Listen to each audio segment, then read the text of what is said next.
The Count of Monte Cristo. By Alexandre Dumas. Chapter 1. Marseilles, the arrival.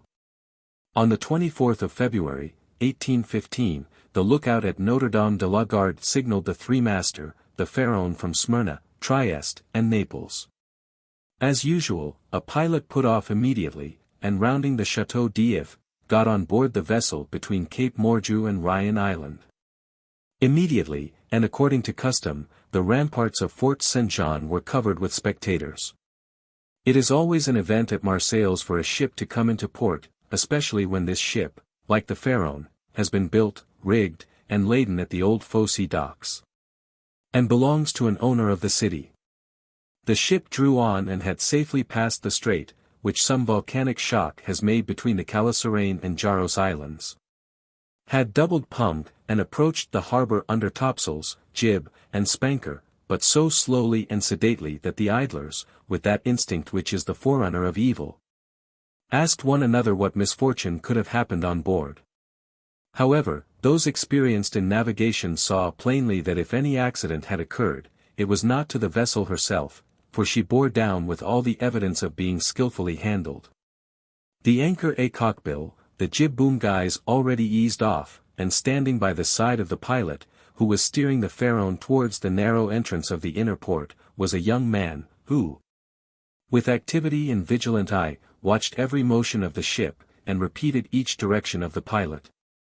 The vague disquietude which prevailed among the spectators had so much affected one of the crowd that he did not await the arrival of the vessel in harbour, but jumping into a small skiff, desired to be pulled alongside the Pharaon, which he reached as she rounded into La Reserve Basin.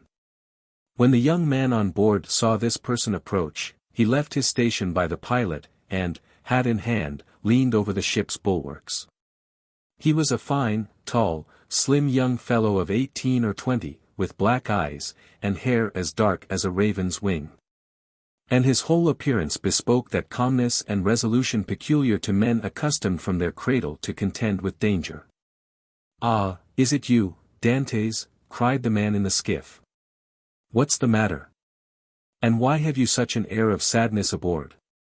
"A great misfortune, Moral," replied the young man, "a great misfortune, for me especially. Off Civita Vecchia we lost our brave Captain Leclerc." "And the cargo?" inquired the owner, eagerly. "Is all safe, Moral, and I think you will be satisfied on that head."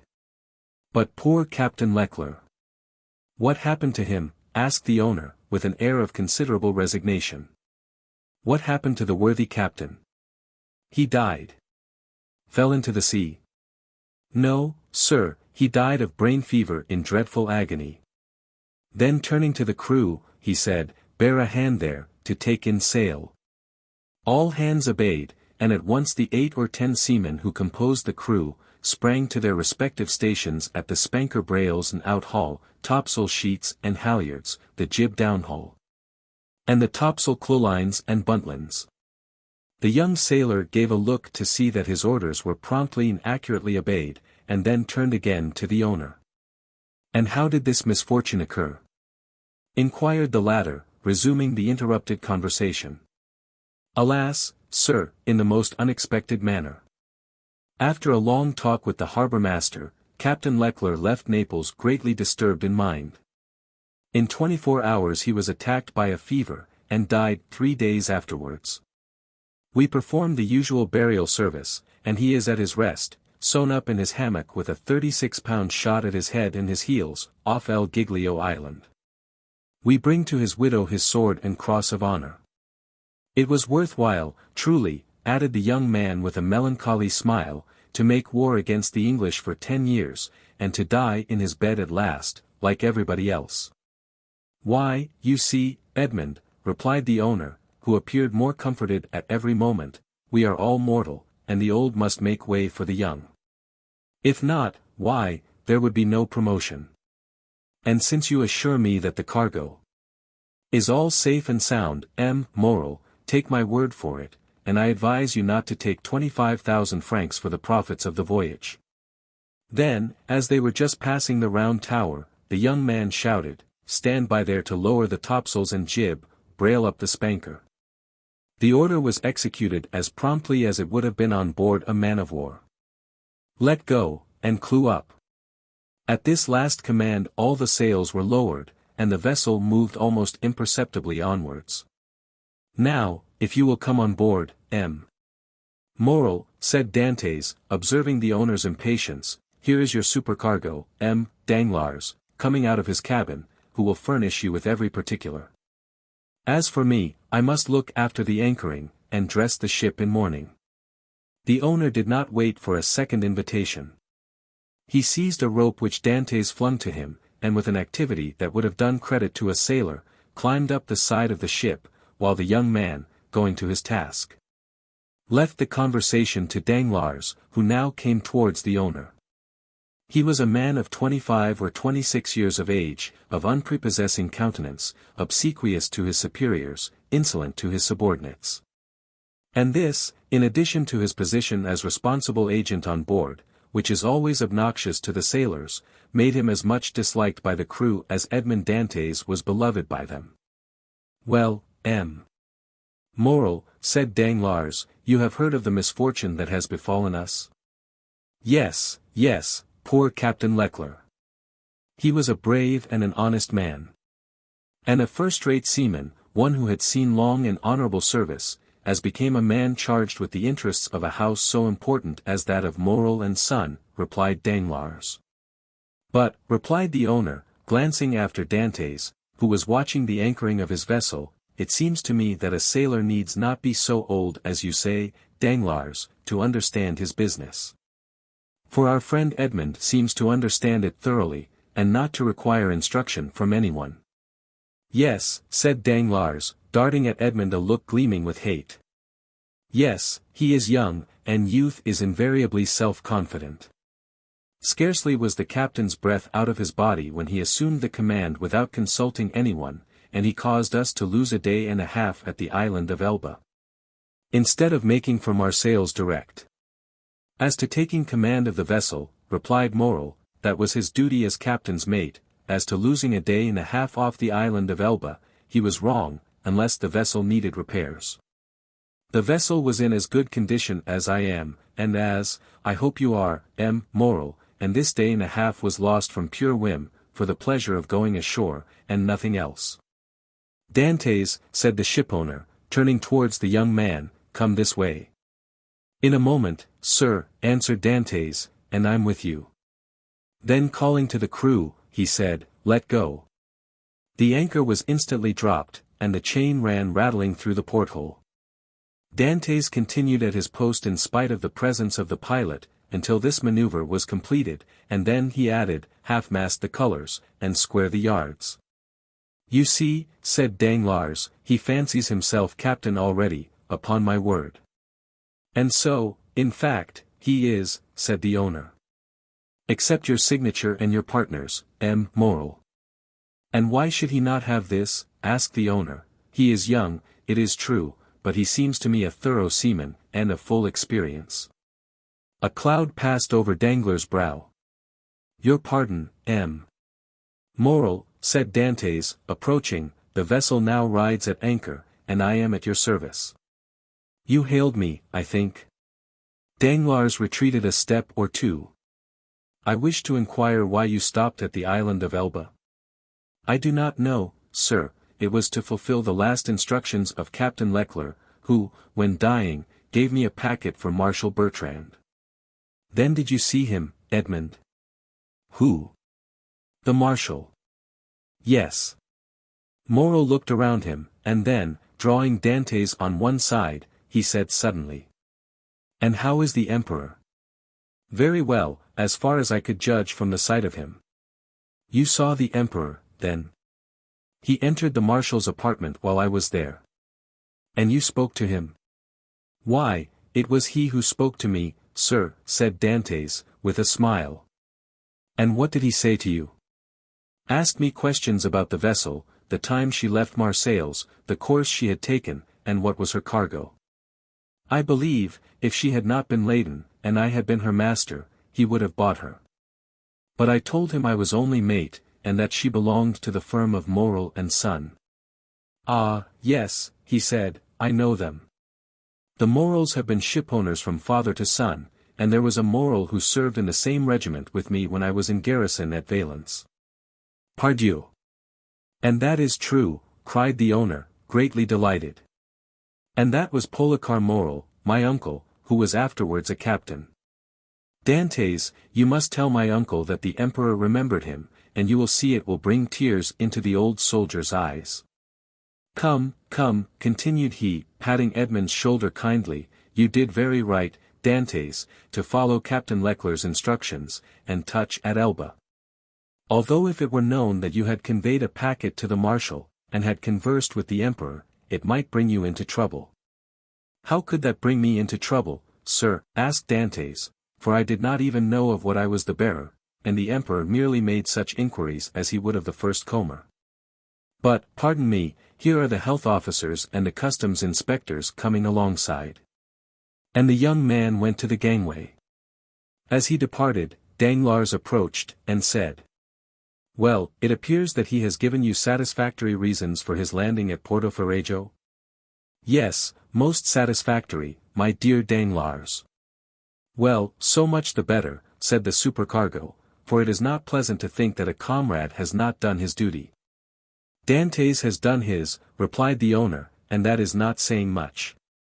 It was Captain Leclerc who gave orders for this delay. Talking of Captain Leclerc, has not Dantès given you a letter from him? To me, no, was there one? I believe that, besides the packet, Captain Leclerc confided a letter to his care.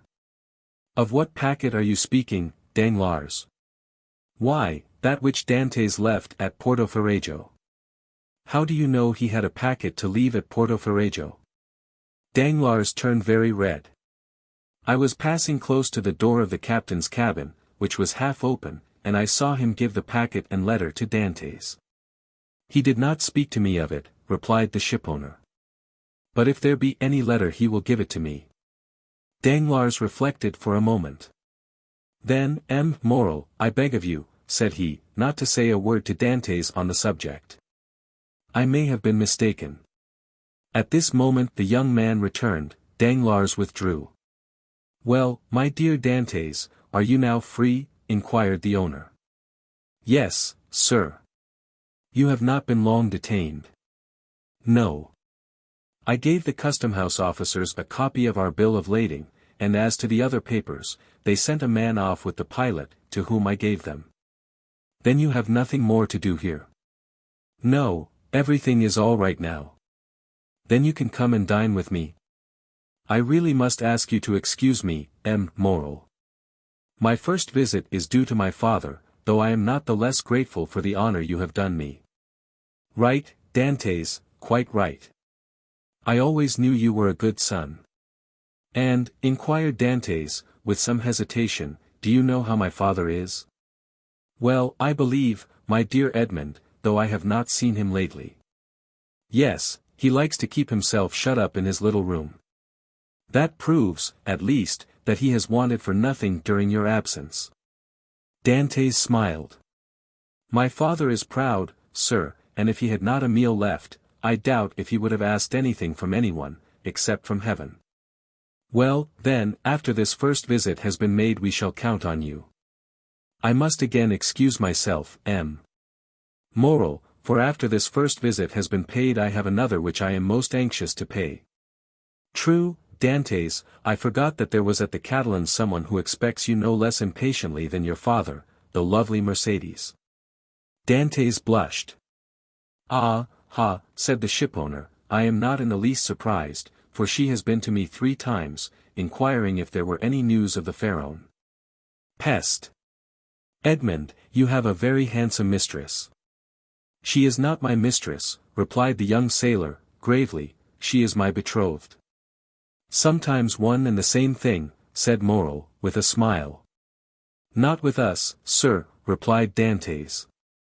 Well, well, my dear Edmond, continued the owner, don't let me detain you.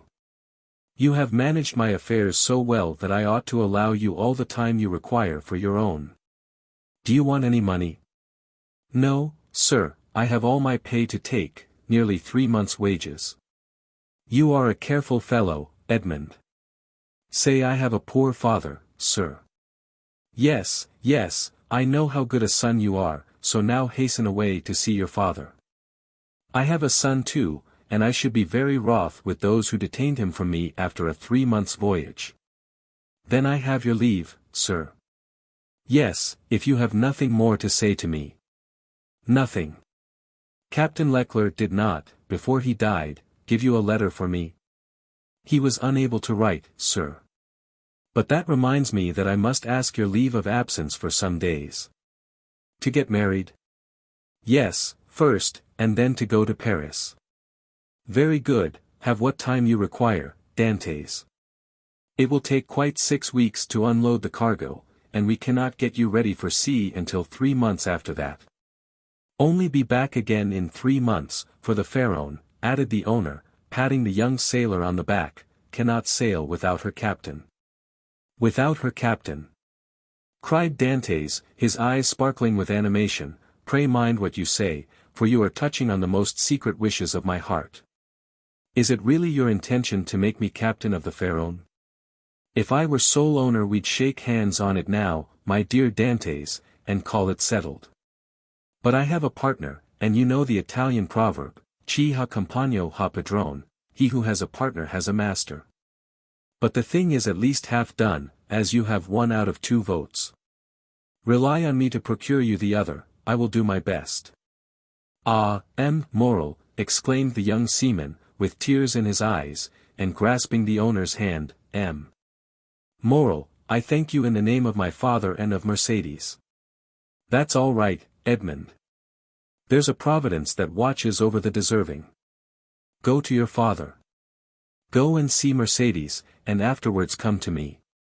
Shall I row you ashore? No, thank you, I shall remain and look over the accounts with Danglars. Have you been satisfied with him this voyage? That is according to the sense you attach to the question, sir. Do you mean, is he a good comrade? No, for I think he never liked me since the day when I was silly enough, after a little quarrel we had, to propose to him to stop for 10 minutes at the Island of Monte Cristo to settle the dispute, a proposition which I was wrong to suggest, and he quite right to refuse. If you mean as responsible agent when you ask me the question, I believe there is nothing to say against him, and that you will be content with the way in which he has performed his duty. But tell me, Dantès, if you had command of the Pharaon should you be glad to see Danglars remain? Captain or mate, Moral, I shall always have the greatest respect for those who possess the owner's confidence. That's right, Dantès. I see you are a thoroughly good fellow, and will detain you no longer. Go, for I see how impatient you are. Then I have leave. Go, I tell you. May I have the use of your skiff? Certainly. Then, for the present, Moral, farewell, and 1,000 thanks. I hope soon to see you again, my dear Edmond. Good luck to you. The young sailor jumped into the skiff, and sat down in the stern sheets, with the order that he be put ashore at La Cannebière. The 2 oarsmen bent to their work. And the little boat glided away as rapidly as possible in the midst of the 1,000 vessels which choke up the narrow way which leads between the 2 rows of ships from the mouth of the harbor to the Quai d'Orléans. The shipowner, smiling, followed him with his eyes until he saw him spring out on the quay and disappear in the midst of the throng, which from 5 o'clock in the morning until 9 o'clock at night swarms in the famous street of La Cannebière, a street of which the modern Phocéens are so proud that they say with all the gravity in the world, and with that accent which gives so much character to what is said, if Paris had La Cannebière, Paris would be a second Marseilles. On turning round the owner saw Danglars behind him, apparently awaiting orders, but in reality also watching the young sailor, but there was a great difference in the expression of the 2 men who thus followed the movements of Edmond Dantès. How do you find this book? Any thoughts about the book or the author? Any suggestion for improvement? Please take a moment to share your thoughts in a comment. If you like it, share it with your friends who might enjoy it as well. Subscribe to keep in touch. Visit CompleteAudiobooks.com for more quality content. Chapter 2. father and son. We will leave Danglars struggling with the demon of hatred, and endeavoring to insinuate in the ear of the shipowner some evil suspicions against his comrade, and follow Dantès, who, after having traversed La Cannebière, took the Rue de Noailles, and entering a small house, on the left of the Allées de Mailhan, rapidly ascended 4 flights of a dark staircase. Holding the baluster with one hand, while with the other he repressed the beatings of his heart, and paused before a half-open door, from which he could see the whole of a small room. This room was occupied by Dantès' father. The news of the arrival of the Pharaon had not yet reached the old man, who, mounted on a chair, was amusing himself by training with trembling hand the nasturtiums and sprays of clematis that clambered over the trellis at his window. Suddenly, he felt an arm thrown around his body, and a well-known voice behind him exclaimed, "Father, dear father." The old man uttered a cry, and turned round. Then, seeing his son, he fell into his arms, pale and trembling. "What ails you, my dearest father? Are you ill?" inquired the young man, much alarmed. "No, no, my dear Edmond, my boy, my son, no. But I did not expect you, and joy, the surprise of seeing you so suddenly, I feel as if I were going to die. Come, come, cheer up, my dear father. 'Tis I, really I. They say joy never hurts, and so I came to you without any warning. Come now, do smile, instead of looking at me so solemnly. Here I am back again, and we are going to be happy." "Yes, yes, my boy, so we will, replied the old man, "but how shall we be happy? Shall you never leave me again? Come, tell me all the good fortune that has befallen you." "God forgive me," said the young man, "for rejoicing at happiness derived from the misery of others, but, heaven knows, I did not seek this good fortune. It has happened, and I really cannot pretend to lament it. The good Captain Leclerc is dead, father, and it is probable that, with the aid of M. Morel, I shall have his place. Do you understand, father? Only imagine me a captain at 20, with 100 louis pay, and a share in the profits. Is this not more than a poor sailor like me could have hoped for?" "Yes, my dear boy," replied the old man, "it is very fortunate. Well, then, with the first money I touch, I mean you to have a small house, with a garden in which to plant clematis, nasturtiums, and honeysuckle.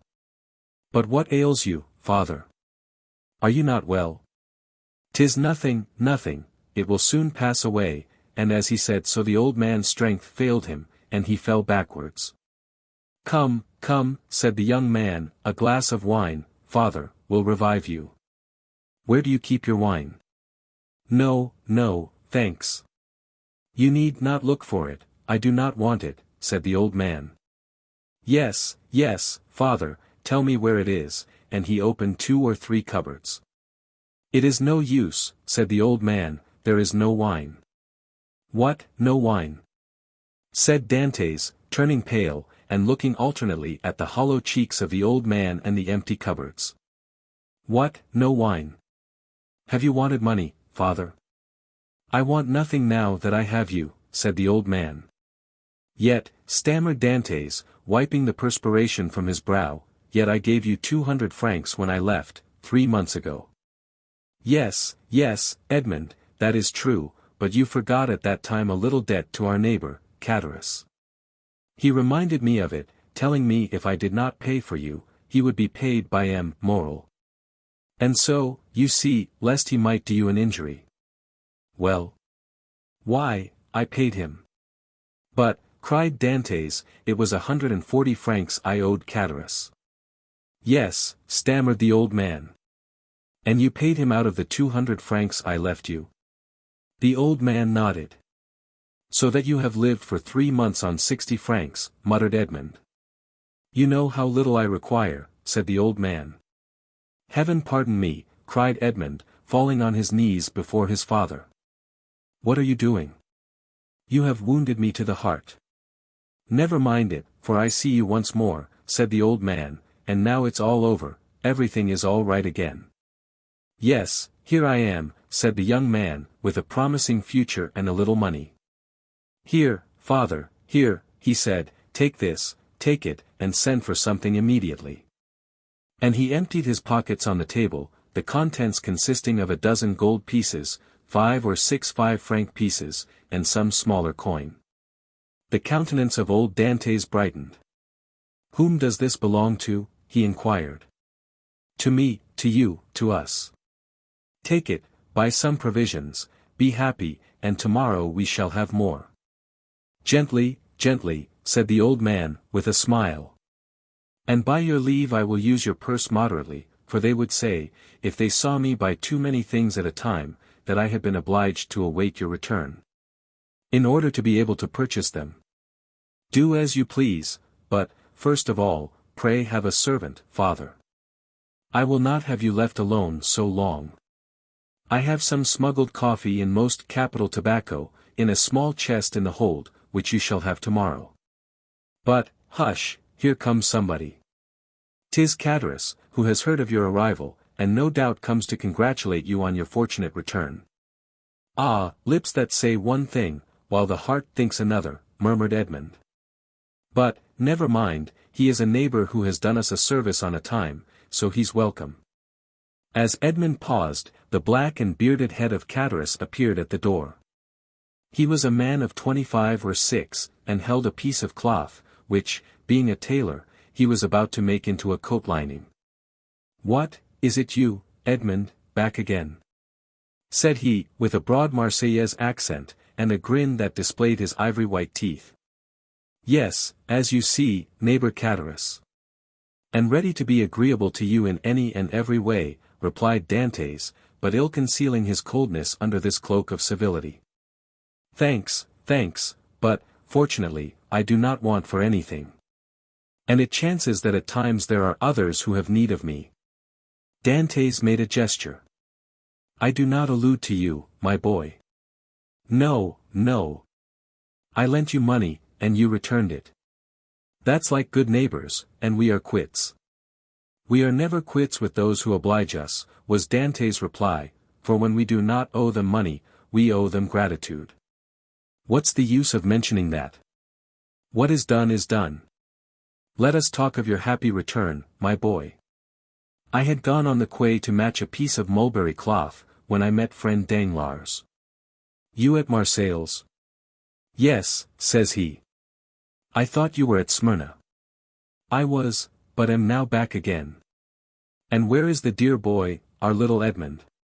Why, with his father, no doubt, replied Danglars. And so I came, added Catalans, as fast as I could to have the pleasure of shaking hands with a friend. Worthy Catalans, said the old man, he is so much attached to us. Yes, to be sure I am. I love and esteem you, because honest folks are so rare. But it seems you have come back rich, my boy, continued the tailor, looking askance at the handful of gold and silver which Dantès had thrown on the table. The young man remarked the greedy glance which shone in the dark eyes of his neighbor. He said, negligently, this money is not mine. I was expressing to my father my fears that he had wanted many things in my absence, and to convince me he emptied his purse on the table. Come, father, added Dantès, put this money back in your box, unless neighbor Catalans wants anything, and in that case it is at his service. No, my boy, no, said Catalans. I am not in any want, thank God, my living is suited to my means. Keep your money, keep it, I say, one never has too much. But, at the same time, my boy, I am as much obliged by your offer as if I took advantage of it. It was offered with good will, said Dantès. No doubt, my boy, no doubt. Well, you stand well with M. Morel I hear, you insinuating dog, you. M. Morel has always been exceedingly kind to me, replied Dantès. Then you were wrong to refuse to dine with him. What, did you refuse to dine with him, said old Dantès, and did he invite you to dine? Yes, my dear father, replied Edmond, smiling at his father's astonishment at the excessive honor paid to his son. And why did you refuse, my son, inquired the old man. That I might the sooner see you again, my dear father, replied the young man. I was most anxious to see you. But it must have vexed him, moral, good, worthy man, said Catalans. And when you are looking forward to be captain, it was wrong to annoy the owner. But I explained to him the cause of my refusal, replied Dantès, and I hope he fully understood it. Yes, but to be captain one must do a little flattery to one's patrons.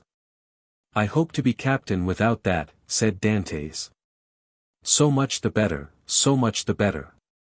Nothing will give greater pleasure to all your old friends, and I know one down there behind the St. Nicholas citadel who will not be sorry to hear it. Mercédès, said the old man. Yes, my dear father, and with your permission, now I have seen you, and know you are well and have all you require, I will ask your consent to go and pay a visit to the Catalans. Go, my dear boy, said old Dantès, and heaven bless you and your wife, as it has blessed me and my son. His wife, said Catalans, why, how fast you go on, Father Dantès.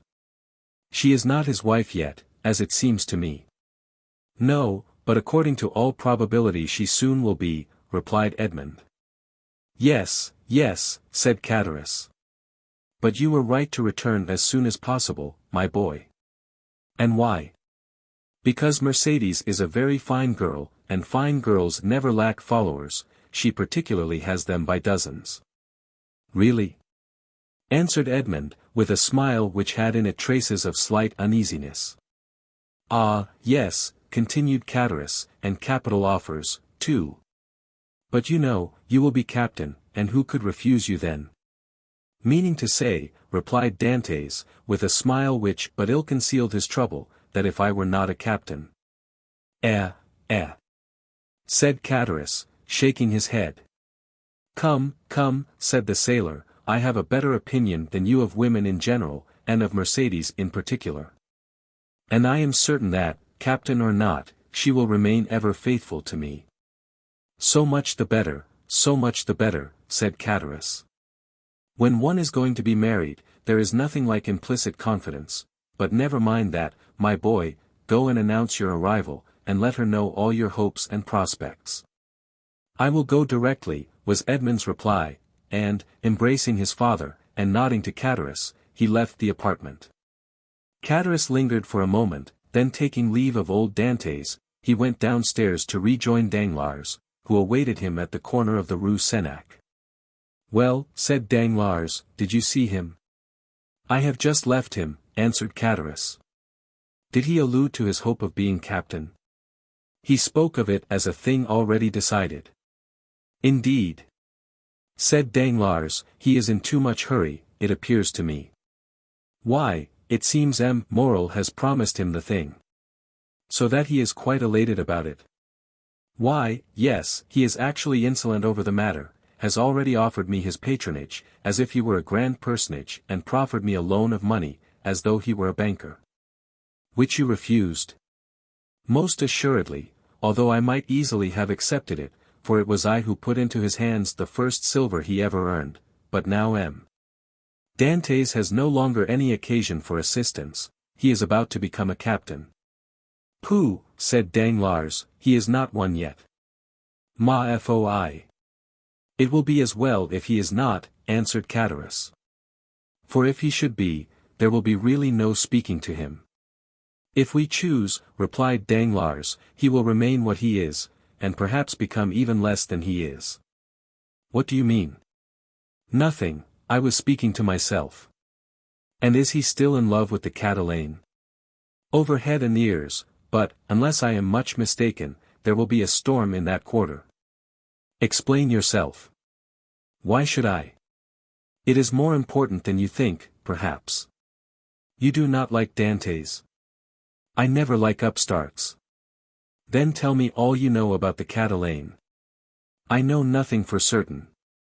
Only I have seen things which induce me to believe, as I told you, that the future captain will find some annoyance in the vicinity of the VIII's infirmaries. What have you seen? Come, tell me.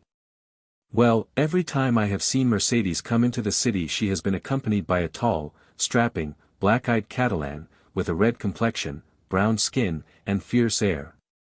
Whom she calls cousin. Really, and you think this cousin pays her attentions? I only suppose so. What else can a strapping chap of 21 mean with a fine wench of 17? And you say that Dantès has gone to the Catalans? He went before I came down. Let us go the same way. We will stop at La Reserve, and we can drink a glass of La Malgue, whilst we wait for news. Come along, said Cadaris, but you pay the score. Of course, replied Danglars. And going quickly to the designated place, they called for a bottle of wine, and 2 glasses. Père Pamphile had seen Dantès pass not 10 minutes before. And assured that he was at the Catalans, they sat down under the budding foliage of the planes and sycamores, in the branches of which the birds were singing their welcome to one of the first days of spring. Chapter 3. The Catalans. Beyond a bare, weather-worn wall, about 100 paces from the spot where the 2 friends sat looking and listening as they drank their wine, was the village of the Catalans. Long ago this mysterious colony quitted Spain, and settled on the tongue of land on which it is to this day. Whence it came no one knew, and it spoke an unknown tongue. One of its chiefs, who understood Provençal, begged the commune of Marseilles to give them this bare and barren promontory, where, like the sailors of old, they had run their boats ashore. The request was granted, and 3 months afterwards, around the 12 or 15 small vessels which had brought these gypsies of the sea, a small village sprang up. This village, constructed in a singular and picturesque manner, half Moorish, half Spanish, still remains, and is inhabited by descendants of the first comers, who speak the language of their fathers. For 3 or 4 centuries they have remained upon this small promontory, on which they had settled like a flight of seabirds, without mixing with the Marseillais population, intermarrying, and preserving their original customs and the costume of their mother country as they have preserved its language. Our readers will follow us along the only street of this little village, and enter with us one of the houses, which is sunburned to the beautiful dead-leaf color peculiar to the buildings of the country, and within coated with whitewash, like a Spanish posada. A young and beautiful girl, with hair as black as jet, her eyes as velvety as the gazelle's, was leaning with her back against the wainscot, rubbing in her slender delicately molded fingers a bunch of heath blossoms, the flowers of which she was picking off and strewing on the floor. Her arms, bare to the elbow, brown, and modelled after those of the Arlesian Venus, moved with a kind of restless impatience, and she tapped the earth with her arched and supple foot, so as to display the pure and full shape of her well-turned leg, in its red cotton, grey and blue clocked, stocking. At 3 paces from her, seated in a chair which he balanced on 2 legs, leaning his elbow on an old worm-eaten table, was a tall young man of 20 or 22, who was looking at her with an air in which vexation and uneasiness were mingled. He questioned her with his eyes, but the firm and steady gaze of the young girl controlled his look. "You see, Mercédès," said the young man, "here is Easter come round again. Tell me, is this the moment for a wedding? I have answered you 100 times, Fernand, and really you must be very stupid to ask me again. Well, repeat it, I beg of you, that I may at last believe it. Tell me for the 100th time that you refuse my love, which had your mother's sanction. Make me understand once for all that you are trifling with my happiness, that my life or death are nothing to you. Ah, to have dreamed for 10 years of being your husband, Mercédès, and to lose that hope, which was the only stay of my existence. At least it was not I who ever encouraged you in that hope, Fernand," replied Mercédès. "You cannot reproach me with the slightest coquetry. I have always said to you, I love you as a brother. But do not ask from me more than sisterly affection, for my heart is another's. Is not this true, Fernand?" "Yes, that is very true, Mercédès," replied the young man. "Yes, you have been cruelly frank with me, but do you forget that it is among the Catalans a sacred law to intermarry?" "You mistake, Fernand, it is not a law, but merely a custom, and, I pray of you, do not cite this custom in your favor. You are included in the conscription, Fernand, and are only at liberty on sufferance, liable at any moment to be called upon to take up arms. Once a soldier, what would you do with me, a poor orphan, forlorn, without fortune, with nothing but a half-ruined hut and a few ragged nets, the miserable inheritance left by my father to my mother. And by my mother to me? She has been dead a year, and you know, Fernand, I have subsisted almost entirely on public charity. Sometimes you pretend I am useful to you, and that is an excuse to share with me the produce of your fishing, and I accept it, Fernand, because you are the son of my father's brother. Because we were brought up together, and still more because it would give you so much pain if I refuse. But I feel very deeply that this fish which I go and sell, and with the produce of which I buy the flax I spin, I feel very keenly, Fernand, that this is charity. And if it were, Mercédès, poor and lone as you are, you suit me as well as the daughter of the first shipowner or the richest banker of Marseilles. What do such as we desire but a good wife and careful housekeeper, and where can I look for these better than in you? Fernand, answered Mercédès, shaking her head, a woman becomes a bad manager, and who shall say she will remain an honest woman, when she loves another man better than her husband? Rest content with my friendship, for I say once more that is all I can promise, and I will promise no more than I can bestow. I understand, replied Fernand, you can endure your own wretchedness patiently, but you are afraid to share mine. Well, Mercédès, beloved by you, I would tempt fortune. You would bring me good luck, and I should become rich. I could extend my occupation as a fisherman, might get a place as clerk in a warehouse, and become in time a dealer myself. You could do no such thing, Fernand, you are a soldier, and if you remain at the Catalans it is because there is no war. So remain a fisherman, and contented with my friendship, as I cannot give you more. Well, I will do better, Mercédès. I will be a sailor. Instead of the costume of our fathers, which you despise, I will wear a varnished hat, a striped shirt, and a blue jacket, with an anchor on the buttons. Would not that dress please you? What do you mean? Asked Mercédès, with an angry glance. What do you mean? I do not understand you. I mean, Mercédès, that you are thus harsh and cruel with me, because you are expecting someone who is thus attired. But perhaps he whom you await is inconstant, or if he is not, the sea is so to him. Fernand, cried Mercédès, I believed you were good-hearted, and I was mistaken. Fernand, you are wicked to call to your aid jealousy and the anger of God. Yes, I will not deny it, I do await, and I do love him of whom you speak. And, if he does not return, instead of accusing him of the inconstancy which you insinuate, I will tell you that he died loving me and me only. The young girl made a gesture of rage.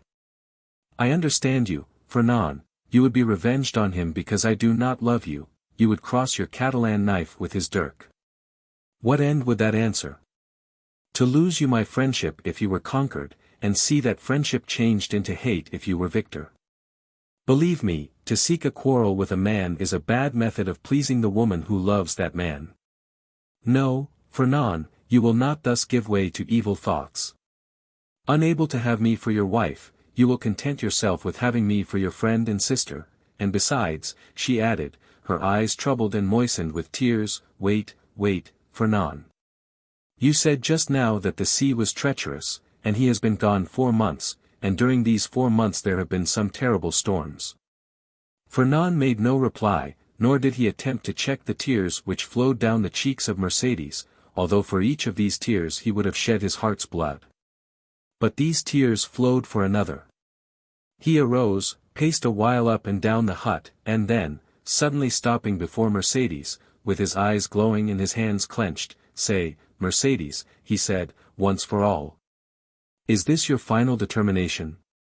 I love Edmond Dantès, the young girl calmly replied, and none but Edmond shall ever be my husband.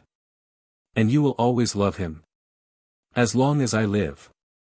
Fernand let fall his head like a defeated man, heaved a sigh that was like a groan, and then suddenly looking her full in the face, with clenched teeth and expanded nostrils, said, But if he is dead? If he is dead, I shall die too. If he has forgotten you. Mercédès, called a joyous voice from without, Mercédès. Ah, exclaimed the young girl, blushing with delight, and fairly leaping in excess of love, you see he has not forgotten me, for here he is. And rushing towards the door, she opened it, saying, Here, Edmond, here I am. Fernand, pale and trembling, drew back, like a traveller at the sight of a serpent, and fell into a chair beside him. Edmond and Mercédès were clasped in each other's arms. The burning Marseille's sun, which shot into the room through the open door, covered them with a flood of light. At first they saw nothing around them. Their intense happiness isolated them from all the rest of the world, and they only spoke in broken words, which are the tokens of a joy so extreme that they seem rather the expression of sorrow. Suddenly Edmond saw the gloomy, pale, and threatening countenance of Fernand, as it was defined in the shadow. By a movement for which he could scarcely account to himself, the young Catalan placed his hand on the knife at his belt. Ah, your pardon, said Dantès, frowning in his turn. I did not perceive that there were three of us. Then, turning to Mercédès, he inquired, Who is this gentleman? One who will be your best friend, Dantès, for he is my friend, my cousin, my brother. It is Fernand, the man whom, after you, Edmond, I love the best in the world. Do you not remember him?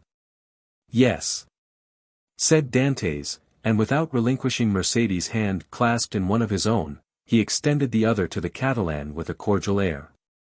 But Fernand, instead of responding to this amiable gesture, remained mute and trembling. Edmond then cast his eyes scrutinizingly at the agitated and embarrassed Mercédès, and then again on the gloomy and menacing Fernand. This look told him all, and his anger waxed hot. I did not know, when I came with such haste to you, that I was to meet an enemy here. An enemy, cried Mercédès, with an angry look at her cousin. An enemy in my house, do you say, Edmond? If I believed that, I would place my arm under yours and go with you to Marseilles, leaving the house to return to it no more. Fernand's eye darted lightning. And should any misfortune occur to you, dear Edmond, she continued with the same calmness which proved to Fernand that the young girl had read the very innermost depths of his sinister thought.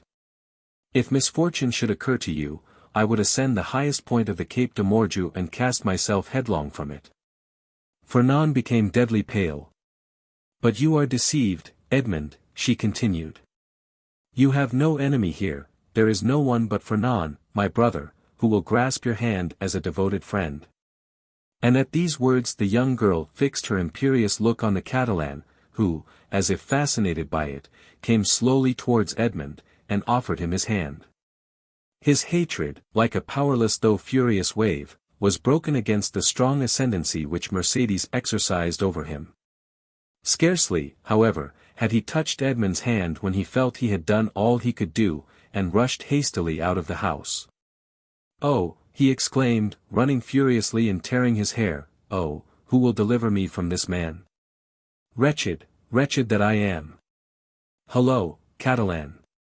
Hullo, Fernand. Where are you running to? Exclaimed a voice. The young man stopped suddenly, looked around him, and perceived Catalans sitting at table with Danglars, under an arbor. Well, said Catalans, why don't you come? Are you really in such a hurry that you have no time to pass the time of day with your friends? Particularly when they have still a full bottle before them, added Danglars. Fernand looked at them both with a stupefied air, but did not say a word. He seems besotted, said Danglars, pushing Catalans with his knee. Are we mistaken, and is Dantès triumphant in spite of all we have believed? Why, we must inquire into that, was Catalans' reply. And turning towards the young man, said, Well, Catalan, can't you make up your mind? Fernand wiped away the perspiration steaming from his brow, and slowly entered the arbor, whose shade seemed to restore somewhat of calmness to his senses. And whose coolness somewhat of refreshment to his exhausted body. Good day, said he. You called me, didn't you? And he fell, rather than sat down, on one of the seats which surrounded the table. I called you because you were running like a madman, and I was afraid you would throw yourself into the sea, said Catalans, laughing. Why, when a man has friends, they are not only to offer him a glass of wine, but, moreover, to prevent his swallowing 3 or 4 pints of water unnecessarily. Fernand gave a groan, which resembled a sob, and dropped his head into his hands, his elbows leaning on the table. "Well, Fernand, I must say," said Cadaras, beginning the conversation, with that brutality of the common people in which curiosity destroys all diplomacy. "You look uncommonly like a rejected lover." And he burst into a hoarse laugh. "Bah," said Danglars, "a lad of his make was not born to be unhappy in love." "You are laughing at him, Cadaras." "No," he replied, "only hark how he sighs." "Come, come, Fernand," said Cadaras, "hold up your head, and answer us. It's not polite not to reply to friends who ask news of your health." "My health is well enough," said Fernand, clenching his hands without raising his head. "Ah, you see, Danglars," said Cadaras, winking at his friend, "this is how it is. Fernand, whom you see here, is a good and brave Catalan, one of the best fishermen in Marseilles, and he is in love with a very fine girl, named Mercédès. But it appears, unfortunately, that the fine girl is in love with the mate of the Pharaon, and as the Pharaon arrived today, why, you understand." "No, I do not understand," said Danglars. "Poor Fernand has been dismissed," continued Cadaras. "Well, and what then?" said Fernand, lifting up his head, and looking at Cadaras like a man who looks for someone on whom to vent his anger. "Mercédès is not accountable to any person, is she? Is she not free to love whomsoever she will?" "Oh, if you take it in that sense," said Cadaras, "it is another thing. But I thought you were a Catalan, and they told me the Catalans were not men to allow themselves to be supplanted by a rival. It was even told me that Fernand, especially, was terrible in his vengeance." Fernand smiled piteously. "A lover is never terrible," he said. "Poor fellow!" remarked Danglars, affecting to pity the young man from the bottom of his heart. "Why, you see, he did not expect to see Dantès return so suddenly. He thought he was dead, perhaps. Or perchance faithless. These things always come on us more severely when they come suddenly." "Ah, ma foi, under any circumstances," said Cadaras, who drank as he spoke, and on whom the fumes of the wine began to take effect, "under any circumstances Fernand is not the only person put out by the fortunate arrival of Dantès." "Is he, Danglars?" "No, you are right, and I should say that would bring him ill luck." "Well, never mind," answered Cadaras, pouring out a glass of wine for Fernand, and filling his own for the 8th or 9th time, while Danglars had merely sipped his. "Never mind, in the meantime he marries Mercédès, the lovely Mercédès, at least he returns to do that." During this time Danglars fixed his piercing glance on the young man, on whose heart Cadaras' words fell like molten lead. "And when is the wedding to be?" he asked. "Oh, it is not yet fixed," murmured Fernand. "No, but it will be," said Cadaras, "as surely as Dantès will be captain of the Pharaon. Danglars?"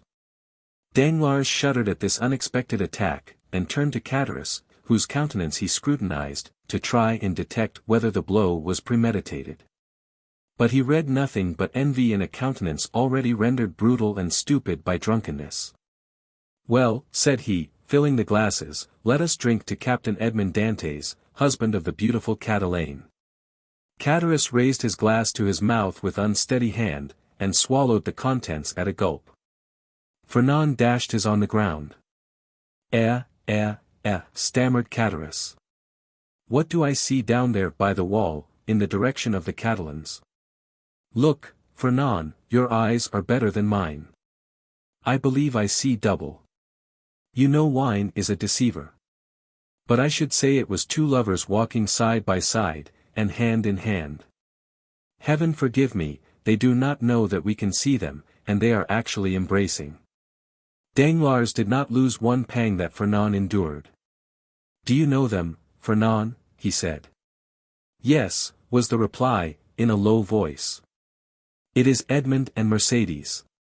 "Ah, see there, now," said Cadaras, "and I did not recognize them. Hello, Dantès. Hello, lovely damsel. Come this way, and let us know when the wedding is to be, for Fernand here is so obstinate he will not tell us. Hold your tongue, will you? Said Danglars, pretending to restrain Cadaris, who, with the tenacity of drunkards, leaned out of the arbor. Try to stand upright, and let the lovers make love without interruption. See, look at Fernand, and follow his example, he is well behaved. Fernand, probably excited beyond bearing, pricked by Danglars, as the bull is by the bandolieros, was about to rush out. For he had risen from his seat, and seemed to be collecting himself to dash headlong upon his rival, when Mercédès, smiling and graceful, lifted up her lovely head, and looked at them with her clear and bright eyes. At this Fernand recollected her threat of dying if Edmond died, and dropped again heavily on his seat. Danglars looked at the two men, one after the other, the one brutalized by liquor, the other overwhelmed with love. I shall get nothing from these fools, he muttered. And I am very much afraid of being here between a drunkard and a coward. Here's an envious fellow making himself boozy on wine when he ought to be nursing his wrath, and here is a fool who sees the woman he loves stolen from under his nose and takes on like a big baby. Yet this Catalan has eyes that glisten like those of the vengeful Spaniards, Sicilians, and Calabrians, and the other has fists big enough to crush an ox at one blow. Unquestionably, Edmond's star is in the ascendant, and he will marry the splendid girl, he will be captain, too, and laugh at us all. Unless, a sinister smile passed over Danglars' lips, unless I take a hand in the affair, he added. Hullo, continued Cadaris, half rising, and with his fist on the table, hullo, Edmond. Do you not see your friends, or are you too proud to speak to them? No, my dear fellow. Replied Dantès, I am not proud, but I am happy, and happiness blinds, I think, more than pride. Ah, very well, that's an explanation, said Cadaris. How do you do, Madame Dantès? Mercédès courtesied gravely, and said, that is not my name, and in my country it bodes ill fortune, they say, to call a young girl by the name of her betrothed before he becomes her husband. So call me Mercédès, if you please. We must excuse our worthy neighbor, Cadaris, said Dantès, he is so easily mistaken. So, then, the wedding is to take place immediately, M. Dantès, said Danglars, bowing to the young couple. As soon as possible, M. Danglars. Today all preliminaries will be arranged at my father's, and tomorrow, or next day at latest, the wedding festival here at La Réserve. My friends will be there, I hope. That is to say, you are invited, M. Danglars, and you, Cadaris. And Fernand, said Cadaris with a chuckle, Fernand, too, is invited. My wife's brother is my brother, said Edmond. And we, Mercédès and I, should be very sorry if he were absent at such a time. Fernand opened his mouth to reply, but his voice died on his lips, and he could not utter a word. Today the preliminaries, tomorrow or next day the ceremony. You are in a hurry, Captain. Danglars, said Edmond, smiling, I will say to you as Mercédès said just now to Cadaris, do not give me a title which does not belong to me, that may bring me bad luck.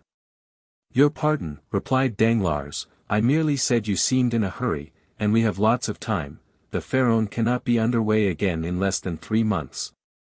We are always in a hurry to be happy, M. Danglars, for when we have suffered a long time, we have great difficulty in believing in good fortune. But it is not selfishness alone that makes me thus in haste, I must go to Paris. Ah, really, to Paris. And will it be the first time you have ever been there, Dantès? Yes. Have you business there? Not of my own, the last commission of poor Captain Leclerc, you know to what I allude, Danglars, it is sacred. Besides, I shall only take the time to go and return. Yes, I understand, said Danglars, and then in a low tone, he added, to Paris, no doubt to deliver the letter which the Grand Marshal gave him. Ah, this letter gives me an idea, a capital idea. Ah, Dantès, my friend, you are not yet registered number 1 on board the good ship Pharaon. Then turning towards Edmond, who was walking away, a pleasant journey, he cried. "Thank you," said Edmond with a friendly nod, and the two lovers continued on their way, as calm and joyous as if they were the very elect of heaven. Chapter 4. Conspiracy. Danglars followed Edmond and Mercédès with his eyes until the two lovers disappeared behind one of the angles of Fort Saint Nicholas. Then, turning round, he perceived Fernand, who had fallen, pale and trembling, into his chair, while Cadaris stammered out the words of a drinking song. "Well, my dear sir," said Danglars to Fernand, "here is a marriage which does not appear to make everybody happy." "It drives me to despair," said Fernand. "Do you, then, love Mercédès?" "I adore her. For long. As long as I have known her, always." "And you sit there, tearing your hair, instead of seeking to remedy your condition. I did not think that was the way of your people." "What would you have me do?" said Fernand. "How do I know? Is it my affair? I am not in love with Mademoiselle Mercédès. But for you, in the words of the Gospel, seek, and you shall find. I have found already." "What?" "I would stab the man, but the woman told me that if any misfortune happened to her betrothed, she would kill herself." "Pooh! Women say those things, but never do them. You do not know Mercédès, what she threatens she will do." "Idiot," muttered Danglars, "whether she kill herself or not, what matter, provided Dantès is not captain." "Before Mercédès should die," replied Fernand, with the accents of unshaken resolution, "I would die myself." "That's what I call love," said Cadaris with a voice more tipsy than ever. "That's love, or I don't know what love is." "Come," said Danglars, "you appear to me a good sort of fellow, and hang me, I should like to help you, but—" "Yes," said Cadaris, "but how?" "My dear fellow," replied Danglars, "you are 3 parts drunk, finish the bottle, and you will be completely so. Drink then, and do not meddle with what we are discussing, for that requires all one's wit and cool judgment." "I, drunk," said Cadaris, "well that's a good one. I could drink 4 more such bottles, they are no bigger than cologne flasks. Père Pamphile, more wine." And Cadaris rattled his glass upon the table. "You were saying, sir," said Fernand, awaiting with great anxiety the end of this interrupted remark. "What was I saying? I forget. This drunken Cadaris has made me lose the thread of my sentence. Drunk, if you like. So much the worse for those who fear wine, for it is because they have bad thoughts which they are afraid the liquor will extract from their hearts." And Cadaris began to sing the 2 last lines of a song very popular at the time. "Tu les méchants sont buveurs d'eau. C'est bien prouvé par le déluge." 1. "You said, sir, you would like to help me, but—" "Yes, but I added, to help you it would be sufficient that Dantès did not marry her you love. And the marriage may easily be thwarted, methinks, and yet Dantès need not die. Death alone can separate them," remarked Fernand. "You talk like a noodle, my friend," said Cadaris. "And here is Danglars, who is a wide-awake, clever, deep fellow, who will prove to you that you are wrong." "Prove it, Danglars." "I have answered for you. Say there is no need why Dantès should die. It would, indeed, be a pity he should. Dantès is a good fellow, I like Dantès. Dantès, your health." Fernand rose impatiently. "Let him run on," said Danglars, restraining the young man. "Drunk as he is not much out in what he says. Absence severs as well as death, and if the walls of a prison were between Edmond and Mercédès they would be as effectually separated as if he lay under a tombstone." "Yes.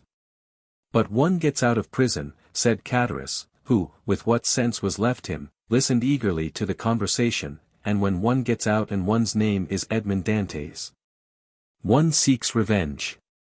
"What matters that?" muttered Fernand.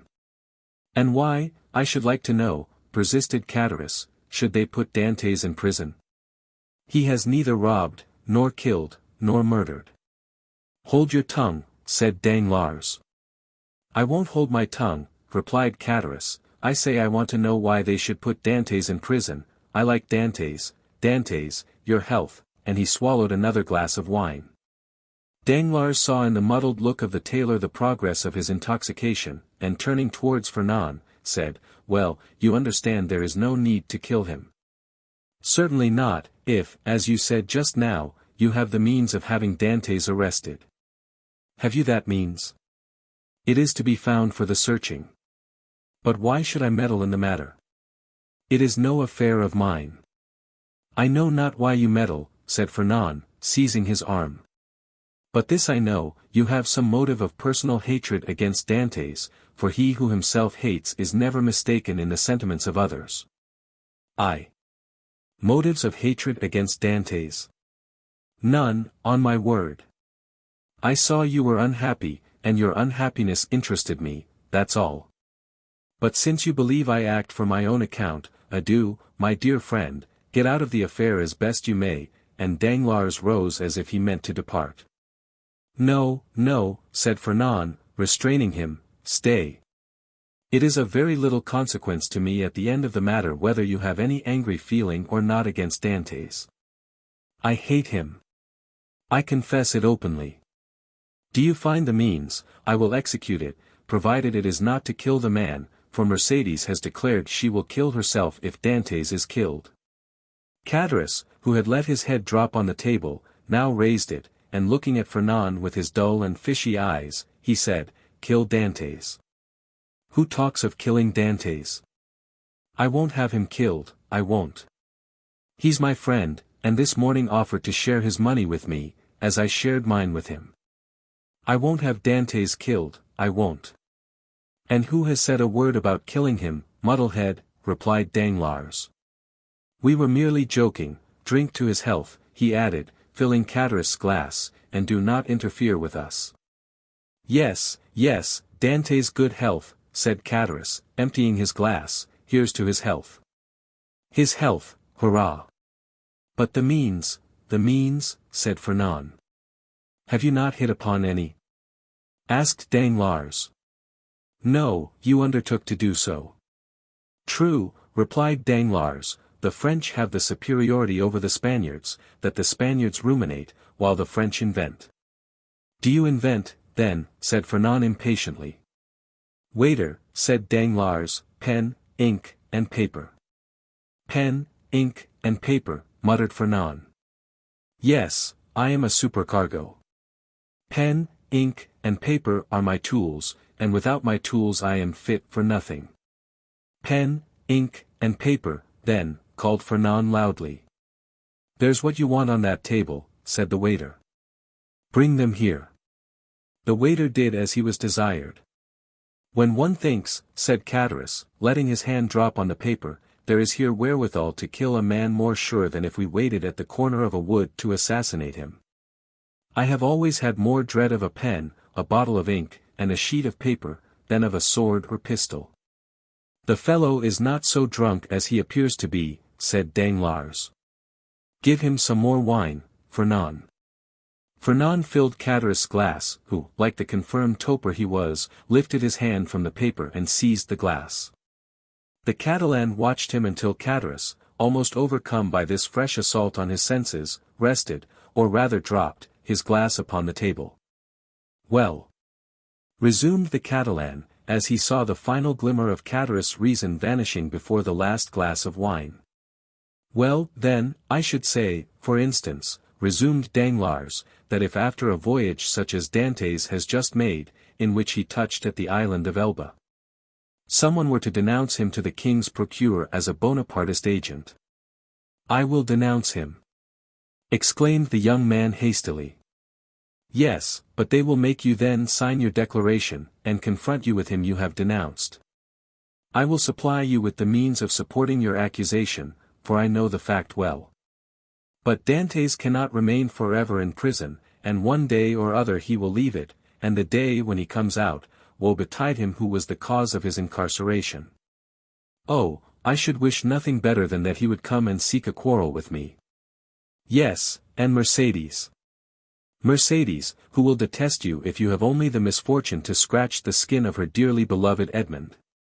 True, said Fernand. No, no, continued Danglars.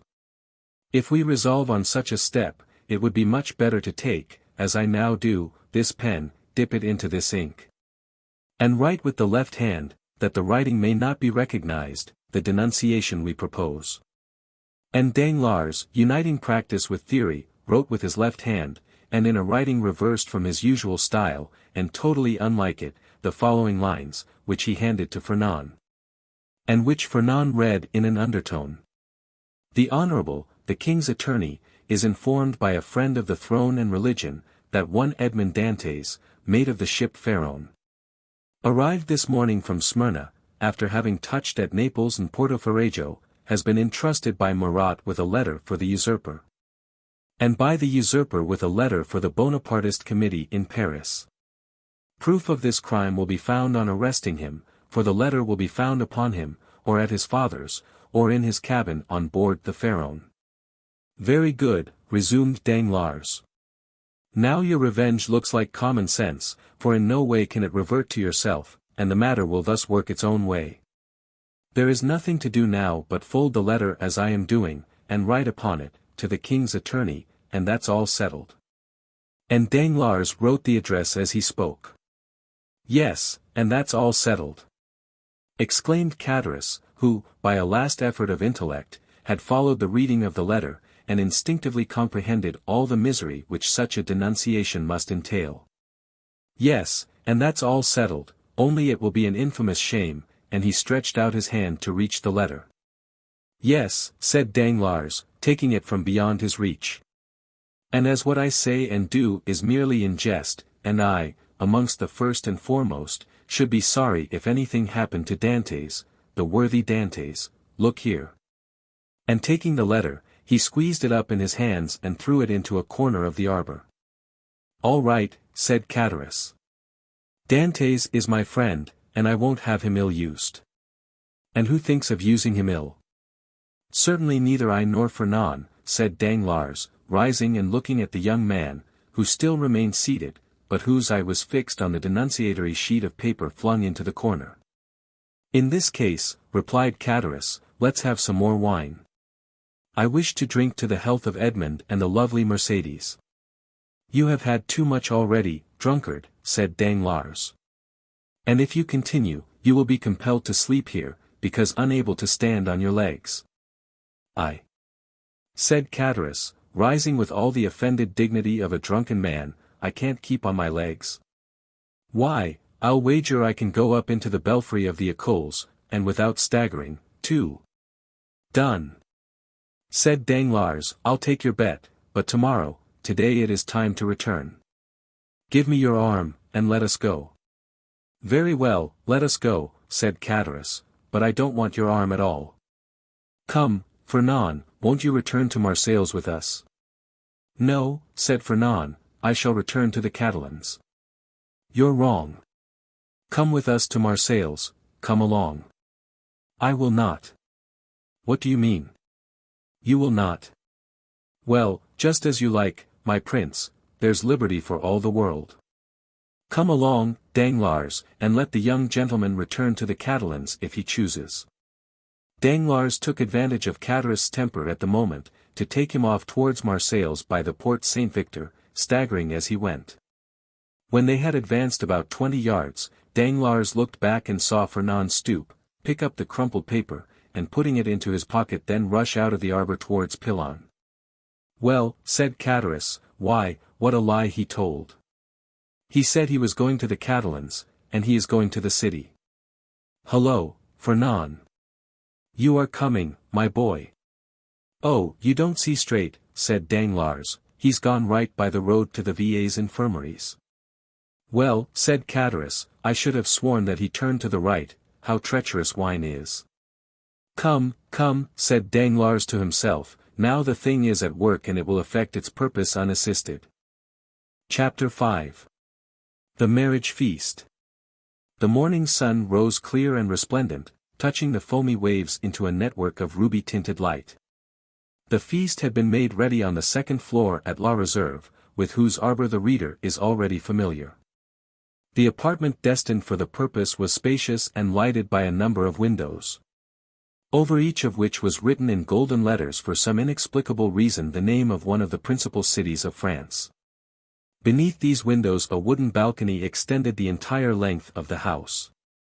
And although the entertainment was fixed for 12 o'clock, an hour previous to that time the balcony was filled with impatient and expectant guests, consisting of the favored part of the crew of the Pharaon, and other personal friends of the bridegroom, the whole of whom had arrayed themselves in their choicest costumes, in order to do greater honor to the occasion.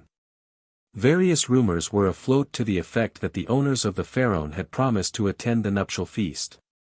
But all seemed unanimous in doubting that an act of such rare and exceeding condescension could possibly be intended.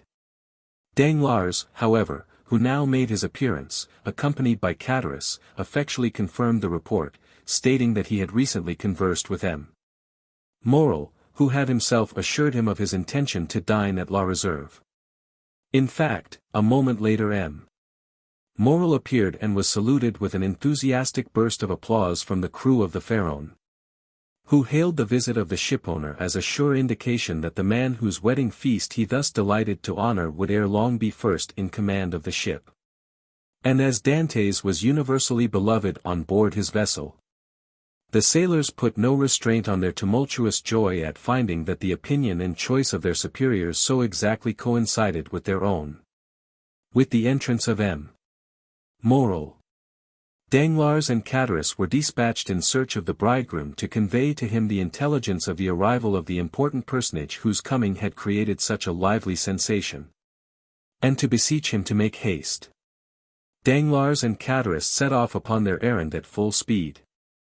But ere they had gone many steps they perceived a group advancing towards them, composed of the betrothed pair, a party of young girls in attendance on the bride, by whose side walked Dantès' father. The whole brought up by Fernand, whose lips wore their usual sinister smile. Neither Mercédès nor Edmond observed the strange expression of his countenance. They were so happy that they were conscious only of the sunshine and the presence of each other. Having acquitted themselves of their errand, and exchanged a hearty shake of the hand with Edmond, Danglars and Catullus took their places beside Fernand and old Dantès, the latter of whom attracted universal notice. The old man was attired in a suit of glistening watered silk, trimmed with steel buttons, beautifully cut and polished. His thin but wiry legs were arrayed in a pair of richly embroidered clocked stockings, evidently of English manufacture, while from his three-cornered hat depended a long streaming knot of white and blue ribbons. Thus he came along, supporting himself on a curiously carved stick, his aged countenance lit up with happiness, looking for all the world like one of the aged dandies of 1796. Parading the newly opened gardens of the Luxembourg and Tuileries. Beside him glided Catullus, whose desire to partake of the good things provided for the wedding party had induced him to become reconciled to the Dantès, father and son, although there still lingered in his mind a faint and unperfect recollection of the events of the preceding night. Just as the brain retains on waking in the morning the dim and misty outline of a dream. As Danglars approached the disappointed lover, he cast on him a look of deep meaning, while Fernand, as he slowly paced behind the happy pair, who seemed, in their own unmixed content, to have entirely forgotten that such a being as himself existed, was pale and abstracted.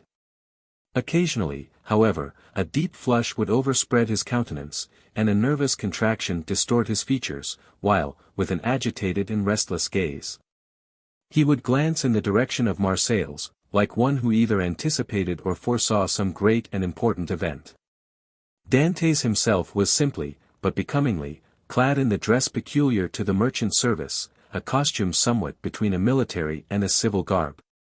And with his fine countenance, radiant with joy and happiness, a more perfect specimen of manly beauty could scarcely be imagined. Lovely as the Greek girls of Cyprus or Chios, Mercédès boasted the same bright flashing eyes of jet, and ripe, round, coral lips. She moved with the light, free step of an Arlesienne or an Andalusian. One more practiced in the arts of great cities would have hid her blushes beneath a veil, or, at least, have cast down her thickly fringed lashes. so as to have concealed the liquid luster of her animated eyes. But, on the contrary, the delighted girl looked around her with a smile that seemed to say, "If you are my friends, rejoice with me, for I am very happy." As soon as the bridal party came in sight of La Reserve, M. Morrel descended and came forth to meet it, followed by the soldiers and sailors there assembled, to whom he had repeated the promise already given, that Dantès should be the successor to the late Captain Leclerc. Edmond, at the approach of his patron, respectfully placed the arm of his affianced bride within that of M. Morrel, who, forthwith conducting her up the flight of wooden steps leading to the chamber in which the feast was prepared, was gaily followed by the guests, beneath whose heavy tread the slight structure creaked and groaned for the space of several minutes. "Father," said Mercédès, stopping when she had reached the center of the table, "sit, I pray you, on my right hand. On my left I will place him who has ever been as a brother to me," pointing with a soft and gentle smile to Fernand. But her words and look seemed to inflict the direst torture on him, for his lips became ghastly pale. And even beneath the dark hue of his complexion the blood might be seen retreating as though some sudden pang drove it back to the heart. During this time, Dantès, at the opposite side of the table, had been occupied in similarly placing his most honored guests. M. Morrel was seated at his right hand, Danglars at his left. While, at a sign from Edmond, the rest of the company ranged themselves as they found it most agreeable. Then they began to pass around the dusky, piquant, Arlesian sausages, and lobsters in their dazzling red cuirasses, prawns of large size and brilliant color, the echinus with its prickly outside and dainty morsel within, the clovis, esteemed by the epicures of the south as more than rivaling the exquisite flavor of the oyster, all the delicacies, in fact, that are cast up by the wash of waters on the sandy beach, and styled by the grateful fishermen, fruits of the sea. "A pretty silence truly," said the old father of the bridegroom, as he carried to his lips a glass of wine of the hue and brightness of the topaz, and which had just been placed before Mercédès herself. Now, would anybody think that this room contained a happy, merry party, who desire nothing better than to laugh and dance the hours away? "Ah," sighed Cataris, "a man cannot always feel happy because he is about to be married." "The truth is," replied Dantès, "that I am too happy for noisy mirth." "If that is what you meant by your observation, my worthy friend, you are right. Joy takes a strange effect at times, it seems to oppress us almost the same as sorrow." Danglars looked towards Fernand, whose excitable nature received and betrayed each fresh impression. "Why, what ails you?" asked he of Edmond. "Do you fear any approaching evil? I should say that you were the happiest man alive at this instant." "And that is the very thing that alarms me," returned Dantès. "Man does not appear to me to be intended to enjoy felicity so unmixed. Happiness is like the enchanted palaces we read of in our childhood, where fierce, fiery dragons defend the entrance and approach, and monsters of all shapes and kinds, requiring to be overcome ere victory is ours. I own that I am lost in wonder to find myself promoted to an honor of which I feel myself unworthy, that of being the husband of Mercédès." "Nay, nay," cried Cataris, smiling, "you have not attained that honor yet. Mercédès is not yet your wife. Just assume the tone and manner of a husband, and see how she will remind you that your hour is not yet come." The bride blushed, while Fernand, restless and uneasy, seemed to start at every fresh sound, and from time to time wiped away the large drops of perspiration that gathered on his brow. "Well, never mind that, neighbor Cataris, it is not worth while to contradict me for such a trifle as that. 'Tis true that Mercédès is not actually my wife. But," added he, drawing out his watch, "in an hour and a half she will be." A general exclamation of surprise ran round the table, with the exception of the elder Dantès, whose laugh displayed the still perfect beauty of his large white teeth. Mercédès looked pleased and gratified, while Fernand grasped the handle of his knife with a convulsive clutch. "In an hour?" inquired Danglars, turning pale. "How is that, my friend?" "Why, thus it is," replied Dantès. "Thanks to the influence of M. Morrel, to whom, next to my father, I owe every blessing I enjoy, every difficulty has been removed. We have purchased permission to waive the usual delay, and at 2:30 the mayor of Marseilles will be waiting for us at the city hall. Now, as 1:15 has already struck, I do not consider I have asserted too much in saying, that, in another hour and 30 minutes Mercédès will have become Madame Dantès. Fernand closed his eyes, a burning sensation passed across his brow, and he was compelled to support himself by the table to prevent his falling from his chair. But in spite of all his efforts, he could not refrain from uttering a deep groan, which, however, was lost amid the noisy felicitations of the company. "Upon my word," cried the old man, "you make short work of this kind of affair. Arrived here only yesterday morning, and married today at 3 o'clock. Commend me to a sailor for going the quick way to work." "But," asked Danglars, in a timid tone, "how did you manage about the other formalities, the contract, the settlement?" "The contract," answered Dantès, laughingly, "it didn't take long to fix that. Mercédès has no fortune, I have none to settle on her. So, you see, our papers were quickly written out, and certainly do not come very expensive." This joke elicited a fresh burst of applause. "So that what we presume to be merely the betrothal feast turns out to be the actual wedding dinner," said Danglars. "No, no," answered Dantès. "Don't imagine I am going to put you off in that shabby manner. Tomorrow morning I start for Paris. 4 days to go, and the same to return, with 1 day to discharge the commission entrusted to me, is all the time I shall be absent. I shall be back here by the 1st of March, and on the 2nd I give my real marriage feast." This prospect of fresh festivity redoubled the hilarity of the guests to such a degree, that the elder Dantès, who, at the commencement of the repast, had commented upon the silence that prevailed, now found it difficult, amid the general din of voices, to obtain a moment's tranquillity in which to drink to the health and prosperity of the bride and bridegroom. Dantès, perceiving the affectionate eagerness of his father, responded by a look of grateful pleasure, while Mercédès glanced at the clock and made an expressive gesture to Edmond.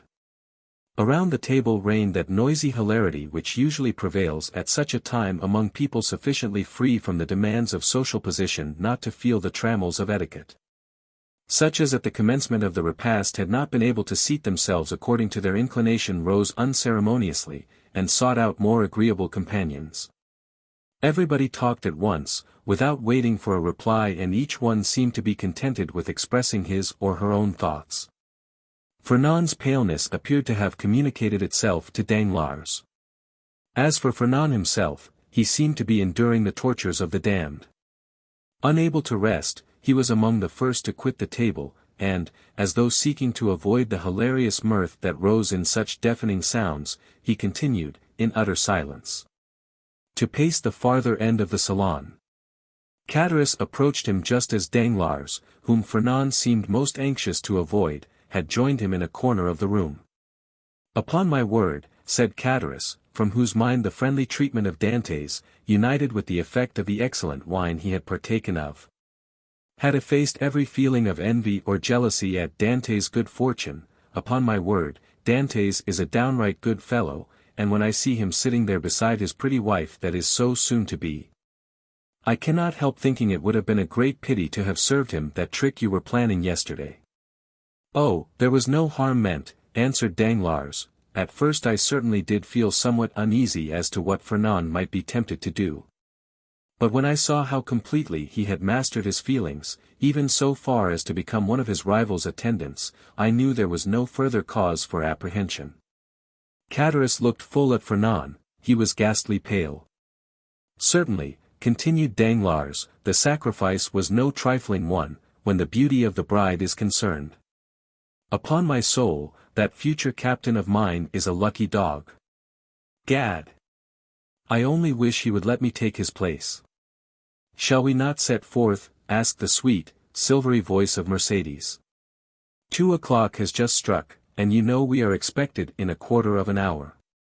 To be sure," cried Dantès, eagerly quitting the table, "let us go directly."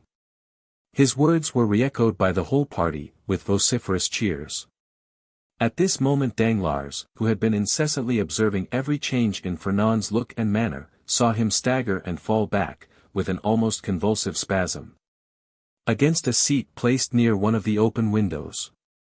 At the same instant his ear caught a sort of indistinct sound on the stairs, followed by the measured tread of soldiery, with the clanking of swords and military accoutrements. Then came a hum and buzz as of many voices, so as to deaden even the noisy mirth of the bridal party, among whom a vague feeling of curiosity and apprehension quelled every disposition to talk.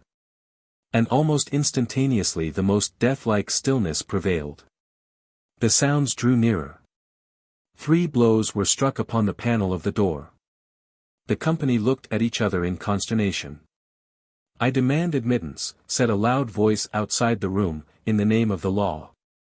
As no attempt was made to prevent it, the door was opened, and a magistrate, wearing his official scarf, presented himself, followed by 4 soldiers and a corporal. Uneasiness now yielded to the most extreme dread on the part of those present. "May I venture to inquire the reason of this unexpected visit?" said M. Morrel, addressing the magistrate, whom he evidently knew.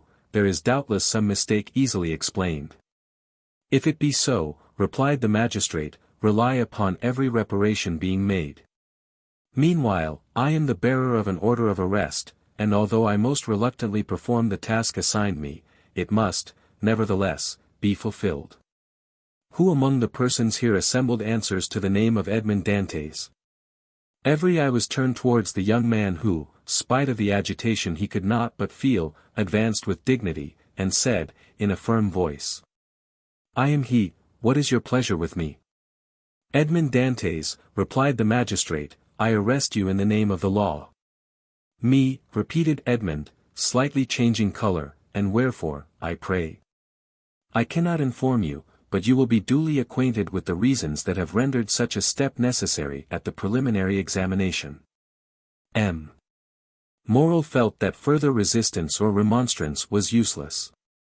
He saw before him an officer delegated to enforce the law, and perfectly well knew that it would be as unavailing to seek pity from a magistrate decked with his official scarf, as to address a petition to some cold marble effigy. Old Dantès, however, sprang forward. There are situations which the heart of a father or a mother cannot be made to understand. He prayed and supplicated in terms so moving, that even the officer was touched, and, although firm in his duty, he kindly said, "My worthy friend, let me beg of you to calm your apprehensions. Your son has probably neglected some prescribed form or attention in registering his cargo, and it is more than probable he will be set at liberty directly he has given the information required. Whether touching the health of his crew, or the value of his freight." "What is the meaning of all this?" inquired Catalans, frowningly, of Danglars, who had assumed an air of utter surprise. "How can I tell you?" replied he. "I am, like yourself, utterly bewildered at all that is going on, and cannot in the least make out what it is about." Catalans then looked around for Fernand, but he had disappeared. The scene of the previous night now came back to his mind with startling clearness. The painful catastrophe he had just witnessed appeared effectually to have rent away the veil which the intoxication of the evening before had raised between himself and his memory. So, said he, in a hoarse and choking voice, to Danglars, "this, then, I suppose, is a part of the trick you were concerting yesterday? All I can say is, that if it be so, 'tis an ill turn, and well deserves to bring double evil on those who have projected it." "Nonsense," returned Danglars, "I tell you again I have nothing whatever to do with it, besides, you know very well that I tore the paper to pieces." "No, you did not," answered Catalans, "you merely threw it by. I saw it lying in a corner." "Hold your tongue, you fool, what should you know about it? Why, you were drunk." "Where is Fernand?" inquired Catalans. "How do I know?" replied Danglars, "gone, as every prudent man ought to be, to look after his own affairs, most likely. Never mind where he is, let you and I go and see what is to be done for our poor friends." During this conversation, Dantès, after having exchanged a cheerful shake of the hand with all his sympathizing friends, had surrendered himself to the officer sent to arrest him, merely saying, Make yourselves quite easy, my good fellows, there is some little mistake to clear up, that's all, depend upon it. And very likely I may not have to go so far as the prison to effect that. Oh, to be sure, responded Danglars, who had now approached the group, nothing more than a mistake, I feel quite certain. Dantès descended the staircase, preceded by the magistrate, and followed by the soldiers. A carriage awaited him at the door, he got in, followed by 2 soldiers and the magistrate, and the vehicle drove off towards Marseilles. Adieu, adieu, dearest Edmond, cried Mercédès, stretching out her arms to him from the balcony. The prisoner heard the cry, which sounded like the sob of a broken heart, and leaning from the coach he called out, "Goodbye, Mercédès, we shall soon meet again." Then the vehicle disappeared round one of the turnings of Fort St. Nicholas. "Wait for me here, all of you," cried M. Morel. "I will take the first conveyance I find, and hurry to Marseilles, whence I will bring you word how all is going on." "That's right," exclaimed a multitude of voices, "go, and return as quickly as you can." This second departure was followed by a long and fearful state of terrified silence on the part of those who were left behind. The old father and Mercédès remained for some time apart, each absorbed in grief. But at length the 2 poor victims of the same blow raised their eyes, and with a simultaneous burst of feeling rushed into each other's arms. Meanwhile Fernand made his appearance, poured out for himself a glass of water with a trembling hand. Then hastily swallowing it, went to sit down at the first vacant place, and this was, by mere chance, placed next to the seat on which poor Mercédès had fallen half fainting. When released from the warm and affectionate embrace of old Dantès, instinctively Fernand drew back his chair. "He is the cause of all this misery, I am quite sure of it," whispered Catalans, who had never taken his eyes off Fernand, to Danglars. "I don't think so," answered the other, "he's too stupid to imagine such a scheme. I only hope the mischief will fall upon the head of whoever wrought it." "You don't mention those who aided and abetted the deed," said Catalans. "Surely," answered Danglars, "one cannot be held responsible for every chance arrow shot into the air. You can, indeed, when the arrow lights point downward on somebody's head." Meantime the subject of the arrest was being canvassed in every different form. "What think you, Danglars," said one of the party, turning towards him, "of this event?" "Why," replied he, "I think it just possible Dantès may have been detected with some trifling article on board ship considered here as contraband." "But how could he have done so without your knowledge, Danglars, since you are the ship's supercargo?" "Why, as for that, I could only know what I was told respecting the merchandise with which the vessel was laden. I know she was loaded with cotton, and that she took in her freight at Alexandria from Pastret's warehouse, and at Smyrna from Pascal's. That is all I was obliged to know, and I beg I may not be asked for any further particulars."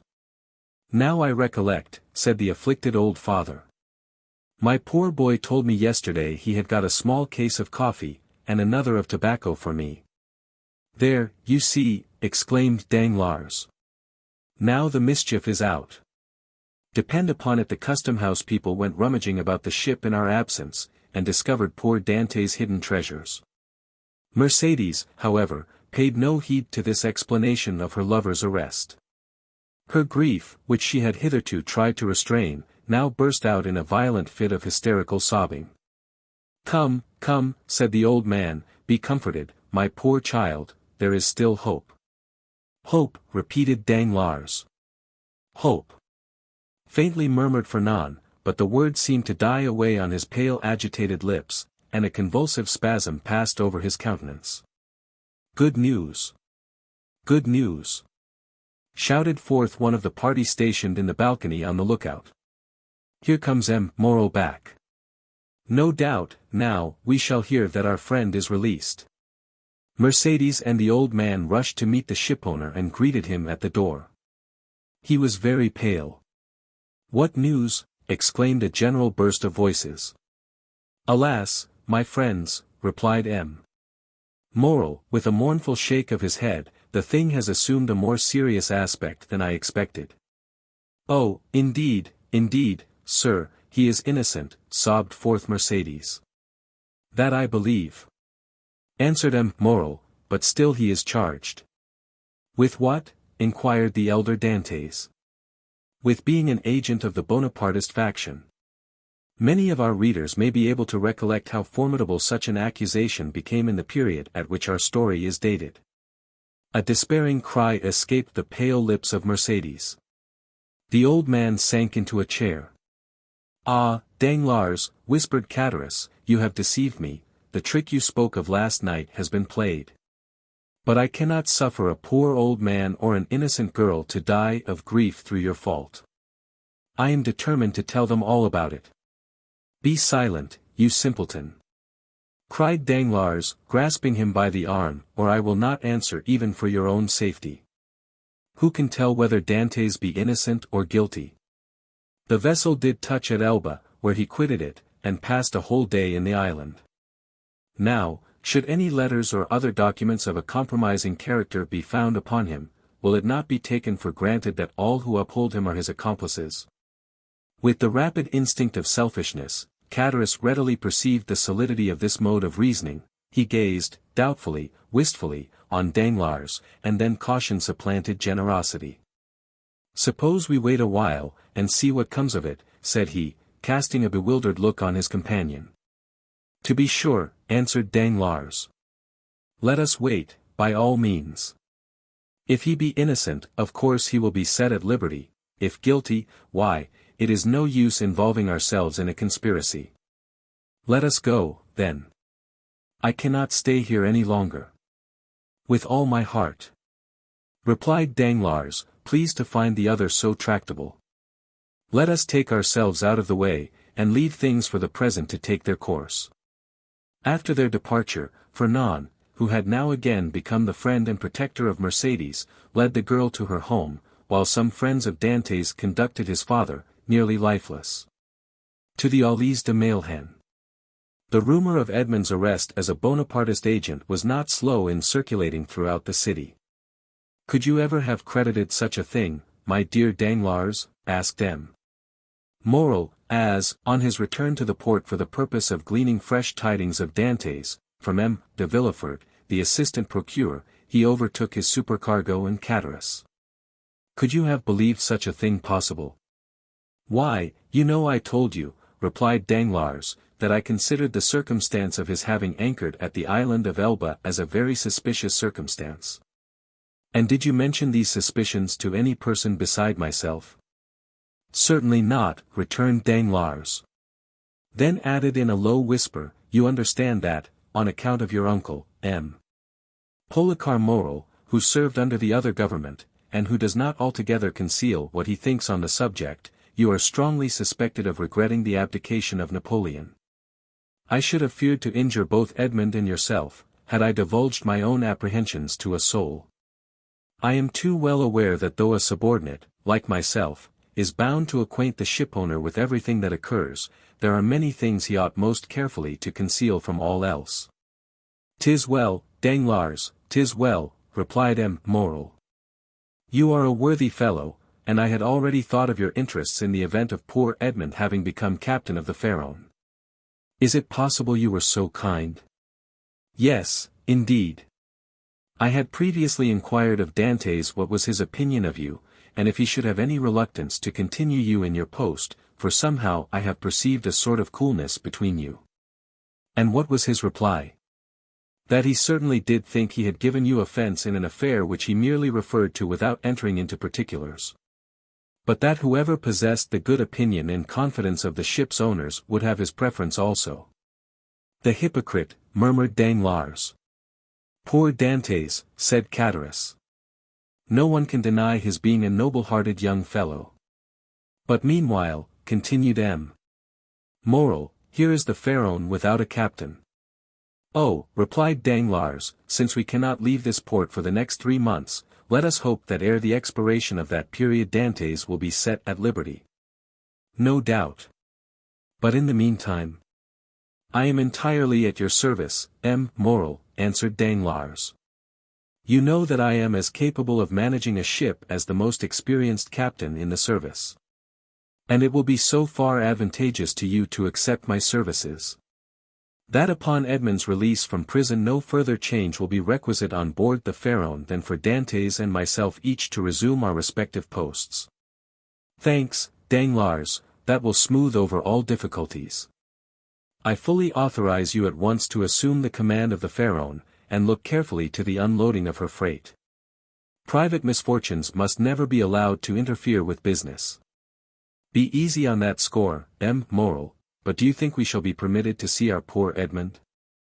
I will let you know that directly I have seen M. de Villefort, whom I shall endeavour to interest in Edmond's favour. I am aware he is a furious royalist. But, in spite of that, and of his being king's attorney, he is a man like ourselves, and I fancy not a bad sort of one. Perhaps not, replied Danglars. But I hear that he is ambitious, and that's rather against him. Well, returned M. Morel, we shall see. But now hasten on board, I will join you there ere long. So saying, the worthy shipowner quitted the two allies, and proceeded in the direction of the Palais de Justice. You see, said Danglars, addressing Catullus, the turn things have taken. Do you still feel any desire to stand up in his defense? Not the slightest, but yet it seems to me a shocking thing that a mere joke should lead to such consequences. But who perpetrated that joke, let me ask? Neither you nor myself, but Fernand, you knew very well that I threw the paper into a corner of the room, indeed, I fancied I had destroyed it. Oh, no, replied Catullus, that I can answer for, you did not. I only wish I could see it now as plainly as I saw it lying all crushed and crumpled in a corner of the arbor. Well, then, if you did, depend upon it, Fernand picked it up, and either copied it or caused it to be copied, perhaps, even, he did not take the trouble of recopying it. And now I think of it, by heavens, he may have sent the letter itself. Fortunately, for me, the handwriting was disguised. Then you were aware of Dantès being engaged in a conspiracy? Not I. As I before said, I thought the whole thing was a joke, nothing more. It seems, however, that I have unconsciously stumbled upon the truth. Still, argued Catullus, I would give a great deal if nothing of the kind had happened, or, at least, that I had had no hand in it. You will see, Danglars, that it will turn out an unlucky job for both of us. Nonsense. If any harm come of it, it should fall on the guilty person, and that, you know, is Fernand. How can we be implicated in any way? All we have got to do is, to keep our own counsel, and remain perfectly quiet, not breathing a word to any living soul. And you will see that the storm will pass away without in the least affecting us. Amen. Responded Catullus, waving his hand in token of adieu to Danglars, and bending his steps towards the Allées de Mailhan, moving his head to and fro, and muttering as he went.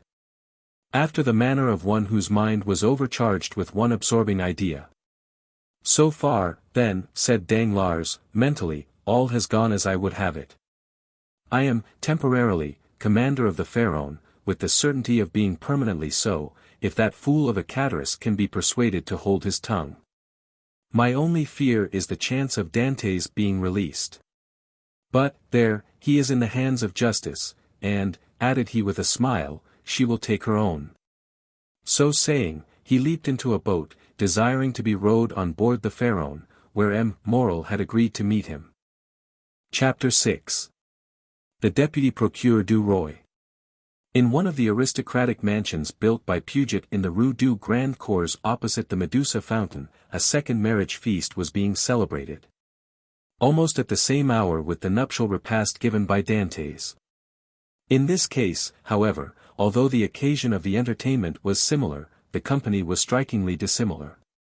Instead of a rude mixture of sailors, soldiers, and those belonging to the humblest grade of life, the present assembly was composed of the very flower of Marseilles society, magistrates who had resigned their office during the usurper's reign, officers who had deserted from the imperial army and joined forces with Condé, and younger members of families, brought up to hate and execrate the man whom 5 years of exile would convert into a martyr, and 15 of restoration elevate to the rank of a god. The guests were still at table, and the heated and energetic conversation that prevailed betrayed the violent and vindictive passions that then agitated each dweller of the South, where unhappily, for 5 centuries religious strife had long given increased bitterness to the violence of party feeling. The emperor, now king of the petty island of Elba, after having held sovereign sway over 1/2 of the world, counting as his subjects a small population of 5 or 6,000 souls, after having been accustomed to hear the vive Napoleons of 120 millions of human beings, uttered in 10 different languages, was looked upon here as a ruined man, separated forever from any fresh connection with France or claim to her throne. The magistrates freely discussed their political views, the military part of the company talked unreservedly of Moscow and Leipzig, while the women commented on the divorce of Josephine. It was not over the downfall of the man, but over the defeat of the Napoleonic idea, that they rejoiced. And in this they foresaw for themselves the bright and cheering prospect of a revivified political existence. An old man, decorated with the cross of St. Louis, now rose and proposed the health of King Louis XVIII. It was the Marquis de Saint-Méran. This toast, recalling at once the patient exile of Hartwell and the peace-loving King of France, excited universal enthusiasm. Glasses were elevated in the air à l'anglaise, and the ladies, snatching their bouquets from their fair bosoms, strewed the table with their floral treasures. In a word, an almost poetical fervor prevailed. "Ah," said the Marquise de Saint-Méran, a woman with a stern, forbidding eye, though still noble and distinguished in appearance, despite her 50 years, "ah, these revolutionists, who have driven us from those very possessions they afterwards purchased for a mere trifle during the reign of terror, would be compelled to own, were they here, that all true devotion was on our side, since we were content to follow the fortunes of a falling monarch, while they, on the contrary, made their fortune by worshipping the rising sun.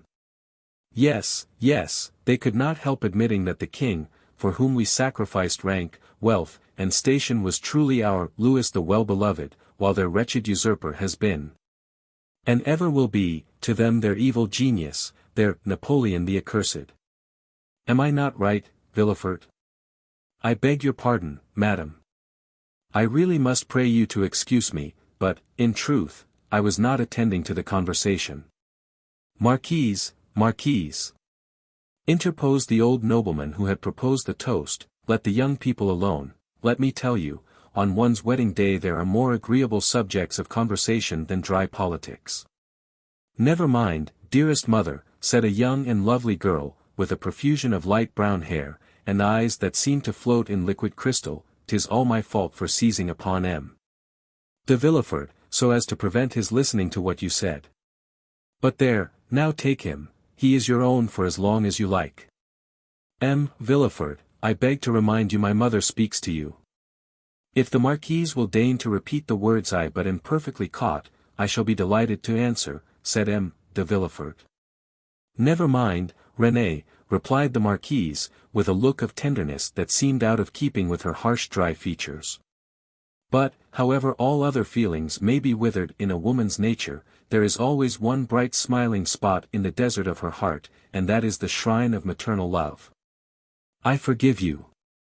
What I was saying, Villefort, was, that the Bonapartists had not our sincerity, enthusiasm, or devotion. They had, however, what supplied the place of those fine qualities," replied the young man, "and that was fanaticism. Napoleon is the Muhammad of the West, and is worshipped by his commonplace but ambitious followers, not only as a leader and lawgiver, but also as the personification of equality." "He!" cried the Marquise, "Napoleon the type of equality. For mercy's sake, then, what would you call Robespierre? Come, come, do not strip the latter of his just rights to bestow them on the Corsican, who, to my mind, has usurped quite enough. Nay, madam. I would place each of these heroes on his right pedestal, that of Robespierre on his scaffold in the Place Louis Quinze, that of Napoleon on the column of the Place Vendôme. The only difference consists in the opposite character of the equality advocated by these two men. One is the equality that elevates, the other is the equality that degrades. One brings a king within reach of the guillotine, the other elevates the people to a level with the throne. Observe, said Villefort, smiling, I do not mean to deny that both these men were revolutionary scoundrels, and that the 9th Thermidor and the 4th of April, in the year 1814, were lucky days for France, worthy of being gratefully remembered by every friend to monarchy and civil order. And that explains how it comes to pass that, fallen, as I trust he is forever, Napoleon has still retained a train of parasitical satellites. Still, Marquise, it has been so with other usurpers. Cromwell, for instance, who was not half so bad as Napoleon, had his partisans and advocates. Do you know, Villefort, that you are talking in a most dreadfully revolutionary strain? But I excuse it, it is impossible to expect the son of a Girondin to be free from a small spice of the old leaven. A deep crimson suffused the countenance of Villefort. "'Tis true, madam," answered he, "that my father was a Girondin, but he was not among the number of those who voted for the king's death. He was an equal sufferer with yourself during the reign of terror, and had well nigh lost his head on the same scaffold on which your father perished." "True," replied the Marquise, without wincing in the slightest degree at the tragic remembrance thus called up.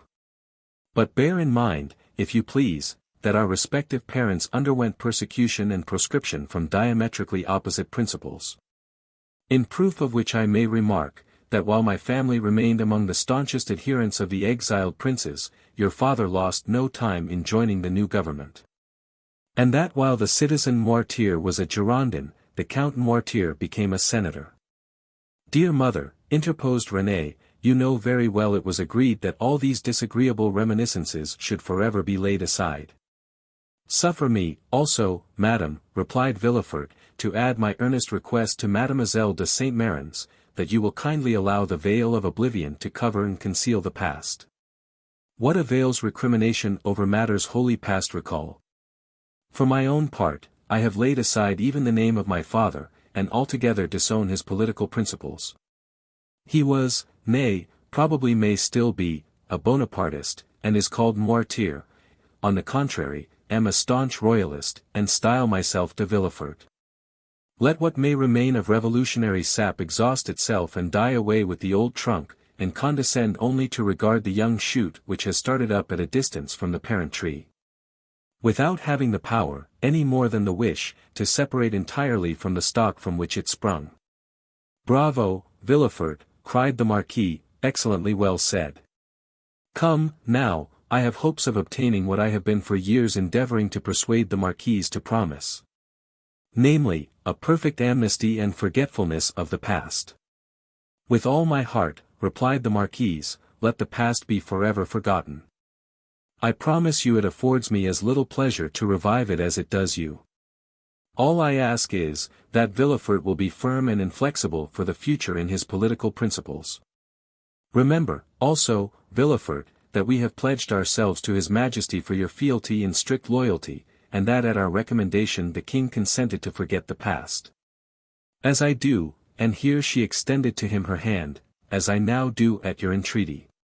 But bear in mind, that should there fall in your way anyone guilty of conspiring against the government, you will be so much the more bound to visit the offense with rigorous punishment, as it is known you belong to a suspected family." "Alas, madam," returned Villefort, "my profession, as well as the times in which we live, compels me to be severe. I have already successfully conducted several public prosecutions, and brought the offenders to merited punishment. But we have not done with the thing yet." "Do you, indeed, think so?" inquired the Marquise. "I am, at least, fearful of it. Napoleon, in the island of Elba, is too near France, and his proximity keeps up the hopes of his partisans. Marseilles is filled with half-pay officers, who are daily, under one frivolous pretext or other, getting up quarrels with the royalists. From hence arise continual and fatal duels among the higher classes of persons, and assassinations in the lower. You have heard, perhaps, said the Comte de Salvieux, one of M. de Saint Méran's oldest friends, and chamberlain to the Comte d'Artois, that the Holy Alliance purpose removing him from thence. Yes, they were talking about it when we left Paris, said M. de Saint Méran, and where is it decided to transfer him? To Saint Helena. For heaven's sake, where is that? Asked the Marquise. An island situated on the other side of the equator, at least 2,000 leagues from here, replied the Count. So much the better. As Villefort observes, it is a great act of folly to have left such a man between Corsica, where he was born, and Naples, of which his brother-in-law is king, and face to face with Italy, the sovereignty of which he coveted for his son.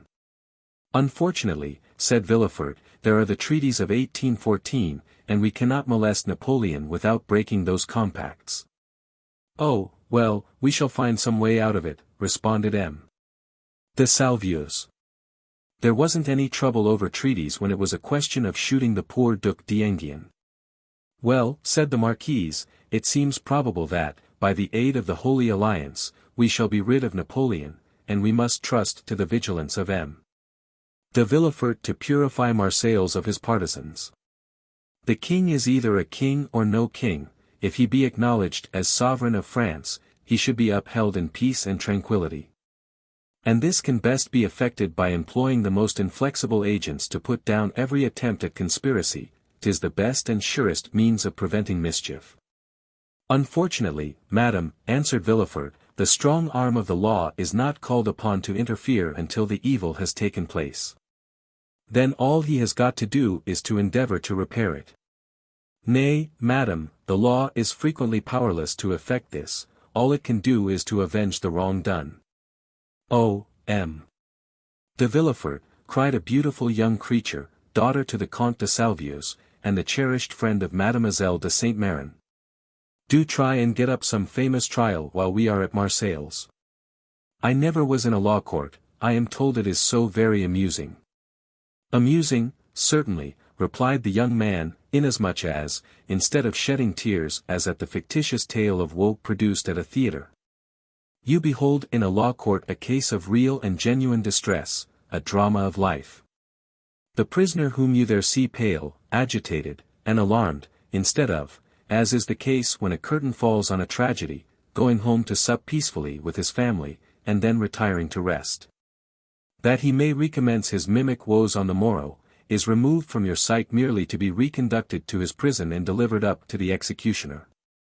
I leave you to judge how far your nerves are calculated to bear you through such a scene. Of this, however, be assured, that should any favorable opportunity present itself, I will not fail to offer you the choice of being present. For shame, M. de Villefort, said René, becoming quite pale, don't you see how you are frightening us, and yet you laugh? What would you have? 'Tis like a duel. I have already recorded sentence of death, 5 or 6 times, against the movers of political conspiracies, and who can say how many daggers may be ready sharpened? And only waiting a favorable opportunity to be buried in my heart. Gracious heavens, M. de Villefort, said René, becoming more and more terrified, you surely are not in earnest. Indeed I am, replied the young magistrate with a smile. And in the interesting trial that young lady is anxious to witness, the case would only be still more aggravated.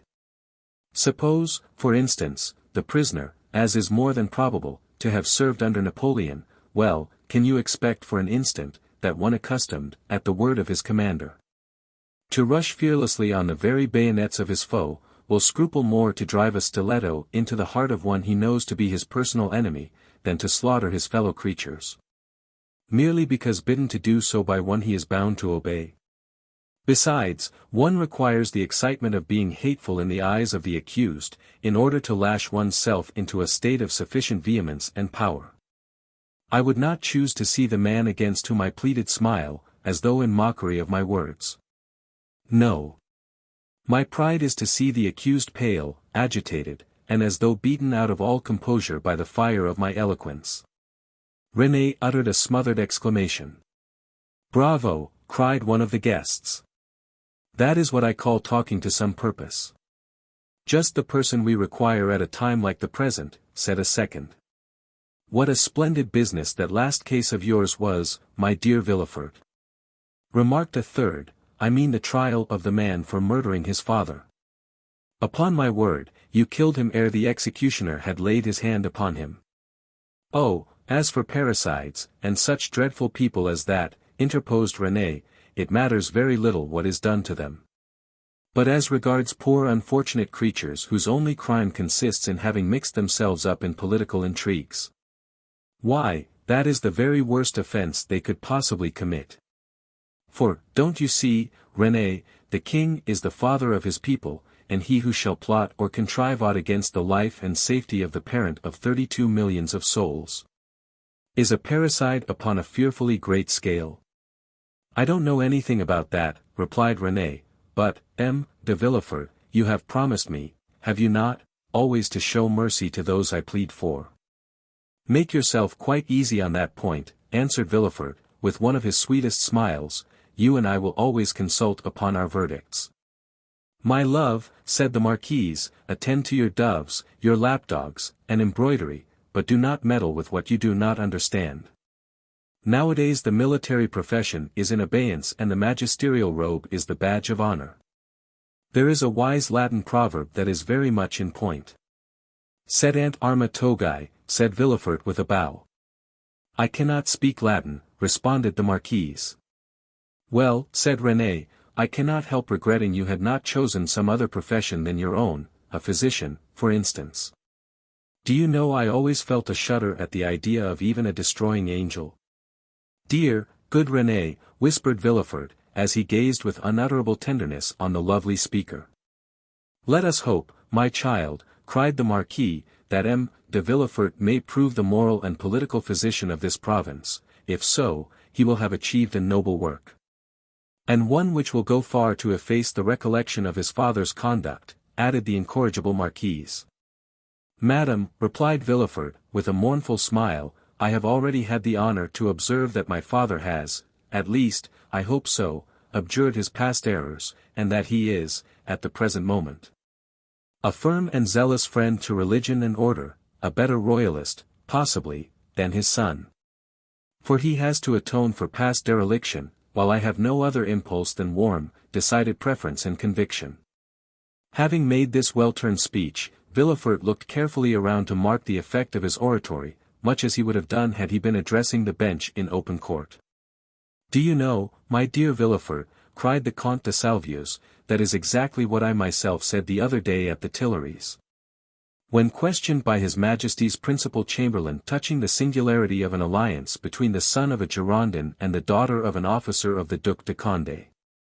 And I assure you he seemed fully to comprehend that this mode of reconciling political differences was based upon sound and excellent principles. Then the king, who, without our suspecting it, had overheard our conversation, interrupted us by saying, Villefort, observe that the king did not pronounce the word noirtier, but, on the contrary, placed considerable emphasis on that of Villefort. Villefort, said His Majesty, is a young man of great judgment and discretion, who will be sure to make a figure in his profession.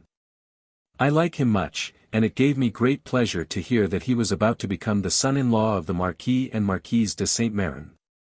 I should myself have recommended the match, had not the noble Marquis anticipated my wishes by requesting my consent to it. Is it possible the king could have condescended so far as to express himself so favorably of me? Asked the enraptured Villefort. I give you his very words. And if the Marquis chooses to be candid, he will confess that they perfectly agree with what His Majesty said to him when he went 6 months ago to consult him upon the subject of your espousing his daughter. That is true, answered the Marquis. How much do I owe this gracious prince? What is there I would not do to evince my earnest gratitude? That is right, cried the Marquise. I love to see you thus. Now, then, were a conspirator to fall into your hands, he would be most welcome. For my part, dear mother, interposed René, I trust your wishes will not prosper, and that Providence will only permit petty offenders, poor debtors, and miserable cheats to fall into M. de Villefort's hands, then I shall be contented. Just the same as though you prayed that a physician might only be called upon to prescribe for headaches, measles, and the stings of wasps, or any other slight affection of the epidermis. If you wish to see me the king's attorney, you must desire for me some of those violent and dangerous diseases from the cure of which so much honor redounds to the physician. At this moment, and as though the utterance of Villefort's wish had sufficed to effect its accomplishment, a servant entered the room, and whispered a few words in his ear. Villefort immediately rose from table and quitted the room upon the plea of urgent business. He soon, however, returned, his whole face beaming with delight. Renée regarded him with fond affection. And certainly his handsome features, lit up as they then were with more than usual fire and animation, seemed formed to excite the innocent admiration with which she gazed on her graceful and intelligent lover. "You were wishing just now," said Villefort, addressing her, "that I were a doctor instead of a lawyer. Well, I at least resemble the disciples of Aesculapius in one thing. People spoke in this style in 1815, that of not being able to call a day my own, not even that of my betrothal." "And wherefore were you called away just now?" asked Mademoiselle de Saint Méran, with an air of deep interest. "For a very serious matter, which bids fair to make work for the executioner." "How dreadful!" exclaimed Renée, turning pale. "Is it possible?" burst simultaneously from all who were near enough to the magistrate to hear his words. "Why, if my information prove correct, a sort of Bonapartist conspiracy has just been discovered."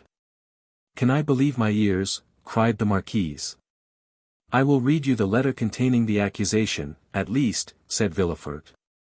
"The king's attorney is informed by a friend to the throne and the religious institutions of his country. That one named Edmond Dantès, mate of the ship Pharaon, this day arrived from Smyrna, after having touched at Naples and Porto Ferrajo, has been the bearer of a letter from Murat to the usurper, and again taken charge of another letter from the usurper to the Bonapartist club in Paris. Ample corroboration of this statement may be obtained by arresting the above-mentioned Edmond Dantès, who either carries the letter for Paris about with him, or has it at his father's abode. Should it not be found in the possession of father or son, then it will assuredly be discovered in the cabin belonging to the said Dantès on board the Pharaon." "But," said Renée, "this letter, which, after all, is but an anonymous scrawl, is not even addressed to you, but to the king's attorney." "True. But that gentleman being absent, his secretary, by his orders, opened his letters. Thinking this one of importance, he sent for me, but not finding me, took upon himself to give the necessary orders for arresting the accused party." "Then the guilty person is absolutely in custody," said the marquise. "Nay, dear mother, say the accused person. You know we cannot yet pronounce him guilty." "He is in safe custody," answered Villefort. "And rely upon it, if the letter is found, he will not be likely to be trusted abroad again, unless he goes forth under the especial protection of the headsman." "And where is the unfortunate being?" asked Renée. "He is at my house." "Come, come, my friend," interrupted the marquise, "do not neglect your duty to linger with us. You are the king's servant, and must go wherever that service calls you." "Oh, Villefort!"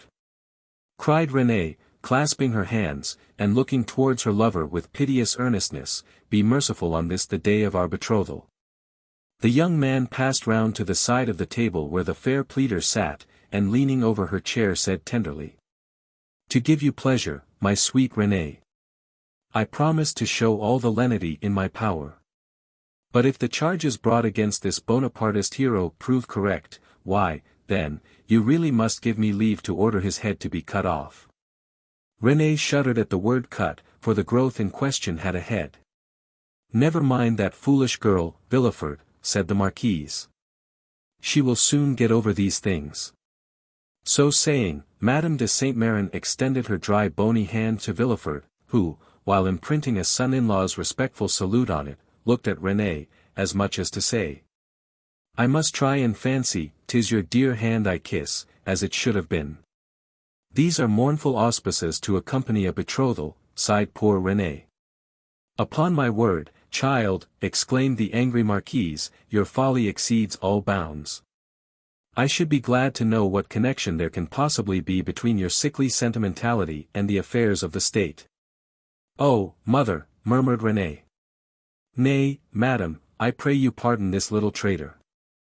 I promise you that to make up for her want of loyalty, I will be most inflexibly severe."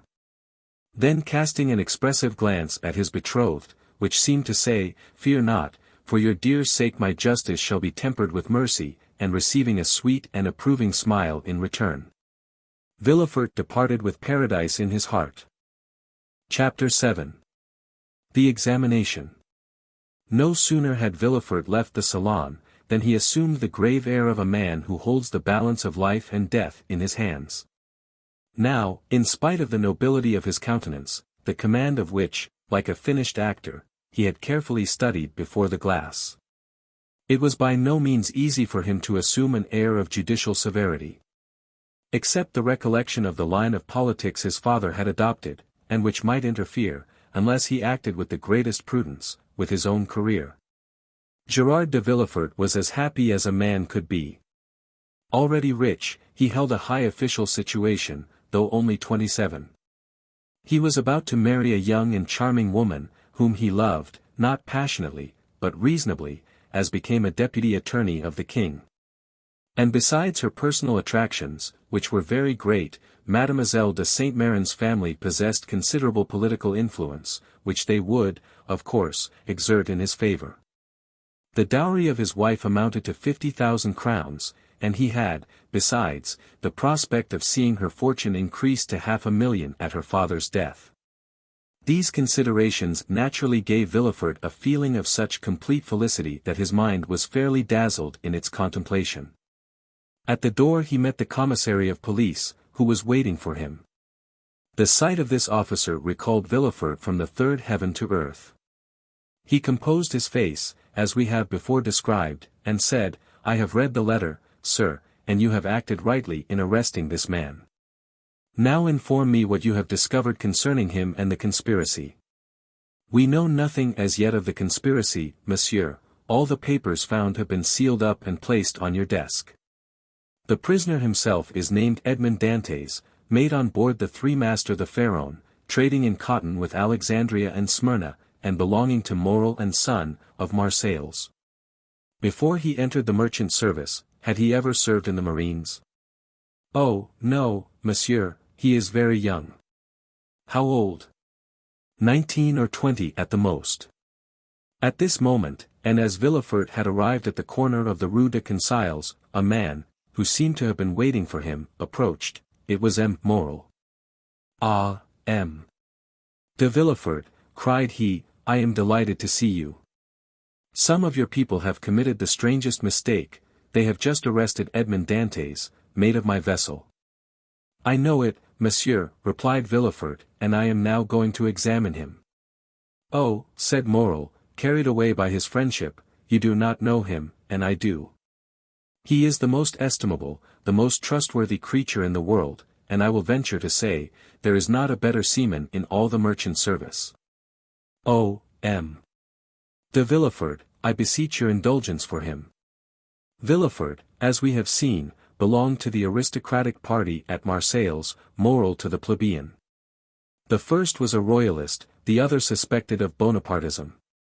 Villefort looked disdainfully at Morel, and replied coldly, "You are aware, monsieur, that a man may be estimable and trustworthy in private life, and the best seaman in the merchant service, and yet be, politically speaking, a great criminal. Is it not true?" The magistrate laid emphasis on these words, as if he wished to apply them to the owner himself, while his eyes seemed to plunge into the heart of one who, interceding for another, had himself need of indulgence. Morel reddened, for his own conscience was not quite clear on politics. Besides, what Dantès had told him of his interview with the Grand Marshal, and what the Emperor had said to him, embarrassed him. He replied, however, in a tone of deep interest, "I entreat you, M. de Villefort, be, as you always are, kind and equitable, and give him back to us soon." This give us sounded revolutionary in the deputy's ears. Ah, murmured he, is Dantès then a member of some Carbonari society, that his protector thus employs the collective form?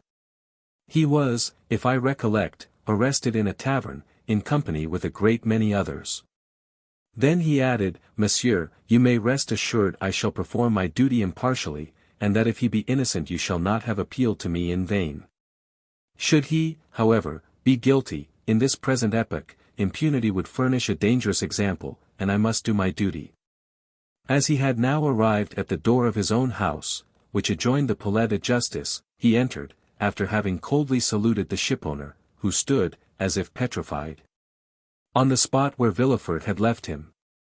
The antechamber was full of police agents and gendarmes, in the midst of whom, carefully watched, but calm and smiling, stood the prisoner. Villefort traversed the antechamber, cast a side glance at Dantès, and taking a packet which a gendarme offered him, disappeared, saying, "Bring in the prisoner." Rapid as had been Villefort's glance, it had served to give him an idea of the man he was about to interrogate. He had recognized intelligence in the high forehead, courage in the dark eye and bent brow, and frankness in the thick lips that showed a set of pearly teeth. Villefort's first impression was favorable, but he had been so often warned to mistrust first impulses, that he applied the maxim to the impression, forgetting the difference between the two words. He stifled, therefore, the feelings of compassion that were rising, composed his features, and sat down, grim and sombre, at his desk. An instant after Dantès entered. He was pale, but calm and collected, and saluting his judge with easy politeness, looked round for a seat, as if he had been in M. Morel's salon. It was then that he encountered for the first time Villefort's look, that look peculiar to the magistrate, who, while seeming to read the thoughts of others, betrays nothing of his own. "Who and what are you?"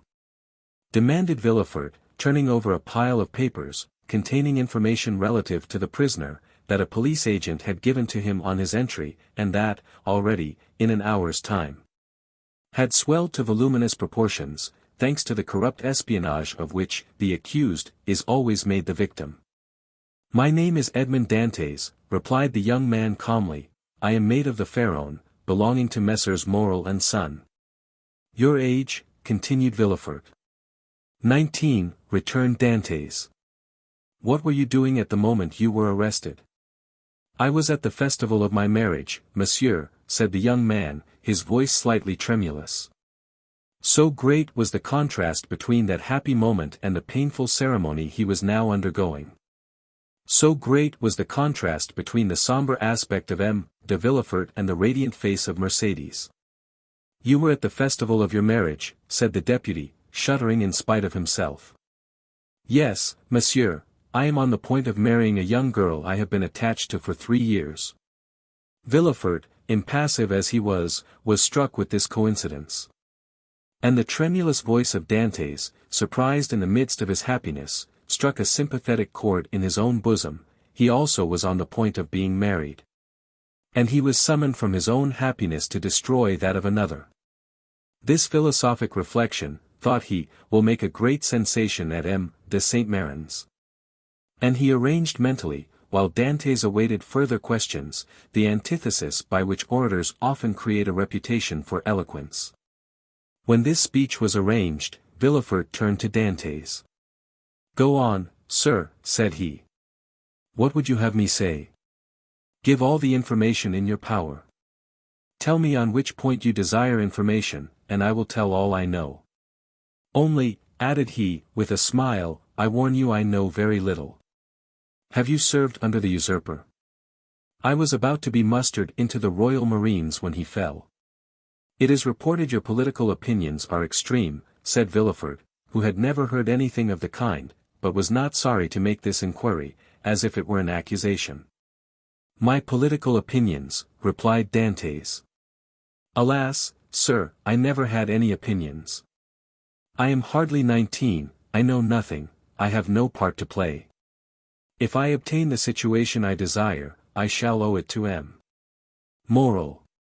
Thus all my opinions, I will not say public, but private, are confined to these 3 sentiments: I love my father, I respect M. Morel, and I adore Mercédès. This, sir, is all I can tell you, and you see how uninteresting it is." As Dantès spoke, Villefort gazed at his ingenuous and open countenance, and recollected the words of René, who, without knowing who the culprit was, had besought his indulgence for him. With the deputy's knowledge of crime and criminals, every word the young man uttered convinced him more and more of his innocence. This lad, for he was scarcely a man, simple, natural, eloquent with that eloquence of the heart never found when sought for. Full of affection for everybody, because he was happy, and because happiness renders even the wicked good, extended his affection even to his judge, spite of Villefort's severe look and stern accent. Dantès seemed full of kindness. "Pardieu," said Villefort, "he is a noble fellow. I hope I shall gain René's favor easily by obeying the first command she ever imposed on me. I shall have at least a pressure of the hand in public, and a sweet kiss in private." Full of this idea, Villefort's face became so joyous, that when he turned to Dantès, the latter, who had watched the change on his physiognomy, was smiling also. "Sir," said Villefort, "have you any enemies, at least, that you know?" "I have enemies," replied Dantès, "my position is not sufficiently elevated for that. As for my disposition, that is, perhaps, somewhat too hasty, but I have striven to repress it. I have had 10 or 12 sailors under me, and if you question them, they will tell you that they love and respect me, not as a father, for I am too young, but as an elder brother. But you may have excited jealousy. You are about to become captain at 19, an elevated post, you are about to marry a pretty girl, who loves you. And these 2 pieces of good fortune may have excited the envy of someone. You are right, you know men better than I do, and what you say may possibly be the case, I confess. But if such persons are among my acquaintances I prefer not to know it, because then I should be forced to hate them. You are wrong, you should always strive to see clearly around you. You seem a worthy young man, I will depart from the strict line of my duty to aid you in discovering the author of this accusation. Here is the paper, do you know the writing?" As he spoke, Villefort drew the letter from his pocket, and presented it to Dantès. Dantès read it. A cloud passed over his brow as he said, "No, monsieur, I do not know the writing, and yet it is tolerably plain. Whoever did it writes well. I am very fortunate," added he, looking gratefully at Villefort, "to be examined by such a man as you, for this envious person is a real enemy." And by the rapid glance that the young man's eyes shot forth, Villefort saw how much energy lay hid beneath this mildness. "Now," said the deputy, "answer me frankly, not as a prisoner to a judge, but as one man to another who takes an interest in him. What truth is there in the accusation contained in this anonymous letter?" And Villefort threw disdainfully on his desk the letter Dantès had just given back to him. "None at all. I will tell you the real facts. I swear by my honor as a sailor, by my love for Mercédès, by the life of my father." "Speak, monsieur," said Villefort. Then, internally, if René could see me, I hope she would be satisfied, and would no longer call me a decapitator. Well, when we quitted Naples, Captain Leclerc was attacked with a brain fever. As we had no doctor on board, and he was so anxious to arrive at Elba, that he would not touch at any other port, his disorder rose to such a height, that at the end of the 3rd day, feeling he was dying, he called me to him. "My dear Dantès," said he, "swear to perform what I am going to tell you, for it is a matter of the deepest importance." "I swear, Captain," replied I. "Well, as after my death the command devolves on you as mate, assume the command, and bear up for the island of Elba, disembark at Porto Ferrajo, ask for the Grand Marshal. Give him this letter, perhaps they will give you another letter, and charge you with a commission. You will accomplish what I was to have done, and derive all the honor and profit from it. I will do it, Captain. But perhaps I shall not be admitted to the Grand Marshal's presence as easily as you expect. Here is a ring that will obtain audience of him, and remove every difficulty," said the captain. At these words he gave me a ring. It was time, 2 hours after he was delirious, the next day he died. And what did you do then? What I ought to have done, and what everyone would have done in my place. Everywhere the last requests of a dying man are sacred, but with a sailor the last requests of his superior are commands. I sailed for the island of Elba, where I arrived the next day. I ordered everybody to remain on board, and went on shore alone. As I had expected, I found some difficulty in obtaining access to the Grand Marshal, but I sent the ring I had received from the captain to him, and was instantly admitted.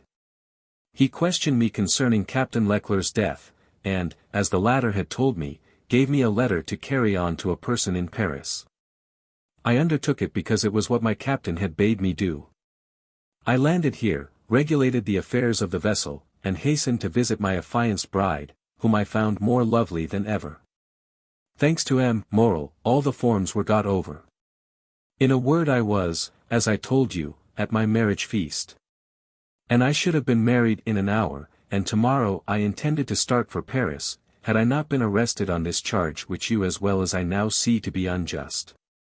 Ah, said Villefort, this seems to me the truth. If you have been culpable, it was imprudence, and this imprudence was in obedience to the orders of your captain. Give up this letter you have brought from Elba, and pass your word you will appear should you be required, and go and rejoin your friends. I am free, then, sir, cried Dantès joyfully. Yes. But first give me this letter. You have it already, for it was taken from me with some others which I see in that packet. Stop a moment, said the deputy, as Dantès took his hat and gloves. To whom is it addressed? To Monsieur Noirtier, Rue Coq-Héron, Paris. Had a thunderbolt fallen into the room, Villefort could not have been more stupefied. He sank into his seat, and hastily turning over the packet, drew forth the fatal letter, at which he glanced with an expression of terror. M. Noirtier, Rue Coq-Héron, no. 13, murmured he, growing still paler. Yes, said Dantès, do you know him? No, replied Villefort, a faithful servant of the king does not know conspirators. It is a conspiracy, then? Asked Dantès, who after believing himself free, now began to feel a tenfold alarm. I have, however, already told you, sir, I was entirely ignorant of the contents of the letter. Yes. But you knew the name of the person to whom it was addressed, said Villefort. I was forced to read the address to know to whom to give it. Have you shown this letter to anyone? Asked Villefort, becoming still more pale. To no one, on my honor. Everybody is ignorant that you are the bearer of a letter from the island of Elba, and addressed to M. Noirtier. Everybody, except the person who gave it to me. And that was too much, far too much, murmured Villefort. Villefort's brow darkened more and more, his white lips and clenched teeth filled Dantès with apprehension. After reading the letter, Villefort covered his face with his hands. Oh, said Dantès timidly, what is the matter? Villefort made no answer, but raised his head at the expiration of a few seconds, and again perused the letter. And you say that you are ignorant of the contents of this letter? I give you my word of honor, sir, said Dantès, but what is the matter? You are ill, shall I ring for assistance? Shall I call? No, said Villefort, rising hastily, stay where you are. It is for me to give orders here, and not you. Monsieur, replied Dantès proudly, it was only to summon assistance for you. I want none, it was a temporary indisposition. Attend to yourself, answer me. Dantès waited, expecting a question, but in vain. Villefort fell back on his chair, passed his hand over his brow, moist with perspiration, and, for the third time, read the letter.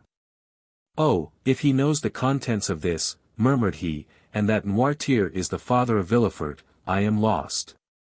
And he fixed his eyes upon Edmond as if he would have penetrated his thoughts. Oh, it is impossible to doubt it, cried he, suddenly. In heaven's name, cried the unhappy young man, if you doubt me, question me, I will answer you. Villefort made a violent effort, and in a tone he strove to render firm. Sir, said he, I am no longer able, as I had hoped, to restore you immediately to liberty. Before doing so, I must consult the trial justice, what my own feeling is you already know. Oh, monsieur, cried Dantès, you have been rather a friend than a judge. Well, I must detain you some time longer, but I will strive to make it as short as possible. The principal charge against you is this letter, and you see, Villefort approached the fire, cast it in, and waited until it was entirely consumed. You see, I destroy it. "Oh," exclaimed Dantès, "you are goodness itself." "Listen," continued Villefort, "you can now have confidence in me after what I have done. Oh, command, and I will obey. Listen. This is not a command, but advice I give you. Speak, and I will follow your advice. I shall detain you until this evening in the Palais de Justice. Should anyone else interrogate you, say to him what you have said to me, but do not breathe a word of this letter.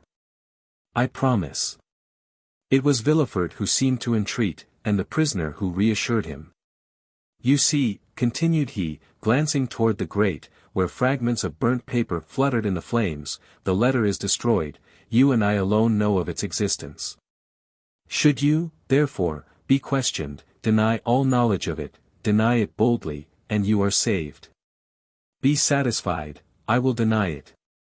It was the only letter you had?" "It was." "Swear it." "I swear it." Villefort rang. A police agent entered. Villefort whispered some words in his ear, to which the officer replied by a motion of his head. "Follow him," said Villefort to Dantès. Dantès saluted Villefort and retired. Hardly had the door closed when Villefort threw himself half fainting into a chair. "Alas, alas," murmured he, "if the procureur himself had been at Marseilles I should have been ruined. This accursed letter would have destroyed all my hopes. Oh, my father, must your past career always interfere with my successes?" Suddenly a light passed over his face, a smile played round his set mouth, and his haggard eyes were fixed in thought. "This will do," said he, "and from this letter, which might have ruined me, I will make my fortune. Now to the work I have in hand."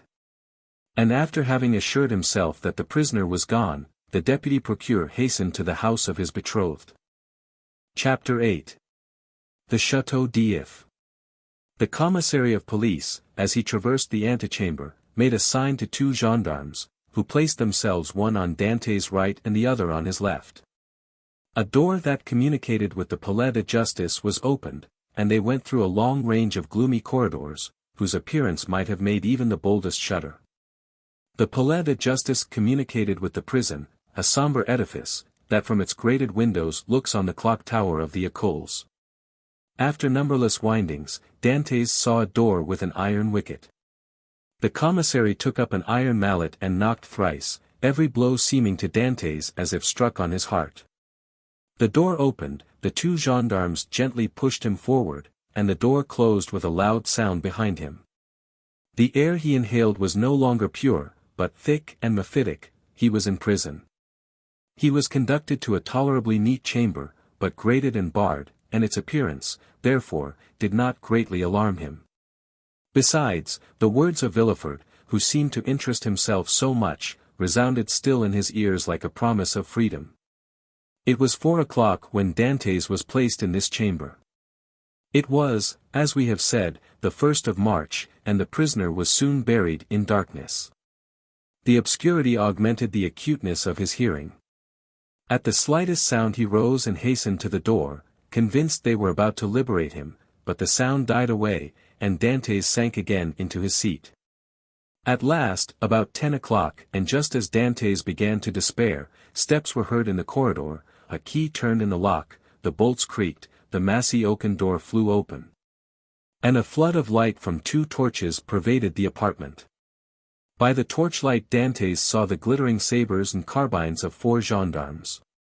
He had advanced at first, but stopped at the sight of this display of force. "Are you come to fetch me?" asked he. "Yes," replied a gendarme. "By the orders of the deputy procureur?" "I believe so." The conviction that they came from M. de Villefort relieved all Dantès' apprehensions. He advanced calmly, and placed himself in the center of the escort. A carriage waited at the door, the coachman was on the box, and a police officer sat beside him. "Is this carriage for me?" said Dantès. "It is for you," replied a gendarme. Dantès was about to speak. But feeling himself urged forward, and having neither the power or the intention to resist, he mounted the steps, and was in an instant seated inside between 2 gendarmes. The two others took their places opposite, and the carriage rolled heavily over the stones. The prisoner glanced at the windows, they were grated. He had changed his prison for another that was conveying him he knew not whither. Through the grating, however, Dantès saw they were passing through the Rue Caisserie, and by the Rue Saint-Laurent and the Rue Taramis, to the quay. Soon he saw the lights of La Consigne. The carriage stopped, the officer descended, approached the guardhouse, a dozen soldiers came out and formed themselves in order. Dantès saw the reflection of their muskets by the light of the lamps on the quay. "Can all this force be summoned on my account?" thought he. The officer opened the door, which was locked, and, without speaking a word, answered Dantès' question, for he saw between the ranks of the soldiers a passage formed from the carriage to the port. The two gendarmes who were opposite to him descended first, then he was ordered to alight and the gendarmes on each side of him followed his example. They advanced towards a boat, which a custom-house officer held by a chain, near the quay. The soldiers looked at Dantès with an air of stupid curiosity. In an instant he was placed in the stern sheets of the boat, between the gendarmes, while the officer stationed himself at the bow. A shove sent the boat adrift, and 4 sturdy oarsmen impelled it rapidly towards the Pilon. At a shout from the boat, the chain that closes the mouth of the port was lowered and in a second they were, as Dantès knew, in the Frial and outside the inner harbour. The prisoner's first feeling was of joy at again breathing the pure air, for air is freedom. But he soon sighed, for he passed before La Réserve, where he had that morning been so happy, and now through the open windows came the laughter and revelry of a ball. Dantès folded his hands, raised his eyes to heaven, and prayed fervently. The boat continued her voyage. They had passed the Tête de Mort, were now off the Anse du Pharaon, and about to double the battery. This maneuver was incomprehensible to Dantès. "Whither are you taking me?" asked he. "You will soon know. But still, we are forbidden to give you any explanation." Dantès, trained in discipline, knew that nothing would be more absurd than to question subordinates, who were forbidden to reply, and so he remained silent. The most vague and wild thoughts passed through his mind. The boat they were in could not make a long voyage, there was no vessel at anchor outside the harbour. He thought, perhaps, they were going to leave him on some distant point. He was not bound, nor had they made any attempt to handcuff him, this seemed a good augury.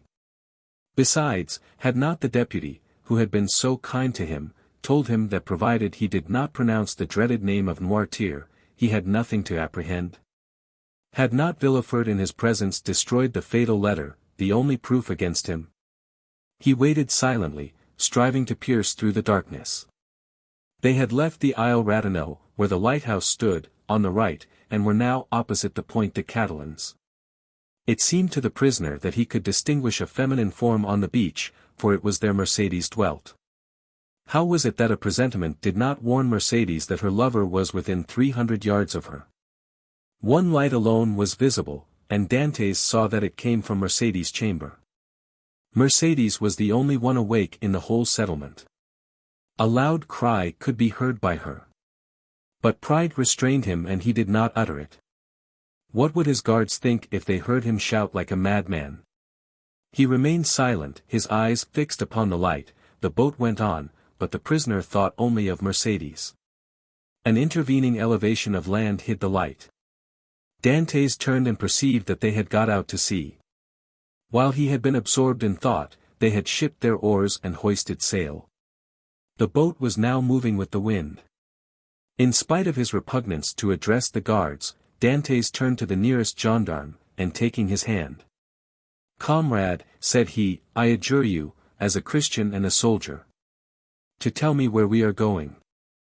I am Captain Dantès, a loyal Frenchman, though accused of treason. Tell me where you are conducting me, and I promise you on my honor I will submit to my fate." The gendarme looked irresolutely at his companion, who returned for answer a sign that said, "I see no great harm in telling him now," and the gendarme replied, "You are a native of Marseilles, and a sailor, and yet you do not know where you are going?" "On my honor, I have no idea." "Have you no idea whatever?" None at all. That is impossible. I swear to you it is true. Tell me, I entreat. But my orders. Your orders do not forbid your telling me what I must know in 10 minutes, in half an hour, or an hour. You see I cannot escape, even if I intended. Unless you are blind, or have never been outside the harbor, you must know. I do not. Look round you then. Dantès rose and looked forward, when he saw rise within 100 yards of him the black and frowning rock on which stands the Château d'If. This gloomy fortress, which has for more than 300 years furnished food for so many wild legends, seemed to Dantès like a scaffold to a malefactor. The Château d'If? Cried he, what are we going there for? The gendarme smiled. I am not going there to be imprisoned, said Dantès, it is only used for political prisoners. I have committed no crime. Are there any magistrates or judges at the Château d'If? There are only, said the gendarme, a governor, a garrison, turnkeys, and good thick walls. Come, come, do not look so astonished, or you will make me think you are laughing at me in return for my good nature. Dantès pressed the gendarme's hand as though he would crush it. You think, then, said he, that I am taken to the Château d'If to be imprisoned there? It is probable, but there is no occasion to squeeze so hard. Without any inquiry, without any formality. All the formalities have been gone through, the inquiry is already made. And so, in spite of M. de Villefort's promises? I do not know what M. de Villefort promised you, said the gendarme, but I know we are taking you to the Château d'If. But what are you doing? Help, comrades, help. By a rapid movement, which the gendarmes practiced I had perceived, Dantès sprang forward to precipitate himself into the sea. But 4 vigorous arms seized him as his feet quitted the bottom of the boat. He fell back cursing with rage. Good, said the gendarme, placing his knee on his chest. This is the way you keep your word as a sailor. Believe soft-spoken gentlemen again. Hark ye, my friend, I have disobeyed my first order, but I will not disobey the second. And if you move, I will blow your brains out. And he levelled his carbine at Dantès, who felt the muzzle against his temple. For a moment the idea of struggling crossed his mind, and of so ending the unexpected evil that had overtaken him. But he bethought him of M. de Villefort's promise. And, besides, death in a boat from the hand of a gendarme seemed too terrible. He remained motionless, but gnashing his teeth and wringing his hands with fury. At this moment the boat came to a landing with a violent shock. One of the sailors leaped on shore, a cord creaked as it ran through a pulley, and Dantès guessed they were at the end of the voyage, and that they were mooring the boat. His guards, taking him by the arms and coat collar, forced him to rise, and dragged him towards the steps that lead to the gate of the fortress. While the police officer carrying a musket with fixed bayonet followed behind. Dantès made no resistance, he was like a man in a dream, he saw soldiers drawn up on the embankment, he knew vaguely that he was ascending a flight of steps. He was conscious that he passed through a door, and that the door closed behind him, but all this indistinctly as through a mist. He did not even see the ocean, that terrible barrier against freedom, which the prisoners look upon with utter despair. They halted for a minute, during which he strove to collect his thoughts. He looked around, he was in a court surrounded by high walls, he heard the measured tread of sentinels, and as they passed before the light he saw the barrels of their muskets shine. They waited upwards of 10 minutes. Certain Dantès could not escape, the gendarmes released him. They seemed awaiting orders. The orders came. "Where is the prisoner?" said a voice. "Here," replied the gendarmes. "Let him follow me, I will take him to his cell." "Go," said the gendarmes, thrusting Dantès forward. The prisoner followed his guide, who led him into a room almost underground, whose bare and reeking walls seemed as though impregnated with tears. A lamp placed on a stool illumined the apartment faintly, and showed Dantès the features of his conductor, an under-jailer, ill-clothed, and of sullen appearance. "Here is your chamber for tonight," said he. It is late, and the governor is asleep. Tomorrow, perhaps, he may change you. In the meantime there is bread, water, and fresh straw. And that is all a prisoner can wish for. Good night. And before Dantès could open his mouth, before he had noticed where the jailer placed his bread or the water, before he had glanced towards the corner where the straw was, the jailer disappeared. Taking with him the lamp and closing the door, leaving stamped upon the prisoner's mind the dim reflection of the dripping walls of his dungeon. Dantès was alone in darkness and in silence, cold as the shadows that he felt breathe on his burning forehead. With the first dawn of day the jailer returned, with orders to leave Dantès where he was. He found the prisoner in the same position, as if fixed there, his eyes swollen with weeping. He had passed the night standing, and without sleep. The jailer advanced. Dantès appeared not to perceive him. He touched him on the shoulder. Edmond started. "Have you not slept?" said the jailer. "I do not know," replied Dantès.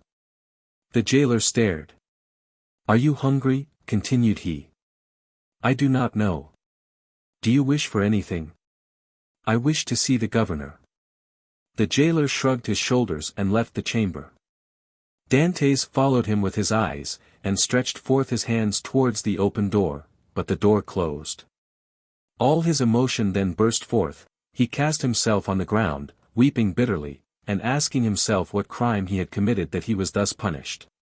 The day passed thus.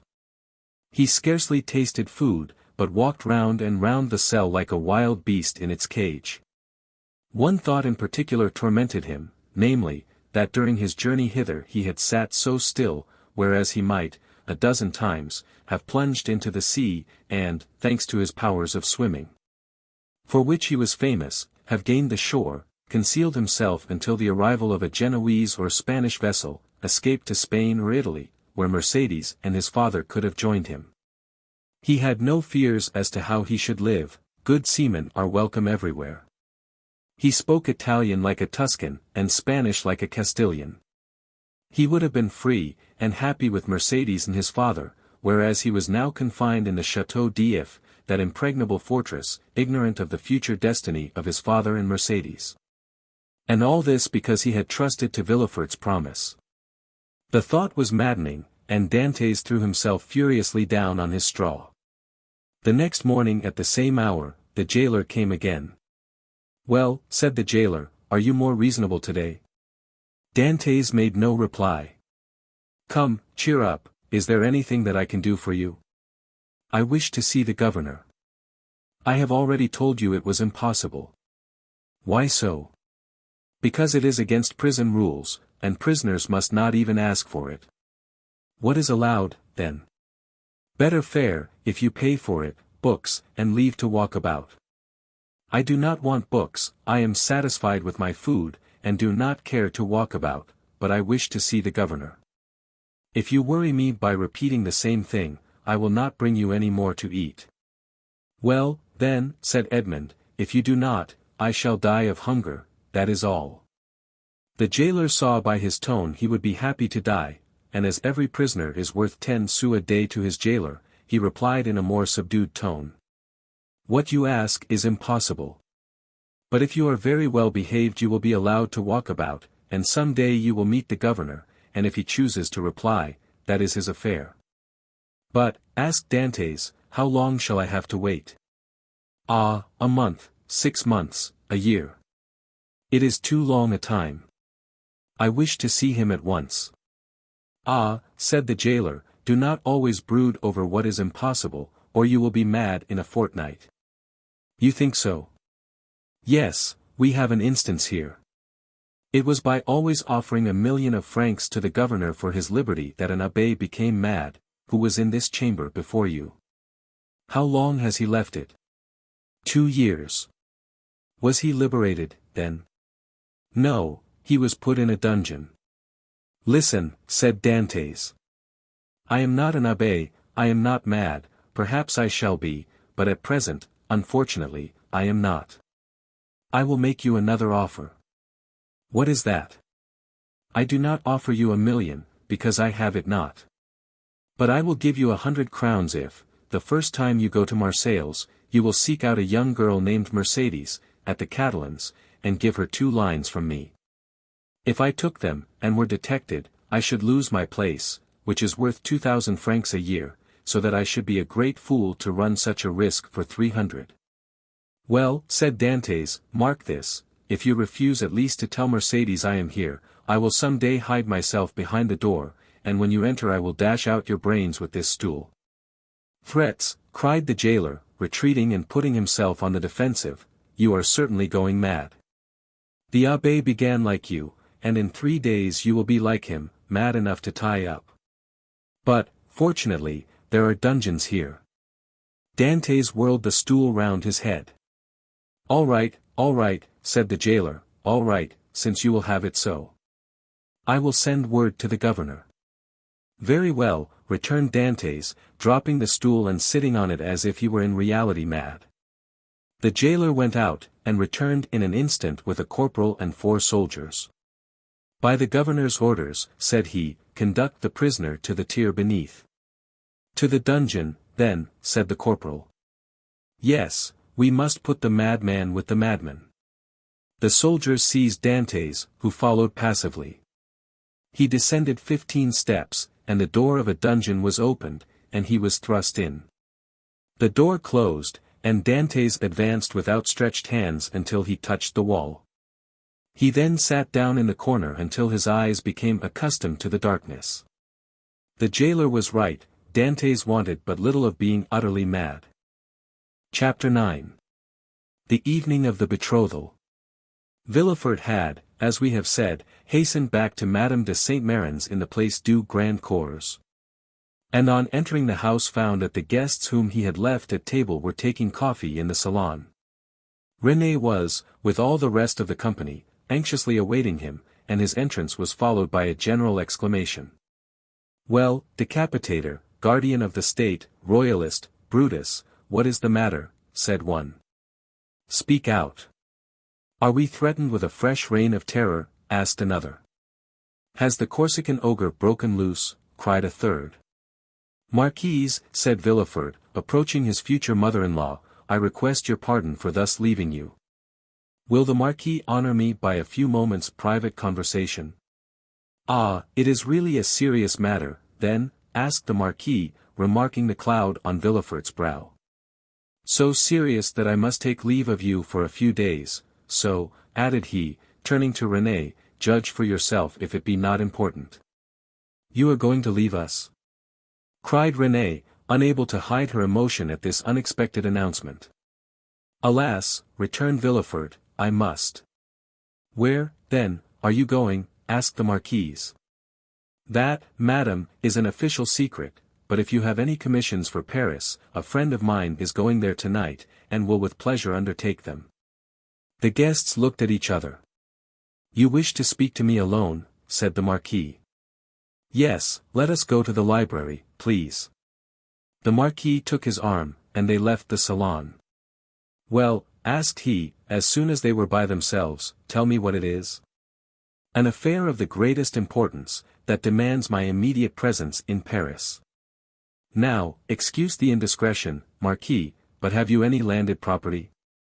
All my fortune is in the funds, 700,000 or 800,000 francs. Then sell out, Marquis, or you will lose it all. But how can I sell out here? You have a broker, have you not? Yes. Then give me a letter to him, and tell him to sell out without an instant's delay, perhaps even now I shall arrive too late. The deuce you say, replied the Marquis, let us lose no time, then. And, sitting down, he wrote a letter to his broker, ordering him to sell out at the market price. Now, then, said Villefort, placing the letter in his pocketbook, I must have another. To whom? To the king. To the king? Yes. I dare not write to his majesty. I do not ask you to write to his majesty, but ask M. de Salvieux to do so. I want a letter that will enable me to reach the king's presence without all the formalities of demanding an audience, that would occasion a loss of precious time. But address yourself to the keeper of the seals, he has the right of entry at the Tuileries, and can procure you audience at any hour of the day or night. Doubtless. But there is no occasion to divide the honors of my discovery with him. The keeper would leave me in the background, and take all the glory to himself. I tell you, Marquis, my fortune is made if I only reach the Tuileries the first, for the king will not forget the service I do him.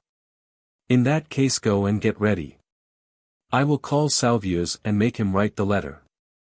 Be as quick as possible, I must be on the road in a quarter of an hour. Tell your coachman to stop at the door. You will present my excuses to the Marquise and Mademoiselle Renée, whom I leave on such a day with great regret. You will find them both here, and can make your farewells in person. 1,000 thanks, and now for the letter. The Marquis rang, a servant entered. Say to the Comte de Salvius that I would like to see him. Now, then, go, said the Marquis. I shall be gone only a few moments. Villefort hastily quitted the apartment, but reflecting that the sight of the Deputy Procureur running through the streets would be enough to throw the whole city into confusion, he resumed his ordinary pace. At his door he perceived a figure in the shadow that seemed to wait for him. It was Mercédès, who, hearing no news of her lover, had come unobserved to inquire after him. As Villefort drew near, she advanced and stood before him.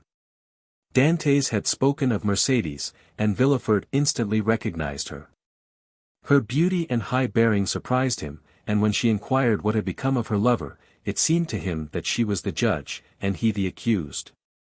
The young man you speak of, said Villefort abruptly, is a great criminal, and I can do nothing for him, mademoiselle.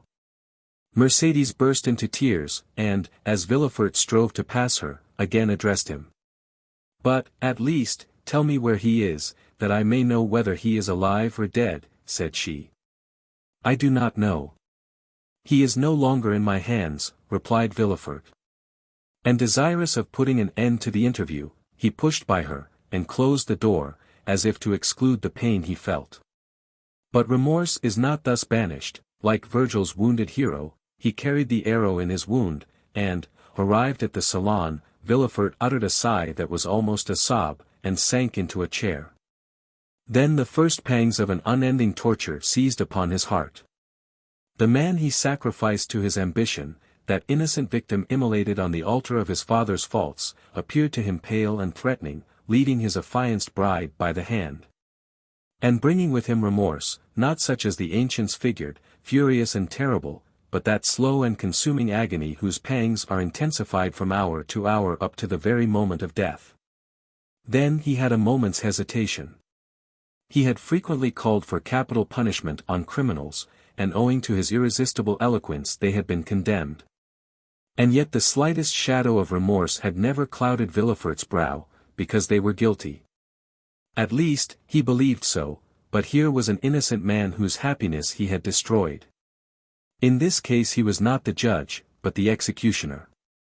As he thus reflected, he felt the sensation we have described, and which had hitherto been unknown to him, arise in his bosom, and fill him with vague apprehensions. It is thus that a wounded man trembles instinctively at the approach of the finger to his wound until it be healed, but Villefort's was one of those that never close, or if they do, only close to reopen more agonizing than ever. If at this moment the sweet voice of Renée had sounded in his ears pleading for mercy, or the fair Mercédès had entered and said, in the name of God, I conjure you to restore me my affianced husband, his cold and trembling hands would have signed his release. But no voice broke the stillness of the chamber, and the door was opened only by Villefort's valet, who came to tell him that the travelling carriage was in readiness. Villefort rose, or rather sprang, from his chair, hastily opened one of the drawers of his desk, emptied all the gold it contained into his pocket, stood motionless an instant. His hand pressed to his head, muttered a few inarticulate sounds, and then, perceiving that his servant had placed his cloak on his shoulders, he sprang into the carriage, ordering the postilions to drive to M. de Saint-Mérin's. The hapless Dantès was doomed. As the Marquis had promised, Villefort found the Marquise and Renée in waiting. He started when he saw Renée, for he fancied she was again about to plead for Dantès. Alas, her emotions were wholly personal, she was thinking only of Villefort's departure. She loved Villefort, and he left her at the moment he was about to become her husband. Villefort knew not when he should return, and Renée, far from pleading for Dantès, hated the man whose crime separated her from her lover. Meanwhile, what of Mercédès? She had met Fernand at the corner of the Rue de la Loge, she had returned to the Catalans, and had despairingly cast herself on her couch. Fernand, kneeling by her side, took her hand, and covered it with kisses that Mercédès did not even feel. She passed the night thus. The lamp went out for want of oil, but she paid no heed to the darkness, and dawn came, but she knew not that it was day. Grief had made her blind to all but one object, that was Edmond. "Ah, you are there," said she, at length, turning towards Fernand. "I have not quitted you since yesterday," returned Fernand sorrowfully. Morel had not readily given up the fight. He had learned that Dantès had been taken to prison, and he had gone to all his friends, and the influential persons of the city. But the report was already in circulation that Dantès was arrested as a Bonapartist agent.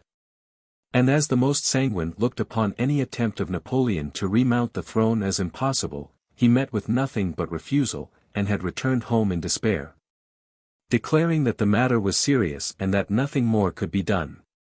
Catullus was equally restless and uneasy, but instead of seeking, like Morel, to aid Dantès, he had shut himself up with 2 bottles of black currant brandy, in the hope of drowning reflection. But he did not succeed, and became too intoxicated to fetch any more drink, and yet not so intoxicated as to forget what had happened. With his elbows on the table he sat between the 2 empty bottles, while spectres danced in the light of the unsnuffed candle, spectres such as Hoffmann strews over his punch-drenched pages. Like black, fantastic dust. Danglars alone was content and joyous, he had got rid of an enemy and made his own situation on the Pharaon secure. Danglars was one of those men born with a pen behind the ear, and an inkstand in place of a heart. Everything with him was multiplication or subtraction. The life of a man was to him of far less value than a numeral, especially when, by taking it away, he could increase the sum total of his own desires. He went to bed at his usual hour, and slept in peace. Villefort, after having received de Salvieux's letter, embraced Renée, kissed the Marquise's hand, and shaken that of the Marquis, started for Paris along the Aix road. Old Dantès was dying with anxiety to know what had become of Edmond. But we know very well what had become of Edmond. Chapter 10. The King's Closet at the Tuileries. We will leave Villefort on the road to Paris, travelling, thanks to trebled fees, with all speed, and passing through 2 or 3 apartments. Enter at the Tuileries the little room with the arched window, so well known as having been the favourite closet of Napoleon and Louis XVIII, and now of Louis Philippe. There, seated before a walnut table he had brought with him from Hartwell, and to which, from one of those fancies not uncommon to great people, he was particularly attached, the king, Louis XVIII, was carelessly listening to a man of 50 or 52 years of age, with grey hair, aristocratic bearing, and exceedingly gentlemanly attire. And meanwhile making a marginal note in a volume of Gryphius's rather inaccurate, but much sought after edition of Horace, a work which was much indebted to the sagacious observations of the philosophical monarch. "You say, sir," said the king, "that I am exceedingly disquieted, sire. Really, have you had a vision of the 7 fat kine and the 7 lean kine?" "No, sire, for that would only betoken for us 7 years of plenty and 7 years of scarcity, and with a king as full of foresight as your majesty, scarcity is not a thing to be feared." "Then of what other scourge are you afraid, my dear Blocas?" "Sire, I have every reason to believe that a storm is brewing in the south." "Well, my dear Duke," replied Louis XVIII, "I think you are wrongly informed, and know positively that, on the contrary, it is very fine weather in that direction." Man of ability as he was, Louis XVIII liked a pleasant jest. "Sire," continued de Blocas, "if it only be to reassure a faithful servant, will your majesty send into Languedoc, Provence, and Dauphiné, trusty men?" Who will bring you back a faithful report as to the feeling in these 3 provinces? Can I, Mercédès, replied the king, continuing the annotations in his Horace. Sire, replied the courtier, laughing, in order that he might seem to comprehend the quotation, your majesty may be perfectly right in relying on the good feeling of France. But I fear I am not altogether wrong in dreading some desperate attempt. By whom? By Bonaparte, or, at least, by his adherents. My dear Blocas, said the king, you with your alarms prevent me from working. And you, sire, prevent me from sleeping with your security. Wait, my dear sir, wait a moment. For I have such a delightful note on the pastor cum traharet, wait, and I will listen to you afterwards. There was a brief pause, during which Louis XVIII wrote, in a hand as small as possible, another note on the margin of his Horace. And then looking at the Duke with the air of a man who thinks he has an idea of his own, while he is only commenting upon the idea of another, said. Go on, my dear Duke, go on, I listen. Sire, said Blocas, who had for a moment the hope of sacrificing Villefort to his own profit. I am compelled to tell you that these are not mere rumors destitute of foundation which thus disquiet me. But a serious-minded man, deserving all my confidence, and charged by me to watch over the south, the Duke hesitated as he pronounced these words. Has arrived by post to tell me that a great peril threatens the king, and so I hasten to you, sire. Mala ducis avi domum, continued Louis XVIII, still annotating. Does your majesty wish me to drop the subject? By no means, my dear Duke, but just stretch out your hand. Which? Whichever you please, there to the left. Here, sire. I tell you to the left, and you are looking to the right, I mean on my left, yes, there. You will find yesterday's report of the Minister of Police. But here is M. d'André himself, and M. d'André, announced by the chamberlain-in-waiting, entered. Come in, said Louis XVIII, with repressed smile, come in, Baron, and tell the Duke all you know, the latest news of M. de Bonaparte. Do not conceal anything, however serious. Let us see, the island of Elba is a volcano, and we may expect to have issuing thence flaming and bristling war, bella, horrida bella. M. d'André leaned very respectfully on the back of a chair with his 2 hands, and said. Has your majesty perused yesterday's report? Yes, yes. But tell the Duke himself, who cannot find anything, what the report contains, give him the particulars of what the usurper is doing in his islet. Monsieur, said the Baron to the Duke, all the servants of his majesty must approve of the latest intelligence which we have from the island of Elba. Bonaparte. M.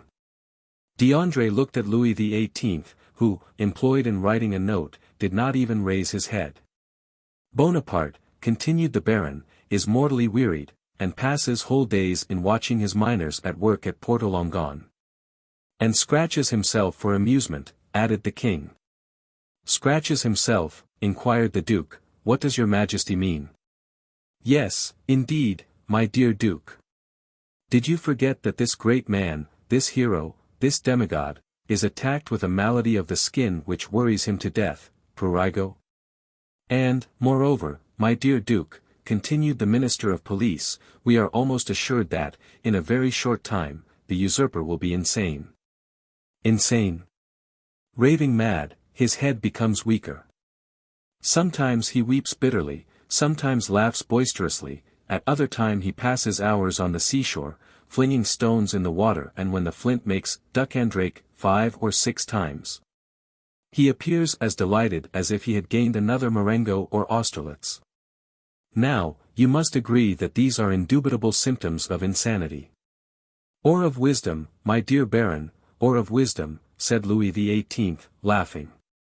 The greatest captains of antiquity amused themselves by casting pebbles into the ocean, see Plutarch's Life of Scipio Africanus. M. De Blocas pondered deeply between the confident monarch and the truthful minister. Villefort, who did not choose to reveal the whole secret, lest another should reap all the benefit of the disclosure, had yet communicated enough to cause him the greatest uneasiness. Well, d'André, said Louis XVIII, Blocas is not yet convinced, let us proceed, therefore, to the usurper's conversion. The minister of police bowed. The usurper's conversion, murmured the duke, looking at the king and D'Andre, who spoke alternately, like Virgil's shepherds. The usurper converted. Decidedly, my dear duke. In what way converted? To good principles. Tell him all about it, baron. Why, this is the way of it, said the minister, with the gravest air in the world. Napoleon lately had a review, and as 2 or 3 of his old veterans expressed a desire to return to France, he gave them their dismissal, and exhorted them to serve the good king. These were his own words, of that I am certain. Well, Blocas, what think you of this? Inquired the king triumphantly, and pausing for a moment from the voluminous scholiast before him. I say, sire, that the minister of police is greatly deceived, or I am. And as it is impossible it can be the minister of police, as he has the guardianship of the safety and honor of your majesty, it is probable that I am in error. However, sire, if I might advise, your majesty will interrogate the person of whom I spoke to you, and I will urge your majesty to do him this honor. Most willingly, duke. Under your auspices I will receive any person you please, but you must not expect me to be too confiding. Baron, have you any report more recent than this, dated the February 20th, and this is the 3rd of March? No, sire, but I am hourly expecting one. It may have arrived since I left my office. Go thither, and if there be none, well, continued Louis XVIII, make one, that is the usual way, is it not? And the king laughed facetiously. Oh, sire, replied the minister, we have no occasion to invent any. Every day our desks are loaded with most circumstantial denunciations, coming from hosts of people who hope for some return for services which they seek to render, but cannot. They trust to fortune, and rely upon some unexpected event in some way to justify their predictions. Well, sir, go, said Louis XVIII, and remember that I am waiting for you. I will but go and return, sire, I shall be back in 10 minutes. And I, sire, said M. de Blocas, will go and find my messenger. Wait, sir, wait, said Louis XVIII. Really, M.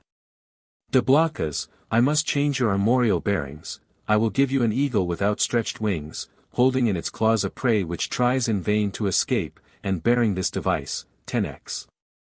Sire, I listen, said de Blocas, biting his nails with impatience. I wish to consult you on this passage, Molly fugens angelitu, you know it refers to a stag flying from a wolf. Are you not a sportsman and a great wolf hunter? Well, then, what do you think of the Molly angelitu? Admirable, sire. But my messenger is like the stag you refer to, for he has posted 220 leagues in scarcely 3 days. Which is undergoing great fatigue and anxiety, my dear duke, when we have a telegraph which transmits messages in 3 or 4 hours, and that without getting in the least out of breath. Ah, sire, you recompense but badly this poor young man, who has come so far, and with so much ardor, to give your majesty useful information. If only for the sake of M. de Salvieux, who recommends him to me, I entreat your majesty to receive him graciously. M. de Salvieux, my brother's chamberlain. Yes, sire. He is at Marseilles. And writes me thence. Does he speak to you of this conspiracy? No, but strongly recommends M. de Villefort, and begs me to present him to your majesty. M. de Villefort, cried the king, is the messenger's name M. de Villefort? Yes, sire. And he comes from Marseilles? In person. Why did you not mention his name at once, replied the king, betraying some uneasiness. Sire, I thought his name was unknown to your majesty. No, Blocas, he is a man of strong and elevated understanding, ambitious, too, and, pardieu. You know his father's name. His father? Yes, Mortier. Mortier the Girondin, Mortier the senator. He himself. And your majesty has employed the son of such a man? Blocas, my friend, you have but limited comprehension. I told you Villefort was ambitious, and to attain this ambition Villefort would sacrifice everything, even his father. Then, sire, may I present him? This instant, Duke. Where is he? Waiting below, in my carriage. Seek him at once. I hasten to do so. The Duke left the royal presence with the speed of a young man. His really sincere royalism made him youthful again. Louis XVIII remained alone, and turning his eyes on his half-opened Horace, muttered. Justum et tenacem propositi virum. M. De Blocas returned as speedily as he had departed, but in the antechamber he was forced to appeal to the king's authority. Villefort's dusty garb, his costume, which was not of courtly cut, excited the susceptibility of M. De Brézé, who was all astonishment at finding that this young man had the audacity to enter before the king in such attire. The Duke, however, overcame all difficulties with a word, His Majesty's order. And, in spite of the protestations which the master of ceremonies made for the honor of his office and principles, Villefort was introduced. The king was seated in the same place where the Duke had left him. On opening the door, Villefort found himself facing him, and the young magistrate's first impulse was to pause. Come in, M. De Villefort, said the king, come in. Villefort bowed, and advancing a few steps, waited until the king should interrogate him. M. De Villefort, said Louis XVIII, the Duc de Blocas assures me you have some interesting information to communicate. Sire, the Duke is right, and I believe your Majesty will think it equally important. In the first place, and before everything else, sir, is the news as bad in your opinion as I am asked to believe? Sire, I believe it to be most urgent, but I hope, by the speed I have used, that it is not irreparable. Speak as fully as you please, sir, said the king, who began to give way to the emotion which had showed itself in Blocas's face and affected Villefort's voice. Speak, sir, and pray begin at the beginning, I like order in everything. Sire, said Villefort, I will render a faithful report to your Majesty, but I must entreat your forgiveness if my anxiety leads to some obscurity in my language. A glance at the king after this discreet and subtle exordium, assured Villefort of the benignity of his august auditor, and he went on. Sire, I have come as rapidly to Paris as possible. To inform your Majesty that I have discovered, in the exercise of my duties, not a commonplace and insignificant plot, such as is every day got up in the lower ranks of the people and in the army. But an actual conspiracy, a storm which menaces no less than your Majesty's throne. Sire, the usurper is arming 3 ships, he meditates some project, which, however mad, is yet, perhaps, terrible.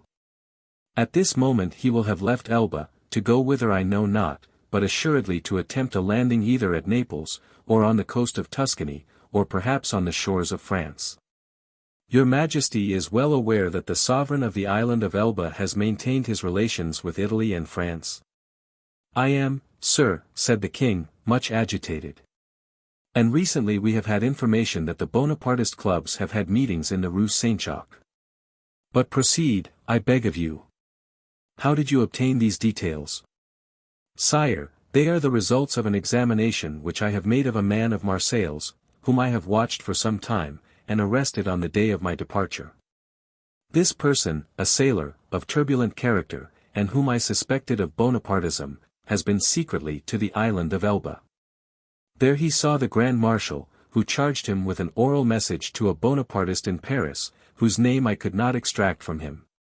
But this mission was to prepare men's minds for a return. It is the man who says this, sire, a return which will soon occur. And where is this man? In prison, sire. And the matter seems serious to you? So serious, sire, that when the circumstance surprised me in the midst of a family festival, on the very day of my betrothal, I left my bride and friends, postponing everything. That I might hasten to lay at your Majesty's feet the fears which impressed me, and the assurance of my devotion. True, said Louis XVIII, was there not a marriage engagement between you and Mademoiselle de Saint-Méran? Daughter of one of your Majesty's most faithful servants. Yes, yes. But let us talk of this plot, M. de Villefort. Sire, I fear it is more than a plot, I fear it is a conspiracy. A conspiracy in these times, said Louis XVIII, smiling, is a thing very easy to meditate, but more difficult to conduct to an end, inasmuch as, re-established so recently on the throne of our ancestors, we have our eyes open at once upon the past, the present, and the future. For the last 10 months my ministers have redoubled their vigilance, in order to watch the shore of the Mediterranean. If Bonaparte landed at Naples, the whole coalition would be on foot before he could even reach Piombino. If he land in Tuscany, he will be in an unfriendly territory. If he land in France, it must be with a handful of men, and the result of that is easily foretold, execrated as he is by the population. Take courage, sir. But at the same time rely on our royal gratitude. Ah, here is M. d'André, cried de Blocas. At this instant the Minister of Police appeared at the door, pale, trembling, and as if ready to faint. Villefort was about to retire, but M. de Blocas, taking his hand, restrained him. Chapter 11. The Corsican Ogre. At the sight of this agitation Louis XVIII pushed from him violently the table at which he was sitting. "What ails you, Baron?" he exclaimed. "You appear quite aghast. Has your uneasiness anything to do with what M. de Blocas has told me, and M. de Villefort has just confirmed?" M. de Blocas moved suddenly towards the Baron, but the fright of the courtier pleaded for the forbearance of the statesman. And besides, as matters were, it was much more to his advantage that the prefect of police should triumph over him than that he should humiliate the prefect. "Sire," stammered the Baron. "Well, what is it?" asked Louis XVIII. The Minister of Police, giving way to an impulse of despair, was about to throw himself at the feet of Louis XVIII, who retreated a step and frowned. "Will you speak?" he said. "Oh, sire, what a dreadful misfortune! I am, indeed, to be pitied. I can never forgive myself." "Monsieur," said Louis XVIII, "I command you to speak." "Well, sire, the usurper left Elba on the February 26th, and landed on the 1st of March. "And where?" "In Italy?" asked the king eagerly. "In France, sire, at a small port, near Antibes, in the Gulf of Juan." The usurper landed in France, near Antibes, in the Gulf of Juan, 250 leagues from Paris, on the 1st of March, and you only acquired this information today, the 3rd of March. "Well, sir, what you tell me is impossible. You must have received a false report, or you have gone mad." "Alas, sire, it is but too true." Louis made a gesture of indescribable anger and alarm, and then drew himself up as if this sudden blow had struck him at the same moment in heart and countenance. "In France!" he cried, "the usurper in France! Then they did not watch over this man. Who knows? They were, perhaps, in league with him." "Oh, sire," exclaimed the Duc de Blocas, "M. d'André is not a man to be accused of treason. Sire, we have all been blind, and the Minister of Police has shared the general blindness, that is all." "But," said Villefort, and then suddenly checking himself, he was silent. Then he continued, "Your pardon, sire," he said, bowing, "my zeal carried me away. Will your Majesty deign to excuse me?" "Speak, sir, speak boldly," replied Louis. "You alone forewarned us of the evil, now try and aid us with the remedy." "Sire," said Villefort, "the usurper is detested in the south. And it seems to me that if he ventured into the south, it would be easy to raise Languedoc and Provence against him." "Yes, assuredly," replied the minister. "But he is advancing by Gap and Sisteron." "Advancing, he is advancing," said Louis XVIII. "Is he then advancing on Paris?" The Minister of Police maintained a silence which was equivalent to a complete avowal. "And Dauphiné, sir?" inquired the king, of Villefort. "Do you think it possible to rouse that as well as Provence?" "Sire, I am sorry to tell your Majesty a cruel fact, but but the feeling in Dauphiné is quite the reverse of that in Provence or Languedoc. The mountaineers are Bonapartists, sire. Then, murmured Louis, he was well informed. And how many men had he with him? I do not know, sire, answered the Minister of Police. What, you do not know? Have you neglected to obtain information on that point? Of course it is of no consequence, he added, with a withering smile. Sire, it was impossible to learn. The dispatch simply stated the fact of the landing and the route taken by the usurper. And how did this dispatch reach you? Inquired the king. The minister bowed his head, and while a deep color overspread his cheeks, he stammered out. By the telegraph, sire.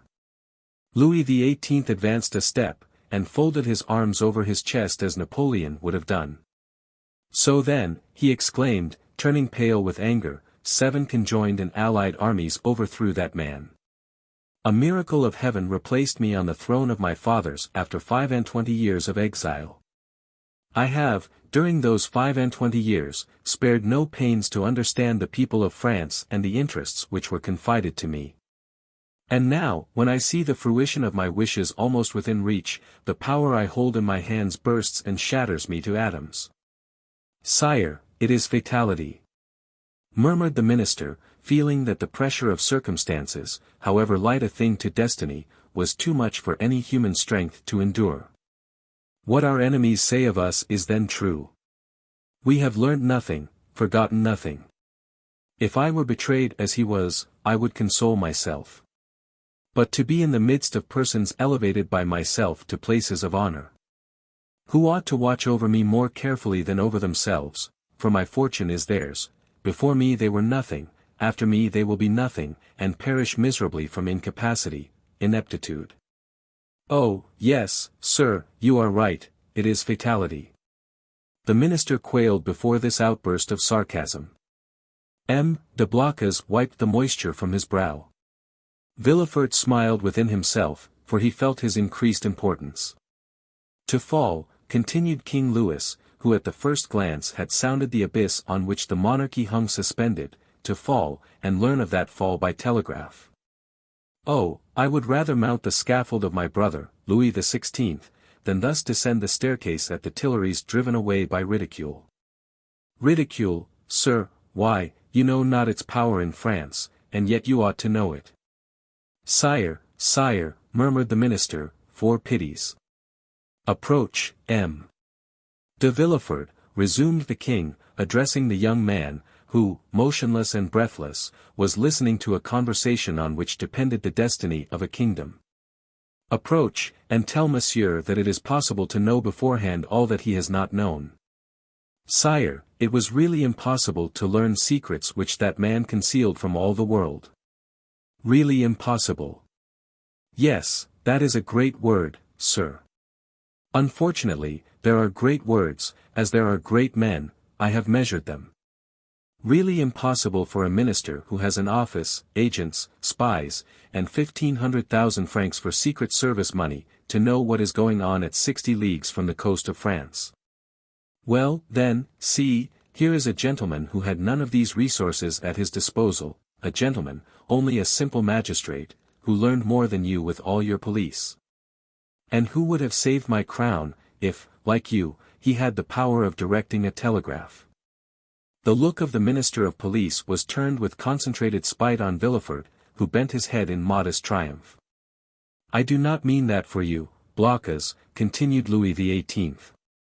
For if you have discovered nothing, at least you have had the good sense to persevere in your suspicions. Any other than yourself would have considered the disclosure of M. de Villefort insignificant, or else dictated by venal ambition. These words were an allusion to the sentiments which the Minister of Police had uttered with so much confidence an hour before. Villefort understood the king's intent. Any other person would, perhaps, have been overcome by such an intoxicating draught of praise. But he feared to make for himself a mortal enemy of the police minister, although he saw that d'André was irrevocably lost. In fact, the minister, who, in the plenitude of his power, had been unable to unearth Napoleon's secret, might in despair at his own downfall interrogate Dantès and so lay bare the motives of Villefort's plot. Realizing this, Villefort came to the rescue of the crestfallen minister, instead of aiding to crush him. "Sire," said Villefort, "the suddenness of this event must prove to your majesty that the issue is in the hands of Providence. What your majesty is pleased to attribute to me as profound perspicacity is simply owing to chance, and I have profited by that chance, like a good and devoted servant, that's all. Do not attribute to me more than I deserve, sire, that your majesty may never have occasion to recall the first opinion you have been pleased to form of me." The minister of police thanked the young man by an eloquent look, and Villefort understood that he had succeeded in his design. That is to say, that without forfeiting the gratitude of the king, he had made a friend of one on whom, in case of necessity, he might rely. "'Tis well," resumed the king. "And now, gentlemen," he continued, turning towards M. de Blocas and the Minister of Police, "I have no further occasion for you, and you may retire. What now remains to do is in the department of the Minister of War." "Fortunately, sire," said M. de Blocas, "we can rely on the army. Your majesty knows how every report confirms their loyalty and attachment. Do not mention reports, Duke, to me, for I know now what confidence to place in them. Yet, speaking of reports, Baron, what have you learned with regard to the affair in the Rue Saint-Jacques?" "The affair in the Rue Saint-Jacques!" exclaimed Villefort, unable to repress an exclamation. Then, suddenly pausing, he added, "Your pardon, sire, but my devotion to your majesty has made me forget, not the respect I have, for that is too deeply engraved in my heart, but the rules of etiquette." Go on, sir," replied the king, "you have today earned the right to make inquiries here."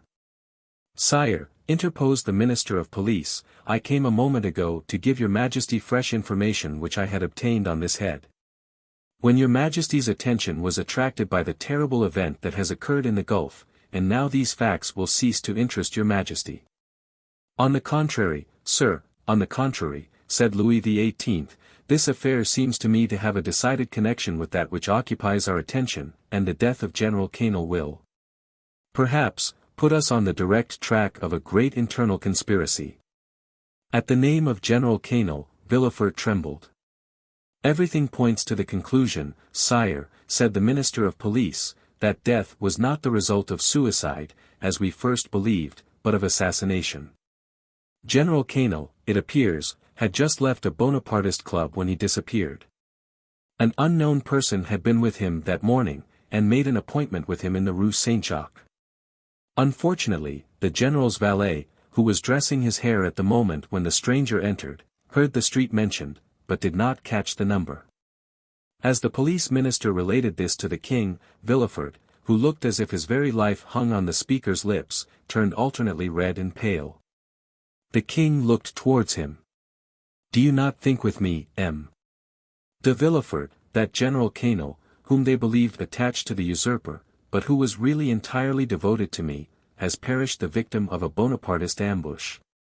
"It is probable, sire," replied Villefort. "But is this all that is known?" "They are on the track of the man who appointed the meeting with him." "On his track?" said Villefort. "Yes, the servant has given his description. He is a man of from 50 to 52 years of age, dark, with black eyes covered with shaggy eyebrows, and a thick mustache. He was dressed in a blue frock coat, buttoned up to the chin, and wore at his buttonhole the rosette of an officer of the Legion of Honor. Yesterday a person exactly corresponding with this description was followed, but he was lost sight of at the corner of the Rue de la Jussienne and the Rue Coquerin." Villefort leaned on the back of an armchair, for as the Minister of Police went on speaking he felt his legs bend under him. But when he learned that the unknown had escaped the vigilance of the agent who followed him, he breathed again. "Continue to seek for this man, sir," said the king to the Minister of Police. "For if, as I am all but convinced, General Quesnel, who would have been so useful to us at this moment, has been murdered, his assassins, Bonapartists or not, shall be cruelly punished." It required all Villefort's coolness not to betray the terror with which this declaration of the king inspired him. How strange, continued the king, with some asperity. The police think that they have disposed of the whole matter when they say, a murder has been committed, and especially so when they can add, and we are on the track of the guilty persons. Sire, your Majesty will, I trust, be amply satisfied on this point at least. We shall see. I will no longer detain you, M. de Villefort, for you must be fatigued after so long a journey. Go and rest. Of course you stopped at your father's.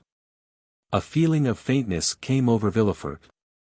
No, sire, he replied, I alighted at the Hôtel de Madrid, in the Rue de Tournon. But you have seen him. Sire, I went straight to the Duc de Blacas. But you will see him, then? I think not, sire. Ah, I forgot, said Louis, smiling in a manner which proved that all these questions were not made without a motive. I forgot you and M. Noirtier are not on the best terms possible, and that is another sacrifice made to the royal cause, and for which you should be recompensed. Sire, the kindness your Majesty deigns to evince towards me is a recompense which so far surpasses my utmost ambition that I have nothing more to ask for. Never mind, sir, we will not forget you, make your mind easy.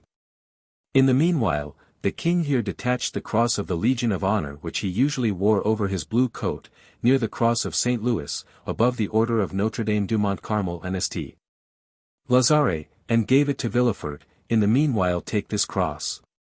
Sire, said Villefort, your Majesty mistakes, this is an officer's cross. Ma foi.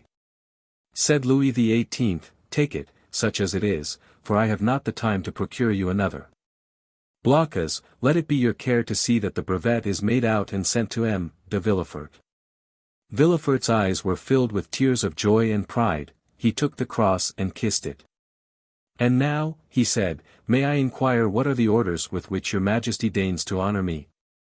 Take what rest you require, and remember that if you are not able to serve me here in Paris, you may be of the greatest service to me at Marseilles. Sire, replied Villefort, bowing, in an hour I shall have quitted Paris. Go, sir, said the king. And should I forget you, king's memories are short, do not be afraid to bring yourself to my recollection. Baron, send for the Minister of War. Blacas, remain. Ah, sir, said the Minister of Police to Villefort, as they left the Tuileries, you entered by luck's door, your fortune is made. Will it be long first? Muttered Villefort, saluting the minister, whose career was ended, and looking about him for a hackney coach. One passed at the moment, which he hailed. He gave his address to the driver, and springing in, threw himself on the seat, and gave loose to dreams of ambition. 10 minutes afterwards Villefort reached his hotel, ordered horses to be ready in 2 hours, and asked to have his breakfast brought to him. He was about to begin his repast when the sound of the bell rang sharp and loud. The valet opened the door, and Villefort heard someone speak his name. Who could know that I was here already? Said the young man. The valet entered. Well, said Villefort, what is it, who rang, who asked for me? A stranger who will not send in his name. A stranger who will not send in his name. What can he want with me? He wishes to speak to you. To me? Yes. Did he mention my name? Yes. What sort of person is he? Why, sir, a man of about 50. Short or tall? About your own height, sir. Dark or fair? Dark, very dark, with black eyes, black hair, black eyebrows. And how dressed? Asked Villefort quickly. In a blue frock coat, buttoned up close, decorated with the Legion of Honor. It is he, said Villefort, turning pale. Pardieu. Said the individual whose description we have twice given, entering the door, what a great deal of ceremony. Is it the custom in Marseilles for sons to keep their fathers waiting in their anterooms? Father, cried Villefort, then I was not deceived, I felt sure it must be you. Well, then, if you felt so sure, replied the newcomer, putting his cane in a corner and his hat on a chair, allow me to say, my dear Gerard, that it was not very filial of you to keep me waiting at the door. Leave us, Germain, said Villefort. The servant quitted the apartment with evident signs of astonishment. Chapter 12. Father and Son. M. Noirtier, for it was, indeed, he who entered, looked after the servant until the door was closed, and then, fearing, no doubt, that he might be overheard in the antechamber, he opened the door again. Nor was the precaution useless, as appeared from the rapid retreat of Germain, who proved that he was not exempt from the sin which ruined our first parents. M. Noirtier then took the trouble to close and bolt the antechamber door, then that of the bedchamber, and then extended his hand to Villefort, who had followed all his motions with surprise which he could not conceal. Well, now, my dear Gérard, said he to the young man, with a very significant look, do you know, you seem as if you were not very glad to see me. My dear father, said Villefort, I am, on the contrary, delighted, but I so little expected your visit, that it has somewhat overcome me. But, my dear fellow, replied M. Noirtier, seating himself, I might say the same thing to you, when you announce to me your wedding for the 28th of February, and on the 3rd of March you turn up here in Paris. And if I have come, my dear father, said Gérard, drawing closer to M. Noirtier, do not complain, for it is for you that I came, and my journey will be your salvation. Ah, indeed, said M. Noirtier, stretching himself out at his ease in the chair.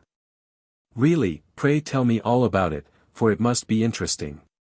Father, you have heard speak of a certain Bonapartist club in the Rue Saint-Jacques. Number 53, yes, I am vice-president. Father, your coolness makes me shudder.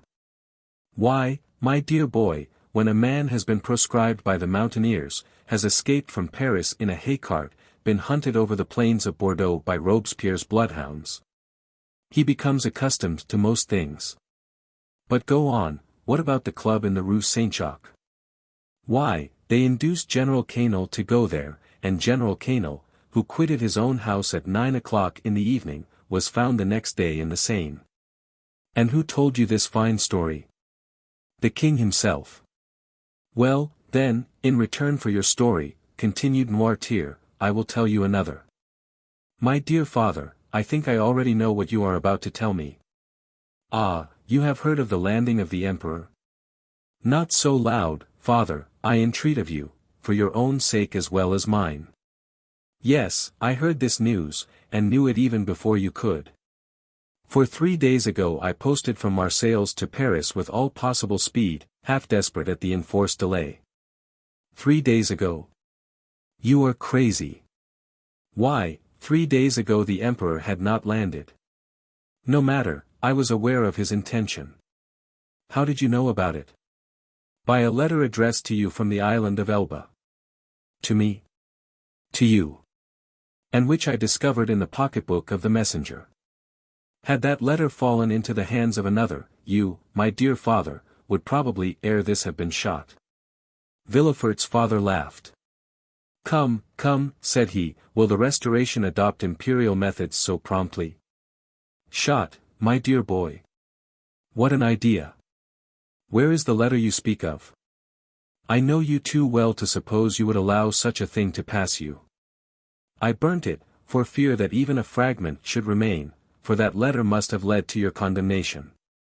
And the destruction of your future prospects, replied Noirtier, yes, I can easily comprehend that. But I have nothing to fear while I have you to protect me. I do better than that, sir, I save you. You do. Why, really, the thing becomes more and more dramatic, explain yourself. I must refer again to the club in the Rue Saint-Jacques. It appears that this club is rather a bore to the police. Why didn't they search more vigilantly? They would have found. They have not found, but they are on the track. Yes, that's the usual phrase, I am quite familiar with it. When the police is at fault, it declares that it is on the track. And the government patiently awaits the day when it comes to say, with a sneaking air, that the track is lost. Yes, but they have found a corpse. The general has been killed, and in all countries they call that a murder. A murder do you call it? Why, there is nothing to prove that the general was murdered. People are found every day in the Seine, having thrown themselves in, or having been drowned from not knowing how to swim. Father, you know very well that the general was not a man to drown himself in despair, and people do not bathe in the Seine in the month of January.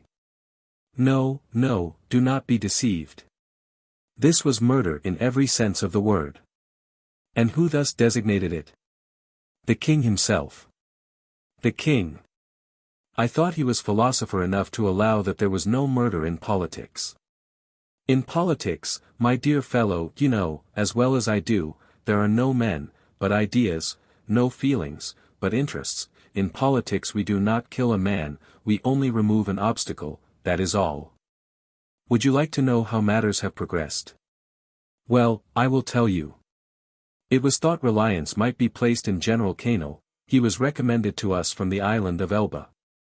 One of us went to him, and invited him to the Rue Saint-Jacques, where he would find some friends. He came there, and the plan was unfolded to him for leaving Elba, the projected landing, etc. When he had heard and comprehended all to the fullest extent, he replied that he was a royalist. Then all looked at each other. He was made to take an oath, and did so, but with such an ill grace that it was really tempting Providence to swear thus, and yet, in spite of that, the general was allowed to depart free, perfectly free. Yet he did not return home. What could that mean? Why, my dear fellow, that on leaving us he lost his way, that's all. A murder? Really, Villefort, you surprise me.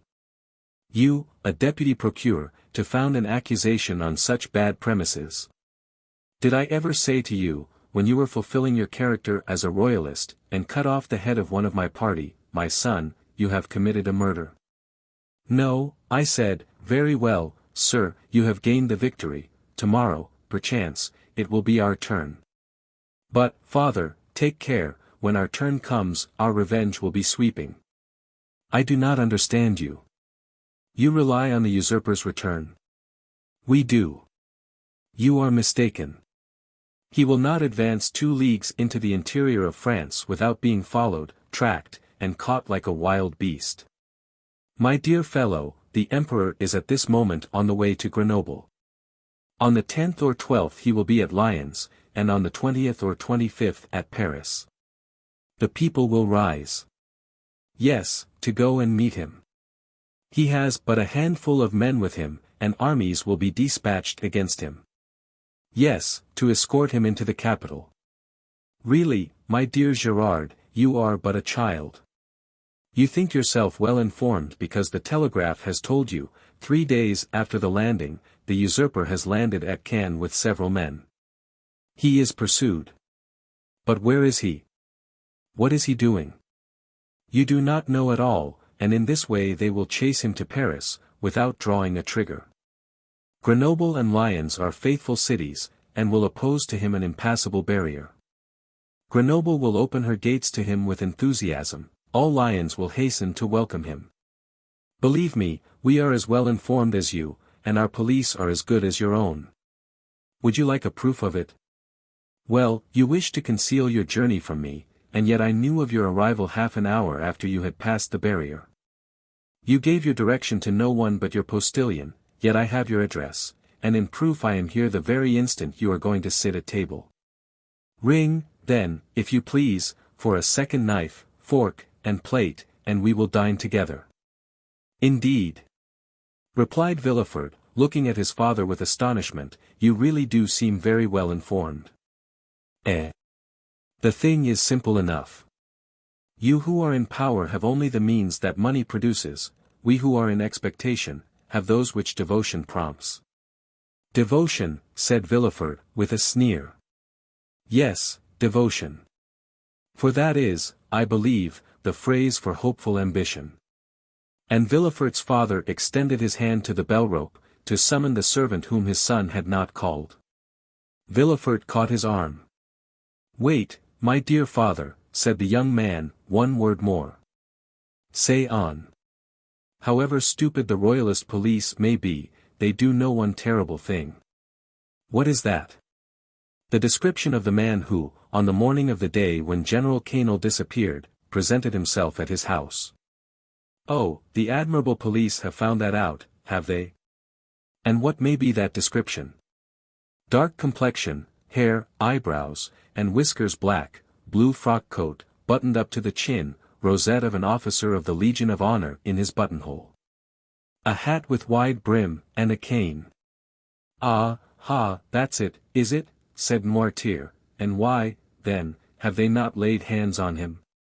Because yesterday, or the day before, they lost sight of him at the corner of the Rue Coq-Héron. Didn't I say that your police were good for nothing? Yes, but they may catch him yet.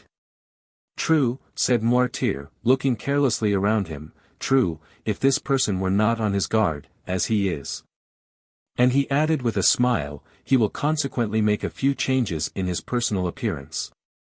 At these words he rose, and put off his frock coat and cravat, went towards a table on which lay his son's toilet articles, lathered his face, took a razor, and, with a firm hand, cut off the compromising whiskers. Villefort watched him with alarm not devoid of admiration. His whiskers cut off, Noirtier gave another turn to his hair. Took, instead of his black cravat, a colored neckerchief which lay at the top of an open portmanteau. Put on, in lieu of his blue and high-buttoned frock coat, a coat of Villefort's of dark brown, and cut away in front.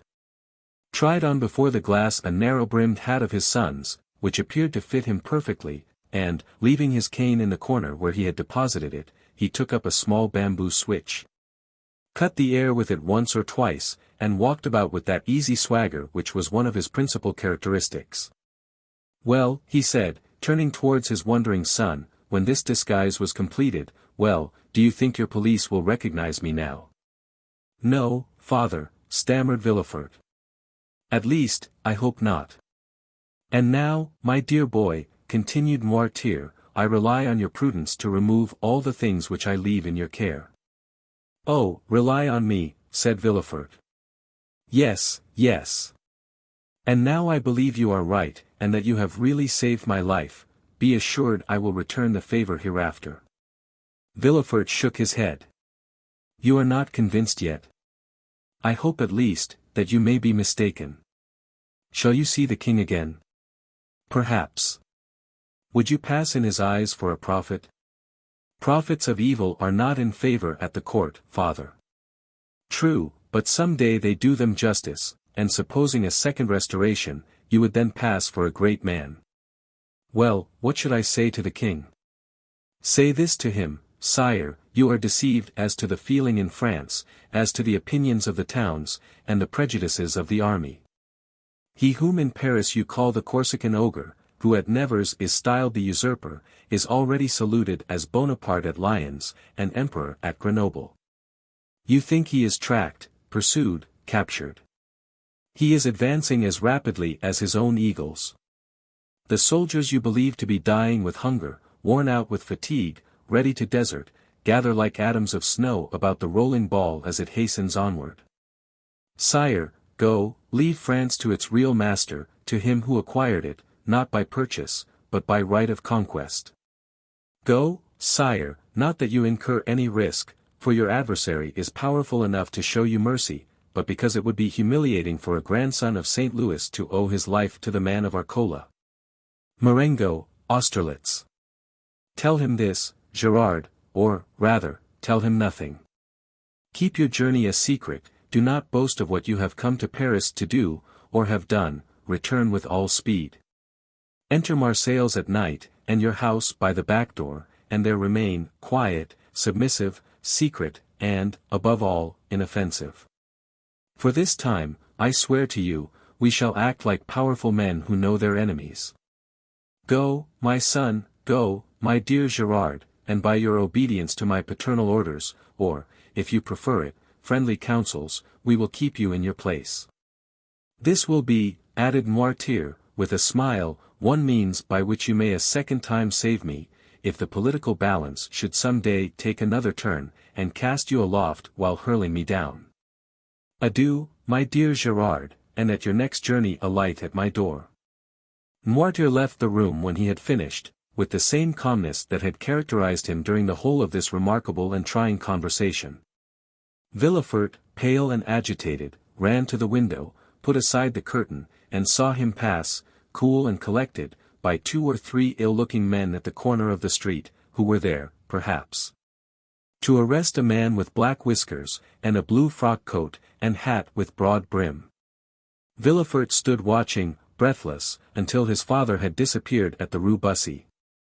Then he turned to the various articles he had left behind him, put the black cravat and blue frock coat at the bottom of the portmanteau, threw the hat into a dark closet, broke the cane into small bits and flung it in the fire, put on his travelling cap, and calling his valet, checked with a look the 1,000 questions he was ready to ask, paid his bill, sprang into his carriage, which was ready, learned at Lyons that Bonaparte had entered Grenoble, and in the midst of the tumult which prevailed along the road, at length reached Marseilles. A prey to all the hopes and fears which enter into the heart of man with ambition and its first successes. Chapter 13. The 100 Days. M. Noirtier was a true prophet, and things progressed rapidly, as he had predicted. Everyone knows the history of the famous return from Elba, a return which was unprecedented in the past, and will probably remain without a counterpart in the future. Louis XVIII made but a faint attempt to parry this unexpected blow. The monarchy he had scarcely reconstructed tottered on its precarious foundation, and at a sign from the emperor the incongruous structure of ancient prejudices and new ideas fell to the ground. Villefort, therefore, gained nothing save the king's gratitude, which was rather likely to injure him at the present time, and the cross of the Legion of Honor, which he had the prudence not to wear. Although M. de Blocas had duly forwarded the brevet, Napoleon would, doubtless, have deprived Villefort of his office had it not been for Noirtier, who was all-powerful at court. And thus the Girondin of '93 and the Senator of 1806 protected him who so lately had been his protector. All Villefort's influence barely enabled him to stifle the secret Dantès had so nearly divulged. The king's procureur alone was deprived of his office, being suspected of royalism. However, scarcely was the imperial power established, that is, scarcely had the emperor re-entered the Tuileries and begun to issue orders from the closet into which we have introduced our readers, he found on the table their Louis XVIII's half-filled snuff-box. Scarcely had this occurred when Marseilles began, in spite of the authorities, to rekindle the flames of civil war, always smouldering in the south. And it required but little to excite the populace to acts of far greater violence than the shouts and insults with which they assailed the royalists whenever they ventured abroad. Owing to this change, the worthy shipowner became at that moment, we will not say all-powerful, because Morel was a prudent and rather a timid man, so much so that many of the most zealous partisans of Bonaparte accused him of moderation, but sufficiently influential to make a demand in favor of Dantès. Villefort retained his place, but his marriage was put off until a more favorable opportunity. If the emperor remained on the throne, Gerard required a different alliance to aid his career. If Louis XVIII returned, the influence of M. de Saint-Méran, like his own, could be vastly increased, and the marriage be still more suitable. The deputy procureur was, therefore, the first magistrate of Marseilles, when one morning his door opened, and M. Morel was announced. Anyone else would have hastened to receive him. But Villefort was a man of ability, and he knew this would be a sign of weakness. He made Morel wait in the antechamber, although he had no one with him, for the simple reason that the king's procureur always makes everyone wait. And after passing a quarter of an hour in reading the papers, he ordered M. Morel to be admitted. Morel expected Villefort would be dejected. He found him as he had found him 6 weeks before, calm, firm, and full of that glacial politeness, that most insurmountable barrier which separates the well-bred from the vulgar man. He had entered Villefort's office expecting that the magistrate would tremble at the sight of him. On the contrary, he felt a cold shudder all over him when he saw Villefort sitting there with his elbow on his desk, and his head leaning on his hand. He stopped at the door. Villefort gazed at him as if he had some difficulty in recognizing him, then, after a brief interval, during which the honest shipowner turned his hat in his hands. M. Morel, I believe. said Villefort. Yes, sir. Come nearer, said the magistrate, with a patronizing wave of the hand, and tell me to what circumstance I owe the honor of this visit. Do you not guess, monsieur? Asked Morel. Not in the least, but if I can serve you in any way I shall be delighted. Everything depends on you. Explain yourself, pray. Monsieur, said Morel, recovering his assurance as he proceeded, do you recollect that a few days before the landing of His Majesty the Emperor, I came to intercede for a young man, the mate of my ship, who was accused of being concerned in correspondence with the island of Elba. What was the other day a crime is today a title to favor. You then served Louis XVIII, and you did not show any favor, it was your duty. Today you serve Napoleon, and you ought to protect him, it is equally your duty. I come, therefore, to ask what has become of him.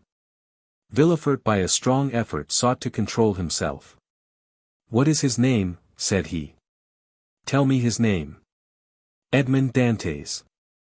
Villefort would probably have rather stood opposite the muzzle of a pistol at 25 paces than have heard this name spoken, but he did not blanch. Dantès, repeated he, Edmond Dantès. Yes, monsieur. Villefort opened a large register, then went to a table, from the table turned to his registers, and then, turning to Morel. Are you quite sure you are not mistaken, monsieur? Said he, in the most natural tone in the world. Had Morel been a more quick-sighted man, or better versed in these matters, he would have been surprised at the king's procureur answering him on such a subject. Instead of referring him to the governors of the prison or the prefect of the department. But Morel, disappointed in his expectations of exciting fear, was conscious only of the other's condescension. Villefort had calculated rightly. No, said Morel, I am not mistaken. I have known him for 10 years, the last 4 of which he was in my service. Do not you recollect, I came about 6 weeks ago to plead for clemency, as I come today to plead for justice. You received me very coldly. Oh, the royalists were very severe with the Bonapartists in those days. Monsieur, returned Villefort, I was then a royalist, because I believed the Bourbons not only the heirs to the throne, but the chosen of the nation. The miraculous return of Napoleon has conquered me, the legitimate monarch is he who is loved by his people. That's right, cried Morel. I like to hear you speak thus, and I augur well for Edmond from it. Wait a moment, said Villefort, turning over the leaves of a register. I have it, a sailor, who was about to marry a young Catalan girl. I recollect now, it was a very serious charge. How so? You know that when he left here he was taken to the Palais de Justice. Well? I made my report to the authorities at Paris, and a week after he was carried off. Carried off, said Morel. What can they have done with him? Oh, he has been taken to Fenestrelles, to Pignerol, or to the St. Marguerite Islands. Some fine morning he will return to take command of your vessel. Come when he will, it shall be kept for him. But how is it he is not already returned?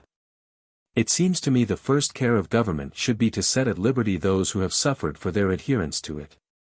Do not be too hasty, Morel, replied Villefort.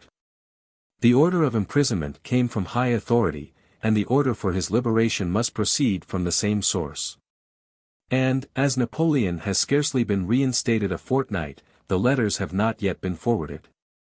But, said Morel, is there no way of expediting all these formalities, of releasing him from arrest? There has been no arrest. How?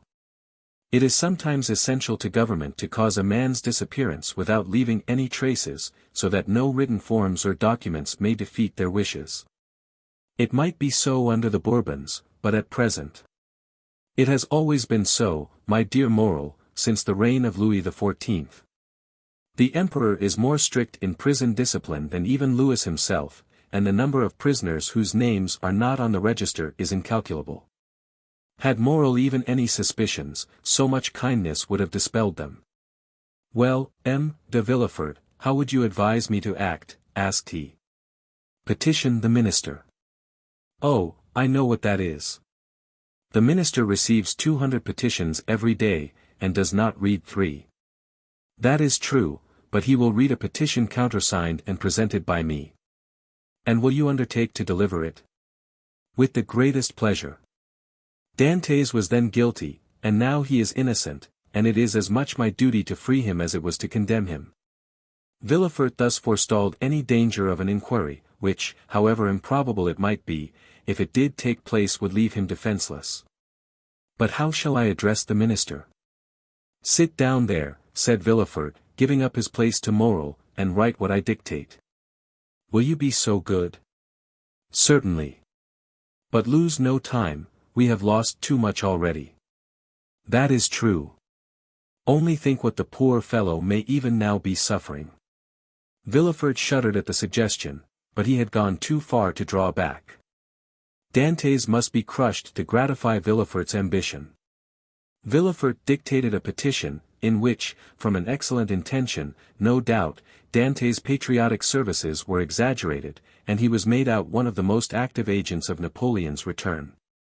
It was evident that at the sight of this document the minister would instantly release him. The petition finished, Villefort read it aloud. That will do, said he, leave the rest to me. Will the petition go soon? Today. Countersigned by you? The best thing I can do will be to certify the truth of the contents of your petition. And, sitting down, Villefort wrote the certificate at the bottom. What more is to be done? I will do whatever is necessary.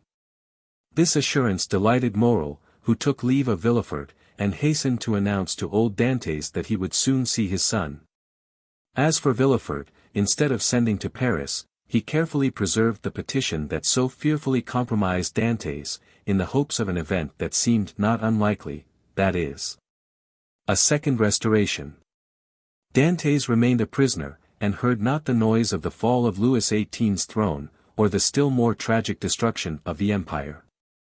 Twice during the 100 days had Morrel renewed his demand, and twice had Villefort soothed him with promises. At last there was Waterloo, and Morrel came no more.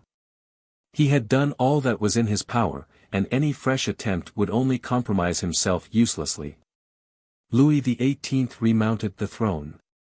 Villefort, to whom Marseilles had become filled with remorseful memories, sought and obtained the situation of king's procureur at Toulouse.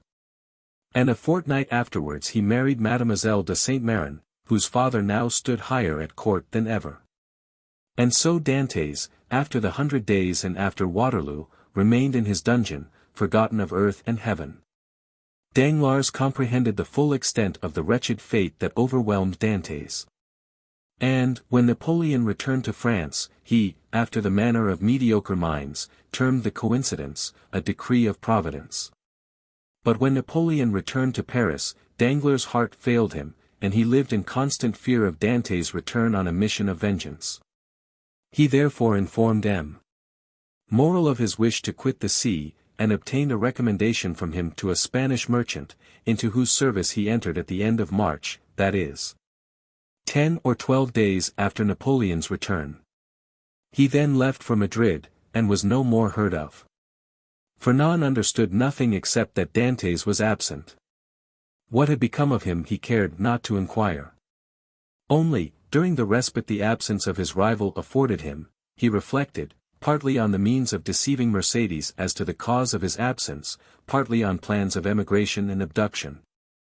As from time to time he sat sad and motionless on the summit of Cape Pharo, at the spot from whence Marseilles and the Catalans are visible, watching for the apparition of a young and handsome man, who was for him also the messenger of vengeance. Fernand's mind was made up, he would shoot Dantès, and then kill himself.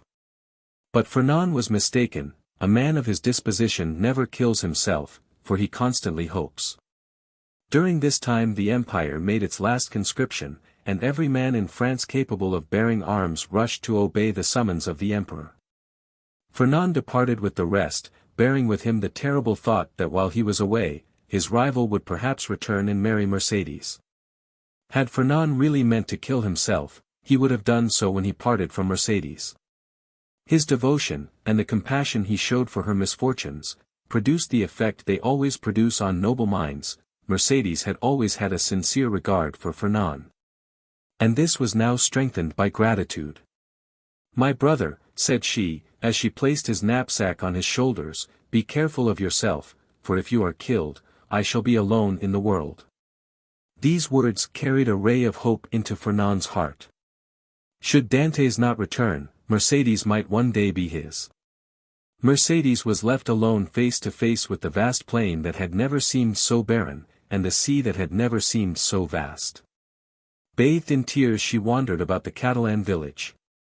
Sometimes she stood mute and motionless as a statue, looking towards Marseilles, at other times gazing on the sea, and debating as to whether it were not better to cast herself into the abyss of the ocean, and thus end her woes. It was not want of courage that prevented her putting this resolution into execution, but her religious feelings came to her aid and saved her.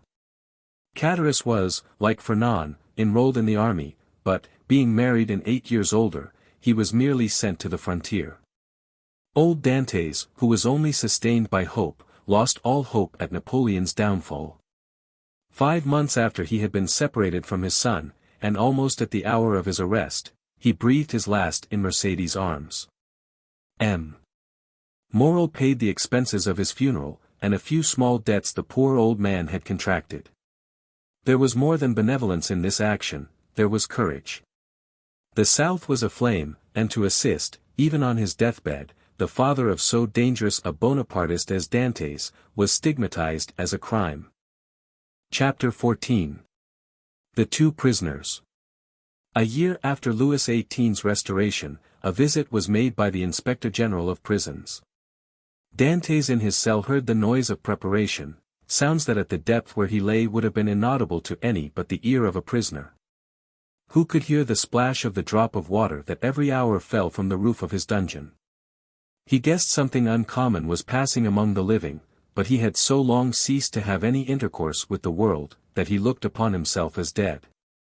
The inspector visited, one after another, the cells and dungeons of several of the prisoners, whose good behavior or stupidity recommended them to the clemency of the government. He inquired how they were fed, and if they had any request to make. The universal response was, that the fare was detestable, and that they wanted to be set free. The inspector asked if they had anything else to ask for. They shook their heads. What could they desire beyond their liberty? The inspector turned smilingly to the governor. I do not know what reason government can assign for these useless visits. When you see one prisoner, you see all, always the same thing, ill-fed and innocent. Are there any others? Yes. The dangerous and mad prisoners are in the dungeons. Let us visit them, said the inspector with an air of fatigue. We must play the farce to the end. Let us see the dungeons. Let us first send for 2 soldiers, said the governor. The prisoners sometimes, through mere uneasiness of life, and in order to be sentenced to death, commit acts of useless violence, and you might fall a victim. Take all needful precautions, replied the inspector. 2 soldiers were accordingly sent for, and the inspector descended a stairway, so foul, so humid, so dark, as to be loathsome to sight, smell, and respiration. Oh, cried the inspector, who can live here? A most dangerous conspirator, a man we are ordered to keep the most strict watch over, as he is daring and resolute. He is alone. Certainly. How long has he been there? Nearly a year.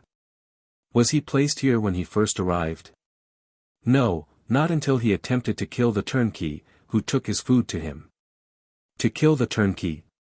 Yes, the very one who is lighting us. Is it not true, Antoine? Asked the governor. True enough, he wanted to kill me, returned the turnkey. He must be mad, said the inspector. He is worse than that, he is a devil, returned the turnkey. Shall I complain of him? Demanded the inspector. Oh, no, it is useless. Besides, he is almost mad now, and in another year he will be quite so. So much the better for him, he will suffer less, said the inspector. He was, as this remark shows, a man full of philanthropy, and in every way fit for his office. You are right, sir, replied the governor. And this remark proves that you have deeply considered the subject. Now we have in a dungeon about 20 feet distant, and to which you descend by another stair, an old abbé, formerly leader of a party in Italy, who has been here since 1811, and in 1813 he went mad. And the change is astonishing.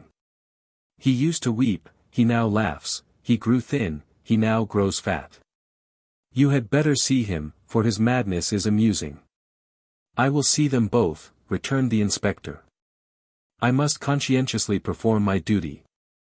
This was the inspector's first visit, he wished to display his authority. Let us visit this one first, added he. By all means, replied the governor, and he signed to the turnkey to open the door. At the sound of the key turning in the lock and the creaking of the hinges, Dantès, who was crouched in a corner of the dungeon, whence he could see the ray of light that came through a narrow iron grating above, raised his head. Seeing a stranger, escorted by two turnkeys holding torches and accompanied by two soldiers, and to whom the governor spoke bareheaded, Dantès, who guessed the truth, and that the moment to address himself to the superior authorities was come, sprang forward with clasped hands. The soldiers interposed their bayonets, for they thought that he was about to attack the inspector, and the latter recoiled 2 or 3 steps. Dantès saw that he was looked upon as dangerous. Then, infusing all the humility he possessed into his eyes and voice, he addressed the inspector, and sought to inspire him with pity. The inspector listened attentively. Then, turning to the governor, observed, he will become religious, he is already more gentle, he is afraid, and retreated before the bayonets. Madmen are not afraid of anything. I made some curious observations on this at Charenton. Then, turning to the prisoner, what is it you want, said he. I want to know what crime I have committed, to be tried. And if I am guilty, to be shot, if innocent, to be set at liberty. Are you well fed? Said the inspector. I believe so, I don't know, it's of no consequence. What matters really, not only to me, but to officers of justice and the king, is that an innocent man should languish in prison, the victim of an infamous denunciation. To die here cursing his executioners. You are very humble today, remarked the governor, you are not so always, the other day, for instance, when you tried to kill the turnkey. It is true, sir, and I beg his pardon, for he has always been very good to me, but I was mad. And you are not so any longer? No, captivity has subdued me, I have been here so long. So long, when were you arrested, then? Asked the inspector. The 28th of February, 1815, at 2:30 in the afternoon. Today is the 30th of July, 1816, why, it is but 17 months. Only 17 months, replied Dantès. Oh, you do not know what is 17 months in prison. 17 ages rather, especially to a man who, like me, had arrived at the summit of his ambition, to a man, who, like me, was on the point of marrying a woman he adored. Who saw an honorable career opened before him, and who loses all in an instant, who sees his prospects destroyed, and is ignorant of the fate of his affianced wife. And whether his aged father be still living. 17 months' captivity to a sailor accustomed to the boundless ocean, is a worse punishment than human crime ever merited. Have pity on me, then, and ask for me, not intelligence, but a trial. Not pardon, but a verdict, a trial, sir, I ask only for a trial, that, surely, cannot be denied to one who is accused. We shall see, said the inspector. Then, turning to the governor, on my word, the poor devil touches me. You must show me the proofs against him. Certainly, but you will find terrible charges. Monsieur, continued Dantès, I know it is not in your power to release me, but you can plead for me, you can have me tried, and that is all I ask. Let me know my crime, and the reason why I was condemned. Uncertainty is worse than all. Go on with the lights, said the inspector. Monsieur, cried Dantès, I can tell by your voice you are touched with pity, tell me at least a hope. I cannot tell you that, replied the inspector. I can only promise to examine into your case. Oh, I am free, then I am saved. Who arrested you? Villefort. See him, and hear what he says. Villefort is no longer at Marseilles. He is now at Toulouse. I am no longer surprised at my detention, murmured Dantès, since my only protector is removed. Had de Villefort any cause of personal dislike to you? None. On the contrary, he was very kind to me. I can, then, rely on the notes he has left concerning you? Entirely. That is well, wait patiently, then. Dantès fell on his knees, and prayed earnestly. The door closed, but this time a fresh inmate was left with Dantès, hope. Will you see the register at once, asked the governor, or proceed to the other cell? Let us visit them all, said the inspector. If I once went up those stairs, I should never have the courage to come down again. Ah, this one is not like the other, and his madness is less affecting than this one's display of reason. What is his folly? He fancies he possesses an immense treasure. The first year he offered government 1,000,000 of francs for his release, the second, 2, the third, 3. And so on progressively. He is now in his 5th year of captivity. He will ask to speak to you in private, and offer you 5 millions. How curious, what is his name? The Abbé Faria. No. 27, said the inspector. It is here, unlock the door, Antoine. The turnkey obeyed, and the inspector gazed curiously into the chamber of the Mad Abbé, as the prisoner was usually called. In the center of the cell, in a circle traced with a fragment of plaster detached from the wall, sat a man whose tattered garments scarcely covered him. He was drawing in this circle geometrical lines, and seemed as much absorbed in his problem as Archimedes was when the soldier of Marcellus slew him. He did not move at the sound of the door, and continued his calculations until the flash of the torches lighted up with an unwonted glare the somber walls of his cell. Then, raising his head, he perceived with astonishment the number of persons present. He hastily seized the coverlet of his bed, and wrapped it round him.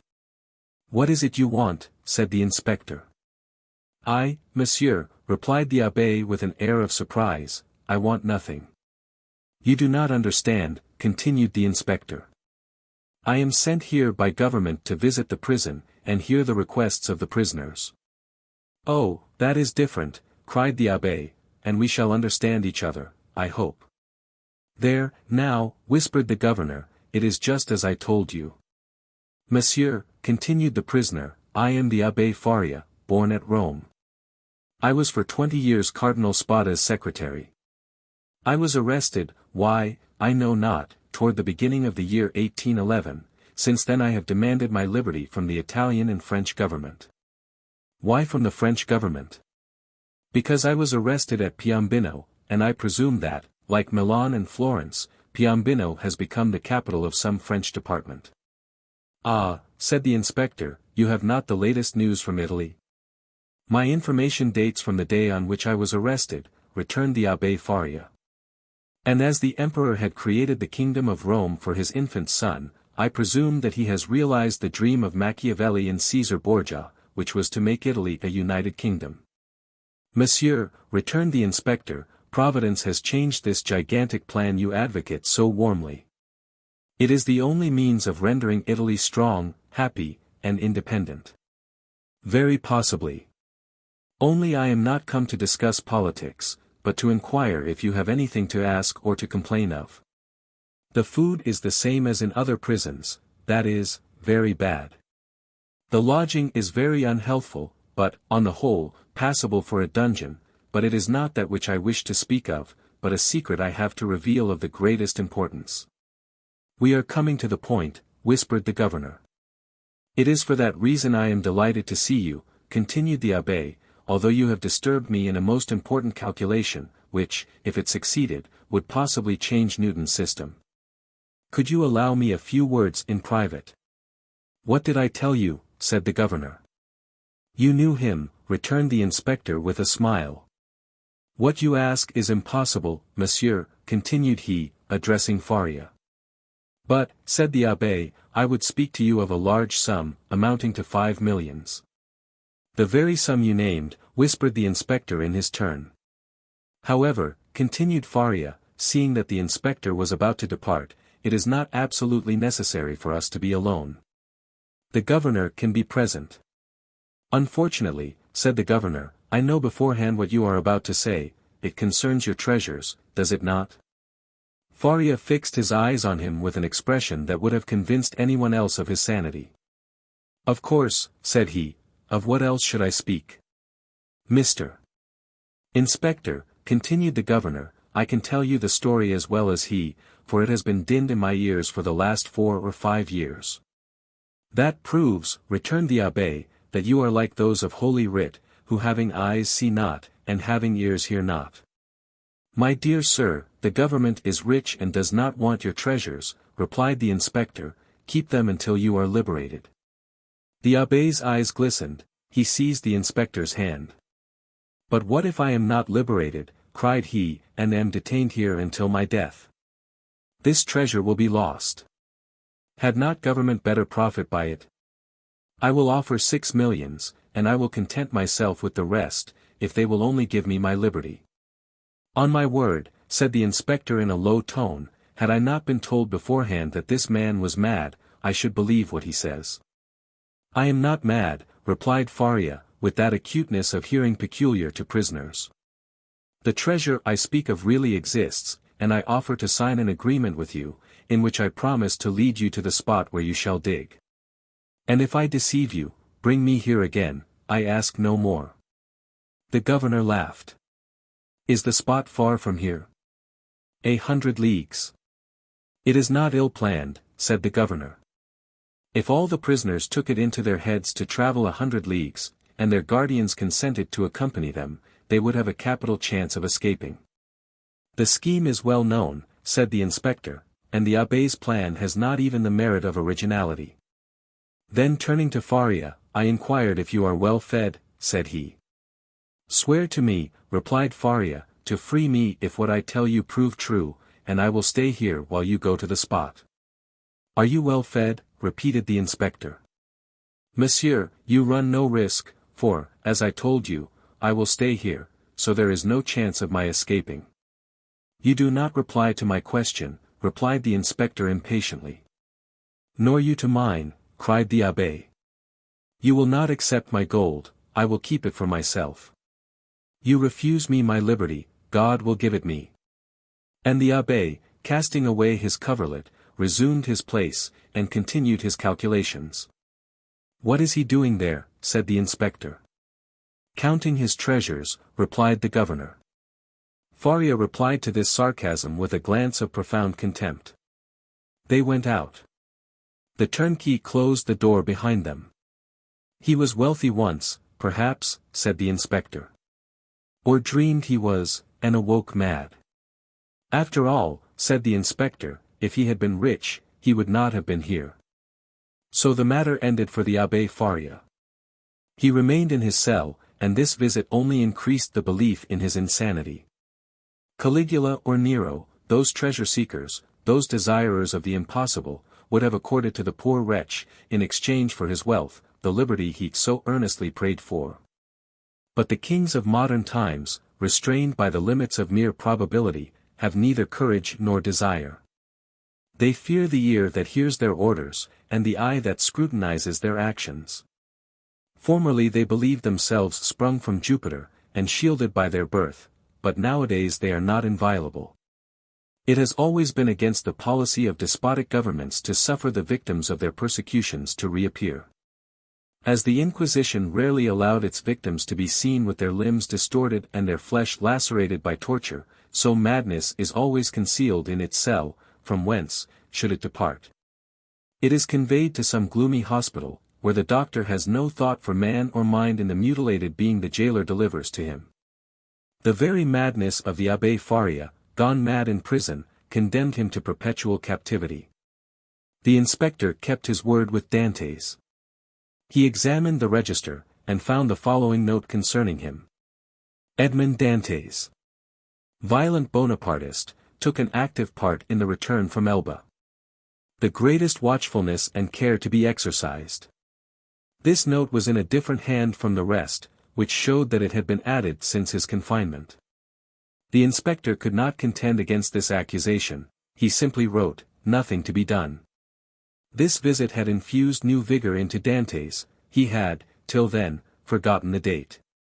But now, with a fragment of plaster, he wrote the date, July 30th, 1816, and made a mark every day, in order not to lose his reckoning again. Days and weeks passed away, then months. Dantès still waited. He at first expected to be freed in a fortnight.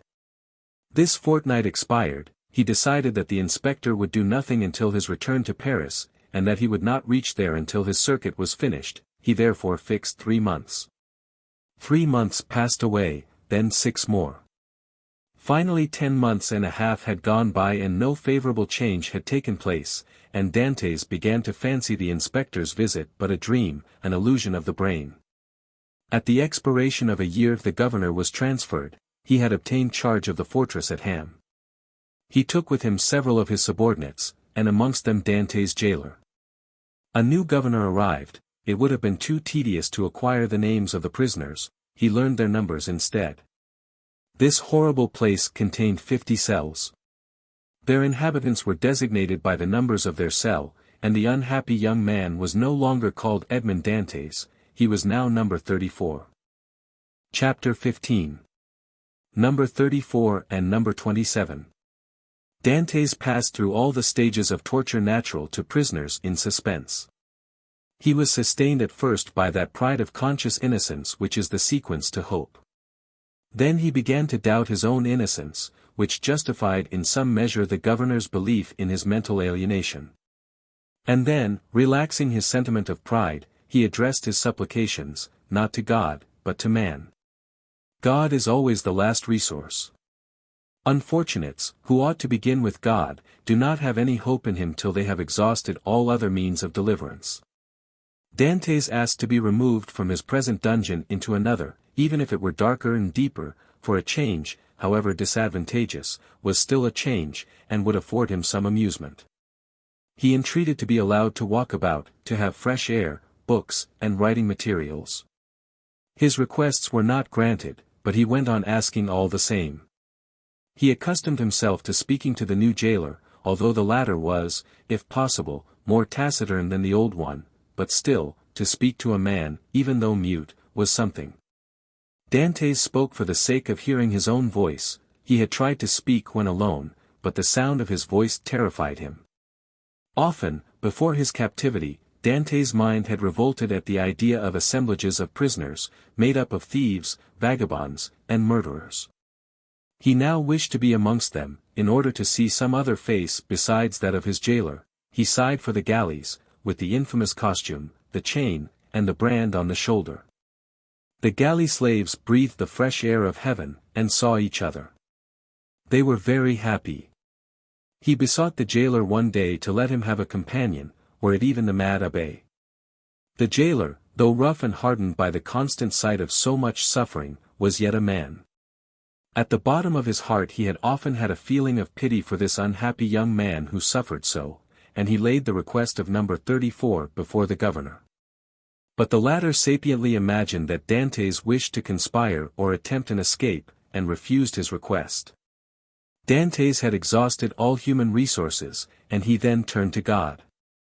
All the pious ideas that had been so long forgotten, returned, he recollected the prayers his mother had taught him, and discovered a new meaning in every word.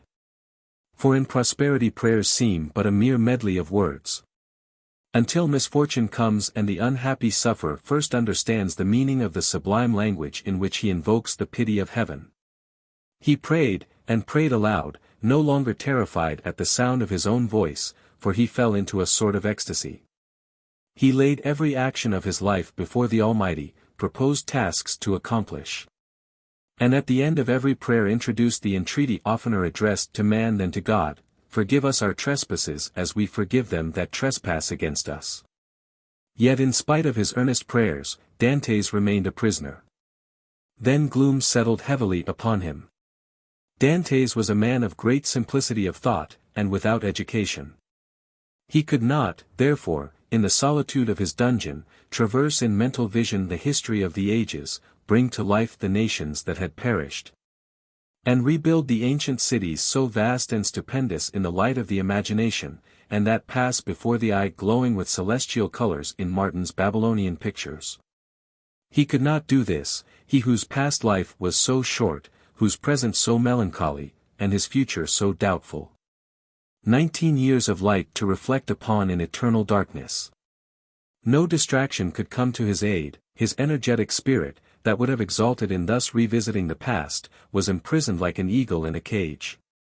He clung to one idea, that of his happiness, destroyed, without apparent cause, by an unheard-of fatality. He considered and reconsidered this idea, devoured it, so to speak, as the implacable Ugolino devours the skull of Archbishop Roger in the Inferno of Dante. Rage supplanted religious fervor.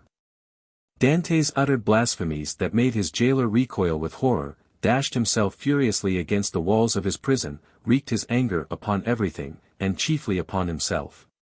So that the least thing, a grain of sand, a straw, or a breath of air that annoyed him, led to paroxysms of fury. Then the letter that Villefort had showed to him recurred to his mind, and every line gleamed forth in fiery letters on the wall like the mean, Tekel, upharson of Belshazzar. He told himself that it was the enmity of man, and not the vengeance of heaven, that had thus plunged him into the deepest misery. He consigned his unknown persecutors to the most horrible tortures he could imagine, and found them all insufficient, because after torture came death, and after death, if not repose, at least the boon of unconsciousness. By dint of constantly dwelling on the idea that tranquility was death, and if punishment were the end in view other tortures than death must be invented, he began to reflect on suicide.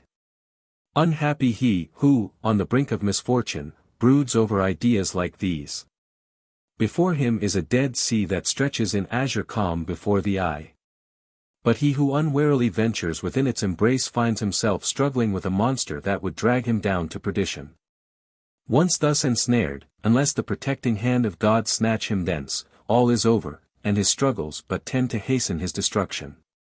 This state of mental anguish is, however, less terrible than the sufferings that precede or the punishment that possibly will follow.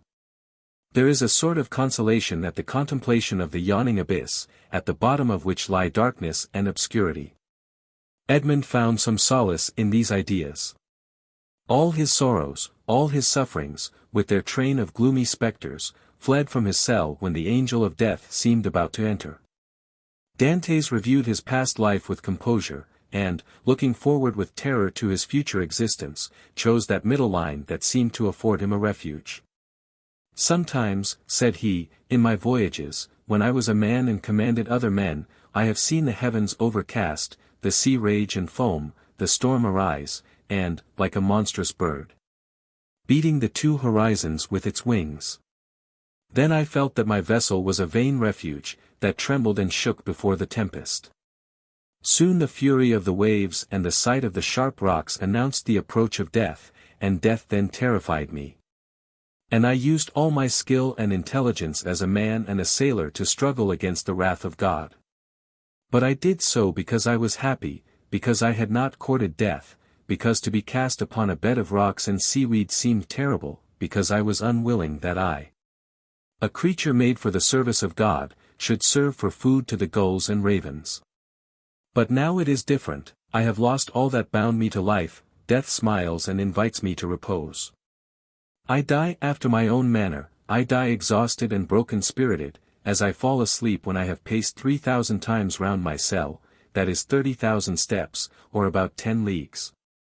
No sooner had this idea taken possession of him than he became more composed, arranged his couch to the best of his power, ate little and slept less, and found existence almost supportable. Because he felt that he could throw it off at pleasure, like a worn-out garment. Two methods of self-destruction were at his disposal. He could hang himself with his handkerchief to the window bars, or refuse food and die of starvation. But the first was repugnant to him. Dantes had always entertained the greatest horror of pirates, who are hung up to the yardarm. He would not die by what seemed an infamous death. He resolved to adopt the second, and began that day to carry out his resolve. Nearly 4 years had passed away, at the end of the second he had ceased to mark the lapse of time. Dantès said, "I wish to die," and had chosen the manner of his death, and fearful of changing his mind, he had taken an oath to die. "When my morning and evening meals are brought," thought he, "I will cast them out of the window, and they will think that I have eaten them." He kept his word. Twice a day he cast out, through the barred aperture, the provisions his jailer brought him, at first gaily, then with deliberation, and at last with regret. Nothing but the recollection of his oath gave him strength to proceed. Hunger made viands once repugnant, now acceptable. He held the plate in his hand for an hour at a time, and gazed thoughtfully at the morsel of bad meat, of tainted fish, of black and mouldy bread. It was the last yearning for life contending with the resolution of despair. Then his dungeon seemed less sombre, his prospects less desperate. He was still young, he was only 4 or 25, he had nearly 50 years to live. What unforeseen events might not open his prison door, and restore him to liberty? Then he raised to his lips the repast that, like a voluntary Tantalus, he refused himself, but he thought of his oath, and he would not break it. He persisted until, at last, he had not sufficient strength to rise and cast his supper out of the loophole. The next morning he could not see or hear, the jailer feared he was dangerously ill. Edmond hoped he was dying. Thus the day passed away. Edmond felt a sort of stupor creeping over him which brought with it a feeling almost of content. The gnawing pain at his stomach had ceased. His thirst had abated. When he closed his eyes he saw myriads of lights dancing before them like the will-o'-the-wisps that play about the marshes.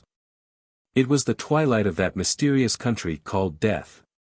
Suddenly, about 9 o'clock in the evening, Edmond heard a hollow sound in the wall against which he was lying.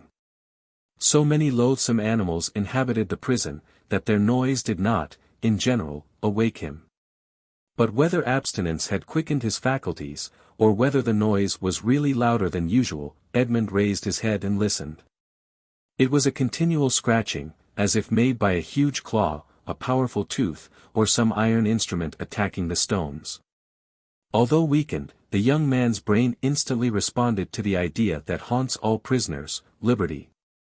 It seemed to him that heaven had at length taken pity on him, and had sent this noise to warn him on the very brink of the abyss. Perhaps one of those beloved ones he had so often thought of was thinking of him, and striving to diminish the distance that separated them. No, no, doubtless he was deceived, and it was but one of those dreams that forerun death. Edmond still heard the sound. It lasted nearly 3 hours. He then heard a noise of something falling, and all was silent. Some hours afterwards it began again, nearer and more distinct. Edmond was intensely interested. Suddenly the jailer entered. For a week since he had resolved to die, and during the 4 days that he had been carrying out his purpose, Edmond had not spoken to the attendant. Had not answered him when he inquired what was the matter with him, and turned his face to the wall when he looked too curiously at him. But now the jailer might hear the noise and put an end to it, and so destroy a ray of something like hope that soothed his last moments. The jailer brought him his breakfast. Dantès raised himself up and began to talk about everything. About the bad quality of the food, about the coldness of his dungeon, grumbling and complaining, in order to have an excuse for speaking louder, and wearying the patience of his jailer, who out of kindness of heart had brought broth and white bread for his prisoner.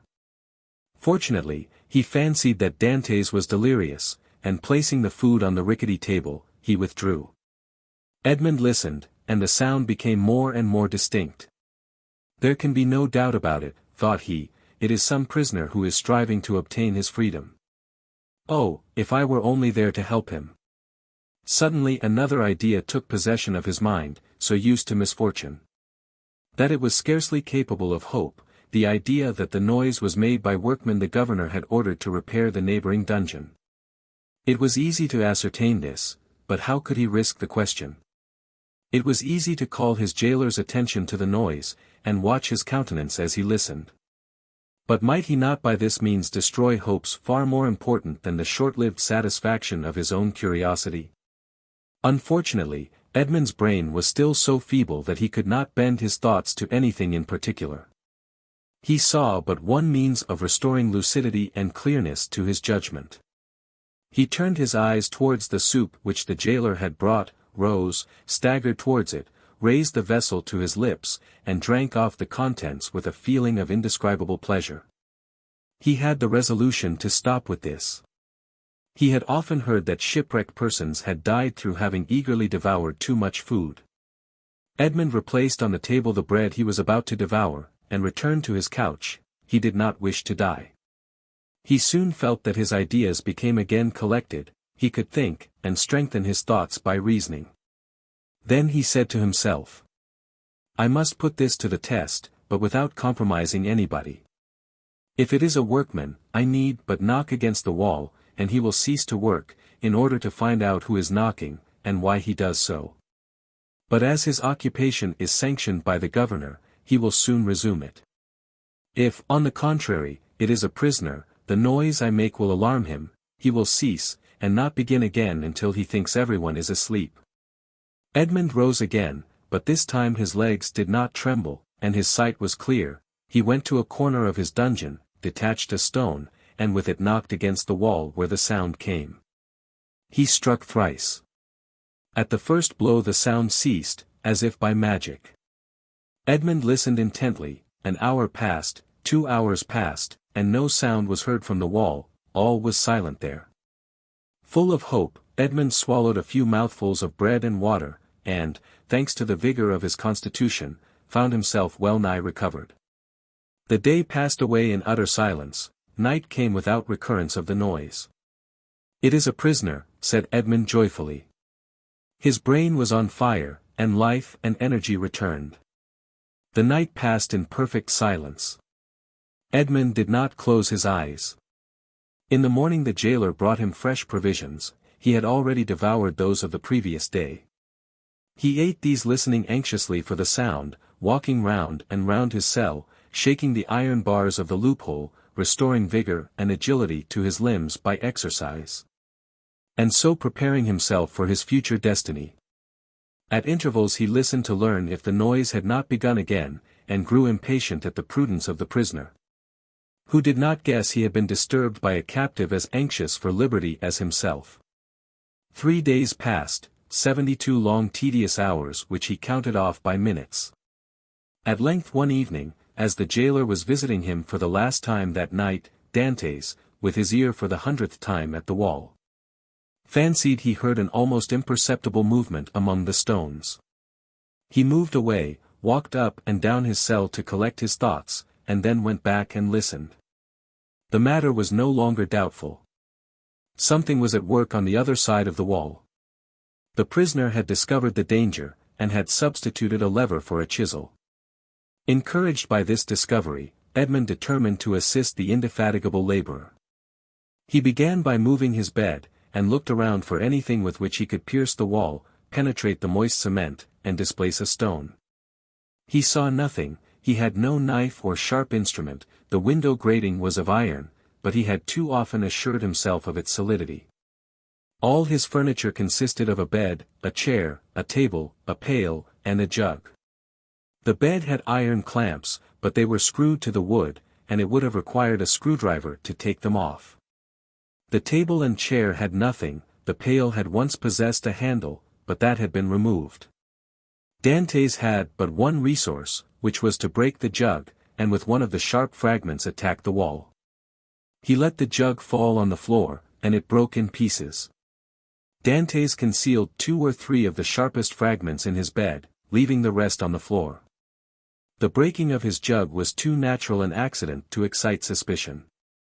Edmond had all the night to work in, but in the darkness he could not do much, and he soon felt that he was working against something very hard. He pushed back his bed, and waited for day.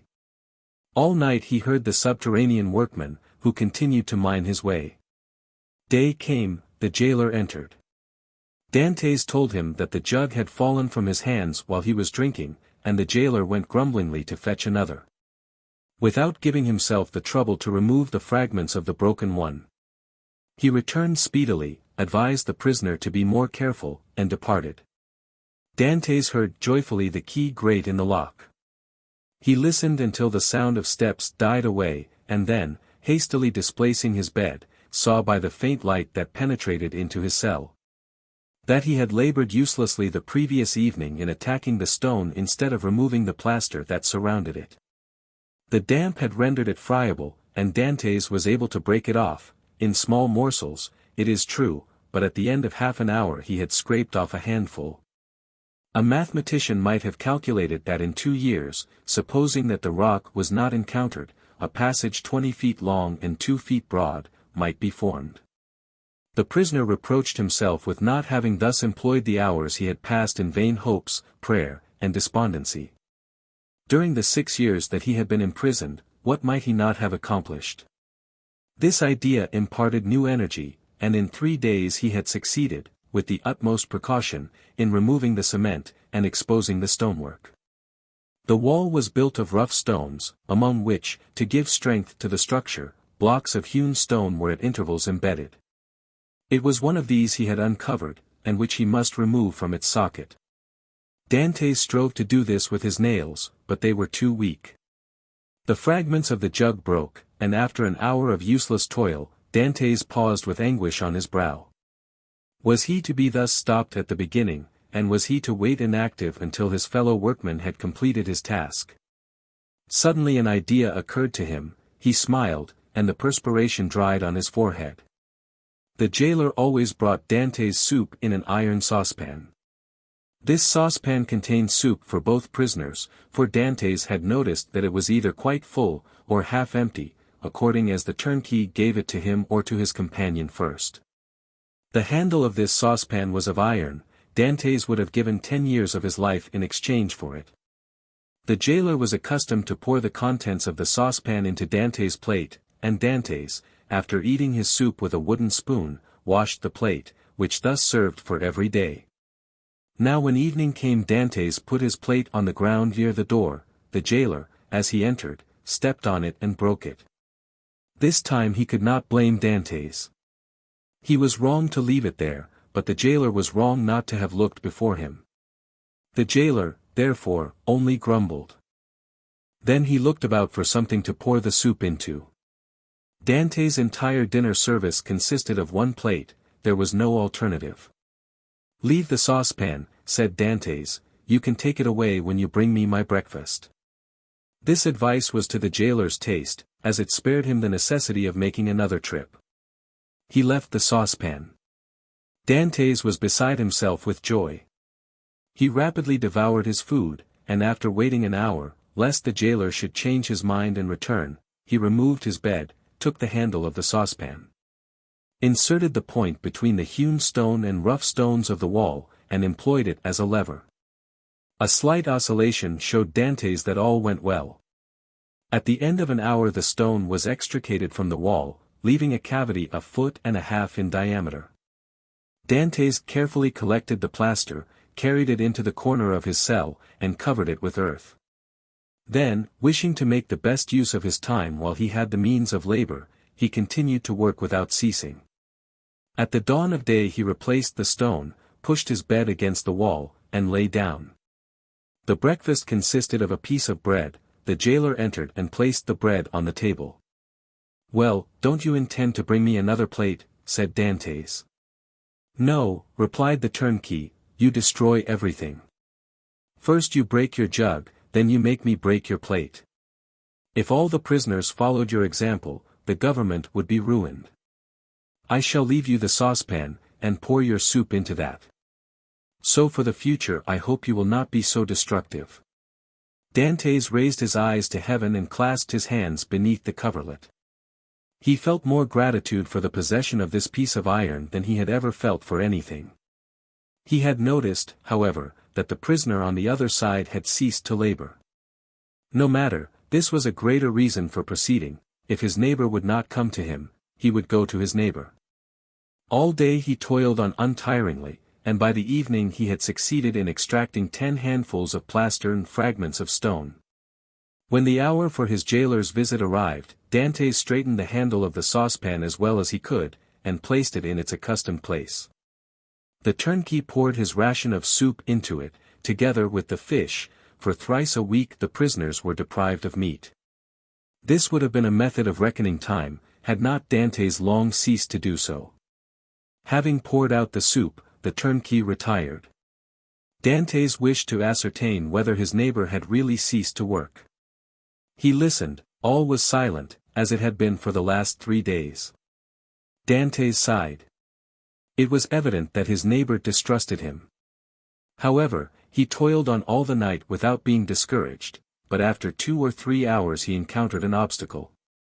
The iron made no impression, but met with a smooth surface. Dantès touched it, and found that it was a beam.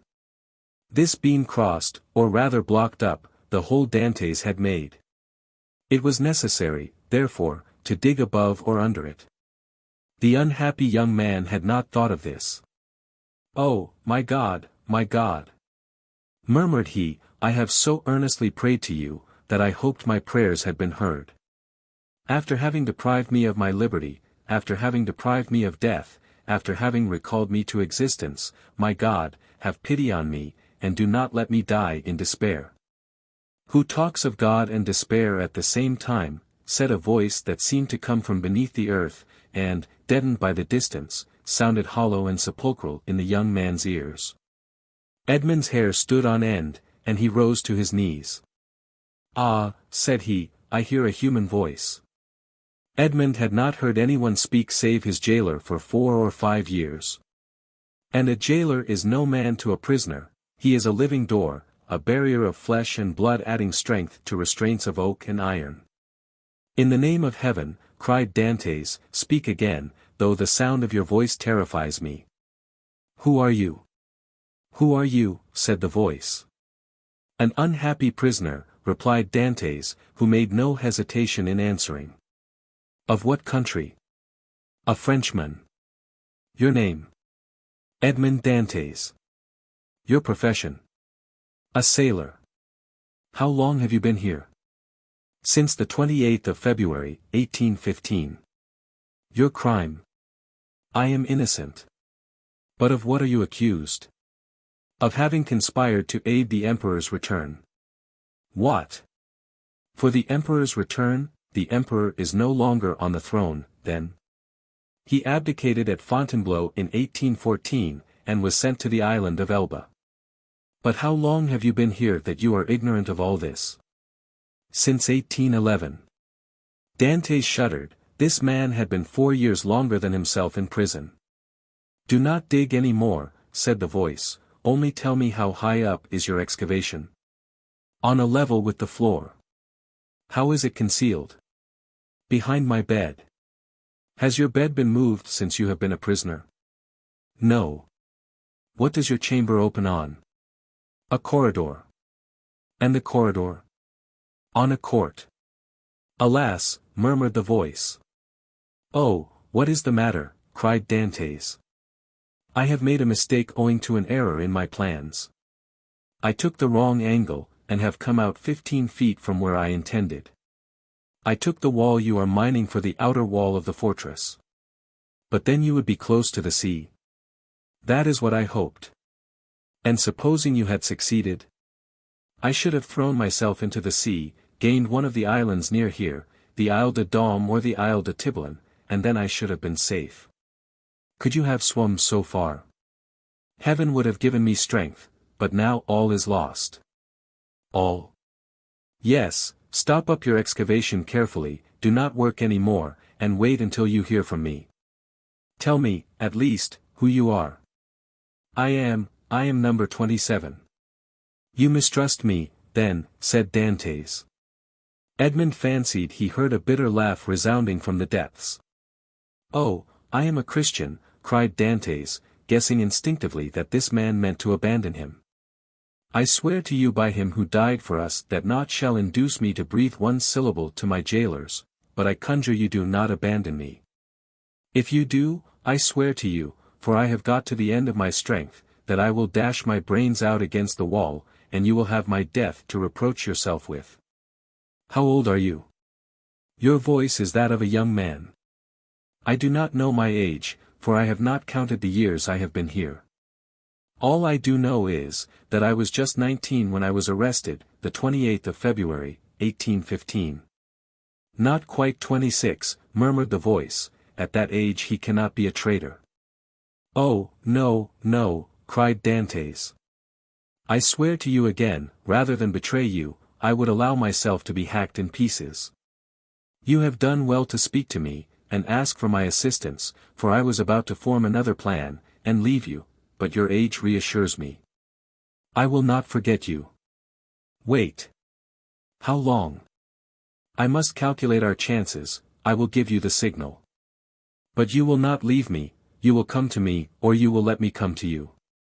We will escape, and if we cannot escape we will talk. You of those whom you love, and I of those whom I love. You must love somebody. No, I am alone in the world. Then you will love me. If you are young, I will be your comrade. If you are old, I will be your son. I have a father who is 70 if he yet lives, I only love him and a young girl called Mercédès. My father has not yet forgotten me, I am sure, but God alone knows if she loves me still, I shall love you as I loved my father. It is well, returned the voice, tomorrow. These few words were uttered with an accent that left no doubt of his sincerity. Dantès rose, dispersed the fragments with the same precaution as before, and pushed his bed back against the wall. He then gave himself up to his happiness. He would no longer be alone. He was, perhaps, about to regain his liberty. At the worst, he would have a companion, and captivity that is shared is but half captivity. Plaints made in common are almost prayers, and prayers where 2 or 3 are gathered together invoke the mercy of heaven. All day Dantès walked up and down his cell. He sat down occasionally on his bed, pressing his hand on his heart. At the slightest noise he bounded towards the door. Once or twice the thought crossed his mind that he might be separated from this unknown, whom he loved already. And then his mind was made up, when the jailer moved his bed and stooped to examine the opening, he would kill him with his water jug. He would be condemned to die, but he was about to die of grief and despair when this miraculous noise recalled him to life. The jailer came in the evening. Dantès was on his bed. It seemed to him that thus he better guarded the unfinished opening. Doubtless there was a strange expression in his eyes, for the jailer said, "Come, are you going mad again?" Dantès did not answer, he feared that the emotion of his voice would betray him. The jailer went away shaking his head. Night came. Dantès hoped that his neighbor would profit by the silence to address him, but he was mistaken. The next morning, however, just as he removed his bed from the wall, he heard 3 knocks. He threw himself on his knees. "Is it you?" said he, "I am here. Is your jailer gone?" "Yes," said Dantès, "he will not return until the evening, so that we have 12 hours before us." "I can work, then," said the voice. "Oh, yes, yes, this instant, I entreat you." In a moment that part of the floor on which Dantès was resting his 2 hands, as he knelt with his head in the opening, suddenly gave way. He drew back smartly, while a mass of stones and earth disappeared in a hole that opened beneath the aperture he himself had formed. Then from the bottom of this passage, the depth of which it was impossible to measure, he saw appear, first the head, then the shoulders, and lastly the body of a man, who sprang lightly into his cell. Chapter 16. A learned Italian. Seizing in his arms the friend so long and ardently desired, Dantès almost carried him towards the window. In order to obtain a better view of his features by the aid of the imperfect light that struggled through the grating. He was a man of small stature, with hair blanched rather by suffering and sorrow than by age. He had a deep-set, penetrating eye, almost buried beneath the thick grey eyebrow, and a long, and still black, beard reaching down to his breast. His thin face, deeply furrowed by care, and the bold outline of his strongly marked features, betokened a man more accustomed to exercise his mental faculties than his physical strength. Large drops of perspiration were now standing on his brow, while the garments that hung about him were so ragged that one could only guess at the pattern upon which they had originally been fashioned. The stranger might have numbered 60 or 65 years. But a certain briskness and appearance of vigor in his movements made it probable that he was aged more from captivity than the course of time. He received the enthusiastic greeting of his young acquaintance with evident pleasure, as though his chilled affections were rekindled and invigorated by his contact with one so warm and ardent. He thanked him with grateful cordiality for his kindly welcome. Although he must at that moment have been suffering bitterly to find another dungeon where he had fondly reckoned on discovering a means of regaining his liberty. "Let us first see," said he, "whether it is possible to remove the traces of my entrance here. Our future tranquillity depends upon our jailers being entirely ignorant of it." Advancing to the opening, he stooped and raised the stone easily in spite of its weight, then, fitting it into its place, he said, "You removed this stone very carelessly. But I suppose you had no tools to aid you." "Why," exclaimed Dantès, with astonishment, "do you possess any?" "I made myself some. And with the exception of a file, I have all that are necessary, a chisel, pincers, and lever." "Oh, how I should like to see these products of your industry and patience." "Well, in the first place, here is my chisel." So saying, he displayed a sharp strong blade, with a handle made of beechwood. "And with what did you contrive to make that?" inquired Dantès. "With one of the clamps of my bedstead, and this very tool has sufficed me to hollow out the road by which I came hither, a distance of about 50 feet. 50 feet. Responded Dantès, almost terrified. "Do not speak so loud, young man, don't speak so loud. It frequently occurs in a state prison like this, that persons are stationed outside the doors of the cells purposely to overhear the conversation of the prisoners. But they believe I am shut up alone here. That makes no difference. And you say that you dug your way a distance of 50 feet to get here?" "I do. That is about the distance that separates your chamber from mine, only, unfortunately, I did not curve aright. For want of the necessary geometrical instruments to calculate my scale of proportion, instead of taking an ellipsis of 40 feet, I made it 50. I expected, as I told you, to reach the outer wall, pierce through it, and throw myself into the sea. I have, however, kept along the corridor on which your chamber opens, instead of going beneath it. My labor is all in vain, for I find that the corridor looks into a courtyard filled with soldiers." "That's true," said Dantès, "but the corridor you speak of only bounds one side of my cell. There are 3 others. Do you know anything of their situation?" "This one is built against the solid rock, and it would take 10 experienced miners, duly furnished with the requisite tools, as many years to perforate it. This adjoins the lower part of the governor's apartments, and were we to work our way through, we should only get into some lock-up cellars, where we must necessarily be recaptured. The 4th and last side of your cell faces on. Stop a minute, now where does it face?" The wall of which he spoke was the one in which was fixed the loophole by which light was admitted to the chamber. This loophole, which gradually diminished in size as it approached the outside, to an opening through which a child could not have passed, was, for better security, furnished with 3 iron bars.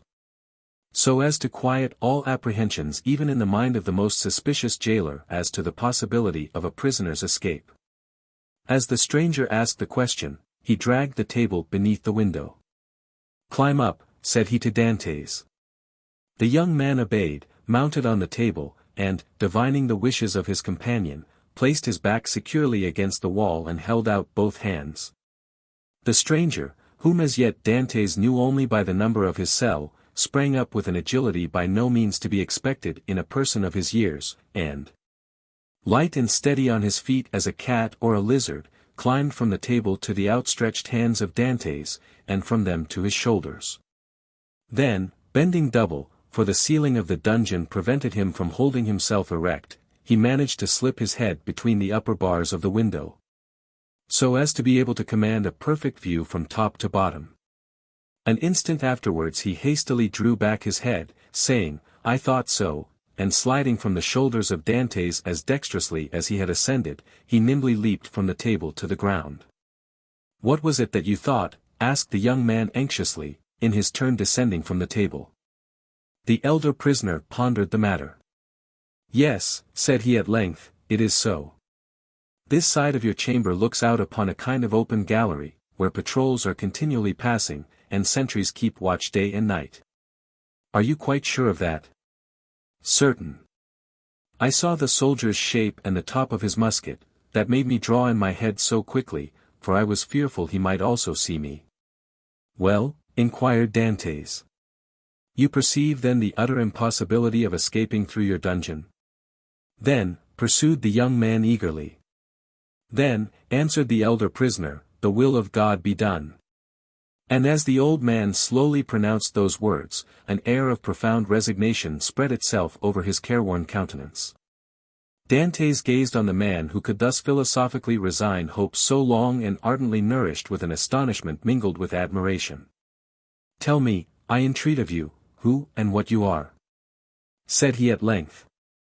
"Never have I met with so remarkable a person as yourself." "Willingly," answered the stranger. "If, indeed, you feel any curiosity respecting one, now, alas, powerless to aid you in any way. Say not so, you can console and support me by the strength of your own powerful mind. Pray let me know who you really are." The stranger smiled a melancholy smile. "Then listen," said he. "I am the Abbé Faria, and have been imprisoned as you know in this Château d'If since the year 1811, previously to which I had been confined for 3 years in the fortress of Fenestrelle. In the year 1811 I was transferred to Piedmont in France. It was at this period I learned that the destiny which seemed subservient to every wish formed by Napoleon, had bestowed on him a son, named King of Rome even in his cradle. I was very far then from expecting the change you have just informed me of, namely, that 4 years afterwards, this colossus of power would be overthrown. Then who reigns in France at this moment, Napoleon II? No, Louis XVIII. The brother of Louis XVI. How inscrutable are the ways of Providence, for what great and mysterious purpose has it pleased heaven to abase the man once so elevated, and raise up him who was so abased? Dantès' whole attention was riveted on a man who could thus forget his own misfortunes while occupying himself with the destinies of others. "Yes, yes," continued he, "'twill be the same as it was in England. After Charles I, Cromwell. After Cromwell, Charles II, and then James II, and then some son-in-law or relation, some Prince of Orange, a stadtholder who becomes a king. Then new concessions to the people, then a constitution, then liberty." "Ah, my friend," said the abbé, turning towards Dantès, and surveying him with the kindling gaze of a prophet, "you are young, you will see all this come to pass. Probably, if ever I get out of prison." "True," replied Faria, "we are prisoners, but I forget this sometimes, and there are even moments when my mental vision transports me beyond these walls, and I fancy myself at liberty. But wherefore are you here?" "Because in 1807 I dreamed of the very plan Napoleon tried to realize in 1811. Because, like Machiavelli, I desired to alter the political face of Italy, and instead of allowing it to be split up into a quantity of petty principalities, each held by some weak or tyrannical ruler, I sought to form one large, compact, and powerful empire. And, lastly, because I fancied I had found my Caesar Borgia in a crowned simpleton, who feigned to enter into my views only to betray me. It was the plan of Alexander VI and Clement VII, but it will never succeed now, for they attempted it fruitlessly, and Napoleon was unable to complete his work. Italy seems fated to misfortune." And the old man bowed his head.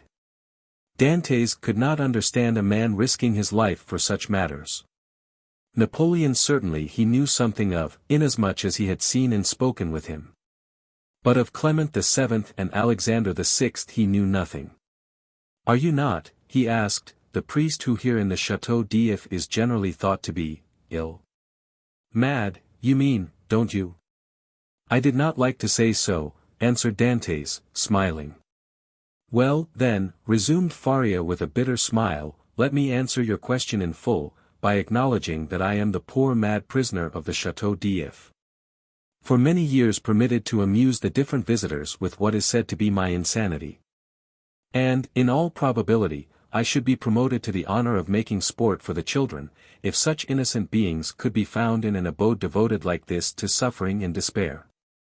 Dantès remained for a short time mute and motionless. At length he said, "Then you abandon all hope of escape?" "I perceive its utter impossibility. And I consider it impious to attempt that which the Almighty evidently does not approve. Nay, be not discouraged. Would it not be expecting too much to hope to succeed at your first attempt? Why not try to find an opening in another direction from that which has so unfortunately failed? Alas, it shows how little notion you can have of all it has cost me to effect a purpose so unexpectedly frustrated, that you talk of beginning over again. In the first place, I was 4 years making the tools I possess, and have been 2 years scraping and digging out earth, hard as granite itself. Then what toil and fatigue has it not been to remove huge stones I should once have deemed impossible to loosen? Whole days have I passed in these titanic efforts, considering my labor well repaid if, by night time I had contrived to carry away a square inch of this hard-bound cement, changed by ages into a substance unyielding as the stones themselves. Then to conceal the mass of earth and rubbish I dug up, I was compelled to break through a staircase, and throw the fruits of my labor into the hollow part of it.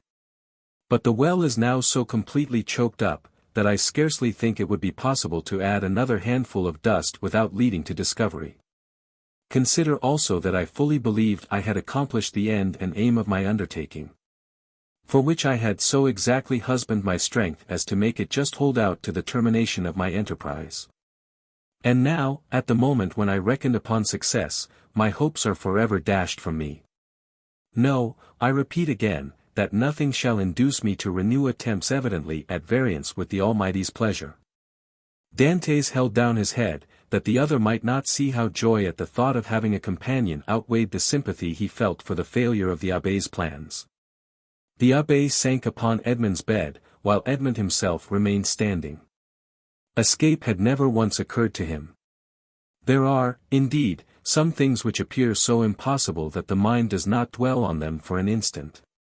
To undermine the ground for 50 feet, to devote 3 years to a labor which, if successful, would conduct you to a precipice overhanging the sea, to plunge into the waves from the height of 50, 60, perhaps 100 feet, at the risk of being dashed to pieces against the rocks, should you have been fortunate enough to have escaped the fire of the sentinels.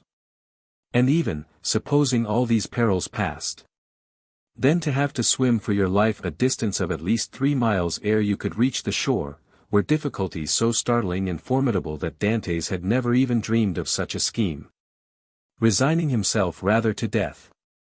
But the sight of an old man clinging to life with so desperate a courage, gave a fresh turn to his ideas, and inspired him with new courage. Another, older and less strong than he, had attempted what he had not had sufficient resolution to undertake, and had failed only because of an error in calculation.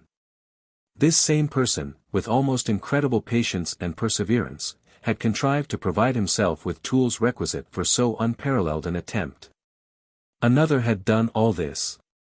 Why, then, was it impossible to Dantès?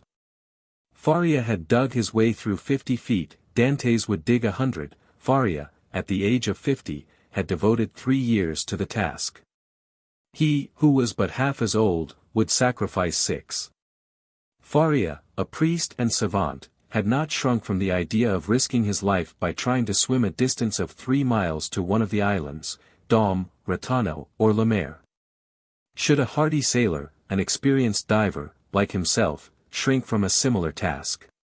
Should he, who had so often for mere amusement's sake plunged to the bottom of the sea to fetch up the bright coral branch, hesitate to entertain the same project? He could do it in an hour, and how many times had he, for pure pastime, continued in the water for more than twice as long? At once Dantès resolved to follow the brave example of his energetic companion, and to remember that what has once been done may be done again.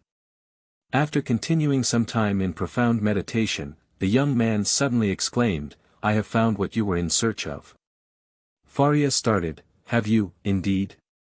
cried he, raising his head with quick anxiety. pray, let me know what it is you have discovered. The corridor through which you have bored your way from the cell you occupy here, extends in the same direction as the outer gallery, does it not? It does. And is not above 15 feet from it? About that. Well, then, I will tell you what we must do. We must pierce through the corridor by forming a side opening about the middle, as it were the top part of a cross. This time you will lay your plans more accurately. We shall get out into the gallery you have described, kill the sentinel who guards it, and make our escape. All we require to ensure success is courage, and that you possess, and strength, which I am not deficient in. As for patience, you have abundantly proved yours, you shall now see me prove mine. One instant, my dear friend, replied the abbé, it is clear you do not understand the nature of the courage with which I am endowed, and what use I intend making of my strength. As for patience, I consider that I have abundantly exercised that in beginning every morning the task of the night before, and every night renewing the task of the day. But then, young man, and I pray of you to give me your full attention. Then I thought I could not be doing anything displeasing to the Almighty in trying to set an innocent being at liberty, one who had committed no offense, and merited not condemnation.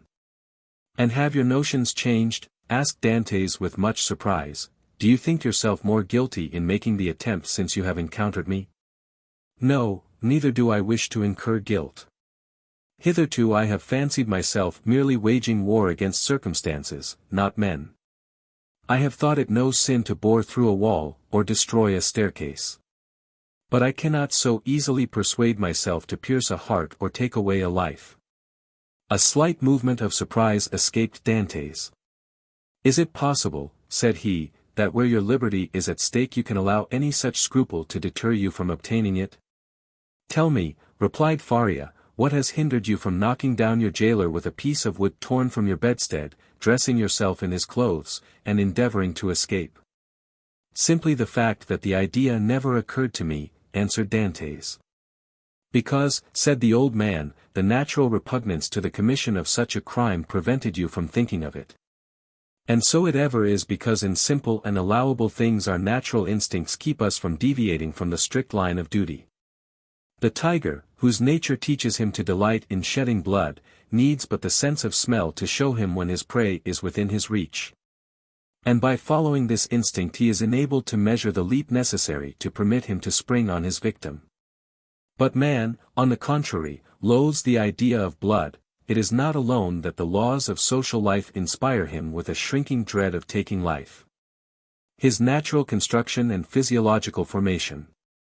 Dantès was confused and silent at this explanation of the thoughts which had unconsciously been working in his mind, or rather soul. For there are two distinct sorts of ideas, those that proceed from the head and those that emanate from the heart.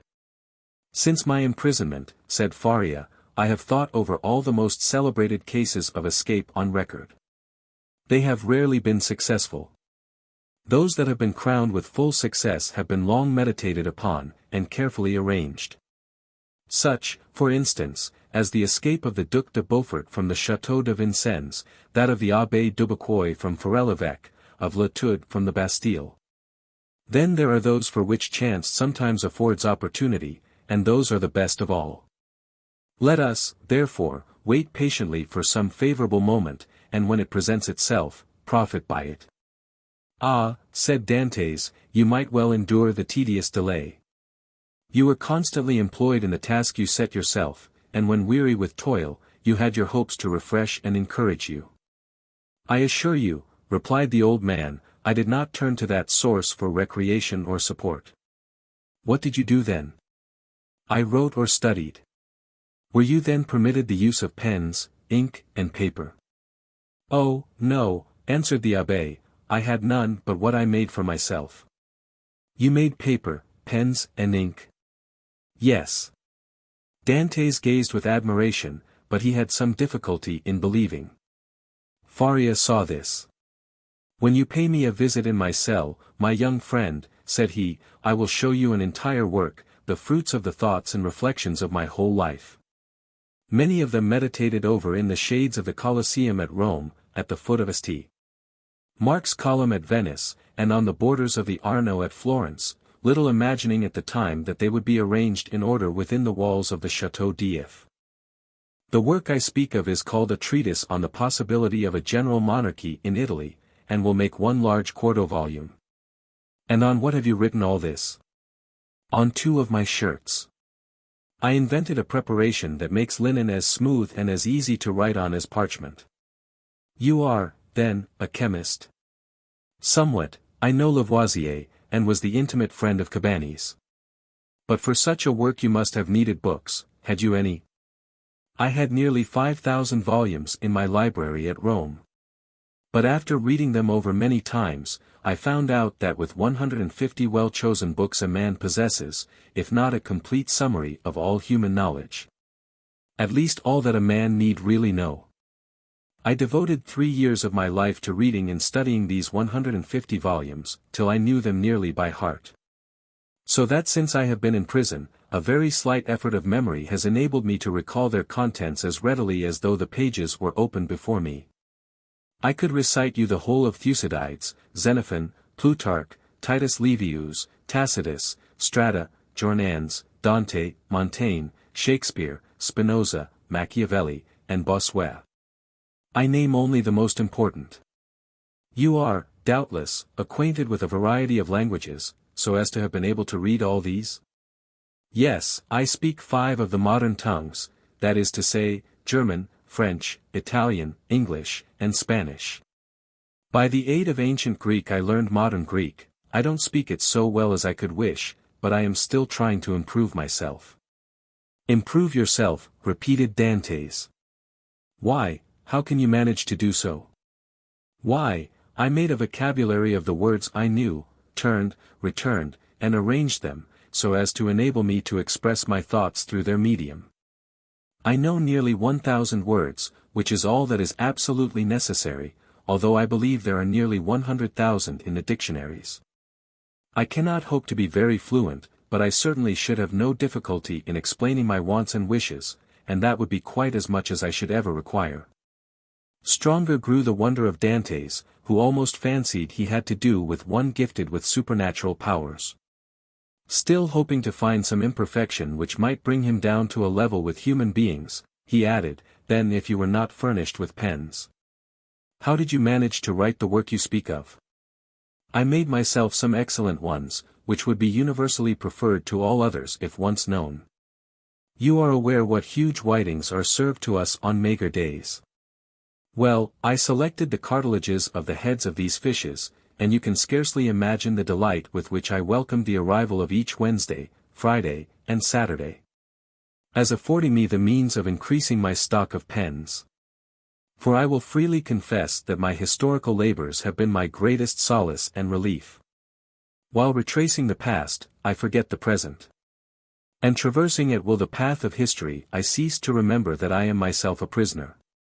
But the ink, said Dantès, of what did you make your ink?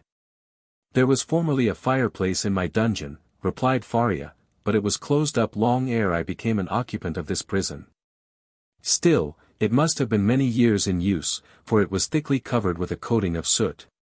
This soot I dissolved in a portion of the wine brought to me every Sunday, and I assure you a better ink cannot be desired. For very important notes, for which closer attention is required, I pricked one of my fingers, and wrote with my own blood. And when, asked Dantès, may I see all this? Whenever you please, replied the abbé. Oh, then let it be directly, exclaimed the young man. Follow me, then, said the abbé, as he re-entered the subterranean passage, in which he soon disappeared, followed by Dantès. Chapter 17. The abbé's chamber. After having passed with tolerable ease through the subterranean passage, which, however, did not admit of their holding themselves erect, the two friends reached the further end of the corridor, into which the abbé's cell opened. From that point the passage became much narrower, and barely permitted one to creep through on hands and knees. The floor of the abbé's cell was paved. And it had been by raising one of the stones in the most obscure corner that Faria had been able to commence the laborious task of which Dantès had witnessed the completion.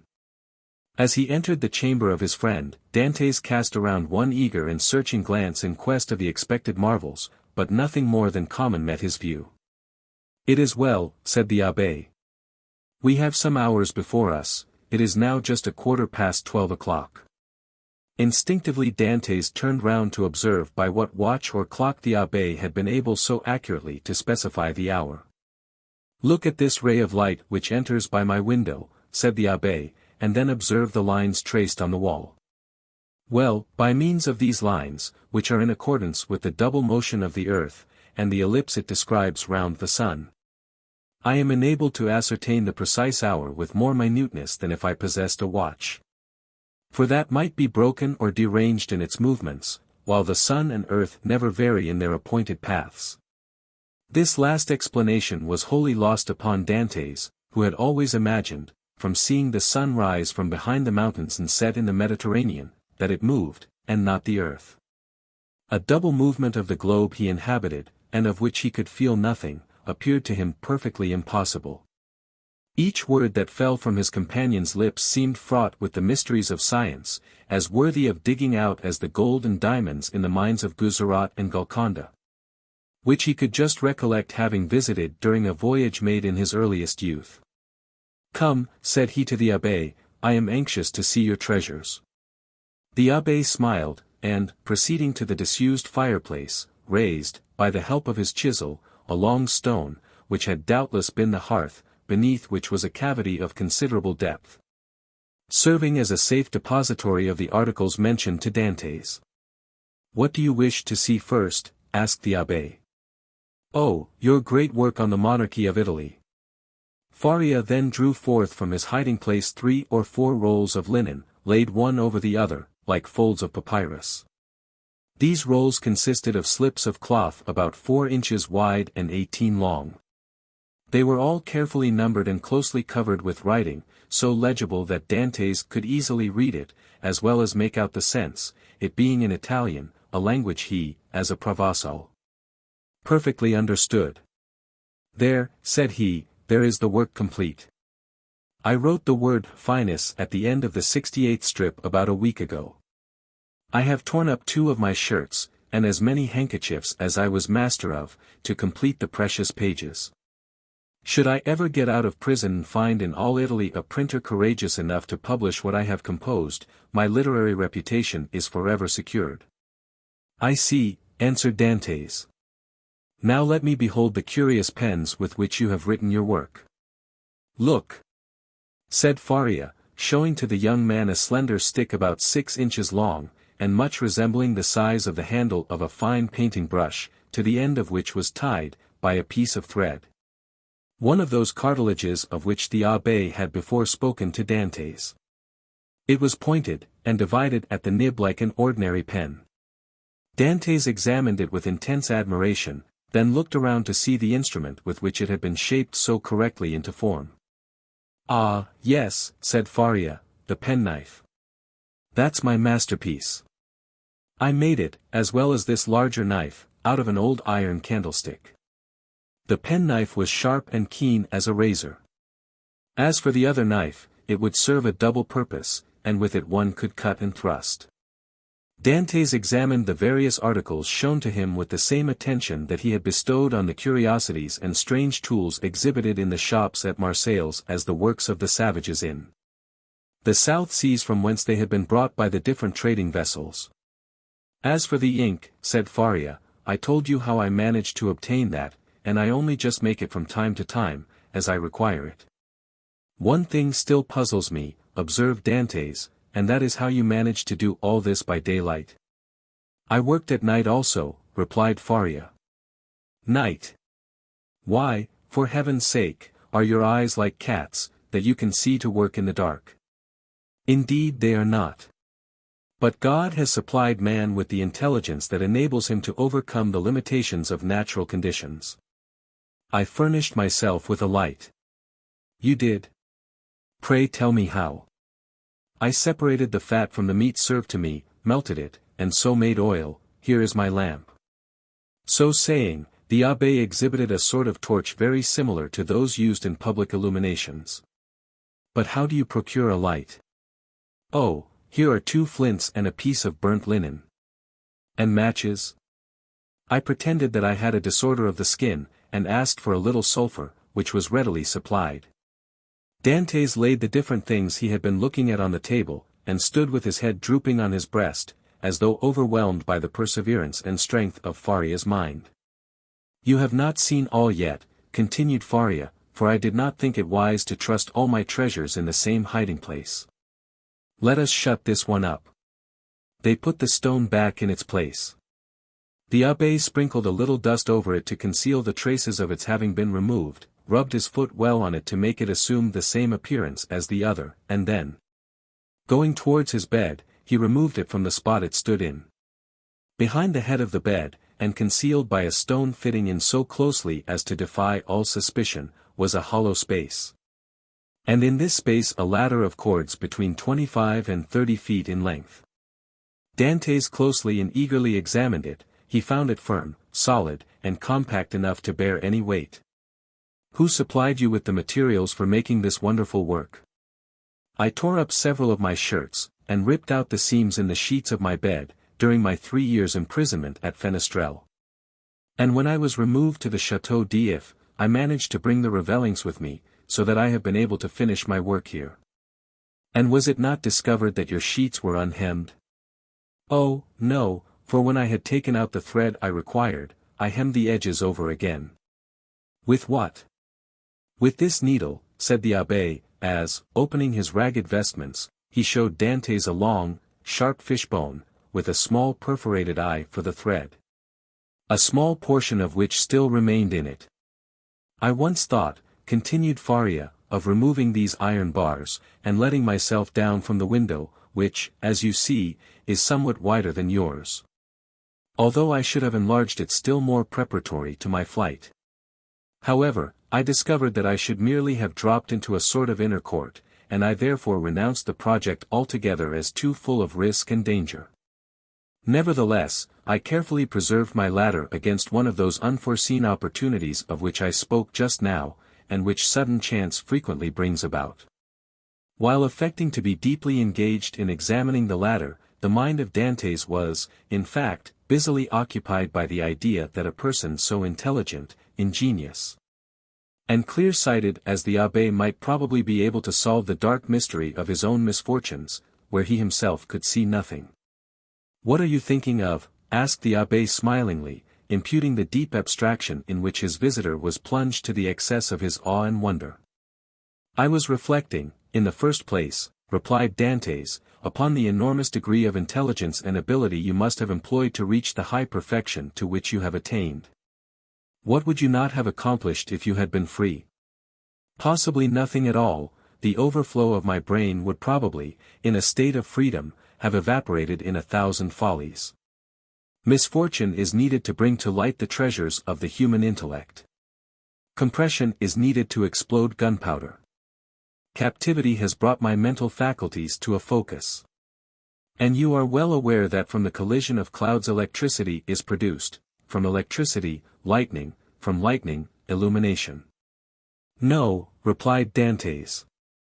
I know nothing. Some of your words are to me quite empty of meaning. You must be blessed indeed to possess the knowledge you have. The abbé smiled. Well, said he, but you had another subject for your thoughts. Did you not say so just now? I did.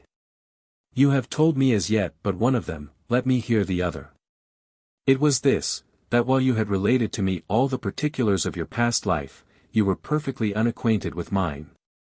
Your life, my young friend, has not been of sufficient length to admit of your having passed through any very important events. It has been long enough to inflict on me a great and undeserved misfortune. I would fain fix the source of it on man that I may no longer vent reproaches upon heaven. Then you profess ignorance of the crime with which you are charged. I do, indeed, and this I swear by the 2 beings most dear to me upon earth, my father and Mercédès. Come, said the abbé, closing his hiding place, and pushing the bed back to its original situation, let me hear your story. Dantès obeyed, and commenced what he called his history, but which consisted only of the account of a voyage to India, and 2 or 3 voyages to the Levant.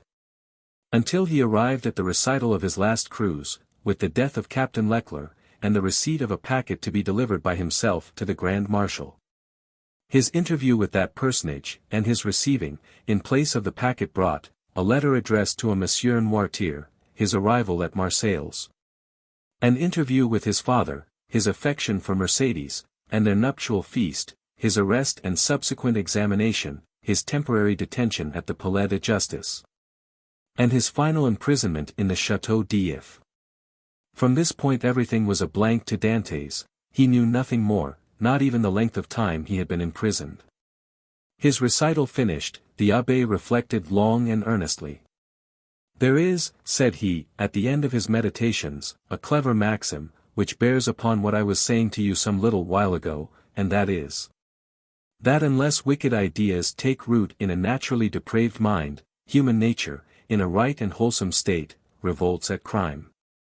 Still, from an artificial civilization have originated wants, vices, and false tastes, which occasionally become so powerful as to stifle within us all good feelings, and ultimately to lead us into guilt and wickedness. From this view of things, then, comes the axiom that if you visit to discover the author of any bad action, seek first to discover the person to whom the perpetration of that bad action could be in any way advantageous. Now, to apply it in your case, to whom could your disappearance have been serviceable? To no one, by heaven. I was a very insignificant person. Do not speak thus, for your reply evinces neither logic nor philosophy. Everything is relative, my dear young friend, from the king who stands in the way of his successor, to the employee who keeps his rival out of a place.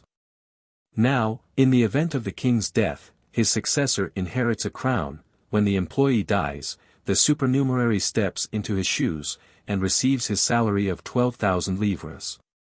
Well, these 12,000 livres are his civil list, and are as essential to him as the 12 millions of a king. Everyone, from the highest to the lowest degree, has his place on the social ladder, and is beset by stormy passions and conflicting interests, as in Descartes' theory of pressure and impulsion. But these forces increase as we go higher, so that we have a spiral which in defiance of reason rests upon the apex and not on the base. Now let us return to your particular world. You say you were on the point of being made captain of the Pharaon? Yes. And about to become the husband of a young and lovely girl? Yes. Now, could anyone have had any interest in preventing the accomplishment of these two things? But let us first settle the question as to its being the interest of anyone to hinder you from being captain of the Pharaon. What say you? I cannot believe such was the case. I was generally liked on board, and had the sailors possessed the right of selecting a captain themselves, I feel convinced their choice would have fallen on me. There was only one person among the crew who had any feeling of ill will towards me. I had quarrelled with him some time previously, and had even challenged him to fight me, but he refused. Now we are getting on. And what was this man's name? Danglars. What rank did he hold on board? He was supercargo. And had you been captain, should you have retained him in his employment? Not if the choice had remained with me, for I had frequently observed inaccuracies in his accounts. Good again. Now then, tell me, was any person present during your last conversation with Captain Leclerc? No, we were quite alone. Could your conversation have been overheard by anyone? It might, for the cabin door was open, and, stay, now I recollect, Danglars himself passed by just as Captain Leclerc was giving me the packet for the Grand Marshal. That's better, cried the abbé, now we are on the right scent. Did you take anybody with you when you put into the port of Elba? Nobody. Somebody there received your packet, and gave you a letter in place of it, I think. Yes, the Grand Marshal did. And what did you do with that letter? Put it into my portfolio. You had your portfolio with you, then? Now, how could a sailor find room in his pocket for a portfolio large enough to contain an official letter? You are right, it was left on board. Then it was not till your return to the ship that you put the letter in the portfolio? No.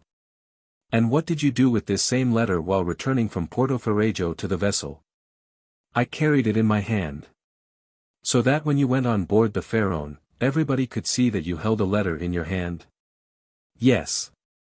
Danglars, as well as the rest. Danglars, as well as others. Now, listen to me, and try to recall every circumstance attending your arrest. Do you recollect the words in which the information against you was formulated?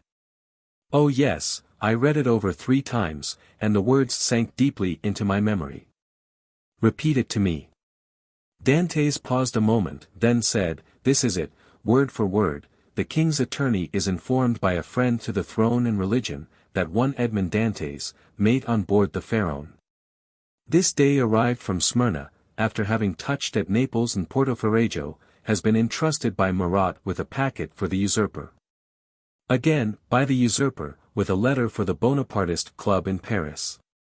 This proof of his guilt may be procured by his immediate arrest, as the letter will be found either about his person, at his father's residence, or in his cabin on board the Pharaon." The abbé shrugged his shoulders. "The thing is clear as day," said he. "And you must have had a very confiding nature, as well as a good heart, not to have suspected the origin of the whole affair. Do you really think so? Ah, that would indeed be infamous. How did Danglars usually write? In a handsome, running hand. And how was the anonymous letter written? Backhanded. Again the abbé smiled. Disguised. It was very boldly written, if disguised. Stop a bit, said the abbé, taking up what he called his pen, and, after dipping it into the ink, he wrote on a piece of prepared linen, with his left hand, the first 2 or 3 words of the accusation. Dantès drew back, and gazed on the abbé with a sensation almost amounting to terror. "How very astonishing," cried he at length. "Why, your writing exactly resembles that of the accusation."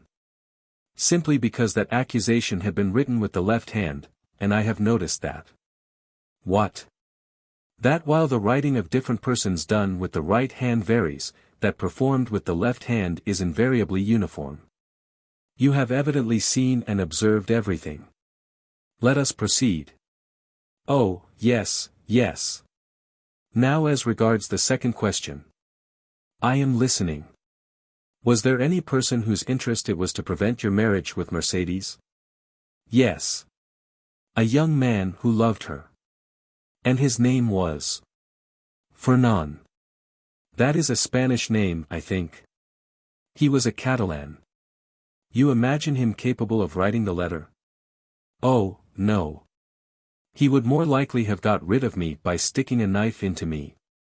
That is in strict accordance with the Spanish character. An assassination they will unhesitatingly commit, but an act of cowardice, never." "Besides," said Dantès, "the various circumstances mentioned in the letter were wholly unknown to him.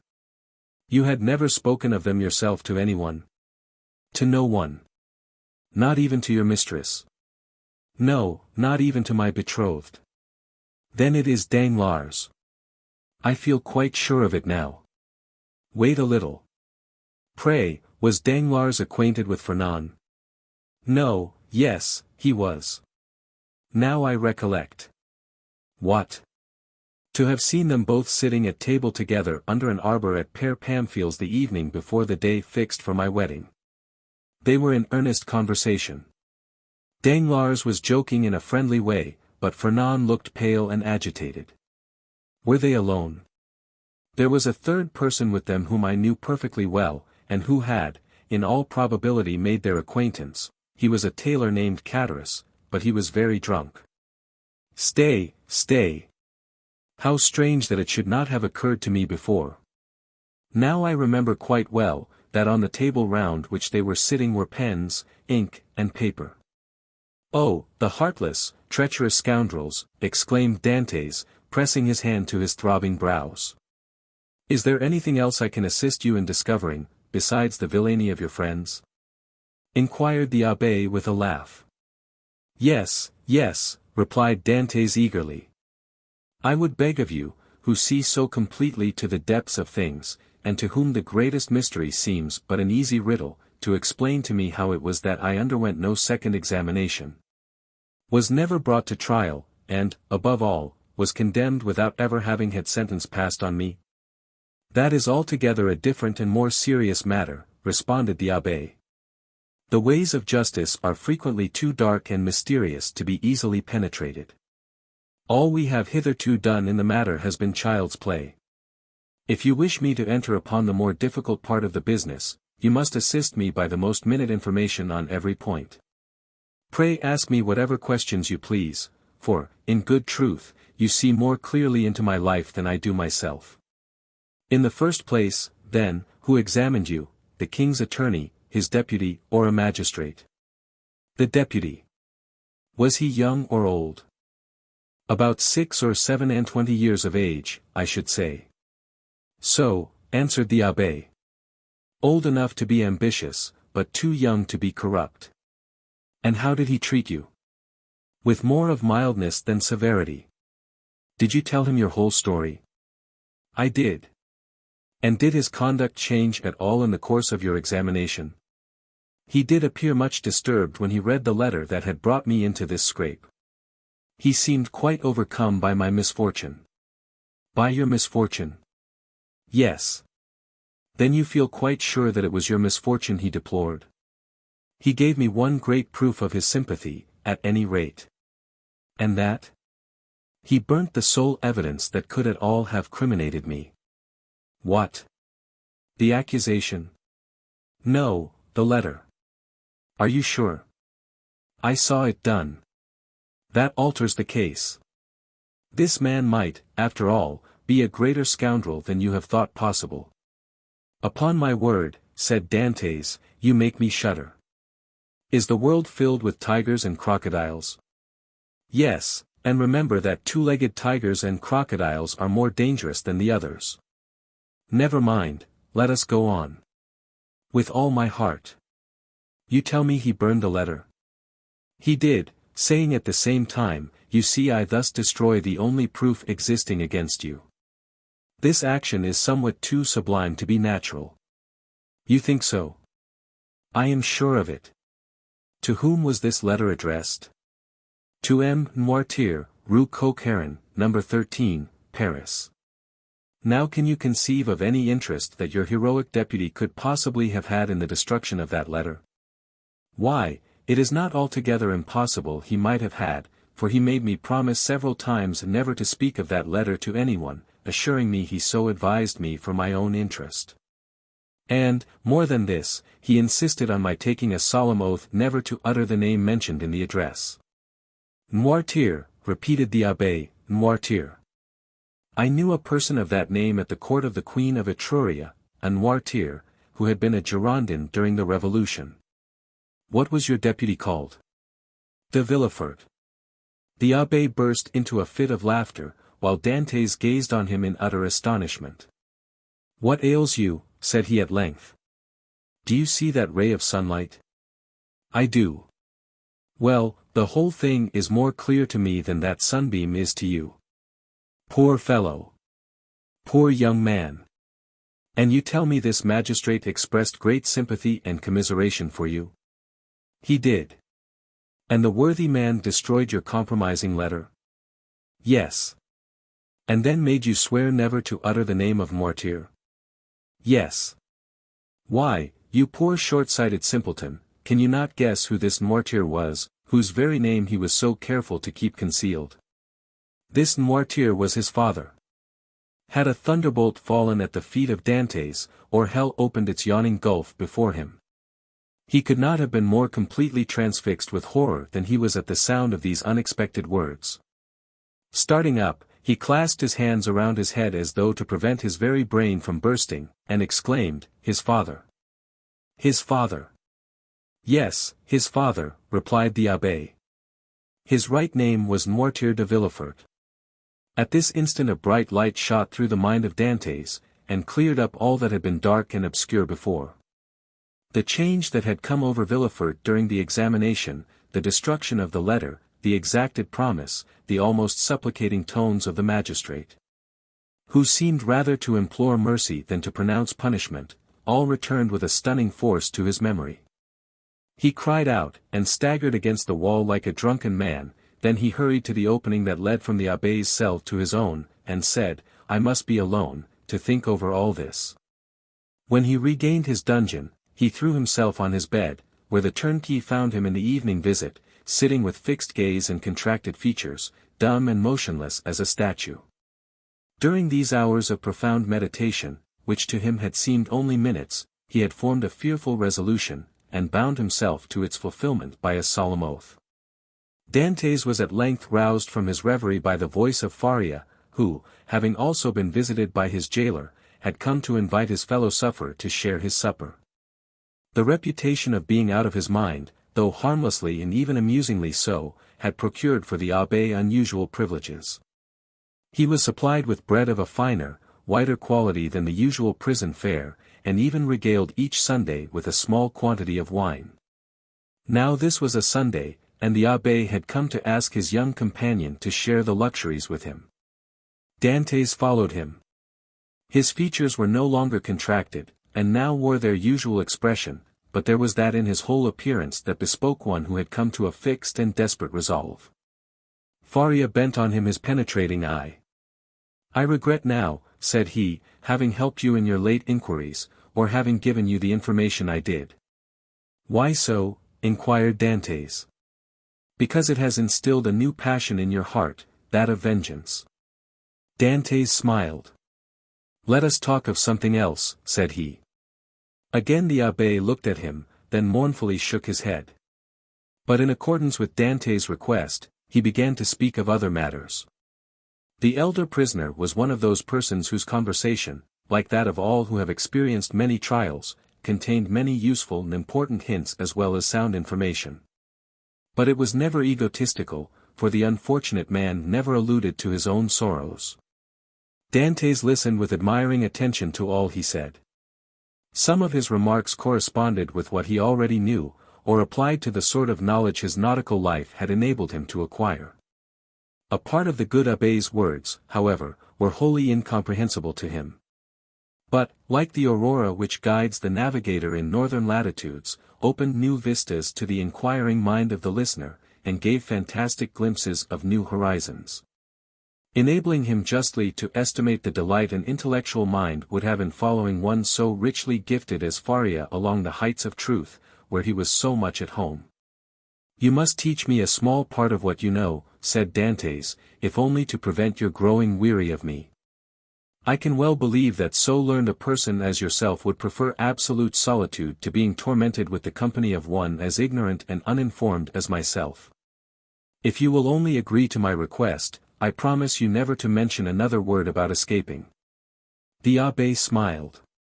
"Alas, my boy," said he, "human knowledge is confined within very narrow limits.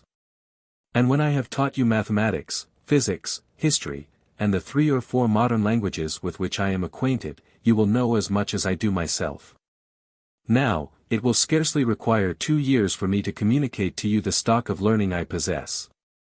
"2 years," exclaimed Dantès. "Do you really believe I can acquire all these things in so short a time? Not their application, certainly, but their principles you may. To learn is not to know. There are the learners and the learned. Memory makes the one, philosophy the other. But cannot one learn philosophy? Philosophy cannot be taught, it is the application of the sciences to truth. It is like the golden cloud in which the Messiah went up into heaven." "Well, then," said Dantès, "what shall you teach me first? I am in a hurry to begin. I want to learn." "Everything," said the abbé. And that very evening the prisoners sketched a plan of education, to be entered upon the following day. Dantès possessed a prodigious memory, combined with an astonishing quickness and readiness of conception. The mathematical turn of his mind rendered him apt at all kinds of calculation, while his naturally poetical feelings threw a light and pleasing veil over the dry reality of arithmetical computation, or the rigid severity of geometry. He already knew Italian, and had also picked up a little of the Romaic dialect during voyages to the East. And by the aid of these 2 languages he easily comprehended the construction of all the others, so that at the end of 6 months he began to speak Spanish, English, and German. In strict accordance with the promise made to the abbé, Dantès spoke no more of escape. Perhaps the delight his studies afforded him left no room for such thoughts. Perhaps the recollection that he had pledged his word, on which his sense of honor was keen, kept him from referring in any way to the possibilities of flight. Days, even months, passed by unheeded in one rapid and instructive course. At the end of a year Dantès was a new man. Dantès observed, however, that Faria, in spite of the relief his society afforded, daily grew sadder. One thought seemed incessantly to harass and distract his mind. Sometimes he would fall into long reveries, sigh heavily and involuntarily, then suddenly rise, and, with folded arms, begin pacing the confined space of his dungeon. One day he stopped all at once, and exclaimed, "Ah, if there were no sentinel!" "There shall not be one a minute longer than you please," said Dantès, who had followed the working of his thoughts as accurately as though his brain were enclosed in crystal so clear as to display its minutest operations. "I have already told you," answered the abbé, "that I loathe the idea of shedding blood. And yet the murder, if you choose to call it so, would be simply a measure of self-preservation. No matter. I could never agree to it." "Still, you have thought of it." "Incessantly, alas," cried the abbé. "And you have discovered a means of regaining our freedom, have you not?" asked Dantès eagerly. "I have, if it were only possible to place a deaf and blind sentinel in the gallery beyond us." "He shall be both blind and deaf," replied the young man, with an air of determination that made his companion shudder. "No, no," cried the abbé, "impossible." Dantès endeavored to renew the subject. The abbé shook his head in token of disapproval, and refused to make any further response. 3 months passed away. "Are you strong?" the abbé asked one day of Dantès. The young man, in reply, took up the chisel, bent it into the form of a horseshoe, and then as readily straightened it. "And will you engage not to do any harm to the sentry, except as a last resort?" "I promise on my honor." "Then," said the abbé, "we may hope to put our design into execution." "And how long shall we be in accomplishing the necessary work?" "At least a year." "And shall we begin at once?" "At once." "We have lost a year to no purpose," cried Dantès. "Do you consider the last 12 months to have been wasted?" asked the abbé. "Forgive me," cried Edmond, blushing deeply. "Tut, tut," answered the abbé, "man is but man after all, and you are about the best specimen of the genus I have ever known. Come, let me show you my plan." The abbé then showed Dantès the sketch he had made for their escape. It consisted of a plan of his own cell and that of Dantès, with the passage which united them. In this passage he proposed to drive a level as they do in mines. This level would bring the 2 prisoners immediately beneath the gallery where the sentry kept watch. Once there, a large excavation would be made. And one of the flagstones with which the gallery was paved be so completely loosened that at the desired moment it would give way beneath the feet of the soldier, who, stunned by his fall, would be immediately bound and gagged by Dantès before he had power to offer any resistance. The prisoners were then to make their way through one of the gallery windows, and to let themselves down from the outer walls by means of the abbé's ladder of cords. Dantès' eyes sparkled with joy, and he rubbed his hands with delight at the idea of a plan so simple, yet apparently so certain to succeed. That very day the miners began their labors, with a vigor and alacrity proportionate to their long rest from fatigue and their hopes of ultimate success. Nothing interrupted the progress of the work except the necessity that each was under of returning to his cell in anticipation of the turnkey's visits. They had learned to distinguish the almost imperceptible sound of his footsteps as he descended towards their dungeons, and happily, never failed of being prepared for his coming.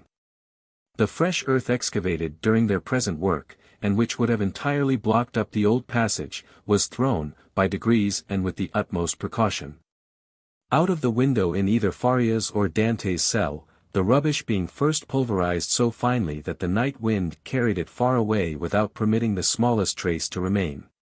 More than a year had been consumed in this undertaking, the only tools for which had been a chisel, a knife, and a wooden lever. Faria still continuing to instruct Dantès by conversing with him, sometimes in one language, sometimes in another. At others, relating to him the history of nations and great men who from time to time have risen to fame and trodden the path of glory. The abbé was a man of the world, and had, moreover, mixed in the first society of the day. He wore an air of melancholy dignity which Dantès, thanks to the imitative powers bestowed on him by nature, easily acquired. As well as that outward polish and politeness he had before been wanting in. And which is seldom possessed except by those who have been placed in constant intercourse with persons of high birth and breeding. At the end of 15 months the level was finished, and the excavation completed beneath the gallery. And the two workmen could distinctly hear the measured tread of the sentinel as he paced to and fro over their heads.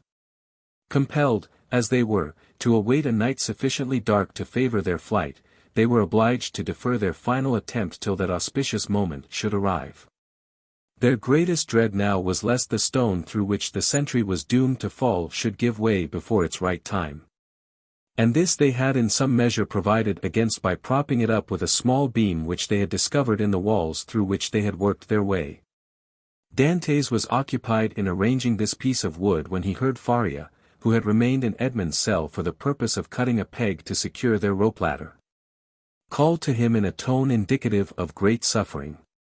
Dantès hastened to his dungeon, where he found him standing in the middle of the room, pale as death, his forehead streaming with perspiration, and his hands clenched tightly together. "Gracious heavens!" exclaimed Dantès, "what is the matter? What has happened?" "Quick! Quick!" returned the abbé, "listen to what I have to say." Dantès looked in fear and wonder at the livid countenance of Faria, whose eyes, already dull and sunken, were surrounded by purple circles, while his lips were white as those of a corpse. And his very hair seemed to stand on end. "Tell me, I beseech you, what ails you?" cried Dantès, letting his chisel fall to the floor. "Alas," faltered out the abbé, "all is over with me. I am seized with a terrible, perhaps mortal illness. I can feel that the paroxysm is fast approaching. I had a similar attack the year previous to my imprisonment. This malady admits but of one remedy. I will tell you what that is. Go into my cell as quickly as you can, draw out one of the feet that support the bed. You will find it has been hollowed out for the purpose of containing a small phial you will see there half filled with a red-looking fluid. Bring it to me, or rather, no. I may be found here, therefore help me back to my room while I have the strength to drag myself along. Who knows what may happen, or how long the attack may last." In spite of the magnitude of the misfortune which thus suddenly frustrated his hopes, Dantès did not lose his presence of mind, but descended into the passage, dragging his unfortunate companion with him. Then, half carrying, half supporting him, he managed to reach the abbé's chamber, when he immediately laid the sufferer on his bed. "Thanks," said the poor abbé, shivering as though his veins were filled with ice. "I am about to be seized with a fit of catalepsy. When it comes to its height I shall probably lie still and motionless as though dead, uttering neither sigh nor groan. On the other hand, the symptoms may be much more violent, and cause me to fall into fearful convulsions, foam at the mouth, and cry out loudly. Take care my cries are not heard, for if they are it is more than probable I should be removed to another part of the prison, and we be separated forever. When I become quite motionless, cold, and rigid as a corpse, then, and not before, be careful about this, force open my teeth with the knife. Pour from 8 to 10 drops of the liquor contained in the phial down my throat, and I may perhaps revive." "Perhaps," exclaimed Dantès in grief-stricken tones. "Help! Help!" cried the abbé. I die. So sudden and violent was the fit that the unfortunate prisoner was unable to complete the sentence. A violent convulsion shook his whole frame, his eyes started from their sockets, his mouth was drawn on one side, his cheeks became purple, he struggled, foamed, dashed himself about, and uttered the most dreadful cries, which, however, Dantès prevented from being heard by covering his head with the blanket. The fit lasted 2 hours. Then, more helpless than an infant, and colder and paler than marble, more crushed and broken than a reed trampled underfoot, he fell back, doubled up in one last convulsion, and became as rigid as a corpse. Edmond waited till life seemed extinct in the body of his friend, then, taking up the knife, he with difficulty forced open the closely fixed jaws, carefully administered the appointed number of drops, and anxiously awaited the result. An hour passed away and the old man gave no sign of returning animation. Dantès began to fear he had delayed too long ere he administered the remedy, and, thrusting his hands into his hair, continued gazing on the lifeless features of his friend. At length a slight color tinged the livid cheeks, consciousness returned to the dull, open eyeballs, a faint sigh issued from the lips, and the sufferer made a feeble effort to move. "He is saved! He is saved!" cried Dantès in a paroxysm of delight. The sick man was not yet able to speak, but he pointed with evident anxiety towards the door. Dantès listened, and plainly distinguished the approaching steps of the jailer. It was therefore near 7 o'clock, but Edmond's anxiety had put all thoughts of time out of his head. The young man sprang to the entrance, darted through it, carefully drawing the stone over the opening, and hurried to his cell. He had scarcely done so before the door opened, and the jailer saw the prisoner seated as usual on the side of his bed. Almost before the key had turned in the lock, and before the departing steps of the jailer had died away in the long corridor he had to traverse, Dantès, whose restless anxiety concerning his friend left him no desire to touch the food brought him, hurried back to the abbé's chamber, and raising the stone by pressing his head against it, was soon beside the sick man's couch. Faria had now fully regained his consciousness, but he still lay helpless and exhausted on his miserable bed. "I did not expect to see you again," said he feebly, to Dantès. "And why not?" asked the young man. "Did you fancy yourself dying?" "No, I had no such idea, but, knowing that all was ready for flight, I thought you might have made your escape." The deep glow of indignation suffused the cheeks of Dantès. "Without you? Did you really think me capable of that?" "At least," said the abbé, "I now see how wrong such an opinion would have been. Alas, alas! I am fearfully exhausted and debilitated by this attack." "Be of good cheer," replied Dantès, "your strength will return." And as he spoke he seated himself near the bed beside Faria, and took his hands. The abbé shook his head.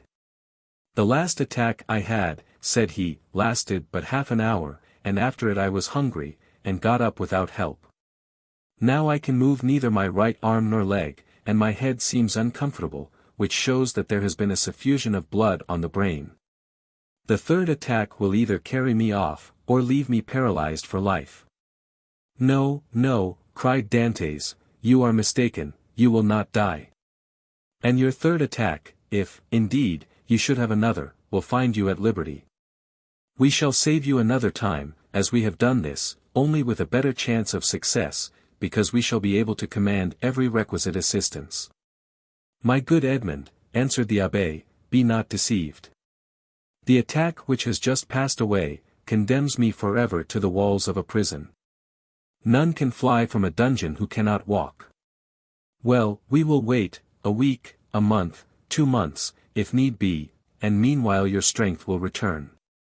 Everything is in readiness for our flight, and we can select any time we choose. As soon as you feel able to swim we will go." "I shall never swim again," replied Faria. "This arm is paralyzed, not for a time, but forever. Lift it, and judge if I am mistaken." The young man raised the arm, which fell back by its own weight, perfectly inanimate and helpless. A sigh escaped him. "You are convinced now, Edmond, are you not?" asked the abbé. "Depend upon it, I know what I say. Since the first attack I experienced of this malady, I have continually reflected on it. Indeed, I expected it, for it is a family inheritance. Both my father and grandfather died of it in a third attack. The physician who prepared for me the remedy I have twice successfully taken, was no other than the celebrated Cabanis, and he predicted a similar end for me. The physician may be mistaken, exclaimed Dantès. And as for your poor arm, what difference will that make? I can take you on my shoulders, and swim for both of us. My son, said the abbé, you, who are a sailor and a swimmer, must know as well as I do that a man so loaded would sink before he had done 50 strokes. Cease, then, to allow yourself to be duped by vain hopes, that even your own excellent heart refuses to believe in. Here I shall remain till the hour of my deliverance arrives, and that, in all human probability, will be the hour of my death. As for you, who are young and active, delay not on my account, but fly, go, I give you back your promise. It is well, said Dantès. Then I shall also remain. Then, rising and extending his hand with an air of solemnity over the old man's head, he slowly added, by the blood of Christ I swear never to leave you while you live. Faria gazed fondly on his noble-minded, single-hearted, high-principled young friend, and read in his countenance ample confirmation of the sincerity of his devotion and the loyalty of his purpose. Thanks, murmured the invalid, extending one hand. I accept. You may one of these days reap the reward of your disinterested devotion. But as I cannot, and you will not, quit this place, it becomes necessary to fill up the excavation beneath the soldier's gallery. He might, by chance, hear the hollow sound of his footsteps, and call the attention of his officer to the circumstance. That would bring about a discovery which would inevitably lead to our being separated. Go, then, and set about this work, in which, unhappily, I can offer you no assistance. Keep at it all night, if necessary, and do not return here tomorrow till after the jailer has visited me. I shall have something of the greatest importance to communicate to you. Dantès took the hand of the abbé in his, and affectionately pressed it. Faria smiled encouragingly on him, and the young man retired to his task, in the spirit of obedience and respect which he had sworn to show towards his aged friend. Chapter 18. The Treasure. When Dantès returned next morning to the chamber of his companion in captivity, he found Faria seated and looking composed. In the ray of light which entered by the narrow window of his cell, he held open in his left hand, of which alone, it will be recollected, he retained the use, a sheet of paper, which, from being constantly rolled into a small compass, had the form of a cylinder, and was not easily kept open. He did not speak, but showed the paper to Dantès. What is that? He inquired. Look at it, said the abbé with a smile. I have looked at it with all possible attention, said Dantès, and I only see a half-burnt paper, on which are traces of Gothic characters inscribed with a peculiar kind of ink.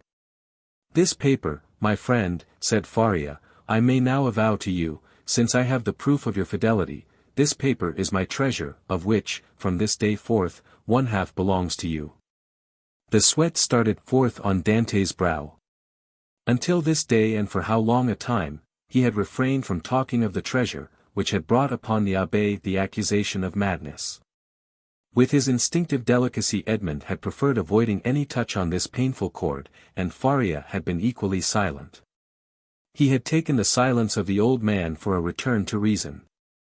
And now these few words uttered by Faria, after so painful a crisis, seemed to indicate a serious relapse into mental alienation. Your treasure, stammered Dantès. Faria smiled. Yes, said he. You have, indeed, a noble nature, Edmond, and I see by your paleness and agitation what is passing in your heart at this moment. No, be assured, I am not mad. This treasure exists, Dantès, and if I have not been allowed to possess it, you will. Yes, you. No one would listen or believe me, because everyone thought me mad. But you, who must know that I am not, listen to me, and believe me so afterwards if you will. Alas, murmured Edmond to himself, this is a terrible relapse. There was only this blow wanting. Then he said aloud, my dear friend, your attack has, perhaps, fatigued you, had you not better repose a while?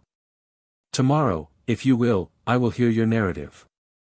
But today I wish to nurse you carefully. Besides, he said, a treasure is not a thing we need hurry about. On the contrary, it is a matter of the utmost importance, Edmond, replied the old man. Who knows if tomorrow, or the next day after, the third attack may not come on? And then must not all be over?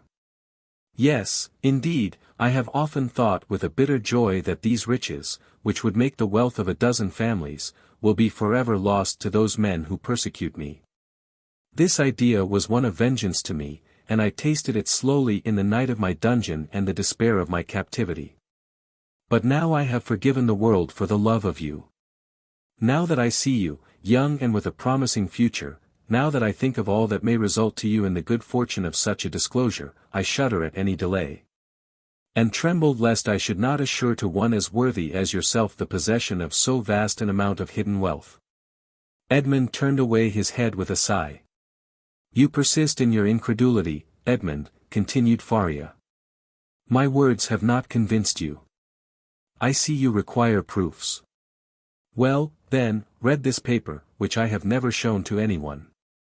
Tomorrow, my dear friend, said Edmond, desirous of not yielding to the old man's madness. I thought it was understood that we should not talk of that until tomorrow. Then we will not talk of it until tomorrow, but read this paper today.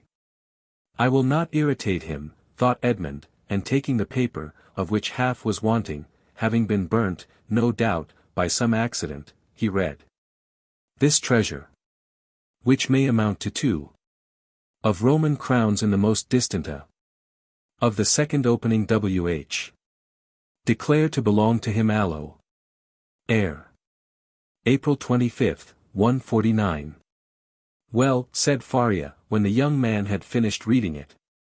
Why, replied Dantès, I see nothing but broken lines and unconnected words, which are rendered illegible by fire. Yes, to you, my friend, who read them for the first time.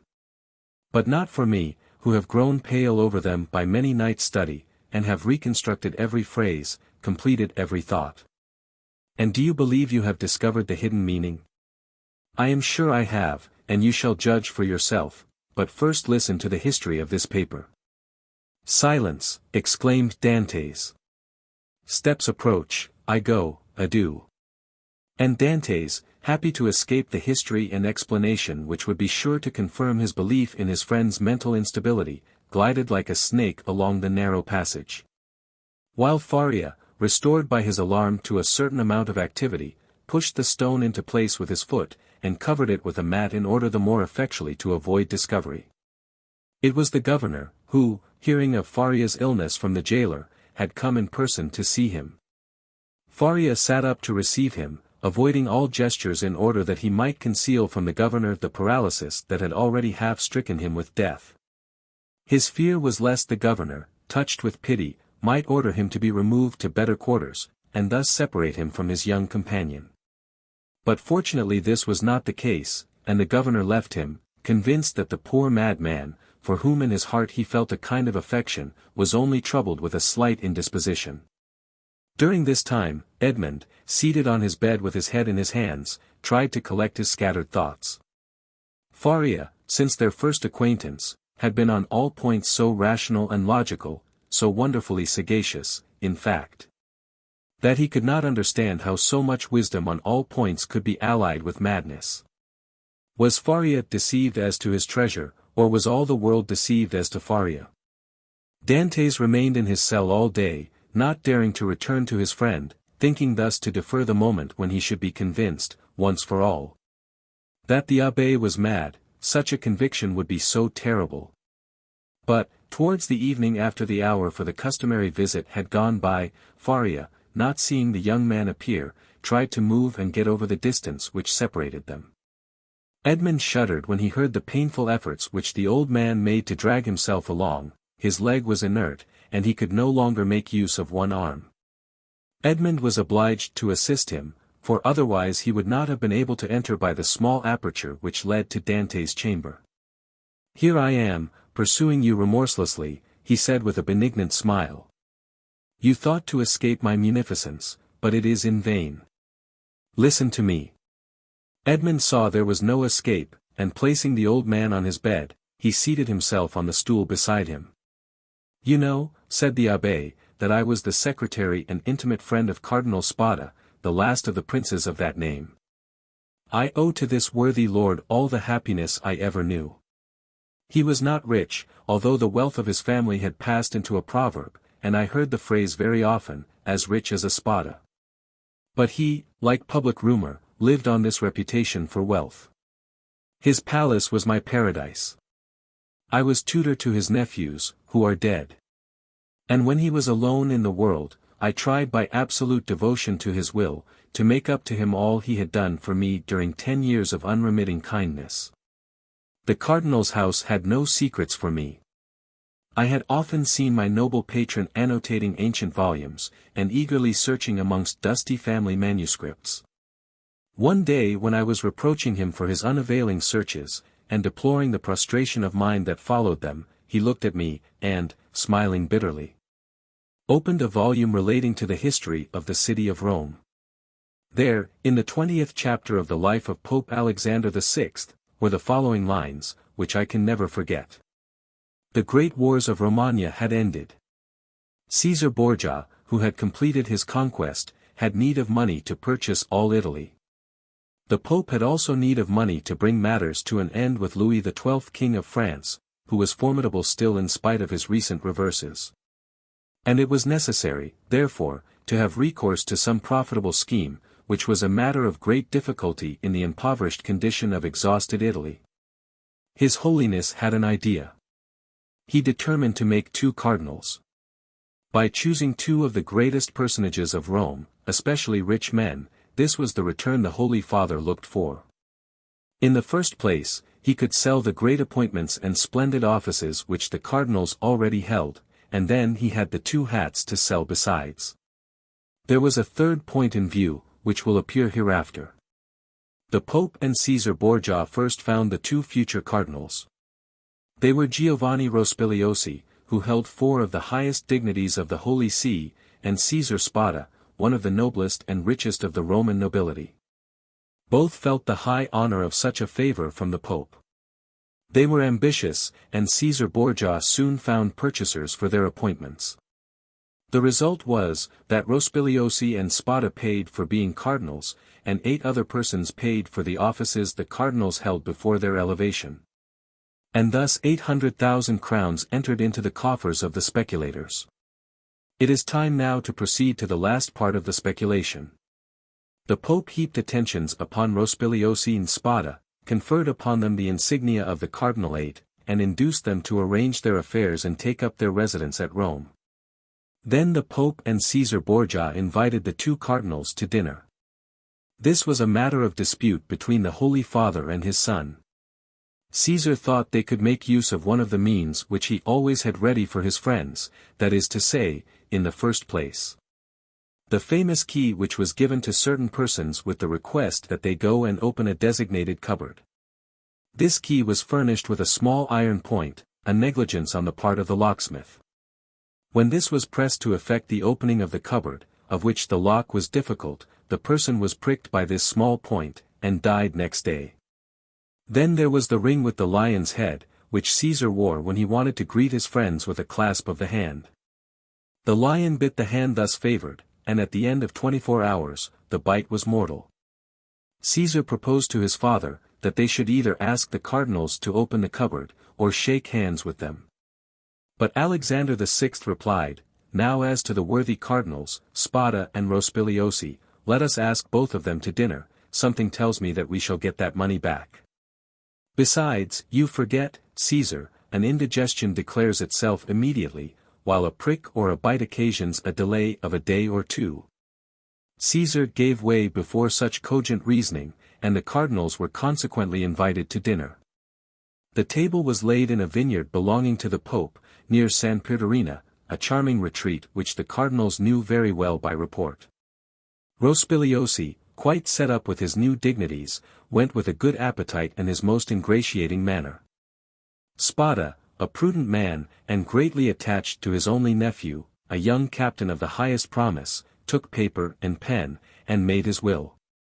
He then sent word to his nephew to wait for him near the vineyard, but it appeared the servant did not find him. Spada knew what these invitations meant. Since Christianity, so eminently civilizing, had made progress in Rome, it was no longer a centurion who came from the tyrant with a message, "Caesar wills that you die." But it was a legate à latir, who came with a smile on his lips to say from the Pope, "His Holiness requests you to dine with him."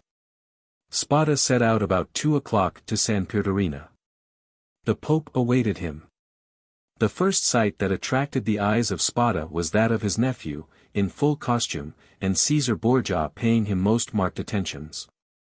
Spada turned pale, as Caesar looked at him with an ironical air, which proved that he had anticipated all, and that the snare was well spread. They began dinner and Spada was only able to inquire of his nephew if he had received his message. The nephew replied no, perfectly comprehending the meaning of the question. It was too late, for he had already drunk a glass of excellent wine, placed for him expressly by the Pope's butler. Spada at the same moment saw another bottle approach him, which he was pressed to taste.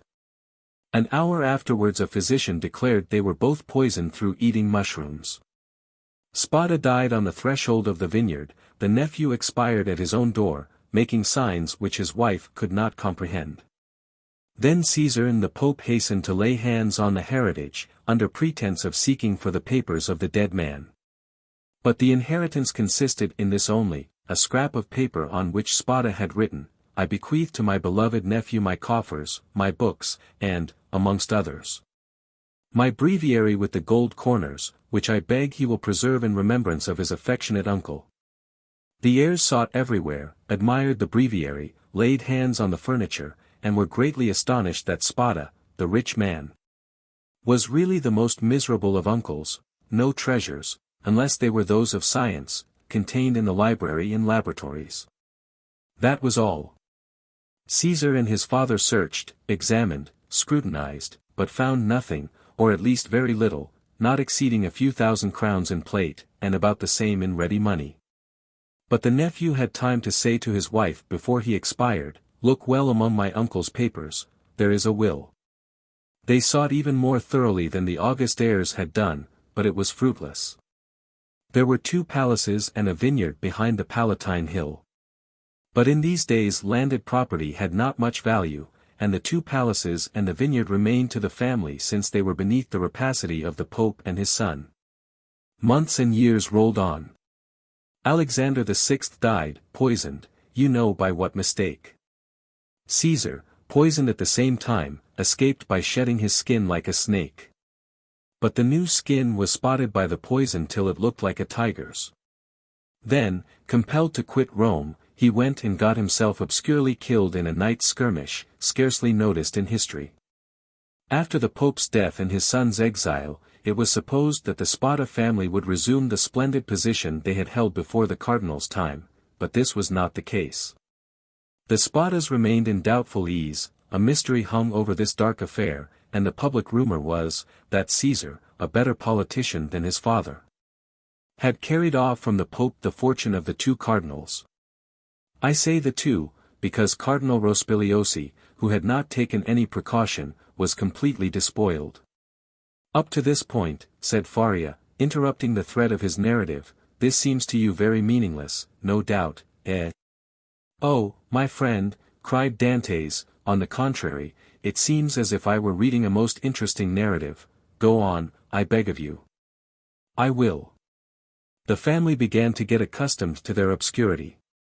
Years rolled on, and amongst the descendants some were soldiers, others diplomatists, some churchmen, some bankers, some grew rich, and some were ruined.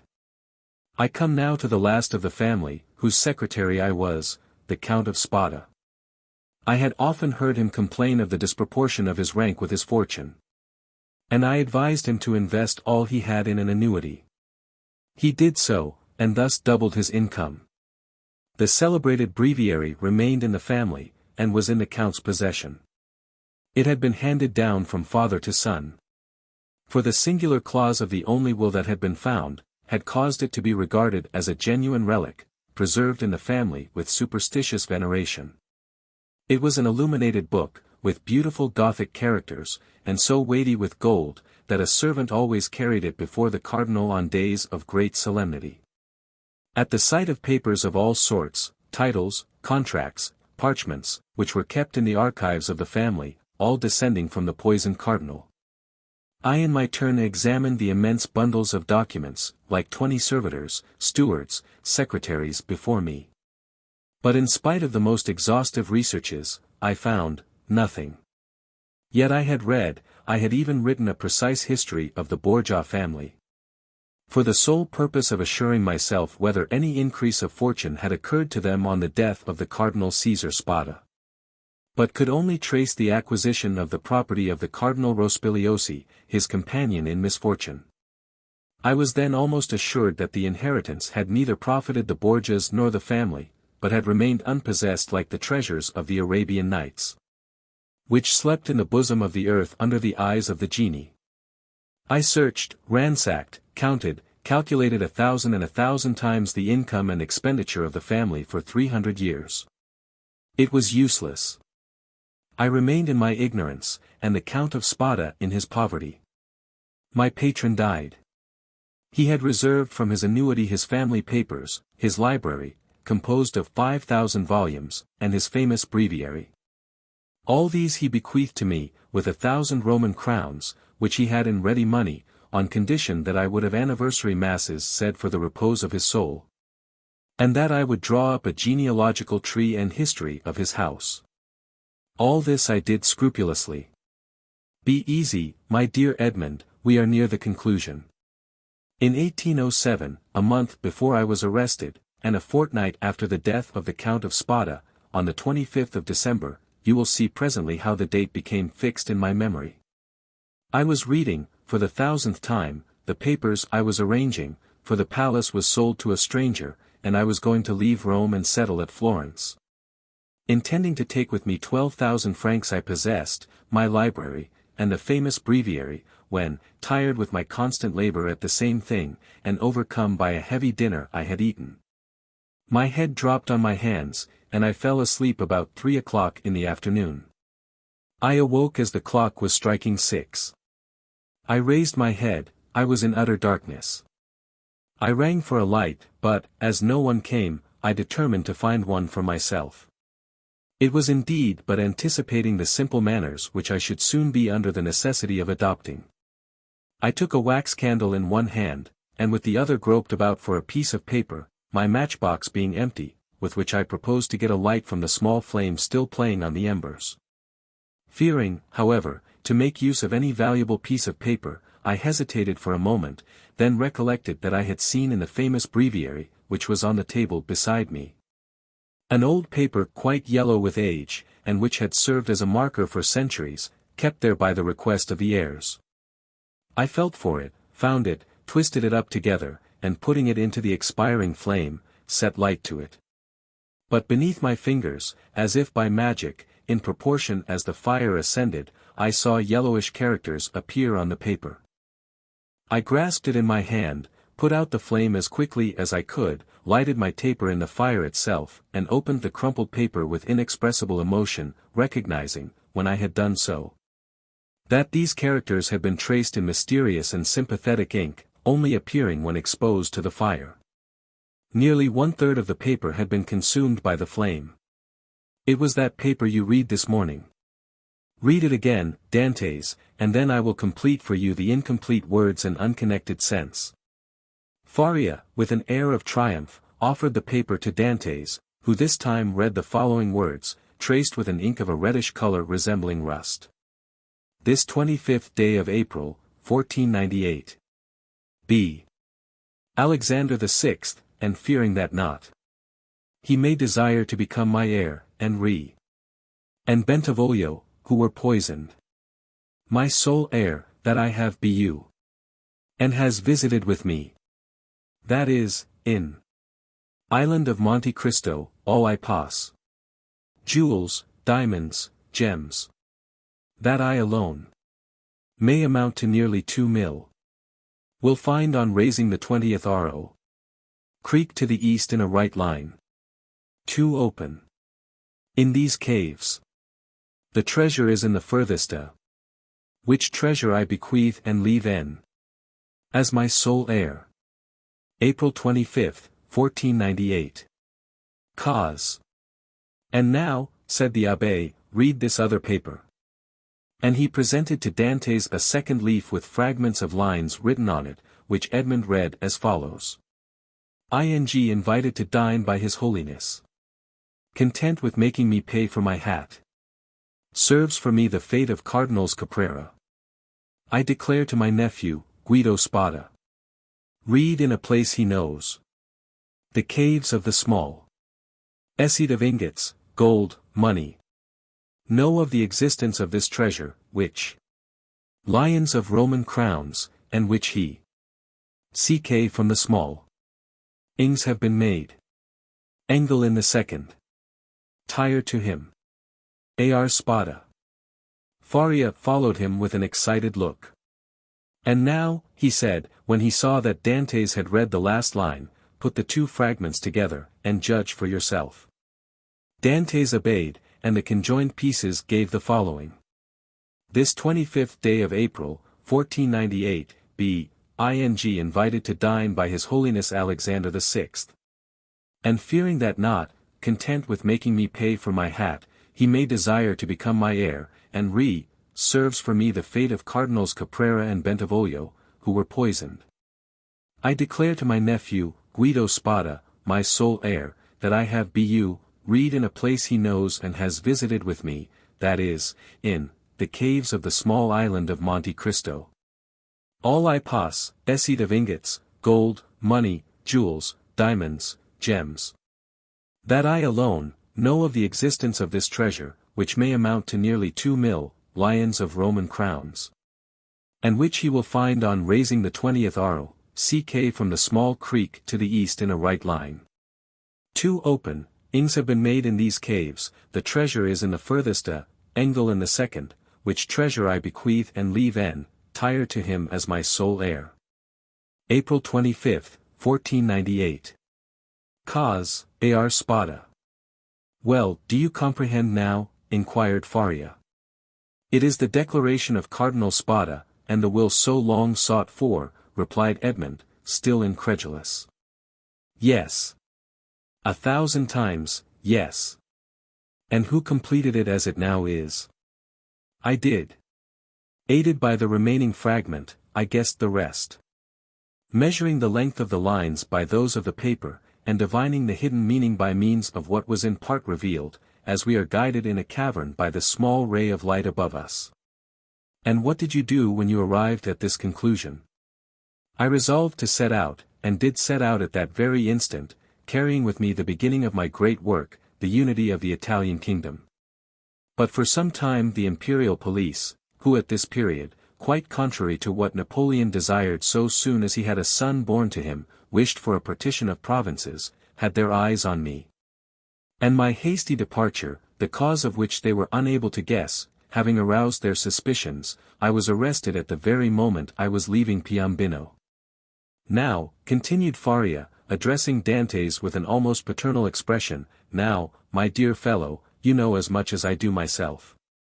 If we ever escape together, half this treasure is yours. If I die here, and you escape alone, the whole belongs to you. But, inquired Dantès hesitating, has this treasure no more legitimate possessor in the world than ourselves? No, no, be easy on that score, the family is extinct. The last Count of Spada, moreover, made me his heir, bequeathing to me this symbolic breviary, he bequeathed to me all it contained. No, no, make your mind satisfied on that point. If we lay hands on this fortune, we may enjoy it without remorse.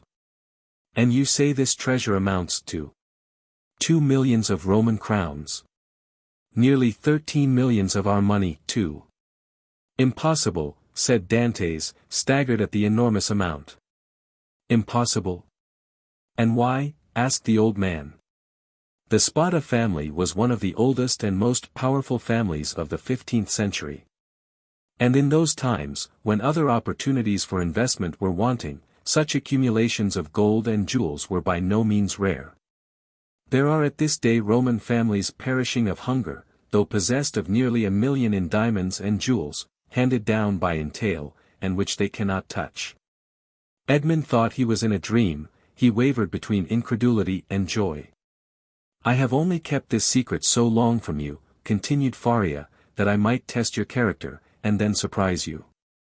Had we escaped before my attack of catalepsy, I should have conducted you to Monte Cristo. Now," he added, with a sigh, "it is you who will conduct me thither." "Well, Dantès, you do not thank me." "This treasure belongs to you, my dear friend," replied Dantès, "and to you only. I have no right to it. I am no relation of yours." "You are my son, Dantès," exclaimed the old man. "You are the child of my captivity. My profession condemns me to celibacy. God has sent you to me to console, at one and the same time, the man who could not be a father, and the prisoner who could not get free." And Faria extended the arm of which alone the use remained to him to the young man, who threw himself upon his neck and wept. Chapter 19.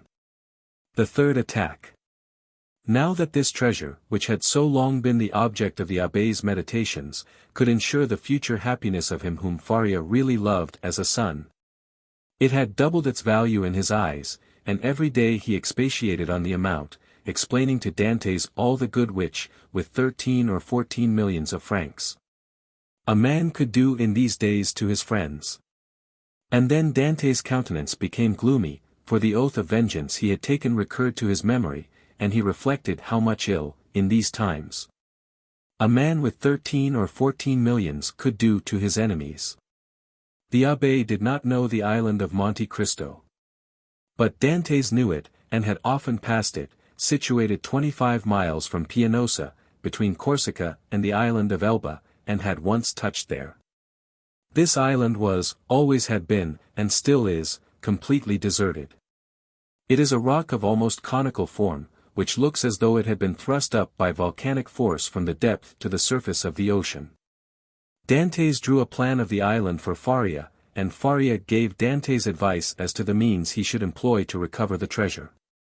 But Dantès was far from being as enthusiastic and confident as the old man. It was past a question now that Faria was not a lunatic, and the way in which he had achieved the discovery, which had given rise to the suspicion of his madness, increased Edmond's admiration of him. But at the same time Dantès could not believe that the deposit, supposing it had ever existed, still existed. And though he considered the treasure as by no means chimerical, he yet believed it was no longer there.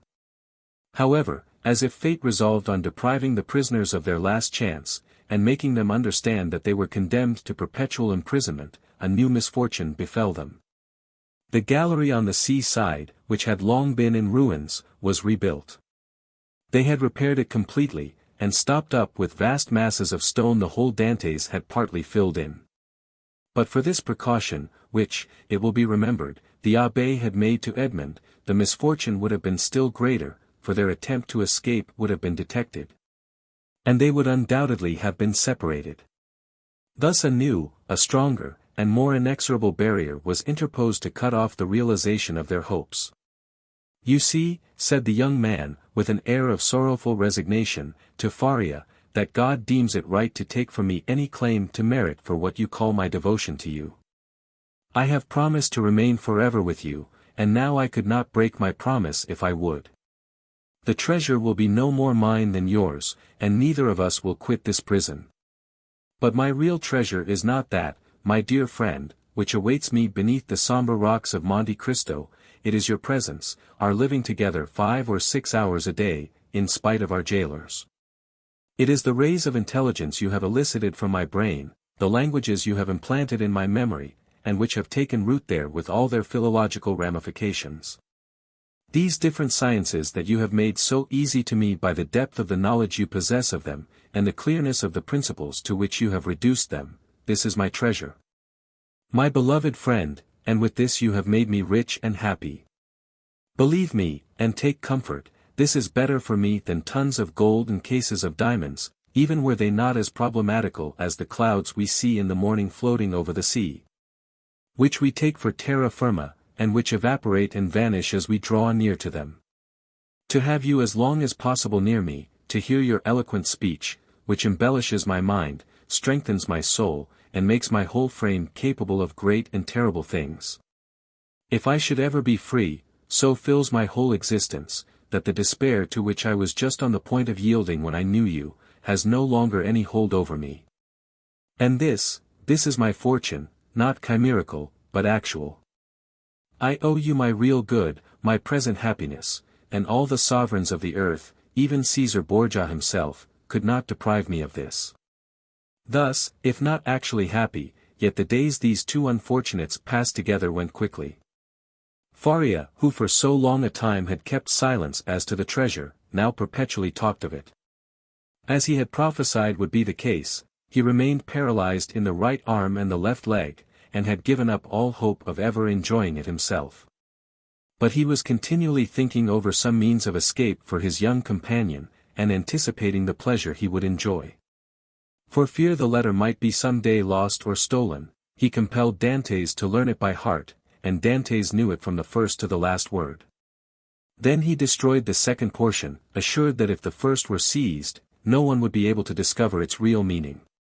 Whole hours sometimes passed while Faria was giving instructions to Dantès, instructions which were to serve him when he was at liberty.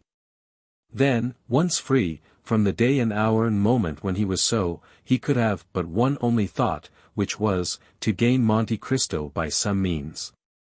And remain there alone under some pretext which would arouse no suspicions. And once there, to endeavor to find the wonderful caverns, and search in the appointed spot, be it remembered, being the farthest angle in the second opening. In the meanwhile the hours passed, if not rapidly, at least tolerably. Faria, as we have said, without having recovered the use of his hand and foot, had regained all the clearness of his understanding, and had gradually, besides the moral instructions we have detailed, taught his youthful companion the patient and sublime duty of a prisoner, who learns to make something from nothing. They were thus perpetually employed, Faria, that he might not see himself grow old. Dantès, for fear of recalling the almost extinct past which now only floated in his memory like a distant light wandering in the night. So life went on for them as it does for those who are not victims of misfortune and whose activities glide along mechanically and tranquilly beneath the eye of Providence. But beneath this superficial calm there were in the heart of the young man, and perhaps in that of the old man, many repressed desires, many stifled sighs, which found vent when Faria was left alone, and when Edmond returned to his cell. One night Edmond awoke suddenly, believing that he heard someone calling him. He opened his eyes upon utter darkness. His name, or rather a plaintive voice which essayed to pronounce his name, reached him. He sat up in bed and a cold sweat broke out upon his brow. Undoubtedly the call came from Faria's dungeon. Alas, murmured Edmond, can it be? He moved his bed, drew up the stone, rushed into the passage, and reached the opposite extremity. The secret entrance was open. By the light of the wretched and wavering lamp, of which we have spoken, Dantès saw the old man, pale, but yet erect, clinging to the bedstead. His features were writhing with those horrible symptoms which he already knew, and which had so seriously alarmed him when he saw them for the first time. Alas, my dear friend, said Faria in a resigned tone, you understand, do you not, and I need not attempt to explain to you. Edmond uttered a cry of agony, and, quite out of his senses, rushed towards the door, exclaiming, help, help. Faria had just sufficient strength to restrain him. Silence, he said, or you are lost. We must now only think of you, my dear friend, and so act as to render your captivity supportable or your flight possible. It would require years to do again what I have done here, and the results would be instantly destroyed if our jailers knew we had communicated with each other. Besides, be assured, my dear Edmond, the dungeon I am about to leave will not long remain empty. Some other unfortunate being will soon take my place, and to him you will appear like an angel of salvation. Perhaps he will be young, strong, and enduring, like yourself, and will aid you in your escape, while I have been but a hindrance. You will no longer have half a dead body tied to you as a drag to all your movements. At length Providence has done something for you. He restores to you more than he takes away, and it was time I should die. Edmond could only clasp his hands and exclaim, "Oh, my friend, speak not thus." And then resuming all his presence of mind, which had for a moment staggered under this blow, and his strength, which had failed at the words of the old man, he said, "Oh, I have saved you once. And I will save you a second time." And raising the foot of the bed, he drew out the phial, still a third filled with the red liquor. "See," he exclaimed, "there remains still some of the magic draught. Quick, quick! Tell me what I must do this time. Are there any fresh instructions?" "Speak, my friend, I listen." "There is not a hope," replied Faria, shaking his head, "but no matter. God wills it that man whom he has created, and in whose heart he has so profoundly rooted the love of life, should do all in his power to preserve that existence, which, however painful it may be, is yet always so dear." "Oh, yes, yes," exclaimed Dantès, "and I tell you that I will save you yet." "Well, then, try." "The cold gains upon me. I feel the blood flowing towards my brain. These horrible chills, which make my teeth chatter and seem to dislocate my bones, begin to pervade my whole frame. In 5 minutes the malady will reach its height, and in a quarter of an hour there will be nothing left of me but a corpse." "Oh," exclaimed Dantès, his heart wrung with anguish. "Do as you did before, only do not wait so long. All the springs of life are now exhausted in me, and death," he continued, looking at his paralyzed arm and leg, "has but half its work to do. If, after having made me swallow 12 drops instead of 10, you see that I do not recover, then pour the rest down my throat. Now lift me on my bed, for I can no longer support myself." Edmond took the old man in his arms, and laid him on the bed. "And now, my dear friend," said Faria, "sole consolation of my wretched existence, you whom heaven gave me somewhat late, but still gave me, a priceless gift, and for which I am most grateful, at the moment of separating from you forever, I wish you all the happiness and all the prosperity you so well deserve. My son, I bless thee." The young man cast himself on his knees, leaning his head against the old man's bed. "Listen, now, to what I say in this my dying moment. The treasure of the Spadas exists. God grants me the boon of vision unrestricted by time or space. I see it in the depths of the inner cavern. My eyes pierce the inmost recesses of the earth, and are dazzled at the sight of so much riches. If you do escape, remember that the poor abbé, whom all the world called mad, was not so. Hasten to Monte Cristo, avail yourself of the fortune, for you have indeed suffered long enough." A violent convulsion attacked the old man. Dantès raised his head and saw Faria's eyes injected with blood. It seemed as if a flow of blood had ascended from the chest to the head. "Adieu, adieu," murmured the old man, clasping Edmond's hand convulsively, "adieu." "Oh, no, no, not yet," he cried, "do not forsake me. Oh, succor him. Help, help, help." "Hush! Hush!" murmured the dying man, "that they may not separate us if you save me." "You are right. Oh, yes, yes, be assured I shall save you. Besides, although you suffer much, you do not seem to be in such agony as you were before. Do not mistake. I suffer less because there is in me less strength to endure. At your age we have faith in life, it is the privilege of youth to believe and hope, but old men see death more clearly. Oh, 'tis here, 'tis over, my sight is gone, my senses fail. Your hand, Dantès. Adieu. Adieu." And raising himself by a final effort, in which he summoned all his faculties, he said, "Monte Cristo, forget not Monte Cristo." And he fell back on the bed. The crisis was terrible, and a rigid form with twisted limbs, swollen eyelids, and lips flecked with bloody foam, lay on the bed of torture. In place of the intellectual being who so lately rested there. Dantès took the lamp, placed it on a projecting stone above the bed, whence its tremulous light fell with strange and fantastic ray on the distorted countenance and motionless, stiffened body. With steady gaze he awaited confidently the moment for administering the restorative. When he believed that the right moment had arrived, he took the knife, pried open the teeth, which offered less resistance than before, counted one after the other 12 drops, and watched. The phial contained, perhaps, twice as much more. He waited 10 minutes, a quarter of an hour, half an hour, no change took place. Trembling, his hair erect, his brow bathed with perspiration, he counted the seconds by the beating of his heart. Then he thought it was time to make the last trial, and he put the phial to the purple lips of Faria, and without having occasion to force open his jaws, which had remained extended, he poured the whole of the liquid down his throat. The draught produced a galvanic effect, a violent trembling pervaded the old man's limbs, his eyes opened until it was fearful to gaze upon them, he heaved a sigh which resembled a shriek.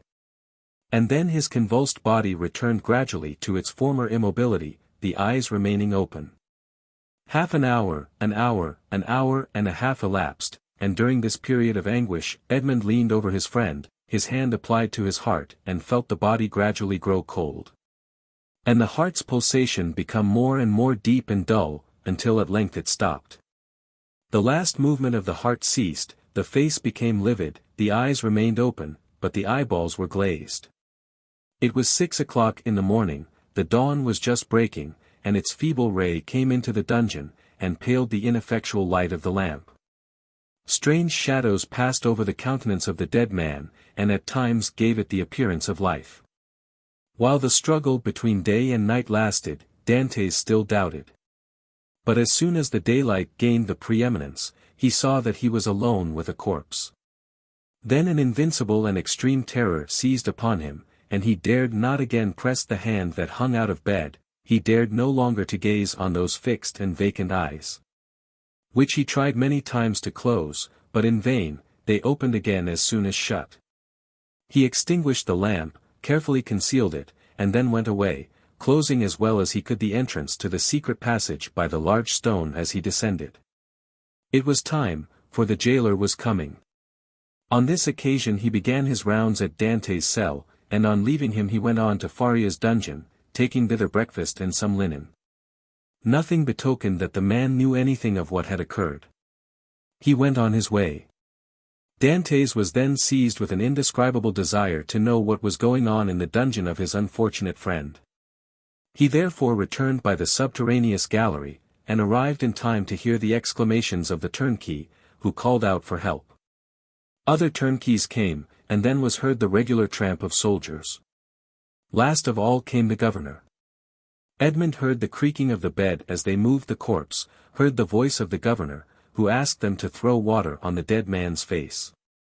And seeing that, in spite of this application, the prisoner did not recover, they sent for the doctor. The governor then went out, and words of pity fell on Dantès' listening ears, mingled with brutal laughter. "Well, well," said one, "the madman has gone to look after his treasure. Good journey to him. With all his millions, he will not have enough to pay for his shroud," said another. "Oh," added a third voice, "the shrouds of the Château d'If are not dear." "Perhaps," said one of the previous speakers, "as he was a churchman, they may go to some expense in his behalf. They may give him the honors of the sack." Edmond did not lose a word, but comprehended very little of what was said. The voices soon ceased, and it seemed to him as if everyone had left the cell. Still he dared not to enter, as they might have left some turnkey to watch the dead. He remained, therefore, mute and motionless, hardly venturing to breathe. At the end of an hour, he heard a faint noise, which increased. It was the governor who returned, followed by the doctor and other attendants.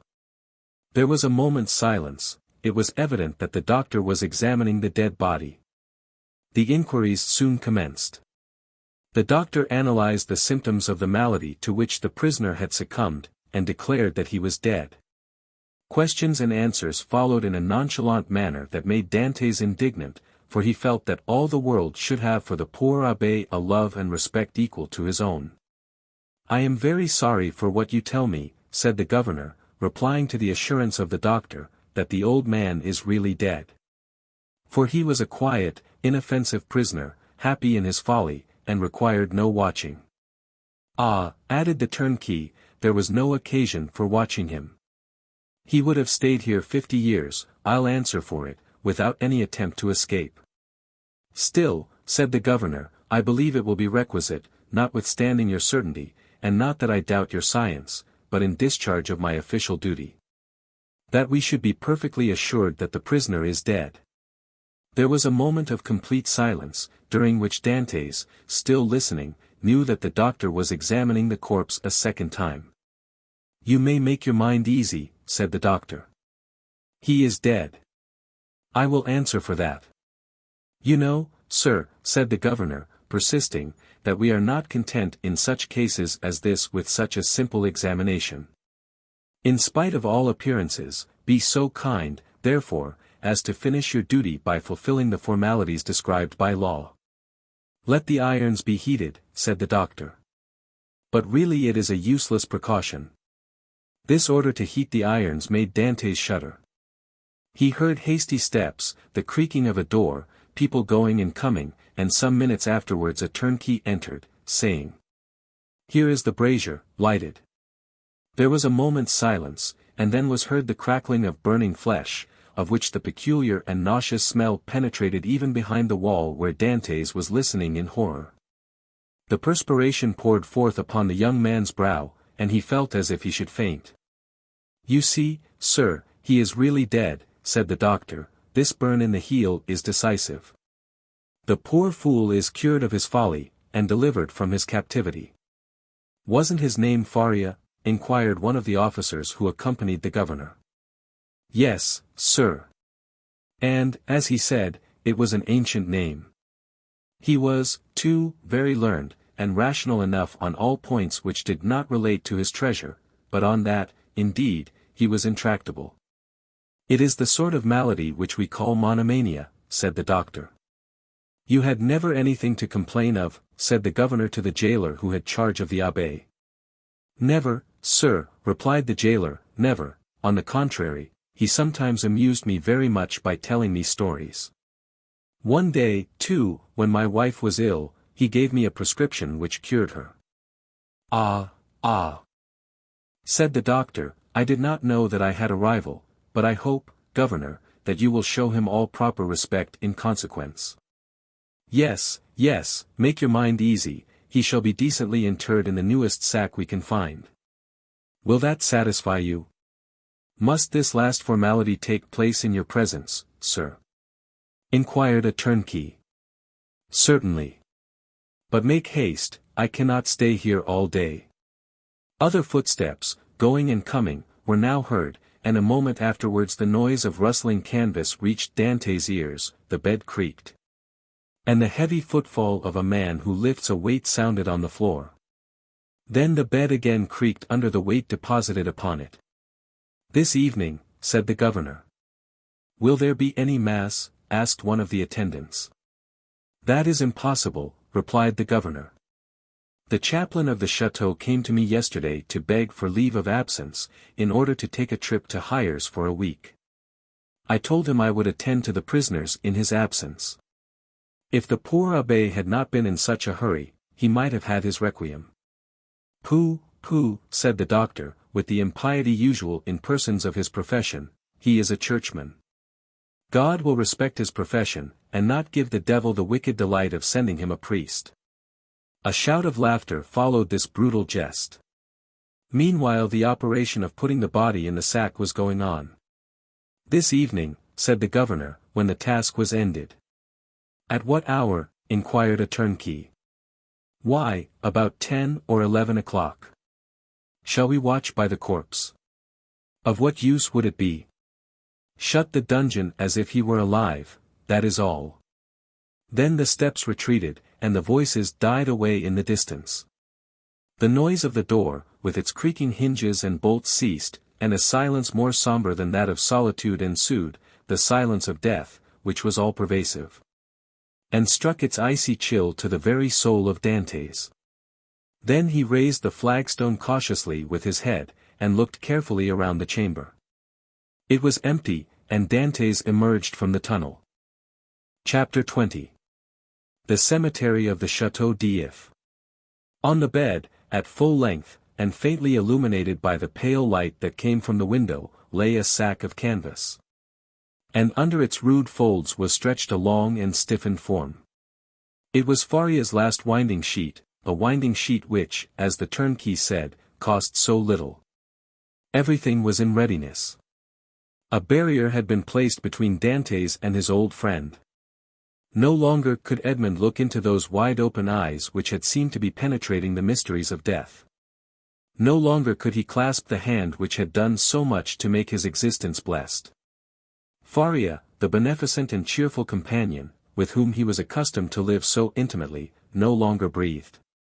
He seated himself on the edge of that terrible bed, and fell into melancholy and gloomy reverie.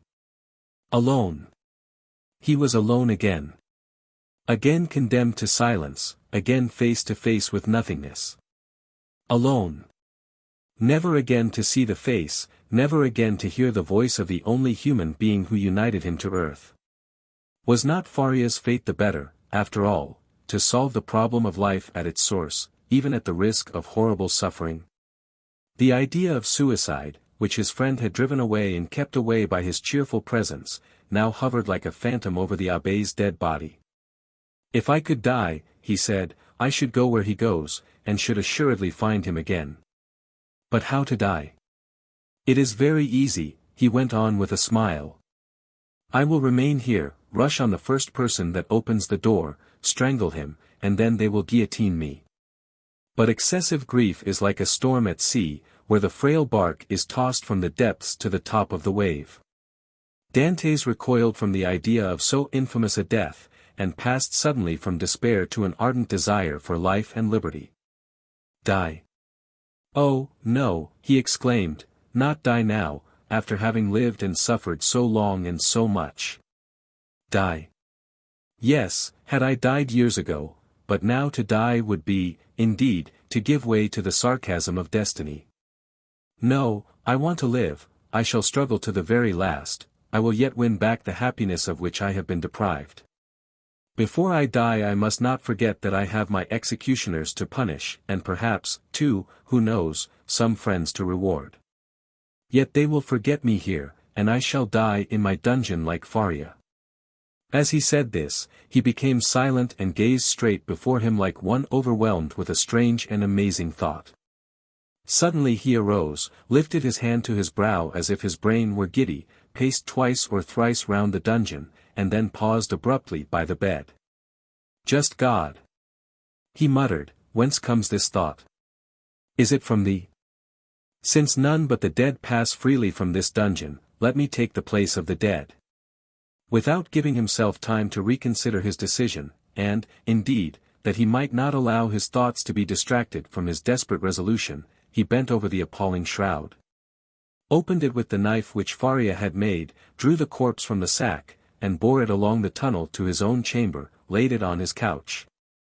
Tied around its head the rag he wore at night around his own, covered it with his counterpane, once again kissed the ice-cold brow, and tried vainly to close the resisting eyes, which glared horribly, turned the head towards the wall, so that the jailer might, when he brought the evening meal, believe that he was asleep, as was his frequent custom.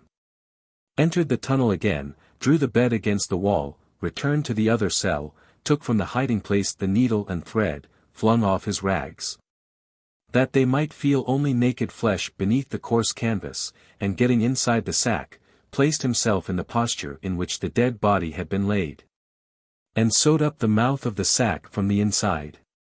He would have been discovered by the beating of his heart, if by any mischance the jailers had entered at that moment. Dantès might have waited until the evening visit was over, but he was afraid that the governor would change his mind, and order the dead body to be removed earlier. In that case his last hope would have been destroyed. Now his plans were fully made, and this is what he intended to do.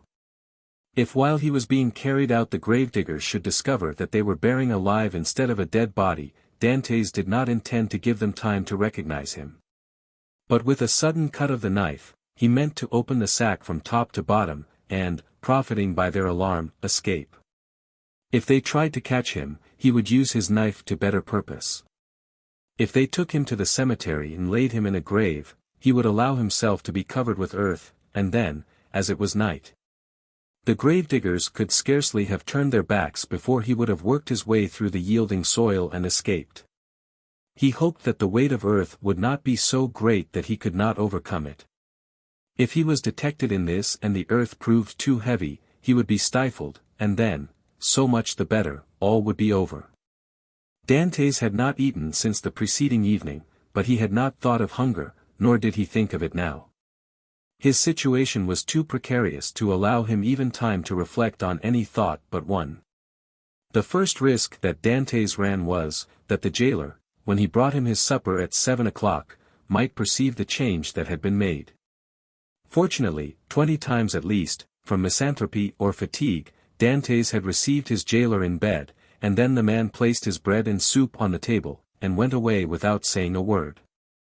This time the jailer might not be as silent as usual, but speak to Dantès, and seeing that he received no reply, go to the bed, and thus discover all. When 7 o'clock came, Dantès' agony really began. His hand placed upon his heart was unable to redress its throbbings, while, with the other he wiped the perspiration from his temples. From time to time chills ran through his whole body, and clutched his heart in a grasp of ice. Then he thought he was going to die. Yet the hours passed on without any unusual disturbance, and Dantès knew that he had escaped the first peril. It was a good augury. At length, about the hour the governor had appointed, footsteps were heard on the stairs. Edmond felt that the moment had arrived, summoned up all his courage, held his breath, and would have been happy if at the same time he could have repressed the throbbing of his veins. The footsteps, they were double, paused at the door, and Dantès guessed that the two gravediggers had come to seek him. This idea was soon converted into certainty when he heard the noise they made in putting down the hand bier. The door opened, and a dim light reached Dantès' eyes through the coarse sack that covered him. He saw two shadows approach his bed, a third remaining at the door with a torch in its hand. The two men, approaching the ends of the bed, took the sack by its extremities. "He's heavy, though, for an old and thin man," said one, as he raised the head. "They say every year adds half a pound to the weight of the bones," said another, lifting the feet. "Have you tied the knot?" inquired the first speaker. "What would be the use of carrying so much more weight?" was the reply. "I can do that when we get there." "Yes, you're right," replied the companion. "What's the knot for?" thought Dantès. They deposited the supposed corpse on the bier. Edmond stiffened himself in order to play the part of a dead man, and then the party, lighted by the man with the torch, who went first, ascended the stairs. Suddenly he felt the fresh and sharp night air, and Dantès knew that the mistral was blowing. It was a sensation in which pleasure and pain were strangely mingled. The bearers went on for 20 paces, then stopped, putting the bier down on the ground. One of them went away, and Dantès heard his shoes striking on the pavement. "Where am I?" he asked himself. "Really, he is by no means a light load," said the other bearer, sitting on the edge of the hand-barrow. Dantès' first impulse was to escape, but fortunately he did not attempt it. "Give us a light," said the other bearer, "or I shall never find what I am looking for." The man with the torch complied, although not asked in the most polite terms. "What can he be looking for?" thought Edmond. "The spade, perhaps." An exclamation of satisfaction indicated that the gravedigger had found the object of his search. "Here it is at last," he said, "not without some trouble, though." "Yes," was the answer, "but it has lost nothing by waiting." As he said this, the man came towards Edmond, who heard a heavy metallic substance laid down beside him, and at the same moment a cord was fastened round his feet with sudden and painful violence. "Well, have you tied the knot?" inquired the gravedigger, who was looking on. "Yes, and pretty tight too, I can tell you," was the answer. "Move on, then." And the bier was lifted once more, and they proceeded. They advanced 50 paces farther, and then stopped to open a door, then went forward again. The noise of the waves dashing against the rocks on which the château is built, reached Dantès' ear distinctly as they went forward. "Bad weather," observed one of the bearers. "Not a pleasant night for a dip in the sea." "Why, yes, the abbé runs a chance of being wet," said the other, and then there was a burst of brutal laughter. Dantès did not comprehend the jest, but his hair stood erect on his head. "Well, here we are at last," said one of them. A little farther," said the other. "You know very well that the last was stopped on his way, dashed on the rocks, and the governor told us next day that we were careless fellows." They ascended 5 or 6 more steps, and then Dantès felt that they took him, one by the head and the other by the heels, and swung him to and fro. "1," said the gravediggers, "2, 3. And at the same instant Dantès felt himself flung into the air like a wounded bird, falling, with a rapidity that made his blood curdle. Although drawn downwards by the heavy weight which hastened his rapid descent, it seemed to him as if the fall lasted for a century. At last, with a horrible splash, he darted like an arrow into the ice-cold water, and as he did so he uttered a shrill cry, stifled in a moment by his immersion beneath the waves. Dantès had been flung into the sea, and was dragged into its depths by a 36-pound shot tied to his feet. The sea is the cemetery of the Château d'If. Chapter 21. The Island of Tiboulen. Dantès, although stunned and almost suffocated, had sufficient presence of mind to hold his breath. And as his right hand, prepared as he was for every chance, held his knife open, he rapidly ripped up the sack, extricated his arm, and then his body. But in spite of all his efforts to free himself from the shot, he felt it dragging him down still lower. He then bent his body, and by a desperate effort severed the cord that bound his legs, at the moment when it seemed as if he were actually strangled. With a mighty leap he rose to the surface of the sea, while the shot dragged down to the depths the sack that had so nearly become his shroud. Dantès waited only to get breath, and then dived, in order to avoid being seen. When he arose a second time, he was 50 paces from where he had first sunk. He saw overhead a black and tempestuous sky, across which the wind was driving clouds that occasionally suffered a twinkling star to appear.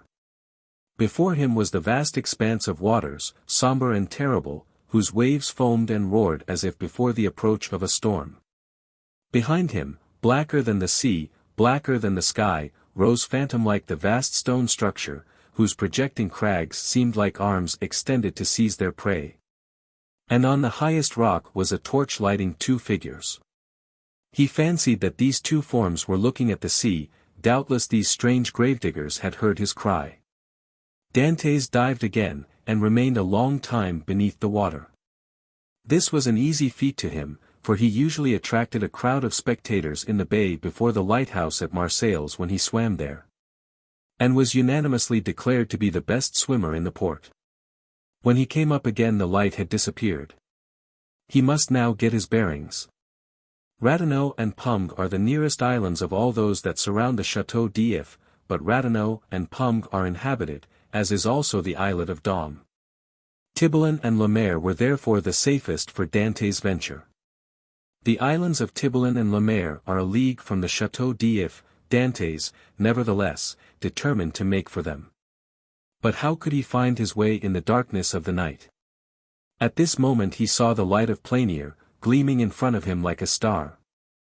By leaving this light on the right, he kept the island of Tiboulen a little on the left, by turning to the left, therefore, he would find it. But, as we have said, it was at least a league from the Château d'If to this island. Often in prison Faria had said to him, when he saw him idle and inactive, "Dantès, you must not give way to this listlessness.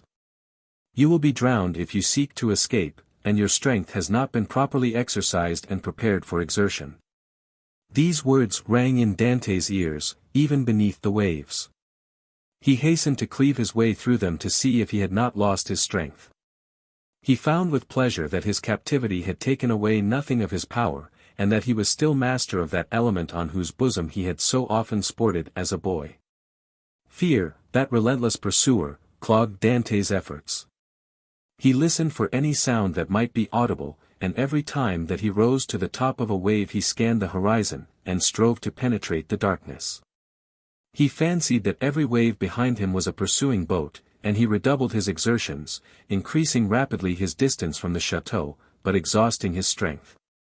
He swam on still, and already the terrible chateau had disappeared in the darkness. He could not see it, but he felt its presence. An hour passed, during which Dantès, excited by the feeling of freedom, continued to cleave the waves. "Let us see," said he, "I have swum above an hour, but as the wind is against me, that has retarded my speed. However, if I am not mistaken, I must be close to Tiboulen. But what if I were mistaken?" A shudder passed over him. He sought to tread water, in order to rest himself. But the sea was too violent, and he felt that he could not make use of this means of recuperation. "Well," said he, "I will swim on until I am worn out, or the cramp seizes me, and then I shall sink," and he struck out with the energy of despair. Suddenly the sky seemed to him to become still darker and more dense, and heavy clouds seemed to sweep down towards him. At the same time he felt a sharp pain in his knee. He fancied for a moment that he had been shot, and listened for the report, but he heard nothing. Then he put out his hand, and encountered an obstacle, and with another stroke knew that he had gained the shore. Before him rose a grotesque mass of rocks, that resembled nothing so much as a vast fire petrified at the moment of its most fervent combustion. It was the island of Tiboulen. Dantès rose, advanced a few steps, and, with a fervent prayer of gratitude, stretched himself on the granite, which seemed to him softer than down. Then, in spite of the wind and rain, he fell into the deep, sweet sleep of utter exhaustion. At the expiration of an hour Edmond was awakened by the roar of thunder.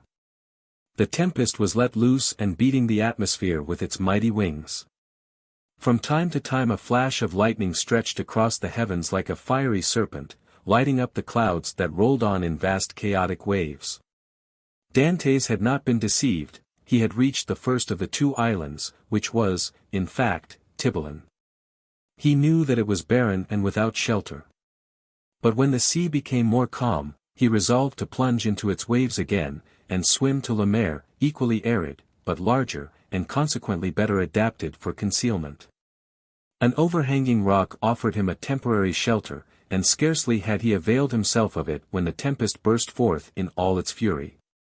Edmond felt the trembling of the rock beneath which he lay, the waves, dashing themselves against it, wetted him with their spray. He was safely sheltered, and yet he felt dizzy in the midst of the warring of the elements and the dazzling brightness of the lightning. It seemed to him that the island trembled to its base, and that it would, like a vessel at anchor, break moorings, and bear him off into the center of the storm. He then recollected that he had not eaten or drunk for 24 hours. He extended his hands, and drank greedily of the rainwater that had lodged in a hollow of the rock. As he rose, a flash of lightning, that seemed to rive the remotest heights of heaven, illumined the darkness. By its light, between the island of La Mer and Cape Coisel, a quarter of a league distant, Dantès saw a fishing boat driven rapidly like a spectre before the power of winds and waves. A second after, he saw it again, approaching with frightful rapidity. Dantès cried at the top of his voice to warn them of their danger, but they saw it themselves. Another flash showed him 4 men clinging to the shattered mast and the rigging, while a 5th clung to the broken rudder. The men he beheld saw him undoubtedly, for their cries were carried to his ears by the wind. Above the splintered mast a sail rent to tatters was waving. Suddenly the ropes that still held it gave way, and it disappeared in the darkness of the night like a vast seabird. At the same moment a violent crash was heard, and cries of distress. Dantès from his rocky perch saw the shattered vessel, and among the fragments the floating forms of the hapless sailors. Then all was dark again. Dantès ran down the rocks at the risk of being himself dashed to pieces. He listened, he groped about, but he heard and saw nothing. The cries had ceased, and the tempest continued to rage. By degrees the wind abated, vast grey clouds rolled towards the west, and the blue firmament appeared studded with bright stars. Soon a red streak became visible in the horizon, the waves whitened, a light played over them, and gilded their foaming crests with gold. It was day. Dantès stood mute and motionless before this majestic spectacle, as if he now beheld it for the first time. And indeed since his captivity in the Château d'If he had forgotten that such scenes were ever to be witnessed. He turned towards the fortress, and looked at both sea and land.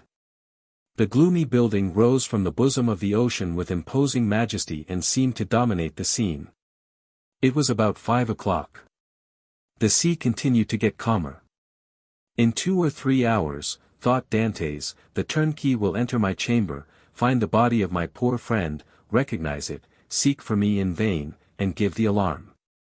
Then the tunnel will be discovered, the men who cast me into the sea and who must have heard the cry I uttered, will be questioned. Then boats filled with armed soldiers will pursue the wretched fugitive. The cannon will warn everyone to refuse shelter to a man wandering about naked and famished. The police of Marseilles will be on the alert by land, whilst the governor pursues me by sea. I am cold, I am hungry. I have lost even the knife that saved me. Oh, my God, I have suffered enough surely.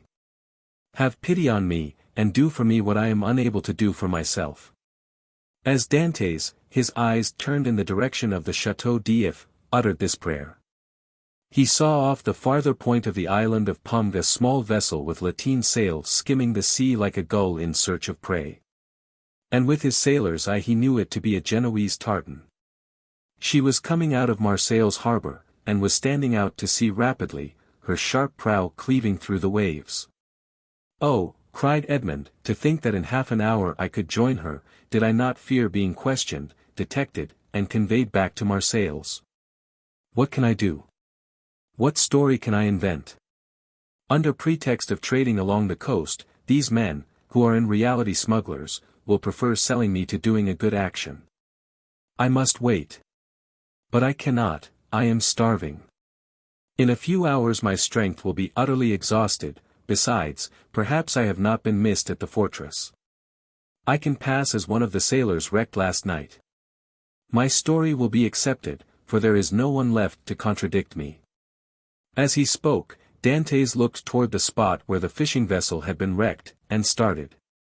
The red cap of one of the sailors hung to a point of the rock, and some timbers that had formed part of the vessel's keel, floated at the foot of the crag.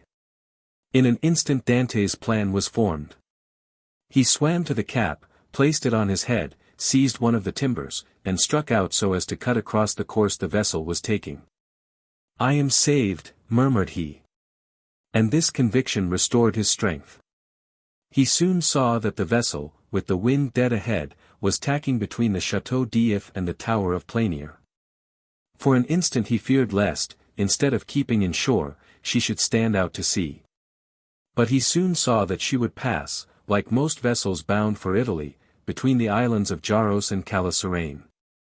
However, the vessel and the swimmer insensibly neared one another, and in one of its tacks the tartan bore down within 1/4 mile of him. He rose on the waves, making signs of distress. But no one on board saw him, and the vessel stood on another tack. Dantès would have shouted, but he knew that the wind would drown his voice. It was then he rejoiced at his precaution in taking the timber, for without it he would have been unable, perhaps, to reach the vessel, certainly to return to shore. Should he be unsuccessful in attracting attention? Dantès, though almost sure as to what course the vessel would take, had yet watched it anxiously until it tacked and stood towards him. Then he advanced. But before they could meet, the vessel again changed her course. By a violent effort he rose half out of the water, waving his cap, and uttering a loud shout peculiar to sailors. This time he was both seen and heard, and the tartan instantly steered towards him. At the same time, he saw they were about to lower the boat. An instant after, the boat, rowed by 2 men, advanced rapidly towards him.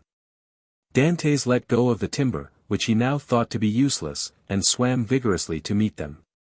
But he had reckoned too much upon his strength, and then he realized how serviceable the timber had been to him. His arms became stiff, his legs lost their flexibility, and he was almost breathless. He shouted again. The two sailors redoubled their efforts, and one of them cried in Italian, "Courage!" The word reached his ear as a wave which he no longer had the strength to surmount passed over his head. He rose again to the surface, struggled with the last desperate effort of a drowning man, uttered a third cry, and felt himself sinking, as if the fatal cannon shot were again tied to his feet.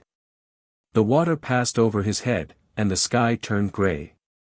A convulsive movement again brought him to the surface. He felt himself seized by the hair, then he saw and heard nothing. He had fainted. When he opened his eyes, Dantès found himself on the deck of the tartan. His first care was to see what course they were taking. They were rapidly leaving the Château d'If behind. Dantès was so exhausted that the exclamation of joy he uttered was mistaken for a sigh. As we have said, he was lying on the deck. A sailor was rubbing his limbs with a woolen cloth. Another, whom he recognized as the one who had cried out, "Courage!" held a gourd full of rum to his mouth. While the third, an old sailor, at once the pilot and captain, looked on with that egotistical pity men feel for a misfortune that they have escaped yesterday, and which may overtake them tomorrow. A few drops of the rum restored suspended animation, while the friction of his limbs restored their elasticity. "Who are you?" said the pilot in bad French.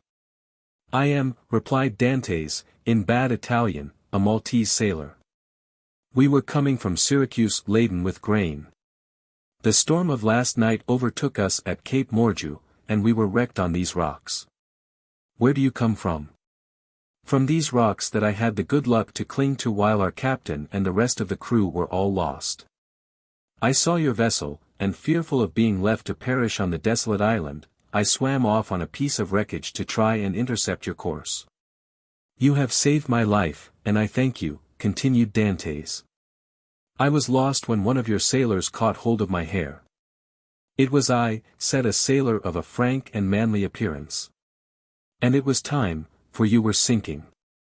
"Yes," returned Dantès, holding out his hand, "I thank you again." "I almost hesitated, though," replied the sailor.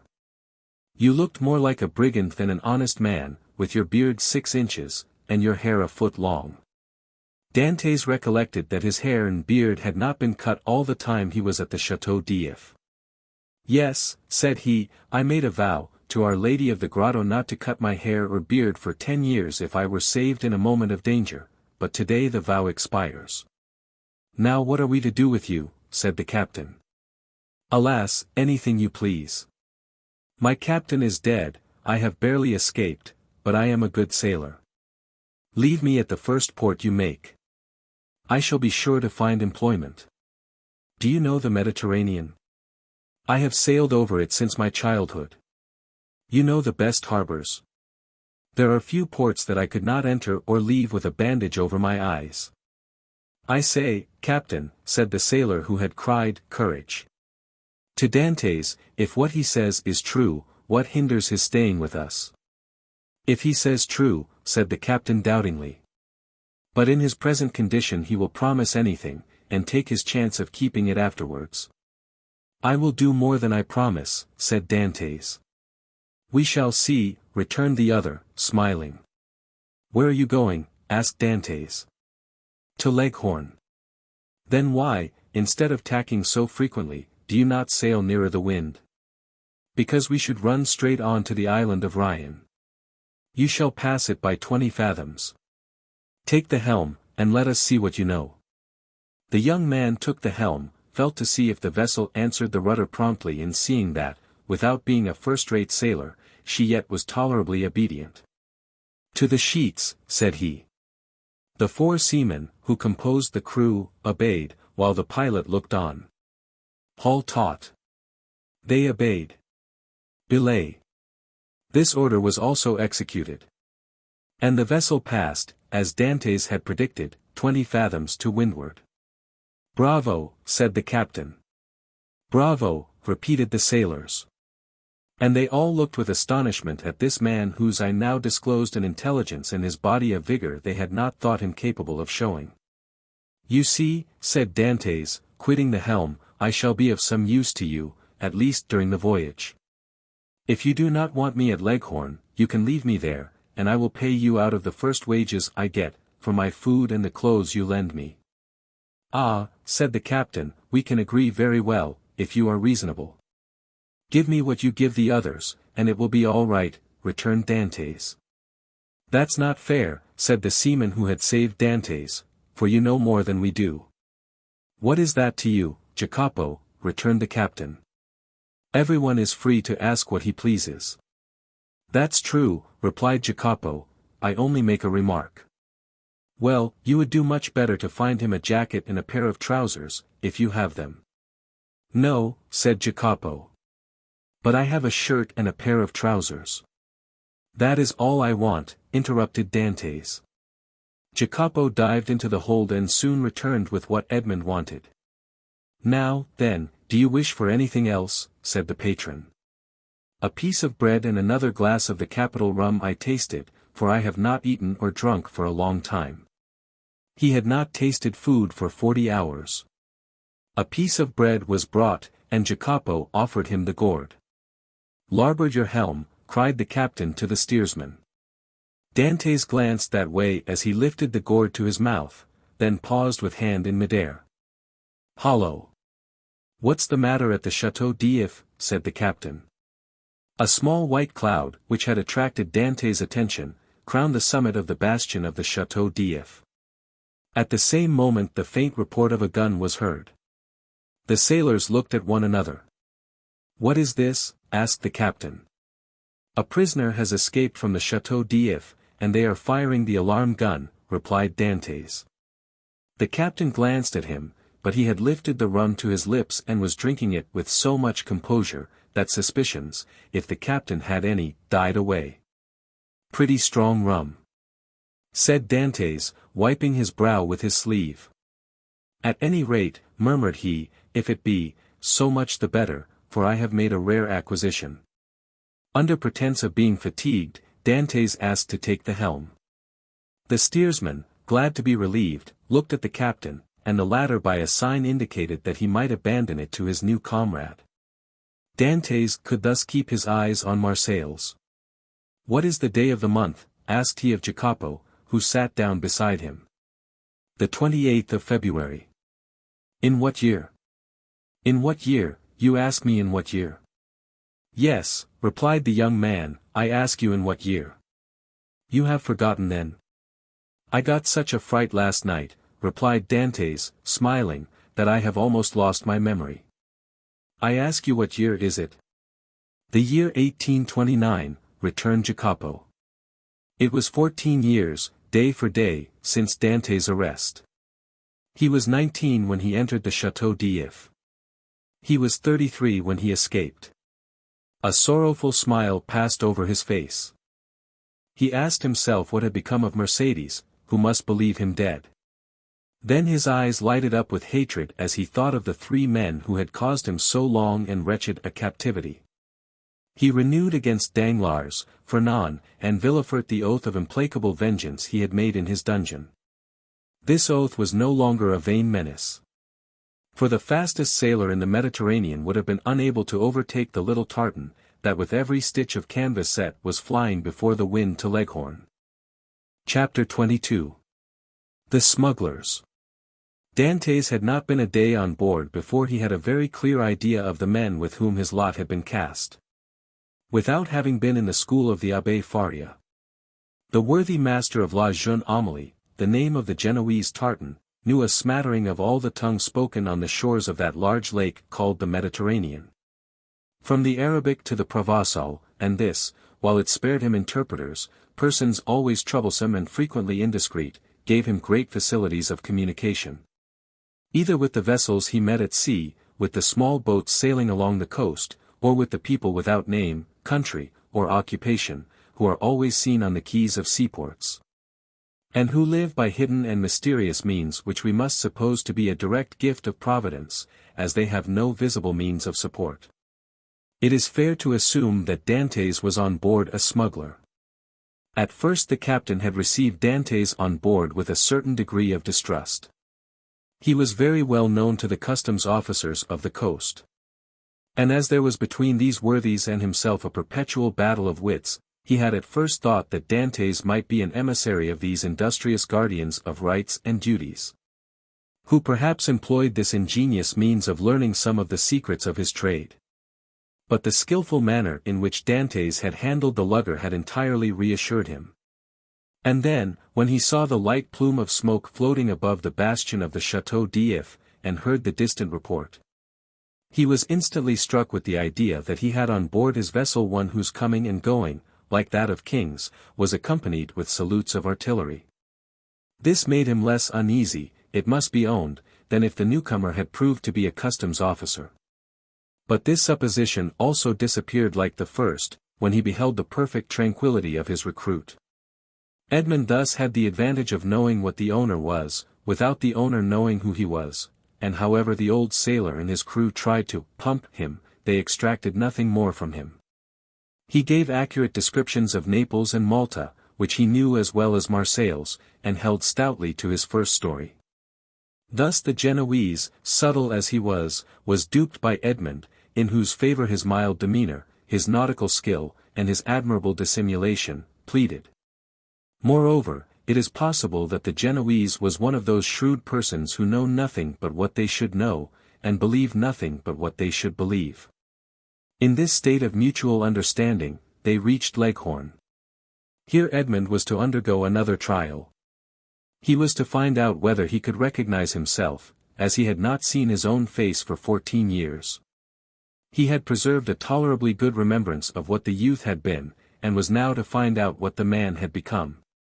His comrades believed that his vow was fulfilled. As he had 20 times touched at Leghorn, he remembered a barber in St. Ferdinand Street. He went there to have his beard and hair cut. The barber gazed in amazement at this man with the long, thick and black hair and beard, which gave his head the appearance of one of Titian's portraits. At this period it was not the fashion to wear so large a beard and hair so long. Now a barber would only be surprised if a man gifted with such advantages should consent voluntarily to deprive himself of them. The Leghorn barber said nothing and went to work. When the operation was concluded, and Edmond felt that his chin was completely smooth, and his hair reduced to its usual length, he asked for a looking-glass. He was now, as we have said, 33 years of age, and his 14 years' imprisonment had produced a great transformation in his appearance. Dantès had entered the Château d'If with the round, open, smiling face of a young and happy man, with whom the early paths of life have been smooth, and who anticipates a future corresponding with his past. This was now all changed. The oval face was lengthened, his smiling mouth had assumed the firm and marked lines which betoken resolution. His eyebrows were arched beneath a brow furrowed with thought, his eyes were full of melancholy, and from their depths occasionally sparkled gloomy fires of misanthropy and hatred. His complexion, so long kept from the sun, had now that pale color which produces, when the features are encircled with black hair, the aristocratic beauty of the man of the north. The profound learning he had acquired had besides diffused over his features a refined intellectual expression. And he had also acquired, being naturally of a goodly stature, that vigor which a frame possesses which has so long concentrated all its force within itself. To the elegance of a nervous and slight form had succeeded the solidity of a rounded and muscular figure. As to his voice, prayers, sobs, and imprecations had changed it so that at times it was of a singularly penetrating sweetness, and at others rough and almost hoarse. Moreover, from being so long in twilight or darkness, his eyes had acquired the faculty of distinguishing objects in the night, common to the hyena and the wolf. Edmond smiled when he beheld himself. It was impossible that his best friend, if, indeed, he had any friend left, could recognize him. He could not recognize himself. The master of La Jeune Amélie, who was very desirous of retaining amongst his crew a man of Edmond's value, had offered to advance him funds out of his future profits, which Edmond had accepted. His next care on leaving the barbers who had achieved his first metamorphosis was to enter a shop and buy a complete sailor's suit, a garb, as we all know, very simple, and consisting of white trousers, a striped shirt, and a cap. It was in this costume, and bringing back to Jacopo the shirt and trousers he had lent him, that Edmond reappeared before the captain of the lugger. who had made him tell his story over and over again before he could believe him, or recognize in the neat and trim sailor the man with thick and matted beard, hair tangled with seaweed, and body soaking in sea brine, whom he had picked up naked and nearly drowned. Attracted by his prepossessing appearance, he renewed his offers of an engagement to Dantès, but Dantès, who had his own projects, would not agree for a longer time than 3 months. La Jeune Amélie had a very active crew, very obedient to their captain, who lost as little time as possible. He had scarcely been a week at Leghorn before the hold of his vessel was filled with printed muslins, contraband cottons, English powder, and tobacco on which the excise had forgotten to put its mark. The master was to get all this out of Leghorn free of duties, and land it on the shores of Corsica, where certain speculators undertook to forward the cargo to France. They sailed. Edmond was again cleaving the azure sea which had been the first horizon of his youth, and which he had so often dreamed of in prison. He left Gorgone on his right and La Pianosa on his left, and went towards the country of Paoli and Napoleon. The next morning going on deck, as he always did at an early hour, the patron found Dantès leaning against the bulwarks gazing with intense earnestness at a pile of granite rocks, which the rising sun tinged with rosy light. It was the island of Monte Cristo. La Jeune Amélie left it 3/4 of a league to the larboard and kept on for Corsica. Dantès thought, as they passed so closely to the island whose name was so interesting to him, that he had only to leap into the sea and in half an hour be at the promised land. But then what could he do without instruments to discover his treasure, without arms to defend himself? Besides, what would the sailors say? What would the patron think? He must wait. Fortunately, Dantès had learned how to wait. He had waited 14 years for his liberty, and now he was free. He could wait at least 6 months or a year for wealth. Would he not have accepted liberty without riches if it had been offered to him? Besides, were not those riches chimerical, offspring of the brain of the poor Abbé Faria, had they not died with him? It is true, the letter of the Cardinal Spada was singularly circumstantial, and Dantès repeated it to himself, from one end to the other, for he had not forgotten a word. Evening came, and Edmond saw the island tinged with the shades of twilight, and then disappear in the darkness from all eyes but his own, for he, with vision accustomed to the gloom of a prison, continued to behold it last of all, for he remained alone upon deck. The next morn broke off the coast of Illyria. All day they coasted, and in the evening saw fires lighted on land. The position of these was no doubt a signal for landing, for a ship's lantern was hung up at the masthead instead of the streamer, and they came to within a gunshot of the shore. Dantès noticed that the captain of La Jeune Amélie had, as he neared the land, mounted 2 small culverins, which, without making much noise, can throw a 4-ounce ball 1,000 paces or so. But on this occasion the precaution was superfluous, and everything proceeded with the utmost smoothness and politeness. For shallops came off with very little noise alongside the lugger, which, no doubt, in acknowledgment of the compliment, lowered her own shallop into the sea. And the 5 boats worked so well that by 2 o'clock in the morning all the cargo was out of La Jeune Amélie and on terra firma. The same night, such a man of regularity was the patron of La Jeune Amélie, the profits were divided, and each man had 100 Tuscan livres, or about 80 francs. But the voyage was not ended. They turned the bowsprit toward Sardinia, where they intended to take in a cargo, which was to replace what had been discharged. The second operation was as successful as the first. La Jeune Amélie was in luck. This new cargo was destined for the coast of the Duchy of Lucca, and consisted almost entirely of Havana cigars, sherry, and Malaga wines. There they had a bit of a skirmish in getting rid of the duties. The excise was, in truth, the everlasting enemy of the patron of La Jeune Amélie. A customs officer was laid low, and 2 sailors wounded. Dantès was one of the latter, a ball having touched him in the left shoulder. Dantès was almost glad of this affray, and almost pleased at being wounded, for they were rude lessons which taught him with what eye he could view danger, and with what endurance he could bear suffering.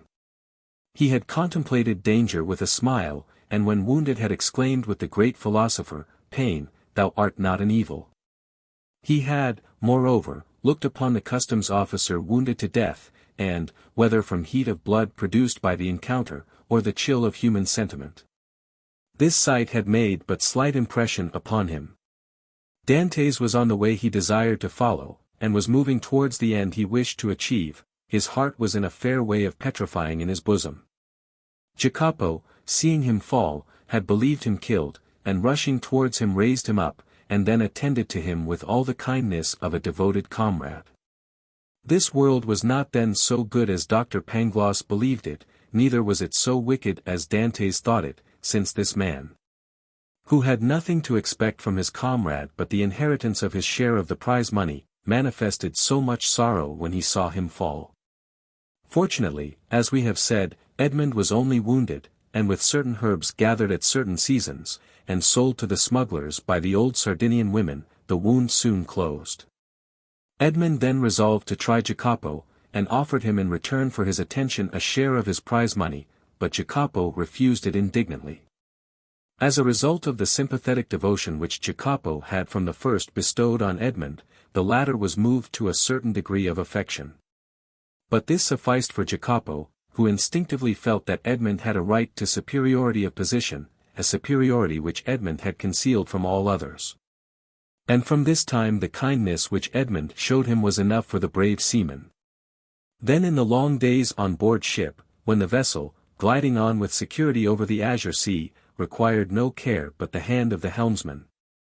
Thanks to the favorable winds that swelled her sails, Edmond, with a chart in his hand, became the instructor of Jacopo, as the poor Abbé Faria had been his tutor.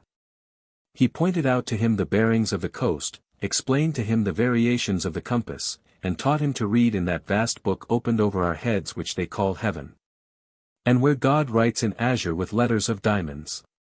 And when Jacopo inquired of him, "What is the use of teaching all these things to a poor sailor like me?" Edmond replied, "Who knows? You may one day be the captain of a vessel. Your fellow countryman, Bonaparte, became emperor." We had forgotten to say that Jacopo was a Corsican. 2 months and a half elapsed in these trips, and Edmond had become as skilful a coaster as he had been a hardy seaman. He had formed an acquaintance with all the smugglers on the coast, and learned all the Masonic signs by which these half-pirates recognize each other. He had passed and repassed his island of Monte Cristo 20 times, but not once had he found an opportunity of landing there. He then formed a resolution. As soon as his engagement with the patron of La Jeune Amélie ended, he would hire a small vessel on his own account, for in his several voyages he had amassed 100 piastres, and under some pretext land at the island of Monte Cristo.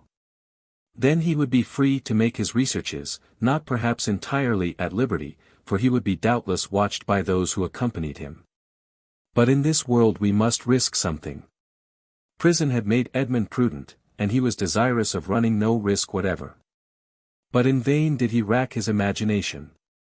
Fertile as it was, he could not devise any plan for reaching the island without companionship.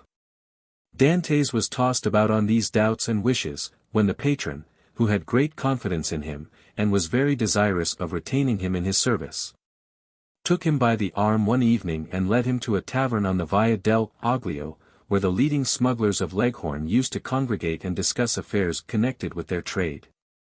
Already Dantès had visited this maritime bourse 2 or 3 times, and seeing all these hardy free traders, who supplied the whole coast for nearly 200 leagues in extent, he had asked himself what power might not that man attain who should give the impulse of his will to all these contrary and diverging minds. This time it was a great matter that was under discussion, connected with a vessel laden with Turkey carpets, stuffs of the Levant, and cashmeres. It was necessary to find some neutral ground on which an exchange could be made, and then to try and land these goods on the coast of France. If the venture was successful the profit would be enormous, there would be a gain of 50 or 60 piastres each for the crew. The patron of La Jeune Amélie proposed as a place of landing the island of Monte Cristo, which being completely deserted, and having neither soldiers nor revenue officers, seemed to have been placed in the midst of the ocean since the time of the heathen Olympus by Mercury, the god of merchants and robbers. Classes of mankind which we in modern times have separated if not made distinct, but which antiquity appears to have included in the same category. At the mention of Monte Cristo, Dantès started with joy. He rose to conceal his emotion, and took a turn around the smoky tavern, where all the languages of the known world were jumbled in a lingua franca. When he again joined the two persons who had been discussing the matter, it had been decided that they should touch at Monte Cristo and set out on the following night. Edmond, being consulted, was of opinion that the island afforded every possible security, and that great enterprises to be well done should be done quickly. Nothing then was altered in the plan, and orders were given to get under way next night, and, wind and weather permitting, to make the neutral island by the following day. Chapter 23. The Island of Monte Cristo. Thus, at length, by one of the unexpected strokes of fortune which sometimes befall those who have for a long time been the victims of an evil destiny, Dantès was about to secure the opportunity he wished for, by simple and natural means, and land on the island without incurring any suspicion. One night more and he would be on his way. The night was one of feverish distraction, and in its progress visions, good and evil, passed through Dantès' mind. If he closed his eyes, he saw Cardinal Spada's letter written on the wall in characters of flame. If he slept for a moment the wildest dreams haunted his brain. He ascended into grottos paved with emeralds, with panels of rubies, and the roof glowing with diamond stalactites. Pearls fell drop by drop, as subterranean waters filter in their caves. Edmond, amazed, wonderstruck, filled his pockets with the radiant gems and then returned to daylight, when he discovered that his prizes had all changed into common pebbles. He then endeavored to re-enter the marvelous grottos, but they had suddenly receded, and now the path became a labyrinth, and then the entrance vanished. And in vain did he tax his memory for the magic and mysterious word which opened the splendid caverns of Ali Baba to the Arabian fisherman. All was useless, the treasure disappeared, and had again reverted to the genii from whom for a moment he had hoped to carry it off. The day came at length, and was almost as feverish as the night had been, but it brought reason to the aid of imagination. And Dantès was then enabled to arrange a plan which had hitherto been vague and unsettled in his brain. Night came, and with it the preparation for departure, and these preparations served to conceal Dantès' agitation. He had by degrees assumed such authority over his companions that he was almost like a commander on board. And as his orders were always clear, distinct and easy of execution, his comrades obeyed him with celerity in pleasure. The old patron did not interfere, for he too had recognized the superiority of Dantès over the crew and himself. He saw in the young man his natural successor, and regretted that he had not a daughter, that he might have bound Edmond to him by a more secure alliance. At 7 o'clock in the evening all was ready, and at 10 minutes past 7 they doubled the lighthouse just as the beacon was kindled. The sea was calm, and, with a fresh breeze from the southeast, they sailed beneath a bright blue sky, in which God also lighted up in turn his beacon lights, each of which is a world. Dantès told them that all hands might turn in, and he would take the helm. When the Maltese, for so they called Dantès, had said this, it was sufficient, and all went to their bunks contentedly. This frequently happened. Dantès, cast from solitude into the world, frequently experienced an imperious desire for solitude. And what solitude is more complete, or more poetical, than that of a ship floating in isolation on the sea during the obscurity of the night, in the silence of immensity, and under the eye of heaven? Now this solitude was peopled with his thoughts, the night lighted up by his illusions, and the silence animated by his anticipations. When the patron awoke, the vessel was hurrying on with every sail set, and every sail full with the breeze. They were making nearly 10 knots an hour. The island of Monte Cristo loomed large in the horizon. Edmond resigned the lugger to the master's care, and went and lay down in his hammock. But, in spite of a sleepless night, he could not close his eyes for a moment. 2 hours afterwards he came on deck, as the boat was about to double the island of Elba. They were just abreast of Mauritiana, and beyond the flat but verdant island of La Pianosa. The peak of Monte Cristo, reddened by the burning sun, was seen against the azure sky. Dantès ordered the helmsman to put down his helm, in order to leave La Pianosa to starboard, as he knew that he should shorten his course by 2 or 3 knots. About 5 o'clock in the evening the island was distinct, and everything on it was plainly perceptible. Owing to that clearness of the atmosphere peculiar to the light which the rays of the sun cast at its setting. Edmond gazed very earnestly at the mass of rocks which gave out all the variety of twilight colors, from the brightest pink to the deepest blue. And from time to time his cheeks flushed, his brow darkened, and a mist passed over his eyes. Never did a gamester, whose whole fortune is staked on one cast of the die, experience the anguish which Edmond felt in his paroxysms of hope. Night came, and at 10 o'clock they anchored. La Jeune Amélie was first at the rendezvous. In spite of his usual command over himself, Dantès could not restrain his impetuosity. He was the first to jump on shore. And had he dared, he would, like Lucius Brutus, have kissed his mother earth. It was dark, but at 11 o'clock the moon rose in the midst of the ocean, whose every wave she silvered, and then, ascending high, played in floods of pale light on the rocky hills of this second Pelion. The island was familiar to the crew of La Jeune Amélie, it was one of her regular haunts. As to Dantès, he had passed it on his voyage to and from the Levant, but never touched at it. He questioned Jacopo. "Where shall we pass the night?" he inquired. "Why, on board the tartan," replied the sailor. "Should we not do better in the grottos?" "What grottos?" "Why, the grottos, caves of the island." "I do not know of any grottos," replied Jacopo. The cold sweat sprang forth on Dantès' brow. "What, are there no grottos at Monte Cristo?" he asked. "None." For a moment Dantès was speechless, then he remembered that these caves might have been filled up by some accident, or even stopped up, for the sake of greater security, by Cardinal Spada. The point was, then, to discover the hidden entrance. It was useless to search at night, and Dantès therefore delayed all investigation until the morning. Besides, a signal made half a league out at sea, and to which La Jeune Amélie replied by a similar signal, indicated that the moment for business had come. The boat that now arrived, assured by the answering signal that all was well, soon came in sight, white and silent as a phantom, and cast anchor within a cable's length of shore. Then the landing began. Dantès reflected, as he worked, on the shout of joy which, with a single word, he could evoke from all these men, if he gave utterance to the one unchanging thought that pervaded his heart. But, far from disclosing this precious secret, he almost feared that he had already said too much, and by his restlessness and continual questions, his minute observations and evident preoccupation, aroused suspicions. Fortunately, as regarded this circumstance at least, his painful past gave to his countenance an indelible sadness, and the glimmerings of gaiety seen beneath this cloud were indeed but transitory. No one had the slightest suspicion. And when next day, taking a fowling piece, powder, and shot, Dantès declared his intention to go and kill some of the wild goats that were seen springing from rock to rock. His wish was construed into a love of sport, or a desire for solitude. However, Jacopo insisted on following him, and Dantès did not oppose this, fearing if he did so that he might incur distrust.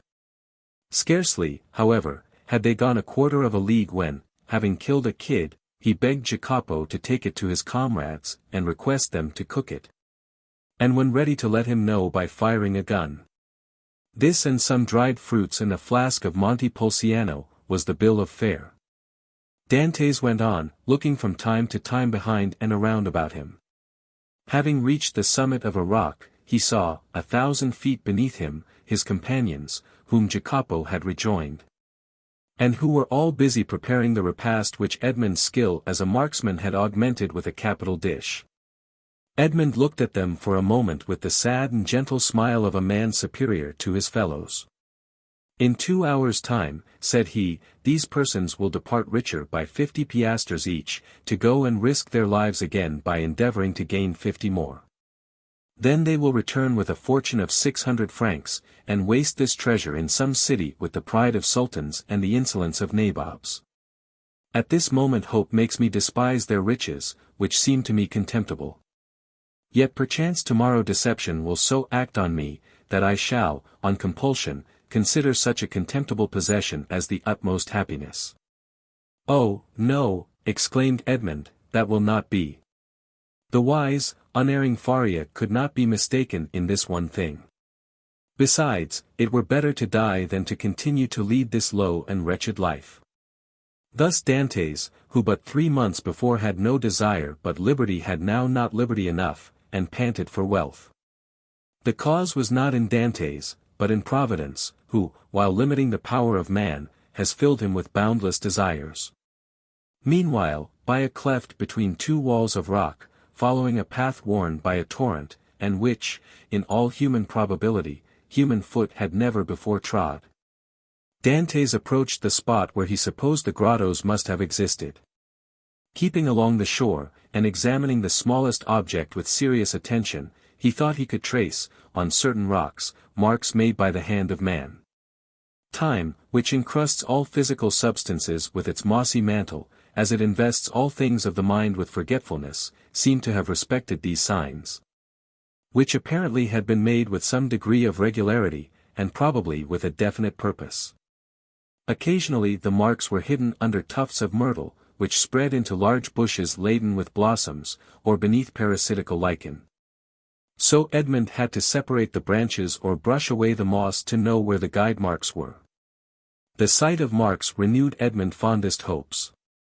Might it not have been the cardinal himself who had first traced them, in order that they might serve as a guide for his nephew in the event of a catastrophe, which he could not foresee would have been so complete?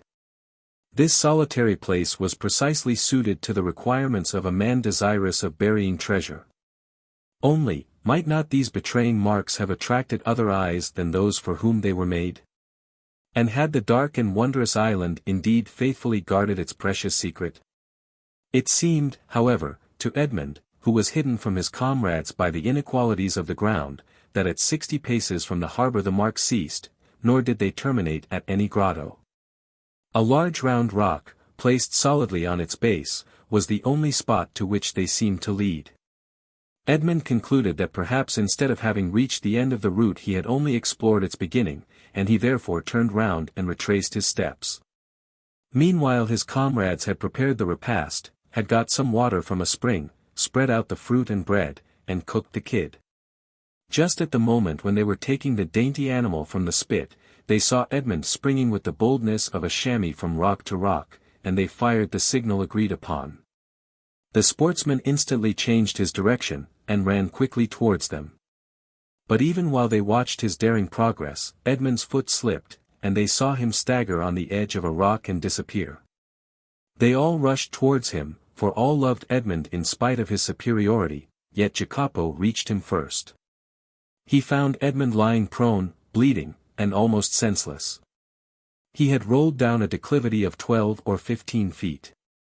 They poured a little rum down his throat, and this remedy which had before been so beneficial to him, produced the same effect as formerly. Edmond opened his eyes, complained of great pain in his knee, a feeling of heaviness in his head, and severe pains in his loins. They wished to carry him to the shore. But when they touched him, although under Jacopo's directions, he declared, with heavy groans, that he could not bear to be moved. It may be supposed that Dantès did not now think of his dinner, but he insisted that his comrades, who had not his reasons for fasting, should have their meal. As for himself, he declared that he had only need of a little rest, and that when they returned he should be easier. The sailors did not require much urging. They were hungry, and the smell of the roasted kid was very savory, and your tars are not very ceremonious. An hour afterwards they returned. All that Edmond had been able to do was to drag himself about a dozen paces forward to lean against a moss-grown rock. But, instead of growing easier, Dantès' pains appeared to increase in violence. The old patron, who was obliged to sail in the morning in order to land his cargo on the frontiers of Piedmont and France, between Nice and Frejus, urged Dantès to try and rise. Edmond made great exertions in order to comply, but at each effort he fell back, moaning and turning pale. "He has broken his ribs," said the commander, in a low voice. "No matter. He is an excellent fellow, and we must not leave him. We will try and carry him on board the tartan. Dantès declared, however, that he would rather die where he was than undergo the agony which the slightest movement cost him. Well, said the patron, let what may happen, it shall never be said that we deserted a good comrade like you. We will not go till evening. This very much astonished the sailors, although not one opposed it. The patron was so strict that this was the first time they had ever seen him give up an enterprise, or even delay in its execution. Dantès would not allow that any such infraction of regular and proper rules should be made in his favor. No, no, he said to the patron, I was awkward, and it is just that I pay the penalty of my clumsiness. Leave me a small supply of biscuit, a gun, powder, and balls, to kill the kids or defend myself at need, and a pickaxe, that I may build a shelter if you delay in coming back for me. But you'll die of hunger, said the patron. I would rather do so, was Edmond's reply, than suffer the inexpressible agonies which the slightest movement causes me. The patron turned towards his vessel, which was rolling on the swell in the little harbor, and, with sails partly set, would be ready for sea when her toilet should be completed. What are we to do, Maltese? Asked the captain. We cannot leave you here so, and yet we cannot stay. Go, go, exclaimed Dantès. We shall be absent at least a week, said the patron, and then we must run out of our course to come here and take you up again. Why, said Dantès, if in 2 or 3 days you hail any fishing boat, desire them to come here to me. I will pay 25 piastres for my passage back to Leghorn. If you do not come across one, return for me. The patron shook his head. Listen, Captain Baldi, there's one way of settling this, said Jacopo. Do you go, and I will stay and take care of the wounded man. And give up your share of the venture, said Edmond, to remain with me. Yes, said Jacopo, and without any hesitation. You are a good fellow and a kind-hearted messmate, replied Edmond, and heaven will recompense you for your generous intentions, but I do not wish anyone to stay with me. A day or 2 of rest will set me up, and I hope I shall find among the rocks certain herbs most excellent for bruises. A peculiar smile passed over Dantès' lips. He squeezed Jacopo's hand warmly, but nothing could shake his determination to remain, and remain alone. The smugglers left with Edmond what he had requested and set sail, but not without turning about several times, and each time making signs of a cordial farewell. To which Edmond replied with his hand only, as if he could not move the rest of his body. Then, when they had disappeared, he said with a smile, "'Tis strange that it should be among such men that we find proofs of friendship and devotion." Then he dragged himself cautiously to the top of a rock, from which he had a full view of the sea, and thence he saw the tartan complete her preparations for sailing, weigh anchor, and, balancing herself as gracefully as a waterfowl ere it takes to the wing, set sail. At the end of an hour she was completely out of sight, at least, it was impossible for the wounded man to see her any longer from the spot where he was.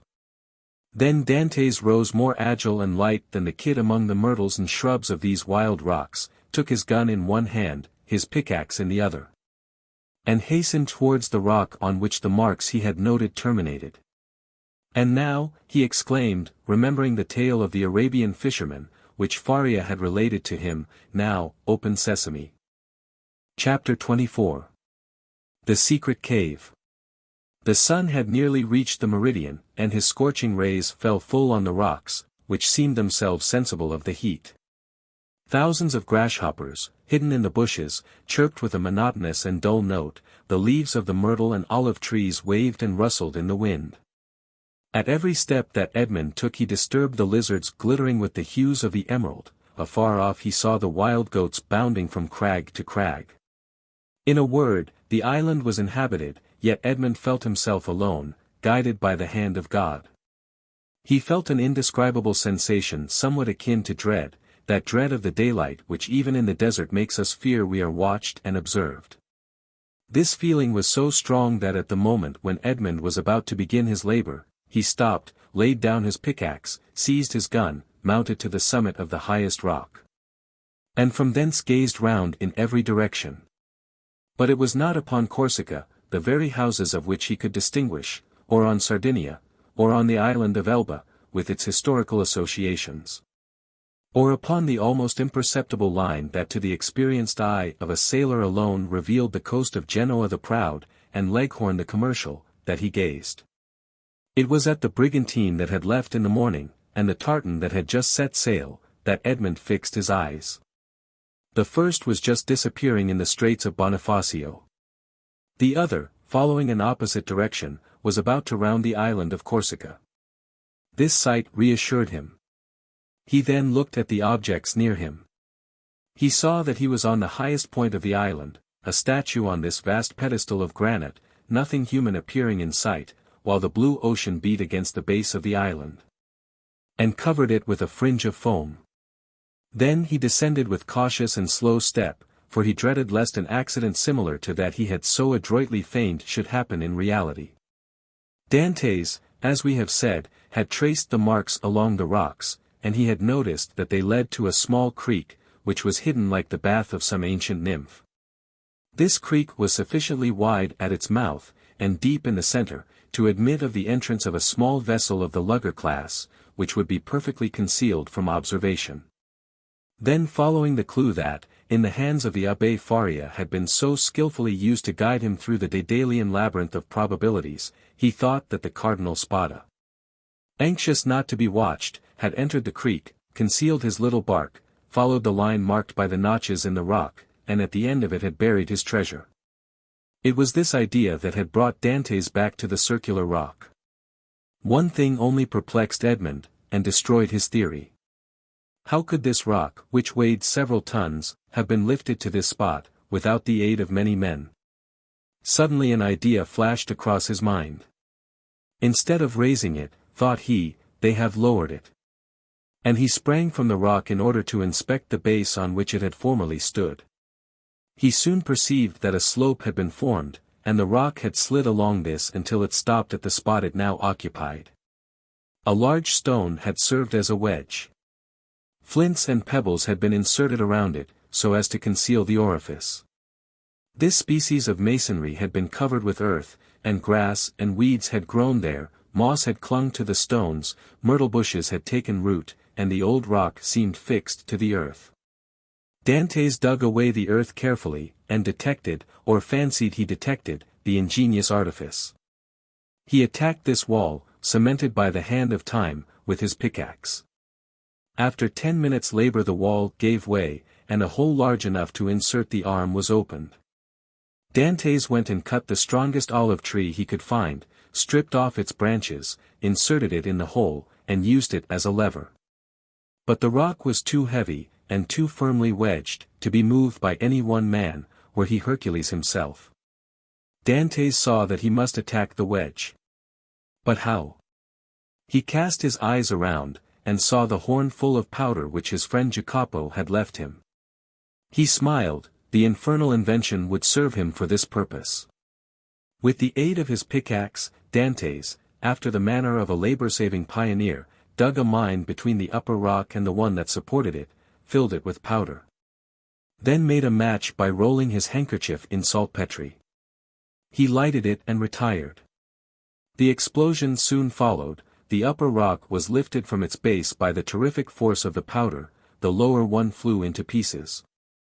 Thousands of insects escaped from the aperture Dantès had previously formed, and a huge snake, like the guardian demon of the treasure, rolled himself along in darkening coils, and disappeared.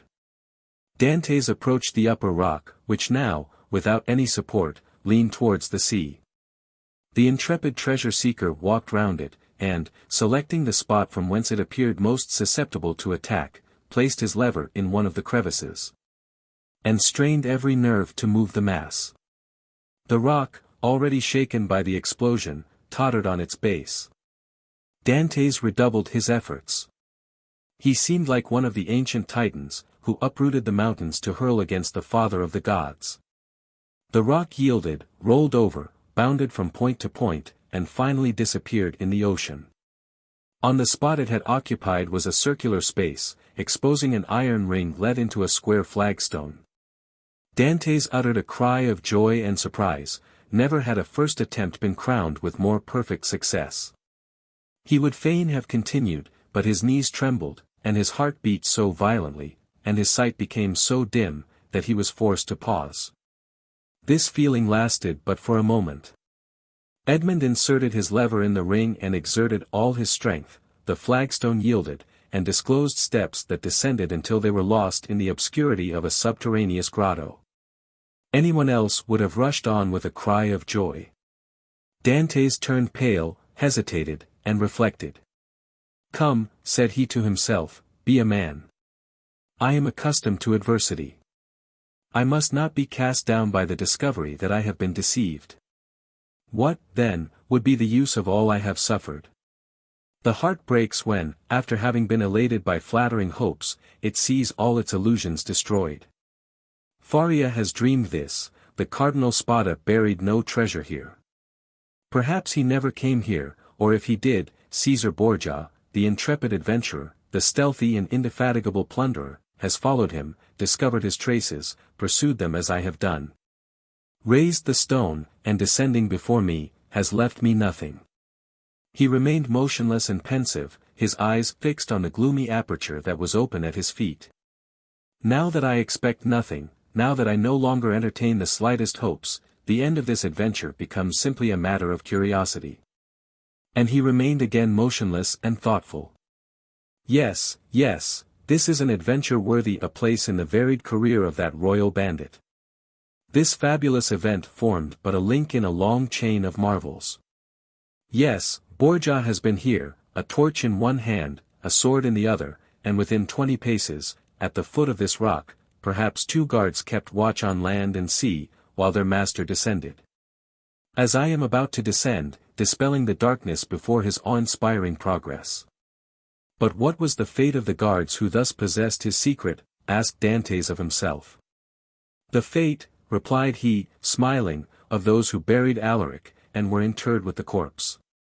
Yet, had he come, thought Dantès, he would have found the treasure, and Borgia, he who compared Italy to an artichoke, which he could devour leaf by leaf, knew too well the value of time to waste it in replacing this rock. "I will go down." Then he descended, a smile on his lips, and murmuring that last word of human philosophy, perhaps. But instead of the darkness, and the thick and mephitic atmosphere he had expected to find, Dantès saw a dim and bluish light, which, as well as the air, entered. Not merely by the aperture he had just formed, but by the interstices and crevices of the rock which were visible from without. And through which he could distinguish the blue sky and the waving branches of the evergreen oaks, and the tendrils of the creepers that grew from the rocks. After having stood a few minutes in the cavern, the atmosphere of which was rather warm than damp, Dantès' eye, habituated as it was to darkness, could pierce even to the remotest angles of the cavern, which was of granite that sparkled like diamonds. "Alas," said Edmond, smiling, "these are the treasures the cardinal has left," and the good abbé, seeing in a dream these glittering walls, has indulged in fallacious hopes. But he called to mind the words of the will, which he knew by heart. "In the farthest angle of the second opening," said the cardinal's will.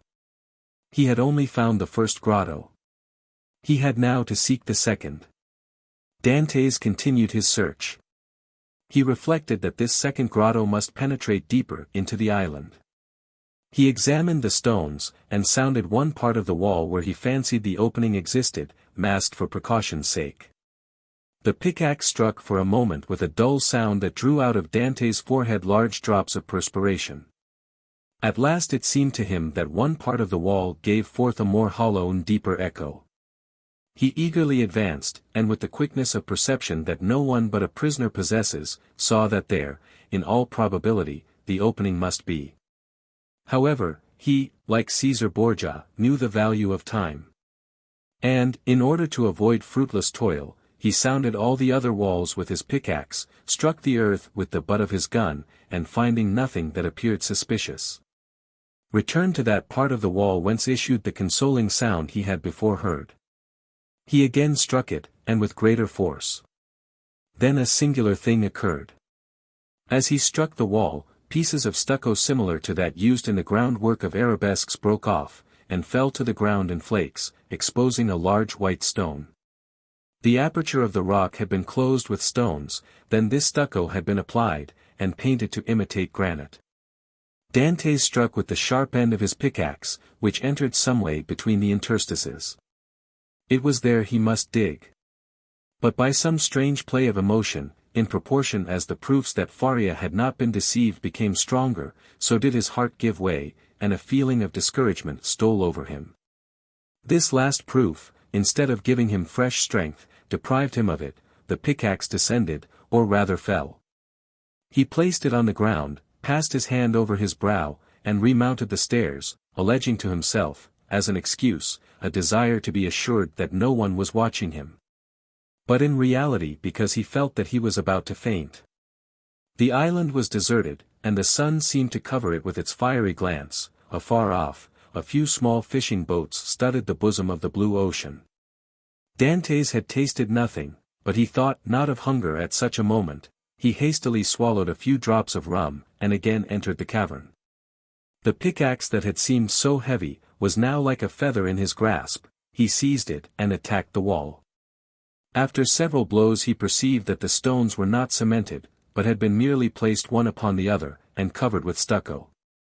He inserted the point of his pickaxe, and using the handle as a lever, with joy soon saw the stone turn as if on hinges, and fall at his feet. He had nothing more to do now, but with the iron tooth of the pickaxe to draw the stones towards him one by one. The aperture was already sufficiently large for him to enter, but by waiting, he could still cling to hope, and retard the certainty of deception.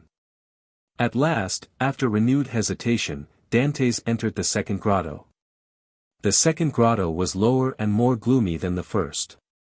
The air that could only enter by the newly formed opening had the mephitic smell Dantès was surprised not to find in the outer cavern. He waited in order to allow pure air to displace the foul atmosphere, and then went on. At the left of the opening was a dark and deep angle. But to Dantès' eye there was no darkness. He glanced around this second grotto. It was, like the first, empty. The treasure, if it existed, was buried in this corner. The time had at length arrived. 2 feet of earth removed, and Dantès' fate would be decided. He advanced towards the angle, and summoning all his resolution, attacked the ground with the pickaxe. At the 5th or 6th blow the pickaxe struck against an iron substance. Never did funeral knell, never did alarm bell, produce a greater effect on the hearer. Had Dantès found nothing he could not have become more ghastly pale. He again struck his pickaxe into the earth, and encountered the same resistance, but not the same sound. It is a casket of wood bound with iron, thought he. At this moment a shadow passed rapidly before the opening. Dantès seized his gun, sprang through the opening, and mounted the stair. A wild goat had passed before the mouth of the cave, and was feeding at a little distance. This would have been a favorable occasion to secure his dinner. But Dantès feared lest the report of his gun should attract attention. He thought a moment, cut a branch of a resinous tree, lighted it at the fire at which the smugglers had prepared their breakfast, and descended with this torch. He wished to see everything.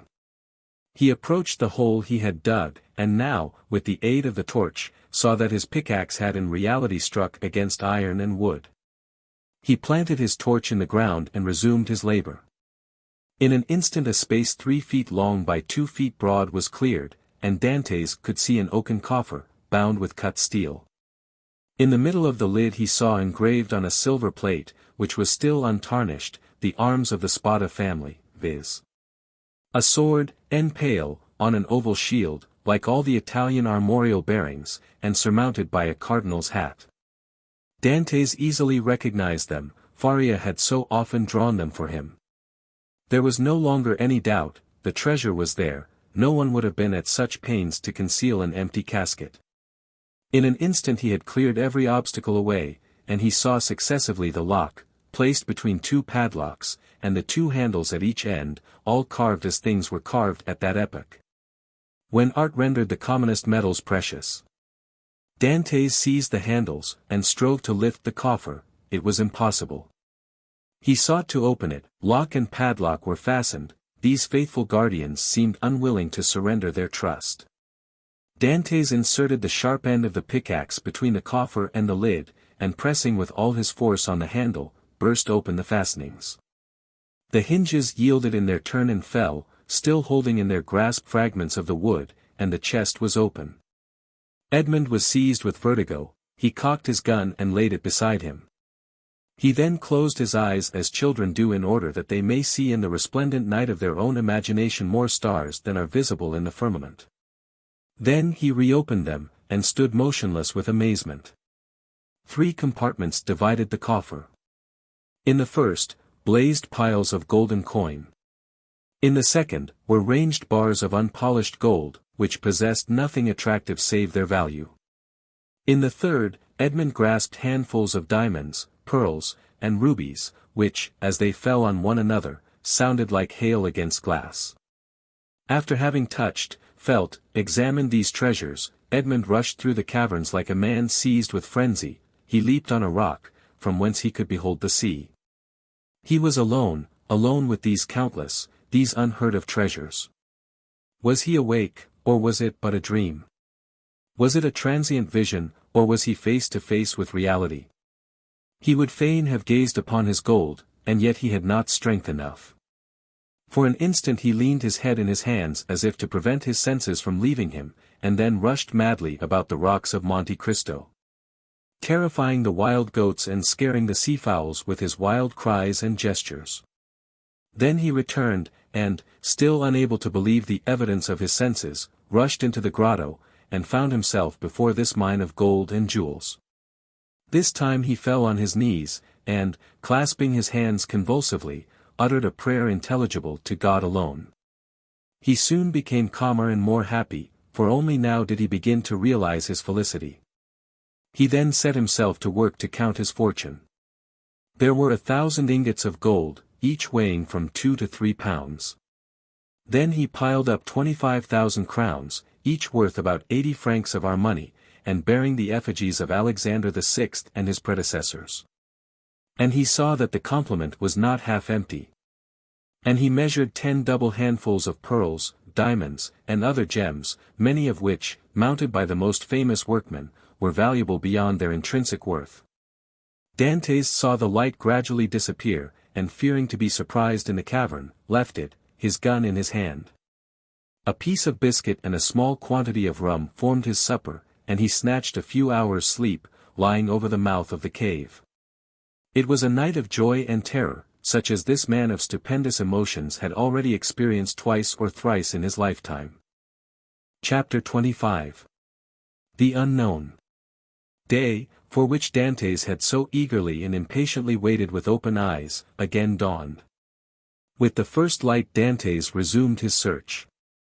Again he climbed the rocky height he had ascended the previous evening, and strained his view to catch every peculiarity of the landscape. But it wore the same wild, barren aspect when seen by the rays of the morning sun which it had done when surveyed by the fading glimmer of eve. Descending into the grotto, he lifted the stone, filled his pockets with gems, put the box together as well and securely as he could, sprinkled fresh sand over the spot from which it had been taken, and then carefully trod down the earth to give it everywhere a uniform appearance.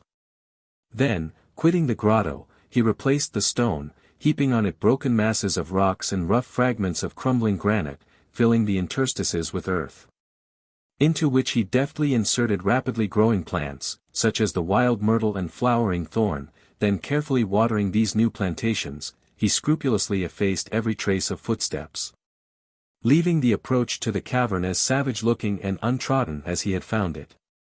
This done, he impatiently awaited the return of his companions. To wait at Monte Cristo for the purpose of watching like a dragon over the almost incalculable riches that had thus fallen into his possession satisfied not the cravings of his heart, which yearned to return to dwell among mankind, and to assume the rank, power, and influence which are always accorded to wealth, that first and greatest of all the forces within the grasp of man. On the 6th day, the smugglers returned. From a distance Dantès recognized the rig and handling of La Jeune Amélie, and dragging himself with affected difficulty towards the landing place, he met his companions with an assurance that Although considerably better than when they quitted him, he still suffered acutely from his late accident. He then inquired how they had fared in their trip. To this question the smugglers replied that, although successful in landing their cargo in safety, they had scarcely done so when they received intelligence that a guard ship had just quitted the port of Toulon and was crowding all sail towards them. This obliged them to make all the speed they could to evade the enemy, when they could but lament the absence of Dantès, whose superior skill in the management of a vessel would have availed them so materially. In fact, the pursuing vessel had almost overtaken them when, fortunately, night came on, and enabled them to double the Cape of Corsica, and so elude all further pursuit.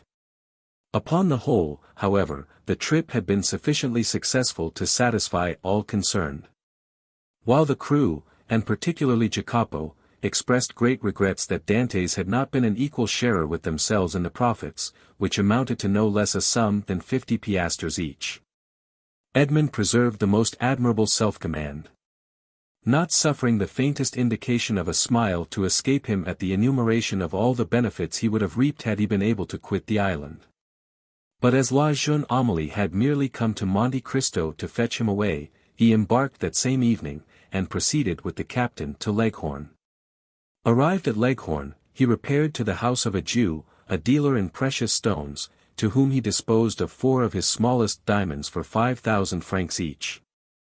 Dantès half feared that such valuable jewels in the hands of a poor sailor like himself might excite suspicion.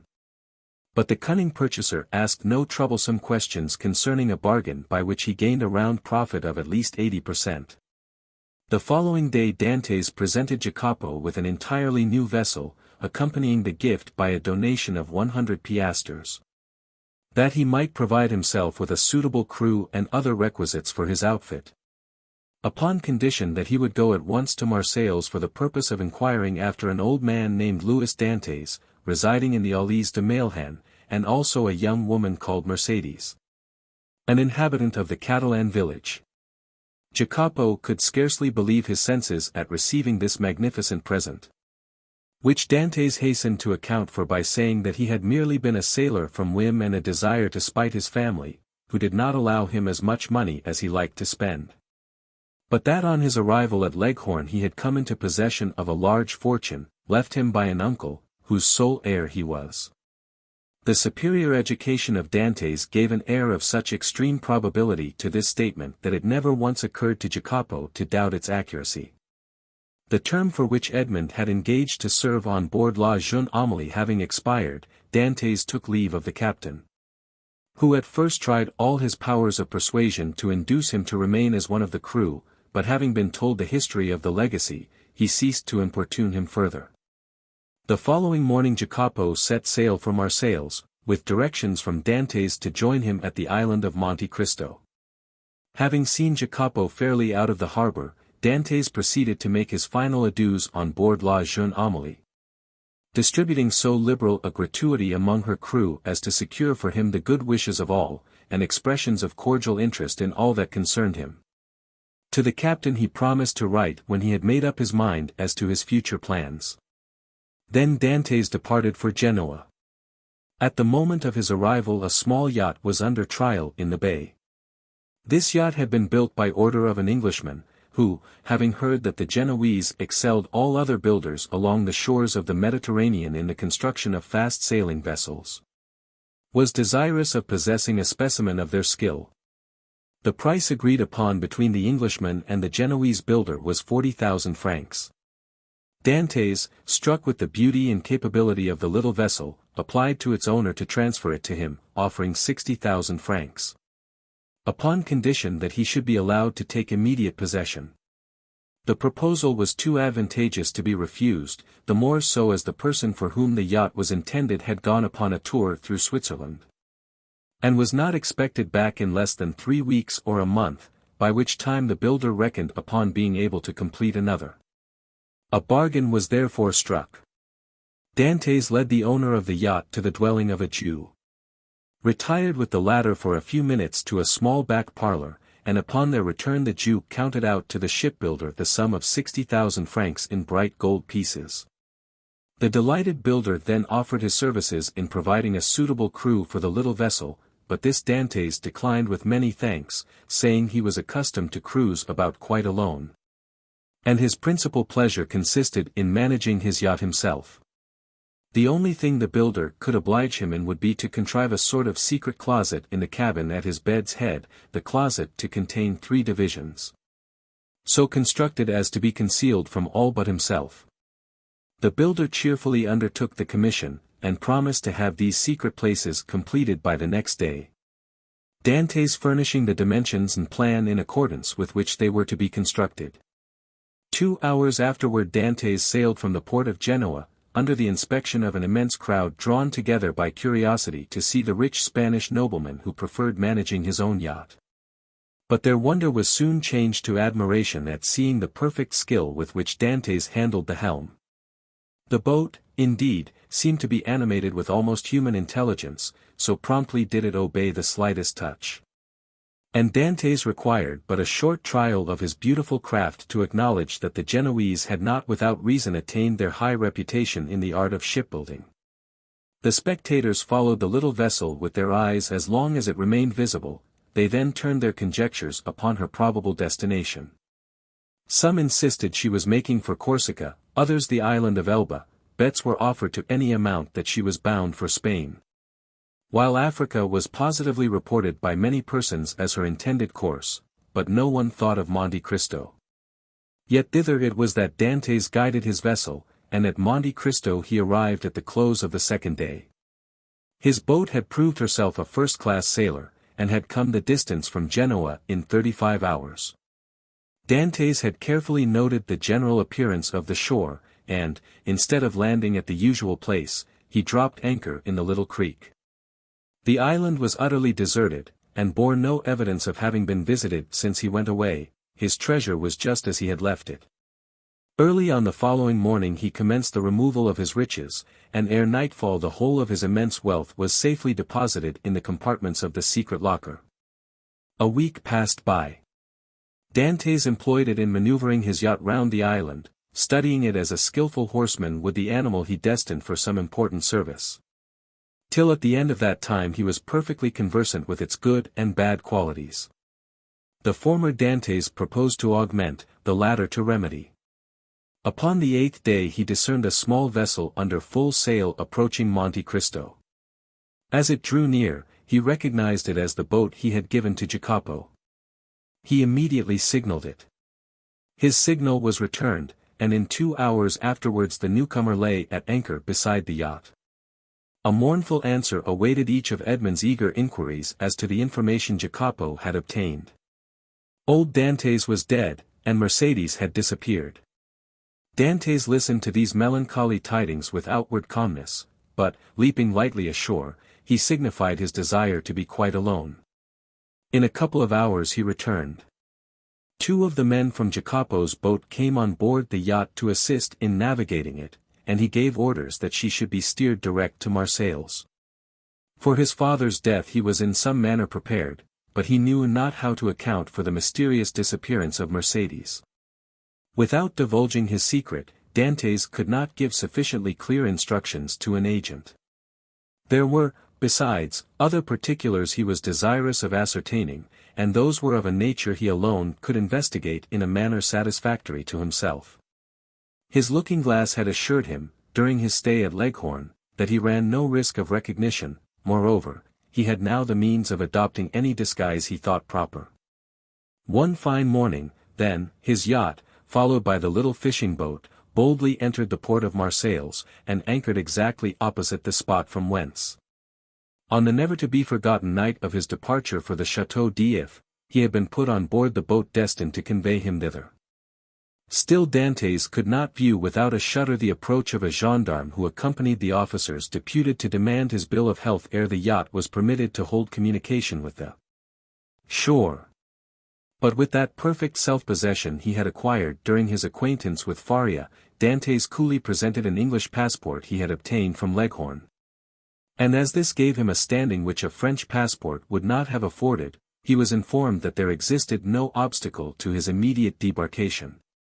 The first person to attract the attention of Dantès, as he landed on the Cannebière, was one of the crew belonging to the Pharaon. Edmond welcomed the meeting with this fellow, who had been one of his own sailors, as a sure means of testing the extent of the change which time had worked in his own appearance. Going straight towards him, he propounded a variety of questions on different subjects, carefully watching the man's countenance as he did so. But not a word or look implied that he had the slightest idea of ever having seen before the person with whom he was then conversing. Giving the sailor a piece of money in return for his civility, Dantès proceeded onwards, but ere he had gone many steps he heard the man loudly calling him to stop. Dantès instantly turned to meet him. "I beg your pardon, sir," said the honest fellow, in almost breathless haste, "but I believe you made a mistake. You intended to give me a 2-franc piece, and see, you gave me a double Napoleon. Thank you, my good friend.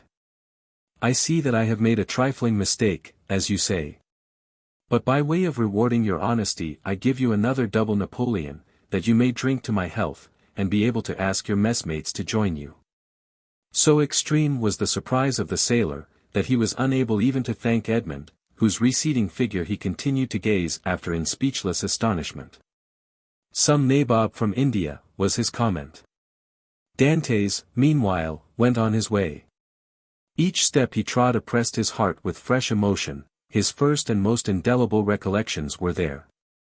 Not a tree, not a street, that he passed but seemed filled with dear and cherished memories.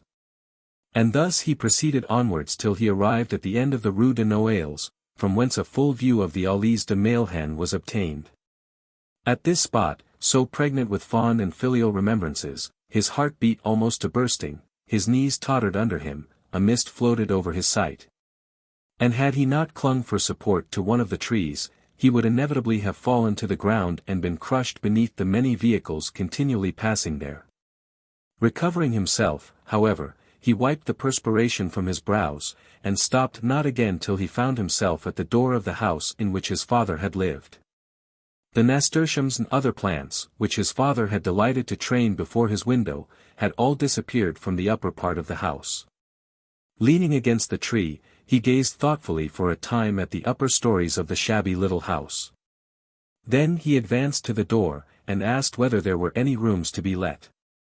Though answered in the negative, he begged so earnestly to be permitted to visit those on the 5th floor, that, in despite of the oft-repeated assurance of the concierge that they were occupied, Dantès succeeded in inducing the man to go up to the tenants, and ask permission for a gentleman to be allowed to look at them. The tenants of the humble lodging were a young couple who had been scarcely married a week, and seeing them, Dantès sighed heavily. Nothing in the 2 small chambers forming the apartments remained as it had been in the time of the elder Dantès. The very paper was different, while the articles of antiquated furniture with which the rooms had been filled in Edmond's time had all disappeared, the 4 walls alone remained as he had left them. The bed belonging to the present occupants was placed as the former owner of the chamber had been accustomed to have his. And, in spite of his efforts to prevent it, the eyes of Edmond were suffused in tears as he reflected that on that spot the old man had breathed his last, vainly calling for his son. The young couple gazed with astonishment at the sight of their visitor's emotion, and wondered to see the large tears silently chasing each other down his otherwise stern and immovable features. But they felt the sacredness of his grief, and kindly refrained from questioning him as to its cause, while, with instinctive delicacy, they left him to indulge his sorrow alone. When he withdrew from the scene of his painful recollections, they both accompanied him downstairs, reiterating their hope that he would come again whenever he pleased, and assuring him that their poor dwelling would ever be open to him. As Edmond passed the door on the 4th floor, he paused to inquire whether Catullus the tailor still dwelt there. But he received for reply, that the person in question had got into difficulties, and at the present time kept a small inn on the route from Bellegarde to Beaucaire.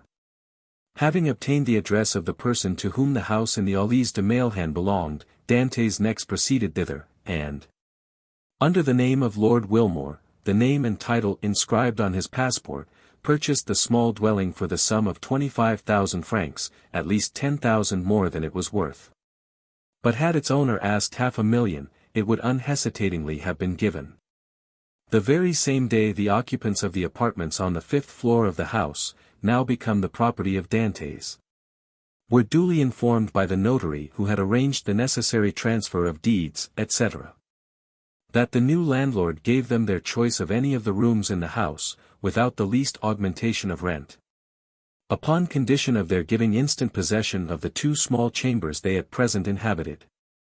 This strange event aroused great wonder and curiosity in the neighborhood of the Allées de Mailhan, and a multitude of theories were afloat, none of which was anywhere near the truth. But what raised public astonishment to a climax, and set all conjecture at defiance, was the knowledge that the same stranger who had in the morning visited the Allées de Mailhan had been seen in the evening walking in the little village of the Catalans, and afterwards observed to enter a poor fisherman's hut, and to pass more than an hour in inquiring after persons who had either been dead or gone away for more than 15 or 16 years. But on the following day the family from whom all these particulars had been asked received a handsome present, consisting of an entirely new fishing boat, with 2 seines and a tender. The delighted recipients of these munificent gifts would gladly have poured out their thanks to their generous benefactor, but they had seen him, upon quitting the hut, merely give some orders to a sailor, and then springing lightly on horseback, leave Marseilles by the Porte d'Aix. Chapter 26. The Pont du Gard Inn. Such of my readers as have made a pedestrian excursion to the south of France may perchance have noticed, about midway between the town of Beaucaire and the village of Bellegarde, a little nearer to the former than to the latter, a small roadside inn, from the front of which hung, creaking and flapping in the wind, a sheet of tin covered with a grotesque representation of the Pont du Gard. This modern place of entertainment stood on the left-hand side of the post road, and backed upon the Rhône. It also boasted of what in Languedoc is styled a garden, consisting of a small plot of ground, on the side opposite to the main entrance reserved for the reception of guests. A few dingy olives and stunted fig trees struggled hard for existence, but their withered dusty foliage abundantly proved how unequal was the conflict. Between these sickly shrubs grew a scanty supply of garlic, tomatoes, and eschalots. While, lone and solitary, like a forgotten sentinel, a tall pine raised its melancholy head in one of the corners of this unattractive spot, and displayed its flexible stem and fan-shaped summit dried and cracked by the fierce heat of the subtropical sun. All these trees, great or small, were turned in the direction to which the Mistral blows, one of the 3 curses of Provence, the others being the Durance and the Parliament. In the surrounding plain, which more resembled a dusty lake than solid ground, were scattered a few miserable stalks of wheat, the effect, no doubt, of a curious desire on the part of the agriculturists of the country to see whether such a thing as the raising of grain in those parched regions was practicable. Each stalk served as a perch for a grasshopper, which regaled the passers-by through this Egyptian scene with its strident, monotonous note. For about 7 or 8 years the little tavern had been kept by a man and his wife, with 2 servants, a chambermaid named Trinette, and a hostler called Picard. This small staff was quite equal to all the requirements, for a canal between Beaucaire and Aigues-Mortes had revolutionized transportation by substituting boats for the cart and the stagecoach. And, as though to add to the daily misery which this prosperous canal inflicted on the unfortunate innkeeper, whose utter ruin it was fast accomplishing, it was situated between the Rhône from which it had its source and the post road it had depleted, not 100 steps from the inn, of which we have given a brief but faithful description. The innkeeper himself was a man of from 40 to 55 years of age, tall, strong, and bony, a perfect specimen of the natives of those southern latitudes. He had dark, sparkling, and deep-set eyes, hooked nose, and teeth white as those of a carnivorous animal. His hair, like his beard, which he wore under his chin, was thick and curly, and in spite of his age but slightly interspersed with a few silvery threads. His naturally dark complexion had assumed a still further shade of brown from the habit the unfortunate man had acquired of stationing himself from morning till eve at the threshold of his door, on the lookout for guests who seldom came, yet there he stood, day after day, exposed to the meridional rays of a burning sun, with no other protection for his head than a red handkerchief twisted around it, after the manner of the Spanish muleteers. This man was our old acquaintance, Gaspard Cadaris. His wife, on the contrary, whose maiden name had been Madeleine Radel, was pale, meagre, and sickly-looking. Born in the neighborhood of Alls, she had shared in the beauty for which its women are proverbial. But that beauty had gradually withered beneath the devastating influence of the slow fever so prevalent among dwellers by the ponds of Aigues-Mortes and the marshes of Camargue. She remained nearly always in her second-floor chamber, shivering in her chair, or stretched languid and feeble on her bed. While her husband kept his daily watch at the door, a duty he performed with so much the greater willingness, as it saved him the necessity of listening to the endless plaints and murmurs of his helpmate, who never saw him without breaking out into bitter invectives against fate. To all of which her husband would calmly return an unvarying reply, in these philosophic words. Hush, La Carconte. It is God's pleasure that things should be so. The sobriquet of La Carconte had been bestowed on Madeleine Radel from the fact that she had been born in a village, so called, situated between Salon and Lambesc. And as a custom existed among the inhabitants of that part of France where Cadaris lived of styling every person by some particular and distinctive appellation, her husband had bestowed on her the name of La Carconte in place of her sweet and euphonious name of Madeleine, which, in all probability, his rude guttural language would not have enabled him to pronounce. Still, let it not be supposed that amid this affected resignation to the will of Providence, the unfortunate innkeeper did not writhe under the double misery of seeing the hateful canal carry off his customers and his profits, and the daily infliction of his peevish partner's murmurs and lamentations. Like other dwellers in the south, he was a man of sober habits and moderate desires, but fond of external show, vain, and addicted to display. During the days of his prosperity, not a festivity took place without himself and wife being among the spectators. He dressed in the picturesque costume worn upon grand occasions by the inhabitants of the south of France, bearing equal resemblance to the style adopted both by the Catalans and Andalusians. While La Carconte displayed the charming fashion prevalent among the women of Alls, a mode of attire borrowed equally from Greece and Arabia. But, by degrees, watch chains, necklaces, party-colored scarves, embroidered bodices, velvet vests, elegantly worked stockings, striped gaiters, and silver buckles for the shoes, all disappeared. And Gaspard Cadaris, unable to appear abroad in his pristine splendor, had given up any further participation in the pomps and vanities, both for himself and wife. Although a bitter feeling of envious discontent filled his mind as the sound of mirth and merry music from the joyous revellers reached even the miserable hostelry to which he still clung, more for the shelter than the profit it afforded.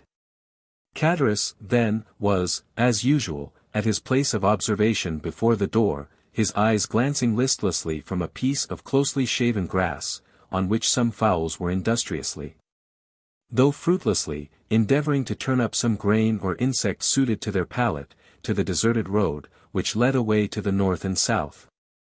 When he was aroused by the shrill voice of his wife, and grumbling to himself as he went, he mounted to her chamber, first taking care, however, to set the entrance door wide open, as an invitation to any chance traveler who might be passing. At the moment Cadaris quitted his sentry-like watch before the door, the road on which he so eagerly strained his sight was void and lonely as a desert at midday. There it lay stretching out into one interminable line of dust and sand, with its sides bordered by tall, meager trees, altogether presenting so uninviting an appearance, that no one in his senses could have imagined that any traveler, at liberty to regulate his hours for journeying, would choose to expose himself in such a formidable Sahara. Nevertheless, had Cadaris but retained his post a few minutes longer, he might have caught a dim outline of something approaching from the direction of Bellegarde. As the moving object drew nearer, he would easily have perceived that it consisted of a man and horse, between whom the kindest and most amiable understanding appeared to exist. The horse was of Hungarian breed, and ambled along at an easy pace. His rider was a priest, dressed in black, and wearing a three-cornered hat. And, spite of the ardent rays of a noonday sun, the pair came on with a fair degree of rapidity. Having arrived before the Pont du Gard, the horse stopped, but whether for his own pleasure or that of his rider would have been difficult to say. However that might have been, the priest, dismounting, led his steed by the bridle in search of some place to which he could secure him. Availing himself of a handle that projected from a half-fallen door, he tied the animal safely and having drawn a red cotton handkerchief, from his pocket, wiped away the perspiration that streamed from his brow, then, advancing to the door, struck thrice with the end of his iron-shod stick. At this unusual sound, a huge black dog came rushing to meet the daring assailant of his ordinarily tranquil abode. Snarling and displaying his sharp white teeth with a determined hostility that abundantly proved how little he was accustomed to society. At that moment a heavy footstep was heard descending the wooden staircase that led from the upper floor, and, with many bows and courteous smiles, the host of the Pont du Gard besought his guest to enter. "You are welcome, sir, most welcome," repeated the astonished Catalans. "Now, then, Margotin," cried he, speaking to the dog, "will you be quiet? Pray don't heed him, sir. He only barks, he never bites. I make no doubt a glass of good wine would be acceptable this dreadfully hot day." Then perceiving for the first time the garb of the traveller he had to entertain, Catalans hastily exclaimed, "1,000 pardons. I really did not observe whom I had the honour to receive under my poor roof. What would the abbé please to have? What refreshment can I offer? All I have is at his service." The priest gazed on the person addressing him with a long and searching gaze. There even seemed a disposition on his part to court a similar scrutiny on the part of the innkeeper. Then, observing in the countenance of the latter no other expression than extreme surprise at his own want of attention to an inquiry so courteously worded, he deemed it as well to terminate this dumb show, and therefore said, speaking with a strong Italian accent, "You are, I presume, M. Catalans?"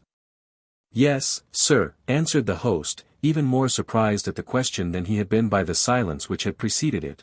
"I am Gaspard Catalans, at your service." "Gaspard Catalans," rejoined the priest. "Yes, Christian and surname are the same. You formerly lived, I believe in the Allées de Mailhen, on the 4th floor." "I did." "And you followed the business of a tailor?" "True, I was a tailor, till the trade fell off. It is so hot at Marseilles, that really I believe that the respectable inhabitants will in time go without any clothing whatever. But talking of heat, is there nothing I can offer you by way of refreshment?" "Yes. Let me have a bottle of your best wine, and then, with your permission, we will resume our conversation from where we left off." "As you please, sir," said Catalans, who, anxious not to lose the present opportunity of finding a customer for one of the few bottles of Cahors still remaining in his possession, hastily raised a trapdoor in the floor of the apartment they were in, which served both as parlour and kitchen. Upon issuing forth from his subterranean retreat at the expiration of 5 minutes, he found the abbé seated upon a wooden stool, leaning his elbow on a table, while Margotin, whose animosity seemed appeased by the unusual command of the traveller for refreshments, had crept up to him, and had established himself very comfortably between his knees, his long, skinny neck resting on his lap, while his dim eye was fixed earnestly on the traveller's face. "Are you quite alone?" inquired the guest, as Catalans placed before him the bottle of wine and a glass. Quite alone," replied the man, "or, at least, practically so, for my poor wife, who is the only person in the house besides myself, is laid up with illness, and unable to render me the least assistance, poor thing." "You are married, then?" said the priest, with a show of interest, glancing round as he spoke at the scanty furnishings of the apartment. "Ah, sir," said Catalans with a sigh, "it is easy to perceive I am not a rich man, but in this world a man does not thrive the better for being honest." The abbé fixed on him a searching, penetrating glance. "Yes, honest, I can certainly say that much for myself," continued the innkeeper, fairly sustaining the scrutiny of the abbé's gaze.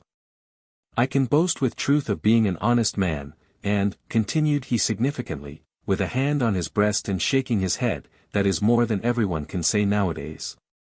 "So much the better for you, if what you assert be true," said the abbé, "for I am firmly persuaded that, sooner or later, the good will be rewarded, and the wicked punished." Such words as those belong to your profession, answered Cataros, and you do well to repeat them. But, added he, with a bitter expression of countenance, one is free to believe them or not, as one pleases. You are wrong to speak thus, said the abbé. And perhaps I may, in my own person, be able to prove to you how completely you are in error. What mean you? Inquired Cataros with a look of surprise. In the first place, I must be satisfied that you are the person I am in search of. What proofs do you require? Did you, in the year 1814 or 1815, know anything of a young sailor named Dantès? Dantès? Did I know poor dear Edmond? Why, Edmond Dantès and myself were intimate friends. Exclaimed Cataros, whose countenance flushed darkly as he caught the penetrating gaze of the abbé fixed on him, while the clear, calm eye of the questioner seemed to dilate with feverish scrutiny. You remind me, said the priest, that the young man concerning whom I asked you was said to bear the name of Edmond. Said to bear the name, repeated Cataros, becoming excited and eager. Why, he was so called as truly as I myself bore the appellation of Gaspard Cataros, but tell me, I pray, what has become of poor Edmond? Did you know him? Is he alive and at liberty? Is he prosperous and happy? He died a more wretched, hopeless, heartbroken prisoner than the felons who pay the penalty of their crimes at the galleys of Toulon. A deadly pallor followed the flush on the countenance of Cataros, who turned away. And the priest saw him wiping the tears from his eyes with the corner of the red handkerchief twisted round his head. Poor fellow, murmured Cataros. Well, there, sir, is another proof that good people are never rewarded on this earth, and that none but the wicked prosper. Ah, continued Cataros, speaking in the highly colored language of the South, the world grows worse and worse. Why does not God, if he really hates the wicked, as he is said to do, send down brimstone and fire, and consume them altogether? You speak as though you had loved this young Dantès, observed the abbé, without taking any notice of his companion's vehemence. And so I did, replied Cataros.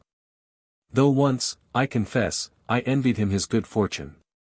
But I swear to you, sir, I swear to you, by everything a man holds dear, I have, since then, deeply and sincerely lamented his unhappy fate. There was a brief silence, during which the fixed, searching eye of the abbé was employed in scrutinizing the agitated features of the innkeeper. You knew the poor lad, then? Continued Cataros. I was called to see him on his dying bed, that I might administer to him the consolations of religion. And of what did he die? Asked Cataros in a choking voice. Of what, think you, do young and strong men die in prison, when they have scarcely numbered their 30th year, unless it be of imprisonment? Cataros wiped away the large beads of perspiration that gathered on his brow. But the strangest part of the story is, resumed the abbé, that Dantès, even in his dying moments, swore by his crucified Redeemer, that he was utterly ignorant of the cause of his detention. And so he was, murmured Cataros. How should he have been otherwise? Ah, sir, the poor fellow told you the truth.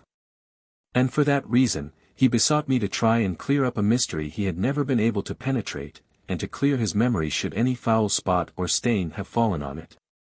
And here the look of the abbé, becoming more and more fixed, seemed to rest with ill-concealed satisfaction on the gloomy depression which was rapidly spreading over the countenance of Cataros. A rich Englishman, continued the abbé, who had been his companion in misfortune, but had been released from prison during the Second Restoration, was possessed of a diamond of immense value. This jewel he bestowed on Dantès upon himself quitting the prison. As a mark of his gratitude for the kindness and brotherly care with which Dantès had nursed him in a severe illness he underwent during his confinement. Instead of employing this diamond in attempting to bribe his jailers, who might only have taken it and then betrayed him to the governor, Dantès carefully preserved it.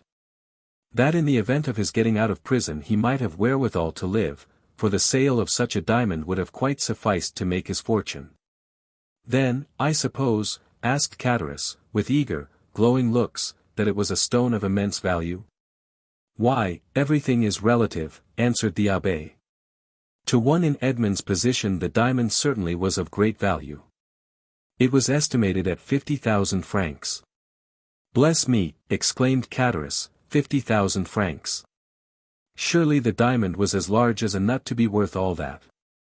"No," replied the abbé, "it was not of such a size as that, but you shall judge for yourself. I have it with me." The sharp gaze of Catullus was instantly directed towards the priest's garments, as though hoping to discover the location of the treasure. Calmly drawing forth from his pocket a small box covered with black shagreen, the abbé opened it, and displayed to the dazzled eyes of Catullus the sparkling jewel it contained. Set in a ring of admirable workmanship. "And that diamond," cried Catullus, almost breathless with eager admiration, "you say, is worth 50,000 francs?" "It is, without the setting, which is also valuable," replied the abbé, as he closed the box, and returned it to his pocket. While its brilliant hues seemed still to dance before the eyes of the fascinated innkeeper. "But how comes the diamond in your possession, sir? Did Edmond make you his heir?" "No, merely his testamentary executor. I once possessed 4 dear and faithful friends, besides the maiden to whom I was betrothed," he said, "and I feel convinced they have all unfeignedly grieved over my loss." "The name of one of the 4 friends is Catullus." The innkeeper shivered. "Another of the number," continued the abbé, without seeming to notice the emotion of Catullus, "is called Danglars. And the third, in spite of being my rival, entertained a very sincere affection for me." A fiendish smile played over the features of Catullus, who was about to break in upon the abbé's speech, when the latter, waving his hand, said, "Allow me to finish first. And then if you have any observations to make, you can do so afterwards. The third of my friends, although my rival, was much attached to me, his name was Fernand, that of my betrothed was, stay, continued the abbé, I have forgotten what he called her." "Mercédès," said Catullus eagerly. "True," said the abbé, with a stifled sigh, "Mercédès it was." "Go on," urged Catullus. "Bring me a carafe of water," said the abbé. Catullus quickly performed the stranger's bidding. And after pouring some into a glass, and slowly swallowing its contents, the abbé, resuming his usual placidity of manner, said, as he placed his empty glass on the table. "Where did we leave off?" "The name of Edmond's betrothed was Mercédès." "To be sure. You will go to Marseilles," said Dantès, "for you understand, I repeat his words just as he uttered them." "Do you understand?" "Perfectly. You will sell this diamond, you will divide the money into 5 equal parts, and give an equal portion to these good friends, the only persons who have loved me upon earth." "But why into 5 parts?" asked Catullus, "you only mentioned 4 persons." "Because the 5th is dead, as I hear. The 5th sharer in Edmond's bequest was his own father." Too true," ejaculated Catullus, almost suffocated by the contending passions which assailed him, "the poor old man did die." "I learned so much at Marseilles," replied the abbé, making a strong effort to appear indifferent. "But from the length of time that has elapsed since the death of the elder Dantès, I was unable to obtain any particulars of his end. Can you enlighten me on that point?" "I do not know who could if I could not," said Catullus. "Why, I lived almost on the same floor with the poor old man." "Ah, yes, about a year after the disappearance of his son the poor old man died." "Of what did he die?" "Why, the doctors called his complaint gastroenteritis, I believe. His acquaintances say he died of grief, but I, who saw him in his dying moments, I say he died of—" Catullus paused. "Of what?" asked the priest, anxiously and eagerly. "Why, of downright starvation." "Starvation!" exclaimed the abbé, springing from his seat. "Why, the vilest animals are not suffered to die by such a death as that. The very dogs that wander houseless and homeless in the streets find some pitying hand to cast them a mouthful of bread. And that a man, a Christian, should be allowed to perish of hunger in the midst of other men who call themselves Christians, is too horrible for belief.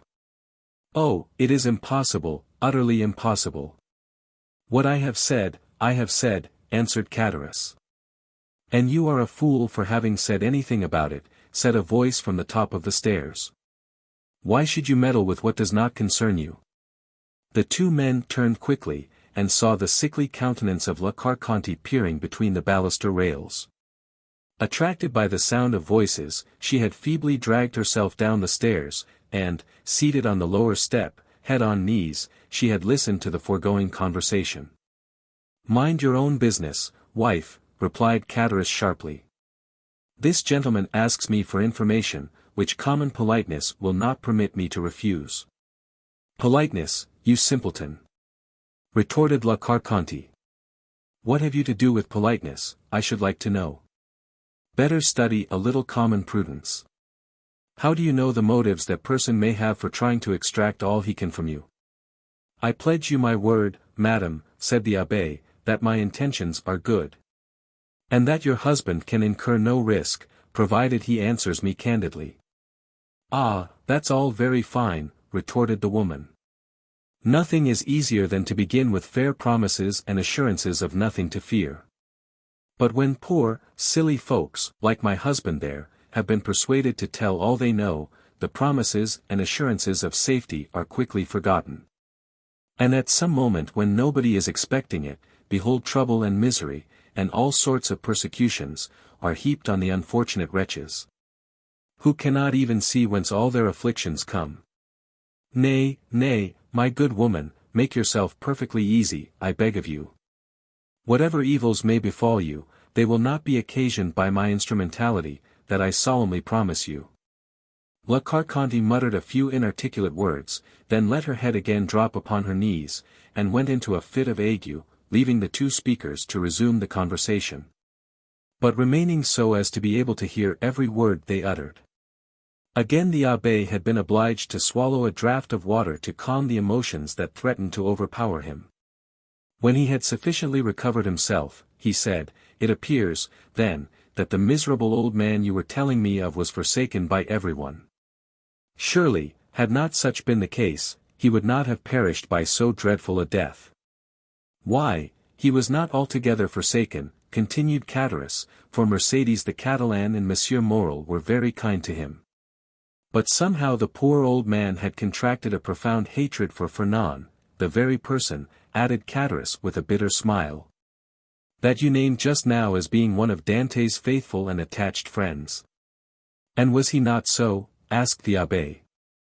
"Gaspard, Gaspard," murmured the woman from her seat on the stairs, "mind what you are saying." Cataras made no reply to these words, though evidently irritated and annoyed by the interruption, but, addressing the abbé, said, "Can a man be faithful to another whose wife he covets and desires for himself?" But Dantès was so honorable and true in his own nature, that he believed everybody's professions of friendship. Poor Edmond, he was cruelly deceived. But it was fortunate that he never knew, or he might have found it more difficult, when on his deathbed, to pardon his enemies. "And, whatever people may say," continued Cataras, in his native language, which was not altogether devoid of rude poetry, "I cannot help being more frightened at the idea of the malediction of the dead than the hatred of the living." "Imbecile!" exclaimed La Carconte. "Do you, then, know in what manner Fernand injured Dantès?" inquired the abbé of Cataras. "Do I? No one better." "Speak out then, say what it was." "Gaspard," cried La Carconte, "do as you will, you are master, but if you take my advice you'll hold your tongue." "Well, wife," replied Cataras, "I don't know but what you're right." "So you will say nothing?" asked the abbé. "Why, what good would it do?" asked Cataras. "If the poor lad were living, and came to me and begged that I would candidly tell which were his true and which his false friends, why, perhaps, I should not hesitate. But you tell me he is no more, and therefore can have nothing to do with hatred or revenge, so let all such feeling be buried with him." "You prefer, then," said the abbé, "that I should bestow on men you say are false and treacherous, the reward intended for faithful friendship?" "That is true enough," returned Cataras. "You say truly, the gift of poor Edmond was not meant for such traitors as Fernand and Danglars. Besides, what would it be to them? No more than a drop of water in the ocean. Remember, chimed in La Carconte, those two could crush you at a single blow. How so? Inquired the abbé. Are these persons, then, so rich and powerful? Do you not know their history? I do not. Pray relate it to me.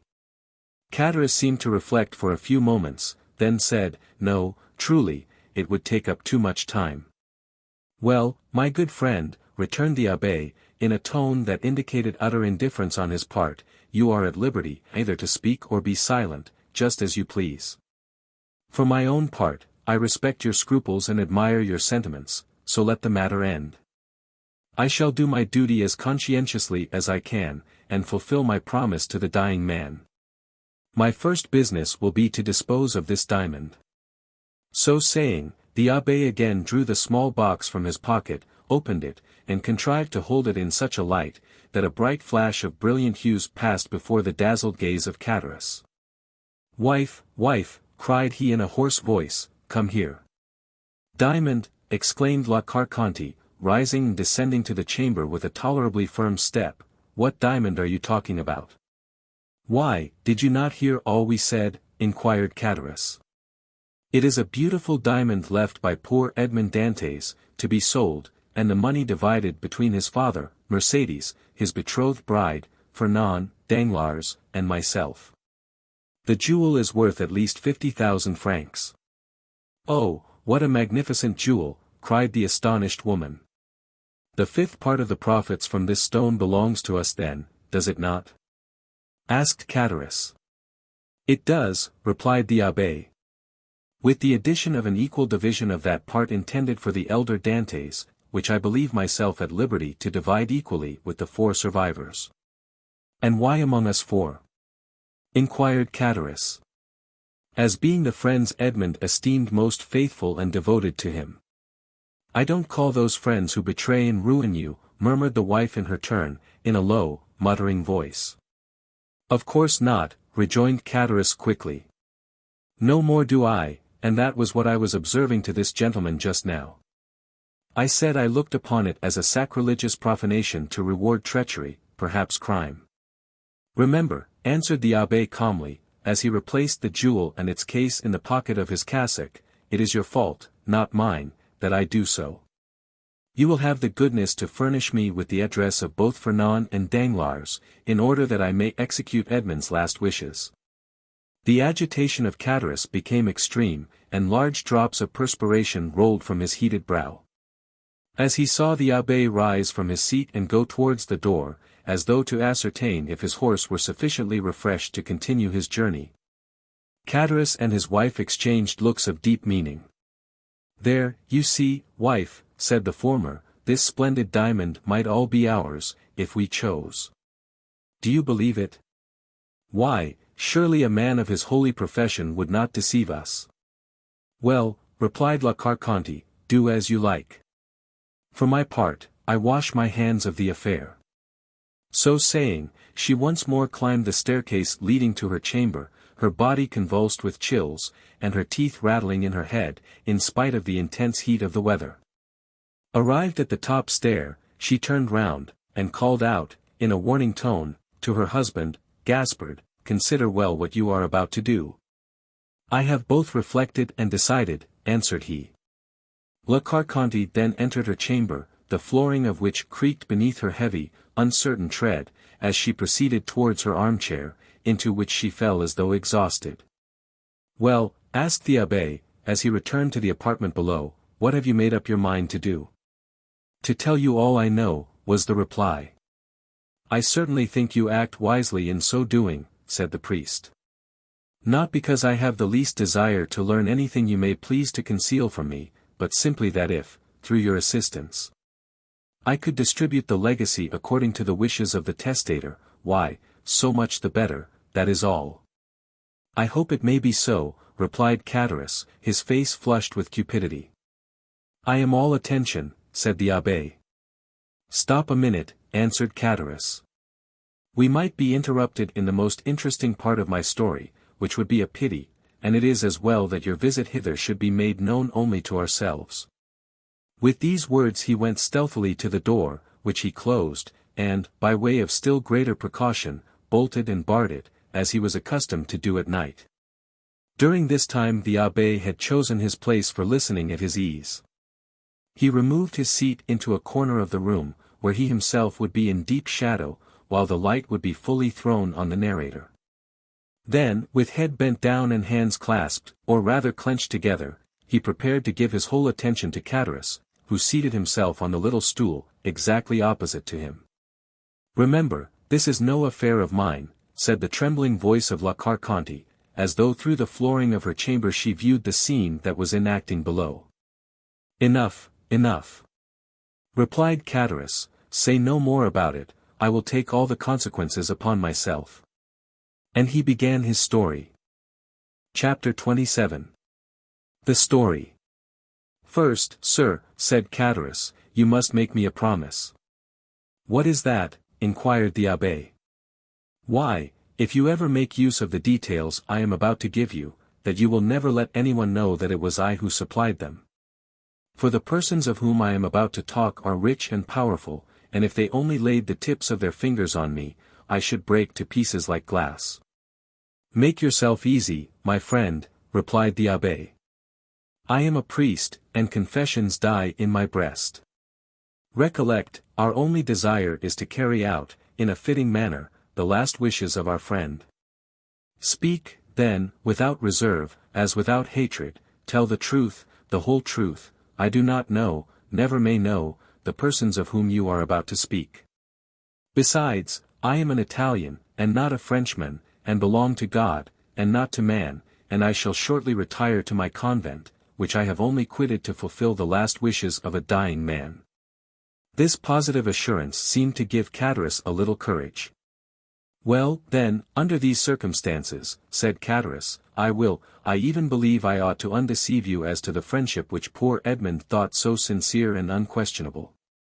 "Begin with his father, if you please," said the abbé. "Edmond talked to me a great deal about the old man for whom he had the deepest love." "The history is a sad one, sir," said Catalans, shaking his head. "Perhaps you know all the earlier part of it?" "Yes," answered the abbé. "Edmond related to me everything until the moment when he was arrested in a small cabaret close to Marseilles. At La Réserve. Oh, yes, I can see it all before me this moment. Was it not his betrothal feast? It was, and the feast that began so gaily had a very sorrowful ending. A police commissary, followed by 4 soldiers, entered, and Dantès was arrested." "Yes, and up to this point I know all," said the priest. "Dantès himself only knew that which personally concerned him, for he never beheld again the 5 persons I have named to you, or heard mention of any one of them. Well, when Dantès was arrested, Monsieur Morel hastened to obtain the particulars, and they were very sad. The old man returned alone to his home, folded up his wedding suit with tears in his eyes, and paced up and down his chamber the whole day, and would not go to bed at all. For I was underneath him and heard him walking the whole night. And for myself, I assure you I could not sleep either, for the grief of the poor father gave me great uneasiness. And every step he took went to my heart as really as if his foot had pressed against my breast. The next day Mercédès came to implore the protection of M. de Villefort. She did not obtain it, however, and went to visit the old man. When she saw him so miserable and heartbroken, having passed a sleepless night, and not touched food since the previous day, she wished him to go with her that she might take care of him. But the old man would not consent. "No," was the old man's reply, "I will not leave this house, for my poor dear boy loves me better than anything in the world. And if he gets out of prison he will come and see me the first thing, and what would he think if I did not wait here for him?" I heard all this from the window, for I was anxious that Mercédès should persuade the old man to accompany her, for his footsteps over my head night and day did not leave me a moment's repose. "But did you not go upstairs and try to console the poor old man?" asked the abbé. "Ah, sir," replied Catalans, "we cannot console those who will not be consoled, and he was one of these. Besides, I know not why, but he seemed to dislike seeing me. One night, however, I heard his sobs, and I could not resist my desire to go up to him, but when I reached his door he was no longer weeping but praying. I cannot now repeat to you, sir, all the eloquent words and imploring language he made use of. It was more than piety, it was more than grief, and I, who am no cantor, and hate the Jesuits, said then to myself, it is really well, and I am very glad that I have not any children. For if I were a father and felt such excessive grief as the old man does, and did not find in my memory or heart all he is now saying, I should throw myself into the sea at once. For I could not bear it. Poor father, murmured the priest. From day to day he lived on alone, and more solitary. Morrel and Mercédès came to see him, but his door was closed. And, although I was certain he was at home, he would not make any answer. One day, when, contrary to his custom, he had admitted Mercédès, and the poor girl, in spite of her own grief and despair, endeavored to console him, he said to her, "Be assured, my dear daughter. He is dead. And instead of expecting him, it is he who is awaiting us. I am quite happy, for I am the oldest, and of course shall see him first. However well disposed a person may be, why, you see we leave off after a time seeing persons who are in sorrow, they make one melancholy." And so at last old Dantès was left all to himself, and I only saw from time to time strangers go up to him and come down again with some bundle they tried to hide. But I guessed what these bundles were, and that he sold by degrees what he had to pay for his subsistence. At length the poor old fellow reached the end of all he had. He owed 3/4 rent, and they threatened to turn him out. He begged for another week, which was granted to him. I know this, because the landlord came into my apartment when he left his. For the first 3 days I heard him walking about as usual, but, on the 4th I heard nothing. I then resolved to go up to him at all risks. The door was closed, but I looked through the keyhole, and saw him so pale and haggard, that believing him very ill, I went and told him Morrel and then ran on to Mercédès. They both came immediately, Morrel bringing a doctor, and the doctor said it was inflammation of the bowels, and ordered him a limited diet. I was there, too, and I never shall forget the old man's smile at this prescription. From that time he received all who came, he had an excuse for not eating any more. The doctor had put him on a diet. The abbé uttered a kind of groan. "The story interests you, does it not, sir?" inquired Catalans. "Yes," replied the abbé, "it is very affecting." Mercédès came again, and she found him so altered that she was even more anxious than before to have him taken to her own home. This was Morrel's wish also, who would fain have conveyed the old man against his consent, but the old man resisted, and cried so that they were actually frightened. Mercédès remained, therefore, by his bedside, and Morrel went away, making a sign to the Catalan that he had left his purse on the chimney-piece. But, availing himself of the doctor's order, the old man would not take any sustenance. At length, after 9 days of despair and fasting, the old man died, cursing those who had caused his misery, and saying to Mercédès, "If you ever see my Edmond again, tell him I die blessing him." The abbé rose from his chair, made 2 turns round the chamber, and pressed his trembling hand against his parched throat. "And you believe he died?" "Of hunger, sir, of hunger," said Catalans. "I am as certain of it as that we too are Christians." The abbé, with a shaking hand, seized a glass of water that was standing by him half full, swallowed it at one gulp, and then resumed his seat, with red eyes and pale cheeks. "This was, indeed, a horrid event," said he in a hoarse voice. "The more so, sir, as it was men's and not God's doing." "Tell me of those men," said the abbé, "and remember too," he added in an almost menacing tone, "you have promised to tell me everything. Tell me, therefore, who are these men who killed the son with despair, and the father with famine?" "2 men jealous of him, sir, one from love, and the other from ambition, Fernand and Danglars." "How was this jealousy manifested?" "Speak on." "They denounced Edmond as a Bonapartist agent." "Which of the 2 denounced him? Which was the real delinquent?" "Both, sir. One with a letter, and the other put it in the post." And where was this letter written? At La Réserve, the day before the betrothal feast. 'Twas so, then, murmured the abbé. Oh, Faria, Faria, how well did you judge men and things? What did you please to say, sir? Asked Catullus. Nothing, replied the priest, go on. It was Danglars who wrote the denunciation with his left hand, that his writing might not be recognized, and Fernand who put it in the post. But, exclaimed the abbé suddenly, you were there yourself. I, said Catullus, astonished, who told you I was there? The abbé saw he had overshot the mark, and he added quickly, no one. But in order to have known everything so well, you must have been an eyewitness. True, said Catullus in a choking voice, I was there. And did you not remonstrate against such infamy? Asked the abbé, if not, you were an accomplice. Sir, replied Catullus, they had made me drink to such an excess that I nearly lost all perception. I had only an indistinct understanding of what was passing around me. I said all that a man in such a state could say. But they both assured me that it was a jest they were carrying on, and perfectly harmless.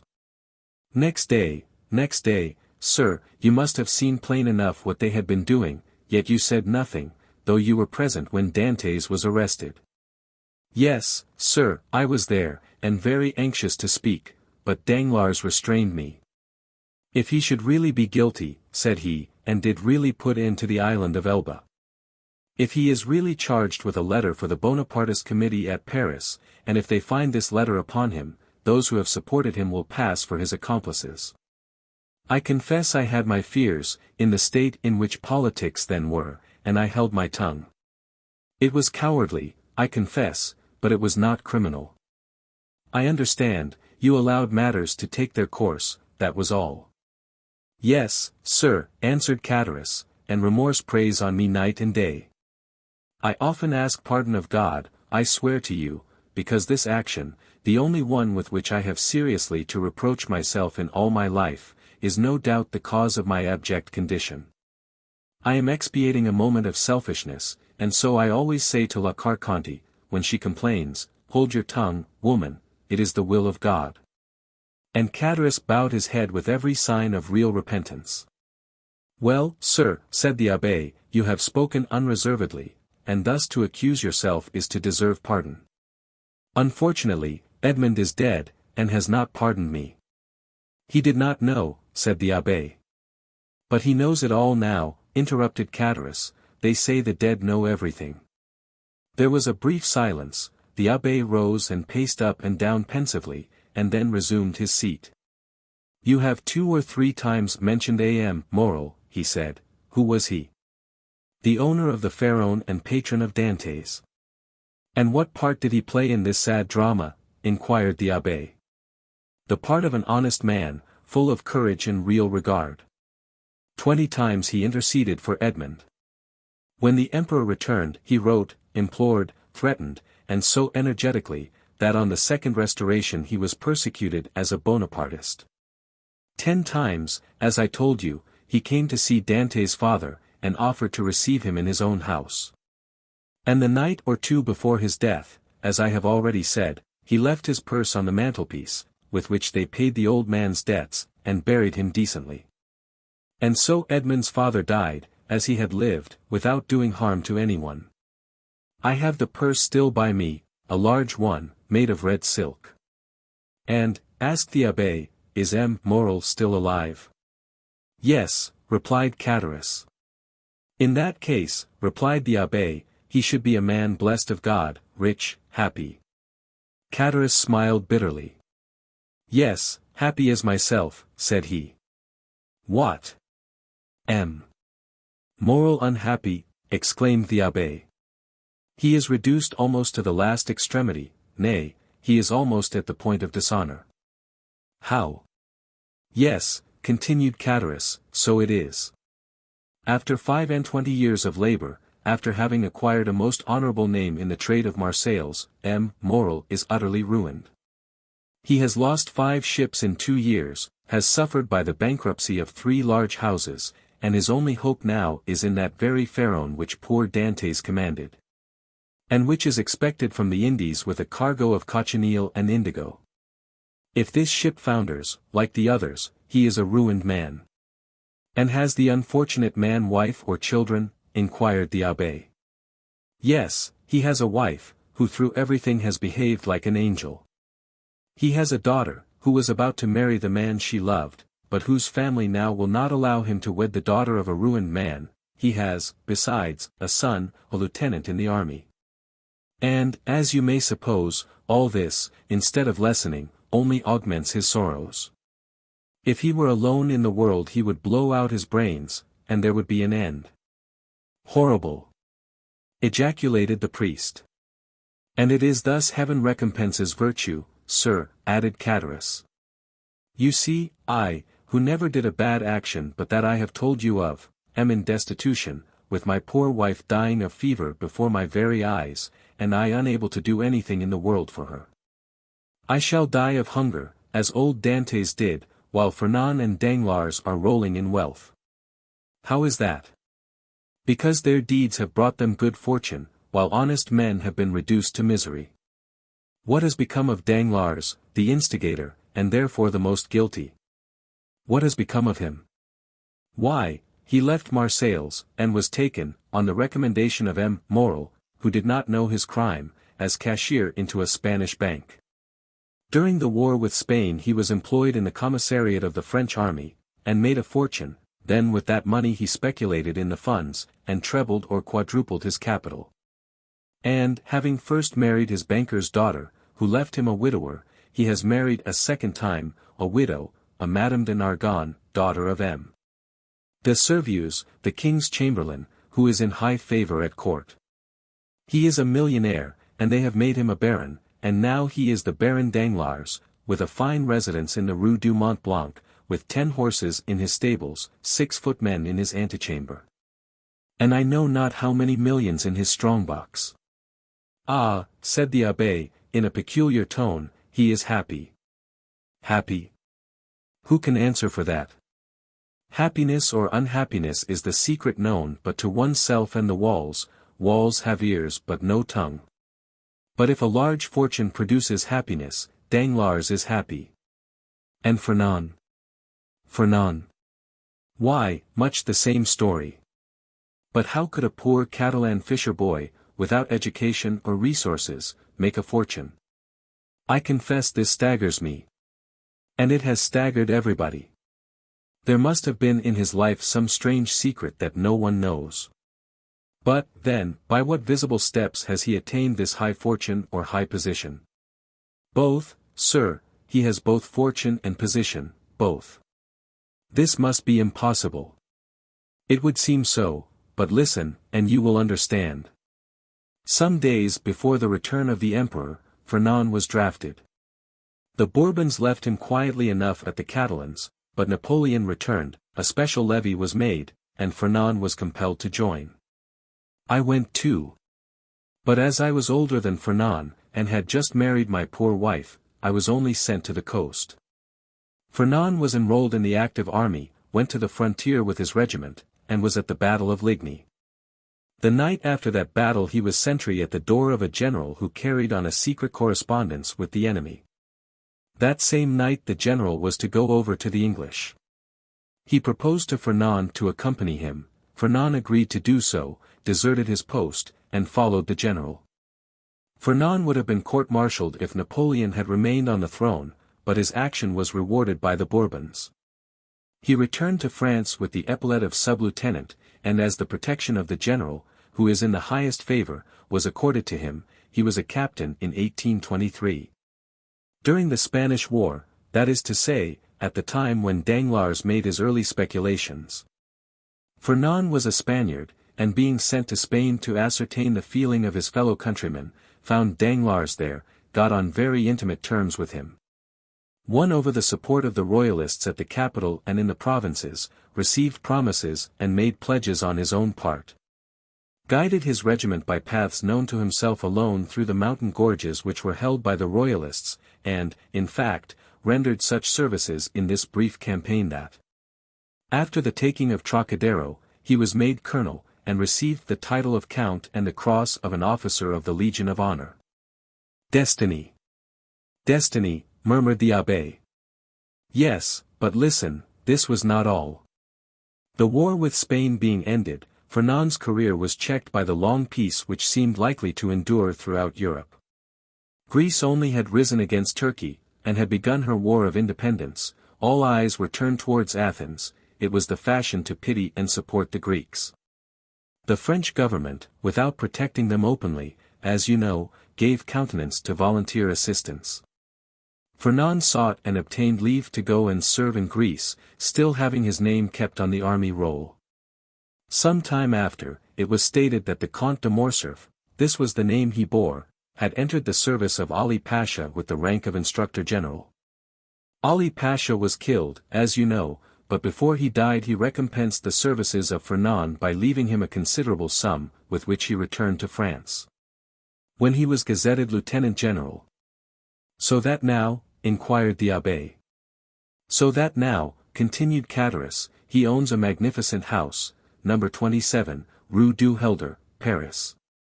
The abbé opened his mouth, hesitated for a moment, then, making an effort at self-control, he said, and Mercédès, they tell me that she has disappeared. Disappeared, said Catullus, yes, as the sun disappears, to rise the next day with still more splendor. Has she made a fortune also? Inquired the abbé, with an ironical smile. Mercédès is at this moment one of the greatest ladies in Paris, replied Catullus. Go on, said the abbé, it seems as if I were listening to the story of a dream. But I have seen things so extraordinary, that what you tell me seems less astonishing than it otherwise might. Mercédès was at first in the deepest despair at the blow which deprived her of Edmond. I have told you of her attempts to propitiate M. de Villefort, her devotion to the elder Dantès. In the midst of her despair, a new affliction overtook her. This was the departure of Fernand, whose crime she did not know, and whom she regarded as her brother. Fernand went, and Mercédès remained alone. 3 months passed and still she wept, no news of Edmond, no news of Fernand, no companionship save that of an old man who was dying with despair. One evening, after a day of accustomed vigil at the angle of 2 roads leading to Marseilles from the Catalans, she returned to her home more depressed than ever. Suddenly she heard a step she knew, turned anxiously around, the door opened, and Fernand, dressed in the uniform of a sub-lieutenant, stood before her. It was not the one she wished for most, but it seemed as if a part of her past life had returned to her. Mercédès seized Fernand's hands with a transport which he took for love, but which was only joy at being no longer alone in the world, and seeing at last a friend. After long hours of solitary sorrow. And then, it must be confessed, Fernand had never been hated, he was only not precisely loved. Another possessed all Mercédès' heart, that other was absent, had disappeared, perhaps was dead. At this last thought Mercédès burst into a flood of tears, and wrung her hands in agony. But the thought, which she had always repelled before when it was suggested to her by another, came now in full force upon her mind. And then, too, old Dantès incessantly said to her, our Edmond is dead, if he were not, he would return to us. The old man died, as I have told you. Had he lived, Mercédès, perchance, had not become the wife of another, for he would have been there to reproach her infidelity. Fernand saw this, and when he learned of the old man's death he returned. He was now a lieutenant. At his first coming he had not said a word of love to Mercédès. At the second he reminded her that he loved her. Mercédès begged for 6 months more in which to await and mourn for Edmond. So that, said the abbé, with a bitter smile, that makes 18 months in all. What more could the most devoted lover desire? Then he murmured the words of the English poet, Frailty, thy name is woman. 6 months afterwards, continued Catullus, the marriage took place in the church of Écoles. The very church in which she was to have married Edmond, murmured the priest, there was only a change of bridegrooms. Well, Mercédès was married, proceeded Catullus. But although in the eyes of the world she appeared calm, she nearly fainted as she passed La Reserve, where, 18 months before, the betrothal had been celebrated with him whom she might have known she still loved, had she looked to the bottom of her heart.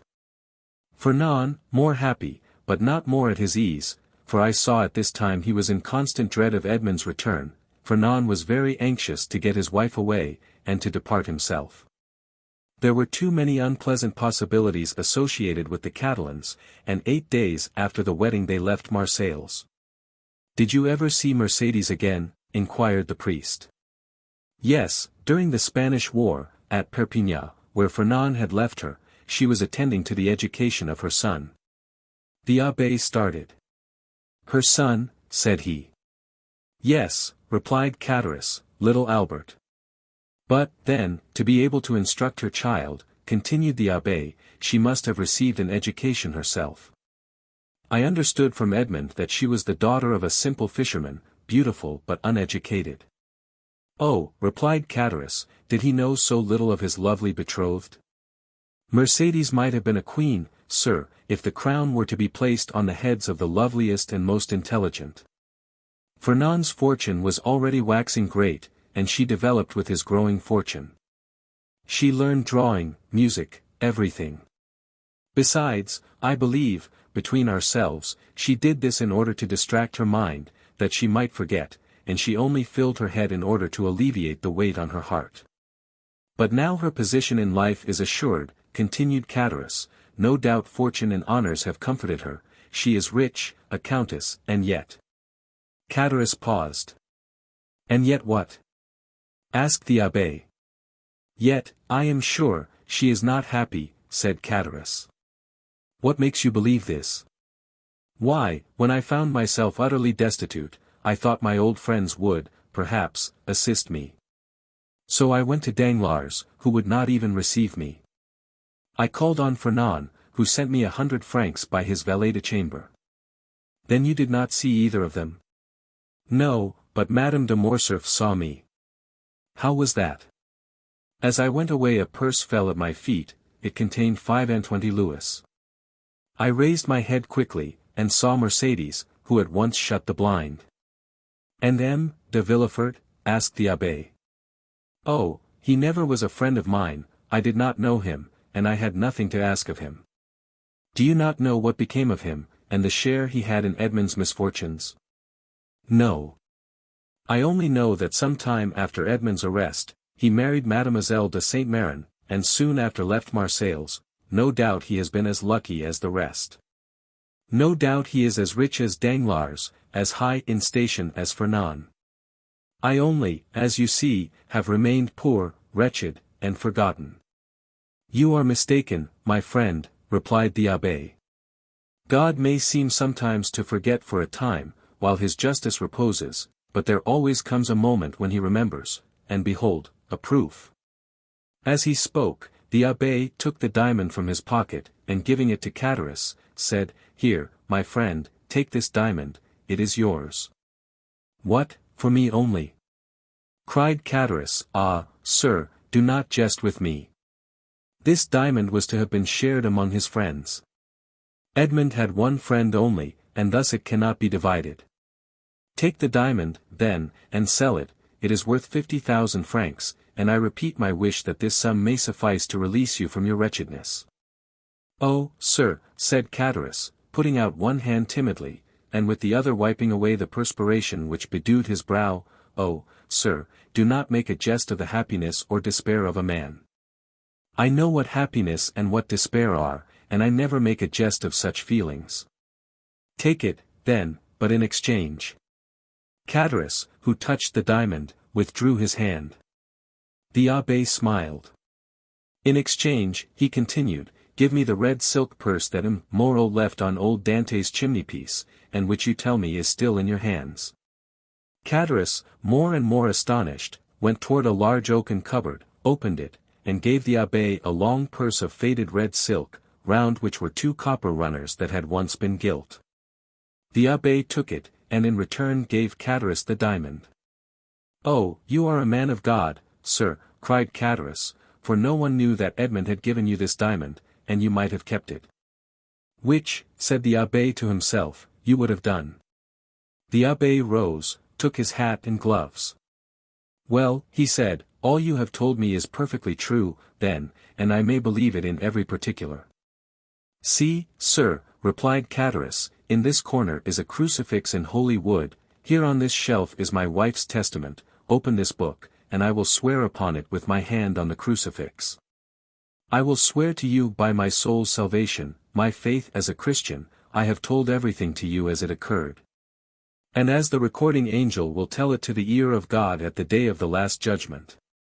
'Tis well, said the abbé, convinced by his manner and tone that Catullus spoke the truth. 'Tis well, and may this money profit you. Adieu. I go far from men who thus so bitterly injure each other. The abbé with difficulty got away from the enthusiastic thanks of Catullus, opened the door himself, got out and mounted his horse, once more saluted the innkeeper, who kept uttering his loud farewells, and then returned by the road he had travelled in coming. When Catullus turned around, he saw behind him La Carconte, paler and trembling more than ever. Is, then, all that I have heard really true? She inquired. What? That he has given the diamond to us only, inquired Catullus, half bewildered with joy. Yes, nothing more true. See, here it is. The woman gazed at it a moment, and then said, in a gloomy voice, suppose it's false. Catullus started and turned pale. False, he muttered. False. Why should that man give me a false diamond? To get your secret without paying for it, you blockhead. Catullus remained for a moment aghast under the weight of such an idea. Oh! He said, taking up his hat, which he placed on the red handkerchief tied round his head, we will soon find out. In what way? Why, the fair is on at Beaucaire, there are always jewelers from Paris there, and I will show it to them. Look after the house, wife, and I shall be back in 2 hours, and Catullus left the house in haste, and ran rapidly in the direction opposite to that which the priest had taken. 50,000 francs, muttered La Carconte when left alone, it is a large sum of money, but it is not a fortune. Chapter 28. The Prison Register. The day after that in which the scene we have just described had taken place on the road between Bellegarde and Beaucaire, a man of about 30 or 32, dressed in a bright blue frock coat, nankeen trousers, and a white waistcoat, having the appearance and accent of an Englishman, presented himself before the mayor of Marseilles. Sir, said he, I am chief clerk of the house of Thomson and French, of Rome. We are, and have been these 10 years, connected with the house of Morel and Son, of Marseilles. We have 100,000 francs or thereabouts loaned on their securities, and we are a little uneasy at reports that have reached us that the firm is on the brink of ruin. I have come, therefore, express from Rome, to ask you for information. Sir, replied the mayor. I know very well that during the last 4 or 5 years misfortune has seemed to pursue M. Morel. He has lost 4 or 5 vessels, and suffered by 3 or 4 bankruptcies. But it is not for me, although I am a creditor myself to the amount of 10,000 francs, to give any information as to the state of his finances. Ask of me, as mayor, what is my opinion of M. Morel, and I shall say that he is a man honorable to the last degree, and who has up to this time fulfilled every engagement with scrupulous punctuality. This is all I can say, sir. If you wish to learn more, address yourself to M. de Beauville, the inspector of prisons, number 15, Rue de Nouailles. He has, I believe, 200,000 francs in Morel's hands, and if there be any grounds for apprehension, as this is a greater amount than mine, you will most probably find him better informed than myself. The Englishman seemed to appreciate this extreme delicacy, made his bow and went away, proceeding with a characteristic British stride towards the street mentioned. M. de Beauville was in his private room, and the Englishman, on perceiving him, made a gesture of surprise, which seemed to indicate that it was not the first time he had been in his presence. As to M.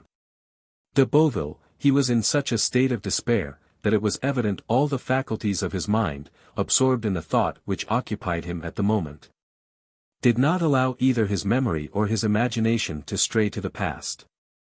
The Englishman, with the coolness of his nation, addressed him in terms nearly similar to those with which he had accosted the mayor of Marseilles.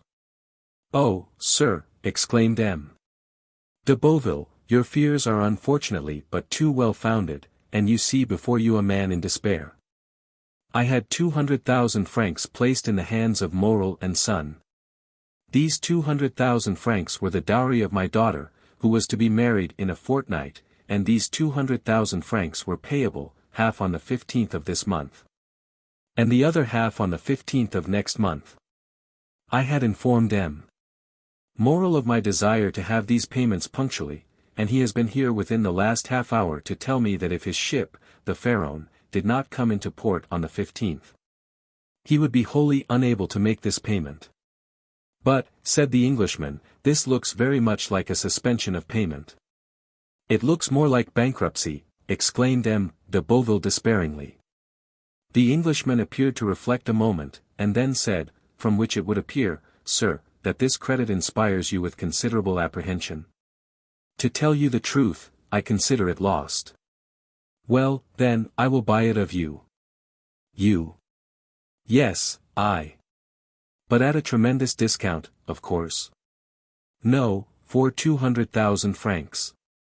Our house," added the Englishman with a laugh, "does not do things in that way. And you will pay ready money." And the Englishman drew from his pocket a bundle of banknotes, which might have been twice the sum M. de Beauville feared to lose. A ray of joy passed across M. de Beauville's countenance, yet he made an effort at self-control, and said, "Sir, I ought to tell you that, in all probability, you will not realize 6% of this sum."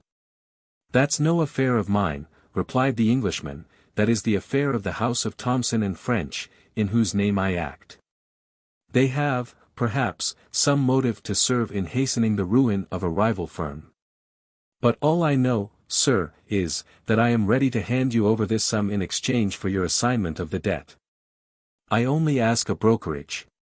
"Of course, that is perfectly just," cried M. de Beauville. "The commission is usually 1.5, will you have 2, 3, 5%, or even more?" "Whatever you say." "Sir," replied the Englishman, laughing, "I am like my house, and do not do such things. No, the commission I ask is quite different." "Name it, sir, I beg." "You are the inspector of prisons?" "I have been so these 14 years. "You keep the registers of entries and departures?" "I do." "To these registers there are added notes relative to the prisoners?" "There are special reports on every prisoner." "Well, sir, I was educated at Rome by a poor devil of an abbé, who disappeared suddenly. I have since learned that he was confined in the Château d'If, and I should like to learn some particulars of his death." "What was his name?" "The Abbé Faria." "Oh, I recollect him perfectly," cried M. de Beauville, "he was crazy." "So they said." "Oh, he was, decidedly." "Very possibly, but what sort of madness was it?" "He pretended to know of an immense treasure, and offered vast sums to the government if they would liberate him." "Poor devil, and he is dead?" "Yes, sir, 5 or 6 months ago, last February." "You have a good memory, sir, to recollect dates so well." "I recollect this, because the poor devil's death was accompanied by a singular incident." "May I ask what that was?" said the Englishman with an expression of curiosity, which a close observer would have been astonished at discovering in his phlegmatic countenance. "Oh dear, yes, sir. The abbé's dungeon was 40 or 50 feet distant from that of one of Bonaparte's emissaries, one of those who had contributed the most to the return of the usurper in 1815. A very resolute and very dangerous man." "Indeed," said the Englishman.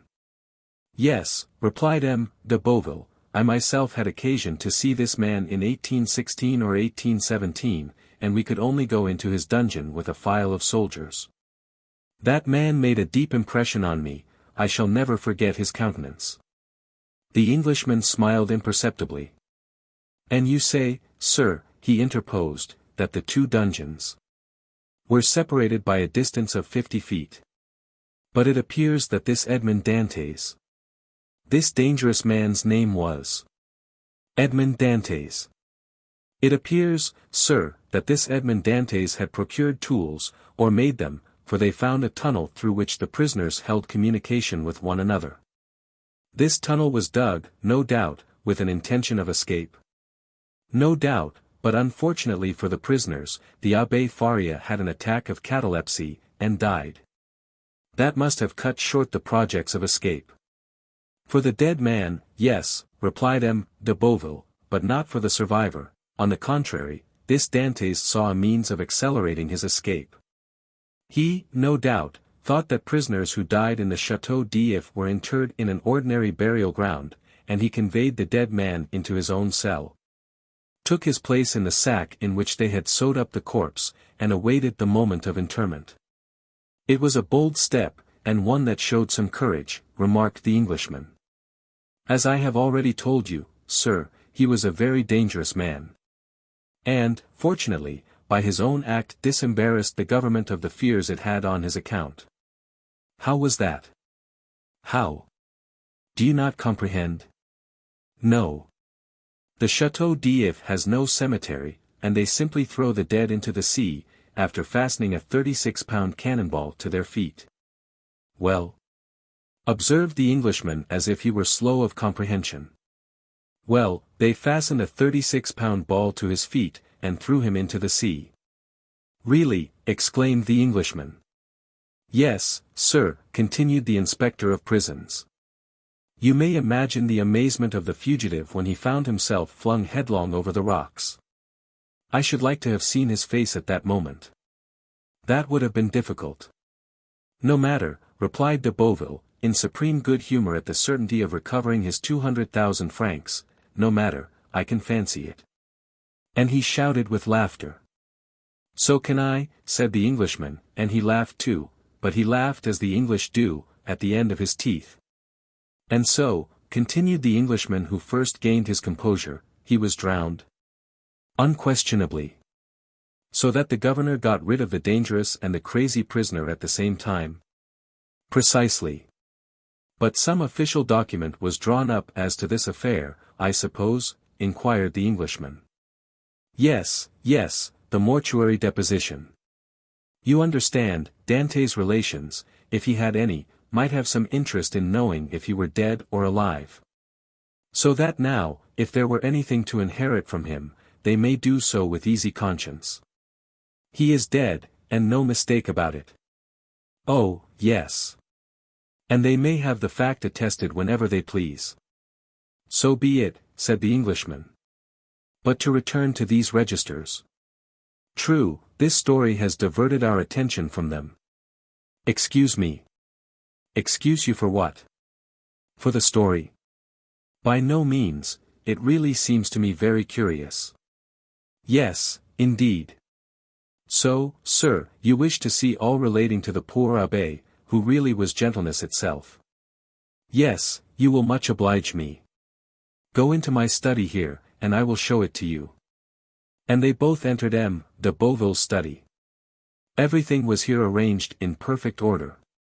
Each register had its number, each file of papers its place. The inspector begged the Englishman to seat himself in an armchair, and placed before him the register and documents relative to the Château d'If, giving him all the time he desired for the examination, while de Beauville seated himself in a corner, and began to read his newspaper. The Englishman easily found the entries relative to the Abbé Faria. But it seemed that the history which the inspector had related interested him greatly. For after having perused the first documents he turned over the leaves until he reached the deposition respecting Edmond Dantès. There he found everything arranged in due order, the accusation, examination, morals petition, M. de Villefort's marginal notes. He folded up the accusation quietly, and put it as quietly in his pocket, read the examination, and saw that the name of Noirtier was not mentioned in it. Perused, too, the application dated April 10, 1815, in which Moral, by the Deputy Procureur's advice, exaggerated with the best intentions, for Napoleon was then on the throne, the services Dantès had rendered to the imperial cause, services which Villefort's certificates rendered indisputable. Then he saw through the whole thing. This petition to Napoleon, kept back by Villefort, had become, under the Second Restoration, a terrible weapon against him in the hands of the king's attorney. He was no longer astonished when he searched on to find in the register this note, placed in a bracket against his name.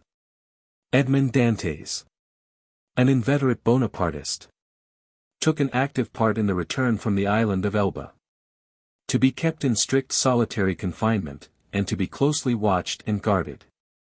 Beneath these lines was written in another hand, see note above, nothing can be done.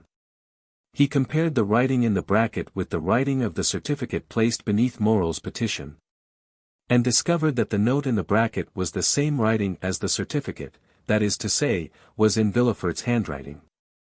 As to the note which accompanied this, the Englishman understood that it might have been added by some inspector who had taken a momentary interest in Dantès' situation, but who had, from the remarks we have quoted, found it impossible to give any effect to the interest he had felt. As we have said, the inspector, from discretion, and that he might not disturb the Abbé Faria's pupil in his researches, had seated himself in a corner, and was reading Le Drapeau Blanc. He did not see the Englishman fold up and place in his pocket the accusation written by Danglars under the arbor of La Reserve, and which had the postmark, Marseilles, February 27th.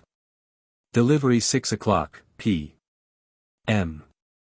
But it must be said that if he had seen it, he attached so little importance to this scrap of paper, and so much importance to his 200,000 francs, that he would not have opposed whatever the Englishman might do, however irregular it might be. Thanks, said the latter, closing the register with a slam, I have all I want, now it is for me to perform my promise. Give me a simple assignment of your debt. Acknowledge therein the receipt of the cash, and I will hand you over the money. He rose, gave his seat to M. de Beauville, who took it without ceremony, and quickly drew up the required assignment, while the Englishman counted out the banknotes on the other side of the desk. Chapter 29. The House of Morel and Son. Anyone who had quitted Marseilles a few years previously, well acquainted with the interior of Morel's warehouse, and had returned at this date, would have found a great change. Instead of that air of life, of comfort, and of happiness that permeates a flourishing and prosperous business establishment, instead of merry faces at the windows, busy clerks hurrying to and fro in the long corridors, instead of the court filled with bales of goods, re-echoing with the cries and the jokes of porters, one would have immediately perceived an aspect of sadness and gloom. Out of all the numerous clerks that used to fill the deserted corridor and the empty office, but two remained. One was a young man of 3 or 24, who was in love with M. Morel's daughter, and had remained with him in spite of the efforts of his friends to induce him to withdraw. The other was an old one-eyed cashier, called Cockles, or Cock-eye, a nickname given him by the young men who used to throng this vast now almost deserted beehive, and which had so completely replaced his real name that he would not, in all probability, have replied to anyone who addressed him by it. Cockles remained in M. Morel's service, and a most singular change had taken place in his position. He had at the same time risen to the rank of cashier, and sunk to the rank of a servant. He was, however, the same Cockles, good, patient, devoted, but inflexible on the subject of arithmetic, the only point on which he would have stood firm against the world, even against M. Morel. And strong in the multiplication table, which he had at his fingers' ends, no matter what scheme or what trap was laid to catch him. In the midst of the disasters that befell the house, Cockles was the only one unmoved. But this did not arise from a want of affection, on the contrary, from a firm conviction. Like the rats that one by one forsake the doomed ship even before the vessel weighs anchor, so all the numerous clerks had by degrees deserted the office and the warehouse. Cockles had seen them go without thinking of inquiring the cause of their departure. Everything was, as we have said, a question of arithmetic to Cockles, and during 20 years he had always seen all payments made with such exactitude, that it seemed as impossible to him that the house should stop payment, as it would to a miller that the river that had so long turned his mill should cease to flow. Nothing had as yet occurred to shake Cockle's belief. The last month's payment had been made with the most scrupulous exactitude. Cockles had detected an overbalance of 14 sous in his cash, and the same evening he had brought them to M. Morel, who, with a melancholy smile, threw them into an almost empty drawer, saying, "Thanks, Cockles, you are the pearl of cashiers." Cockles went away perfectly happy, for this eulogium of M. Morel, himself the pearl of the honest men of Marseilles, flattered him more than a present of 50 crowns. But since the end of the month M. Morel had passed many an anxious hour. In order to meet the payments then due, he had collected all his resources, and, fearing lest the report of his distress should get bruited abroad at Marseilles when he was known to be reduced to such an extremity, he went to the Beaucaire fair to sell his wife's and daughter's jewels and a portion of his plate. By this means the end of the month was past, but his resources were now exhausted. Credit, owing to the reports afloat, was no longer to be had. And to meet the 100,000 francs due on the 15th of the present month, and the 100,000 francs due on the 15th of the next month to M. de Beauville, M. Morel had, in reality, no hope but the return of the Pharaon, of whose departure he had learnt from a vessel which had weighed anchor at the same time, and which had already arrived in harbour. But this vessel which, like the Pharaon, came from Calcutta, had been in for a fortnight, while no intelligence had been received of the Pharaon. Such was the state of affairs when, the day after his interview with M. de Beauville, the confidential clerk of the house of Thomson and French of Rome, presented himself at M. Morel's. Emmanuel received him. This young man was alarmed by the appearance of every new face, for every new face might be that of a new creditor, come in anxiety to question the head of the house. The young man, wishing to spare his employer the pain of this interview, questioned the newcomer, but the stranger declared that he had nothing to say to M. Emmanuel, and that his business was with M. Morel in person. Emmanuel sighed, and summoned Cockles. Cockles appeared, and the young man bade him conduct the stranger to M. Morel's apartment. Cockles went first, and the stranger followed him. On the staircase they met a beautiful girl of 16 or 17, who looked with anxiety at the stranger. M. Morel is in his room, is he not, Mademoiselle Julie, said the cashier. Yes, I think so, at least, said the young girl hesitatingly. Go and see, Cockles, and if my father is there, announce this gentleman. It will be useless to announce me, mademoiselle, returned the Englishman. M. Morel does not know my name. This worthy gentleman has only to announce the confidential clerk of the house of Thomson and French of Rome, with whom your father does business. The young girl turned pale and continued to descend, while the stranger and Cockles continued to mount the staircase. She entered the office where Emmanuel was, while Cockles, by the aid of a key he possessed, opened a door in the corner of a landing place on the second staircase. Conducted the stranger into an antechamber, opened a second door, which he closed behind him, and after having left the clerk of the house of Thomson and French alone, returned and signed to him that he could enter. The Englishman entered, and found Morel seated at a table, turning over the formidable columns of his ledger, which contained the list of his liabilities. At the sight of the stranger, M. Morel closed the ledger, arose, and offered a seat to the stranger, and when he had seen him seated, resumed his own chair. 14 years had changed the worthy merchant, who, in his 36th year at the opening of this history, was now in his 50th. His hair had turned white, time and sorrow had ploughed deep furrows on his brow, and his look, once so firm and penetrating, was now irresolute and wandering. As if he feared being forced to fix his attention on some particular thought or person. The Englishman looked at him with an air of curiosity, evidently mingled with interest. Monsieur, said Morel, whose uneasiness was increased by this examination, you wish to speak to me? Yes, monsieur, you are aware from whom I come? The house of Thomson and French, at least, so my cashier tells me. He has told you rightly. The house of Thomson and French had 300,000 or 400,000 francs to pay this month in France. And, knowing your strict punctuality, have collected all the bills bearing your signature, and charged me as they became due to present them, and to employ the money otherwise. Morel sighed deeply, and passed his hand over his forehead, which was covered with perspiration. "So then, sir," said Morel, "you hold bills of mine?" "Yes, and for a considerable sum." "What is the amount?" asked Morel with a voice he strove to render firm. "Here is," said the Englishman, taking a quantity of papers from his pocket, "an assignment of 200,000 francs to our house by M. de Beauville, the inspector of prisons, to whom they are due. You acknowledge, of course, that you owe this sum to him?" "Yes, he placed the money in my hands at 4.5% nearly 5 years ago." "When are you to pay?" "Half the 15th of this month, half the 15th of next."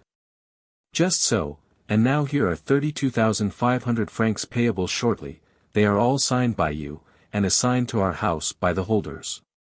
"I recognize them," said Morel, whose face was suffused, as he thought that, for the first time in his life, he would be unable to honor his own signature. "Is this all?" "No, I have for the end of the month these bills which have been assigned to us by the house of Pascal, and the house of Wild and Turner of Marseilles, amounting to nearly 55,000 francs. In all, 287,500 francs. It is impossible to describe what Morel suffered during this enumeration. 287,500 francs, repeated he. "Yes, sir," replied the Englishman. "I will not," continued he, after a moment's silence, "conceal from you, that while your probity and exactitude up to this moment are universally acknowledged, yet the report is current in Marseilles that you are not able to meet your liabilities." At this almost brutal speech Morel turned deathly pale. "Sir," said he, "up to this time, and it is now more than 24 years since I received the direction of this house from my father, who had himself conducted it for 35 years, never has anything bearing the signature of Morel and Son been dishonored." "I know that," replied the Englishman. "But as a man of honor should answer another, tell me fairly, shall you pay these with the same punctuality?" Morel shuddered, and looked at the man, who spoke with more assurance than he had hitherto shown. "To questions frankly put," said he, "a straightforward answer should be given. Yes, I shall pay, if, as I hope, my vessel arrives safely, for its arrival will again procure me the credit which the numerous accidents, of which I have been the victim, have deprived me. But if the Pharaon should be lost, and this last resource be gone—" The poor man's eyes filled with tears. "Well," said the other, "if this last resource fail you?" "Well," returned Morel, "it is a cruel thing to be forced to say, but, already used to misfortune, I must habituate myself to shame. I fear I shall be forced to suspend payment." "Have you no friends who could assist you?" Morel smiled mournfully. "In business, sir," said he, "one has no friends, only correspondents." "It is true," murmured the Englishman. "Then you have but one hope." "But one." "The last?" "The last.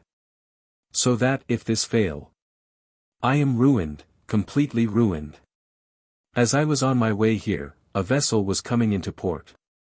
I know it, sir, a young man, who still adheres to my fallen fortunes, passes a part of his time in a belvedere at the top of the house, in hopes of being the first to announce good news to me.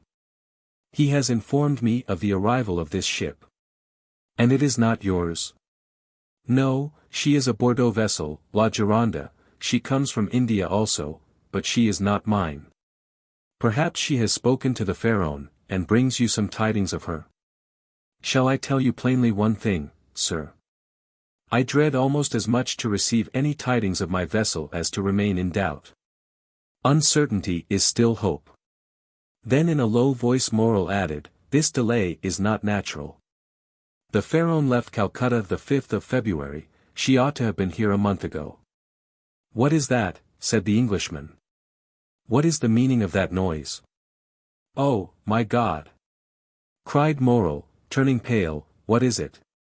A loud noise was heard on the stairs of people moving hastily, and half-stifled sobs. Morel rose and advanced to the door. But his strength failed him and he sank into a chair. The two men remained opposite one another, Morel trembling in every limb, the stranger gazing at him with an air of profound pity. The noise had ceased, but it seemed that Morel expected something had occasioned the noise, and something must follow. The stranger fancied he heard footsteps on the stairs. And that the footsteps, which were those of several persons, stopped at the door. A key was inserted in the lock of the first door, and the creaking of hinges was audible. "There are only two persons who have the key to that door," murmured Morel, Cockles and Julie. At this instant the second door opened, and the young girl, her eyes bathed with tears, appeared. Morel rose tremblingly, supporting himself by the arm of the chair. He would have spoken, but his voice failed him. "Oh, father," said she, clasping her hands, "forgive your child for being the bearer of evil tidings." Morel again changed color. Julie threw herself into his arms. "Oh, father, father," murmured she, "courage." "The Pharaon has gone down, then," said Morel in a hoarse voice. The young girl did not speak. But she made an affirmative sign with her head as she lay on her father's breast. "And the crew?" asked Morel. "Saved," said the girl. "Saved by the crew of the vessel that has just entered the harbor." Morel raised his two hands to heaven with an expression of resignation and sublime gratitude. "Thanks, my God," said he, "at least thou strikest but me alone." A tear moistened the eye of the phlegmatic Englishman. Come in," said Morel, "for I presume you are all at the door." Scarcely had he uttered those words when Madame Morel entered weeping bitterly. Emmanuel followed her, and in the antechamber were visible the rough faces of 7 or 8 half-naked sailors. At the sight of these men the Englishman started and advanced a step, then restrained himself, and retired into the farthest and most obscure corner of the apartment. Madame Morel sat down by her husband and took one of his hands in hers. Julie still lay with her head on his shoulder. Emmanuel stood in the center of the chamber and seemed to form the link between Morel's family and the sailors at the door. "How did this happen?" said Morel. "Draw nearer, Penelon," said the young man, "and tell us all about it." An old seaman, bronzed by the tropical sun, advanced, twirling the remains of a hat between his hands. "Good day, M. Morel," said he, as if he had just quitted Marseilles the previous evening, and had just returned from Aix or Toulon. "Good day, Penelon," returned Morel, who could not refrain from smiling through his tears. "Where is the captain?" "The captain, M. Morel, he has stayed behind sick at Palma. But please God, it won't be much, and you will see him in a few days all alive and hearty." "Well, now tell your story, Penelon." Penelon rolled his quid in his cheek, placed his hand before his mouth, turned his head, and sent a long jet of tobacco juice into the antechamber, advanced his foot, balanced himself, and began. "You see, M. Morel," said he, "we were somewhere between Cape Blanc and Cape Boyador, sailing with a fair breeze, south-southwest after a week's calm. When Captain Gaumard comes up to me, I was at the helm I should tell you, and says, 'Penelon, what do you think of those clouds coming up over there?' I was just then looking at them myself. What do I think, Captain? Why, I think that they are rising faster than they have any business to do, and that they would not be so black if they didn't mean mischief." "That's my opinion too," said the captain, "and I'll take precautions accordingly. We are carrying too much canvas. Avast, there, all hands. Take in the studding sails and stow the flying jib." It was time, the squall was on us, and the vessel began to heel. "Ah," said the captain, "we have still too much canvas set, all hands lower the mainsail." 5 minutes after, it was down. And we sailed under mizzen topsails and topgallant sails. "Well, Penelon," said the captain, "what makes you shake your head?" "Why," I says, "I still think you've got too much on." "I think you're right," answered he, "we shall have a gale." "A gale?" "More than that, we shall have a tempest, or I don't know what's what. You could see the wind coming like the dust at Montredon." Luckily the captain understood his business. Take in 2 reefs in the topsails, cried the captain. Let go the bowlines, haul the brace, lower the topgallant sails, haul out the reef tackles on the yards. That was not enough for those latitudes, said the Englishman. I should have taken 4 reefs in the topsails and furled the spanker. His firm, sonorous, and unexpected voice made everyone start. Penelon put his hand over his eyes, and then stared at the man who thus criticized the maneuvers of his captain. We did better than that, sir, said the old sailor respectfully. We put the helm up to run before the tempest, 10 minutes after we struck our topsails and scud under bare poles. The vessel was very old to risk that, said the Englishman. It was that did the business. After pitching heavily for 12 hours we sprung a leak. Penelon, said the captain, I think we are sinking, give me the helm, and go down into the hold. I gave him the helm and descended, there was already 3 feet of water. All hands to the pumps. I shouted, but it was too late, and it seemed the more we pumped the more came in. Ah, said I, after 4 hours' work, since we are sinking, let us sink, we can die but once. Is that the example you set, Penelon? Cries the captain. Very well, wait a minute. He went into his cabin and came back with a brace of pistols. I will blow the brains out of the first man who leaves the pump, said he. Well done, said the Englishman. There's nothing gives you so much courage as good reasons, continued the sailor, and during that time the wind had abated, and the sea gone down, but the water kept rising. Not much, only 2 inches an hour, but still it rose. 2 inches an hour does not seem much, but in 12 hours that makes 2 feet, and 3 we had before, that makes 5. Come, said the captain, we have done all in our power, and Morel will have nothing to reproach us with, we have tried to save the ship, let us now save ourselves. To the boats, my lads, as quick as you can. Now, continued Penelon, you see, Morel, a sailor is attached to his ship, but still more to his life, so we did not wait to be told twice.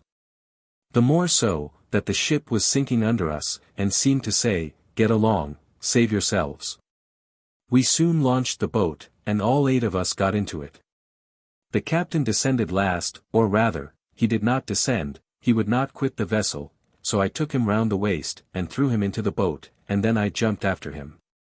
It was time, for just as I jumped the deck burst with a noise like the broadside of a man-of-war.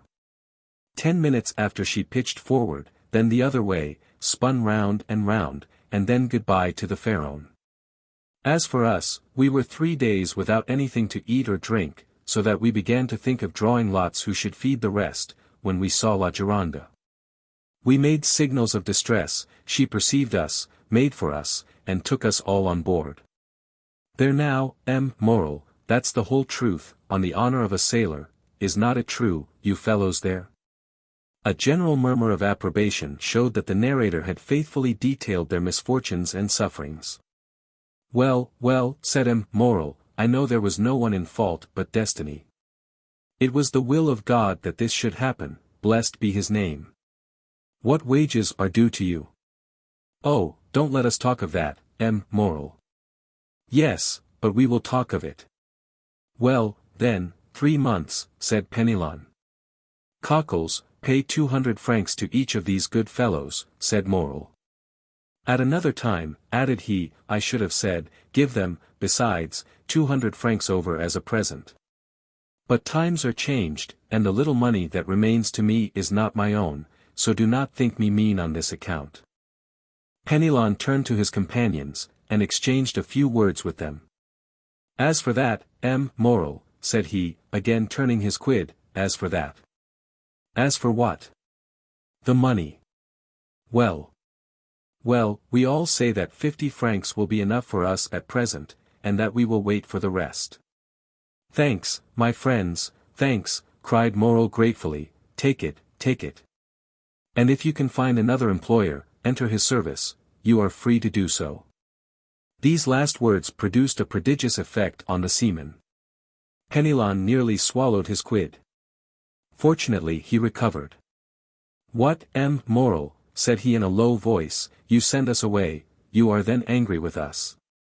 No, no, said M. Moral, I am not angry, quite the contrary, and I do not send you away, but I have no more ships, and therefore I do not want any sailors. No more ships, returned Penelon. Well, then, you'll build some, we'll wait for you. I have no money to build ships with, Penelon, said the poor owner mournfully, so I cannot accept your kind offer. No more money? Then you must not pay us, we can scud, like the Pharaoh, under bare poles. Enough, enough, cried Morel, almost overpowered, leave me, I pray you, we shall meet again in a happier time.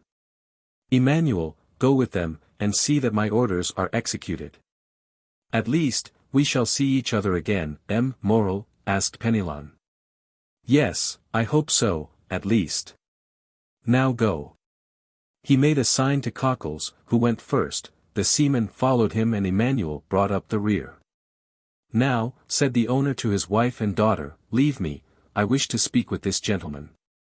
And he glanced towards the clerk of Thomson and French, who had remained motionless in the corner during this scene, in which he had taken no part, except the few words we have mentioned. The two women looked at this person whose presence they had entirely forgotten, and retired. But, as she left the apartment, Julie gave the stranger a supplicating glance, to which he replied by a smile that an indifferent spectator would have been surprised to see on his stern features. The two men were left alone. Well, sir, said Morel, sinking into a chair, you have heard all, and I have nothing further to tell you. I see, returned the Englishman, that a fresh and unmerited misfortune has overwhelmed you, and this only increases my desire to serve you. Oh, sir, cried Morel. Let me see, continued the stranger, I am one of your largest creditors. Your bills, at least, are the first that will fall due. Do you wish for time to pay? A delay would save my honor, and consequently my life. How long a delay do you wish for? Morel reflected. 2 months, said he. I will give you 3, replied the stranger. But, asked Morel, will the house of Thomson and French consent? Oh, I take everything on myself. Today is the 5th of June. Yes. Well, renew these bills up to the 5th of September. And on the 5th of September at 11 o'clock, the hand of the clock pointed to 11, I shall come to receive the money. I shall expect you, returned Morel. And I will pay you, or I shall be dead. These last words were uttered in so low a tone that the stranger could not hear them.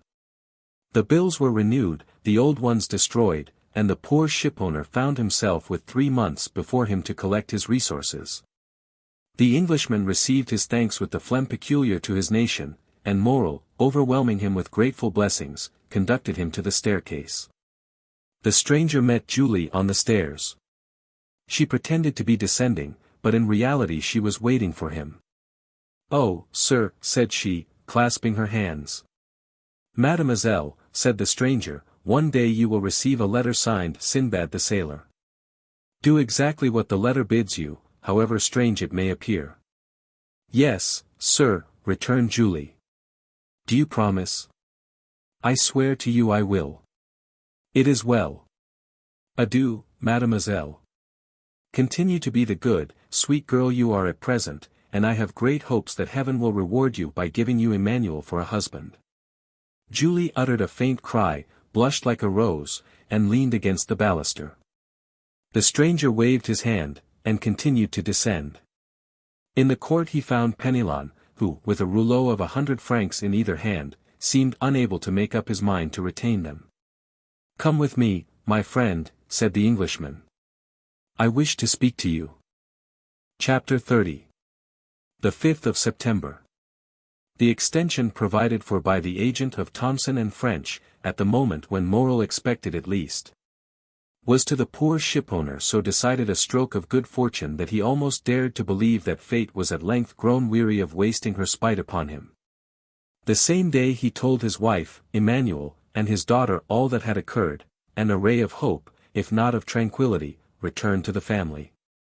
Unfortunately, however, Morel had not only engagements with the house of Thomson and French, who had shown themselves so considerate towards him.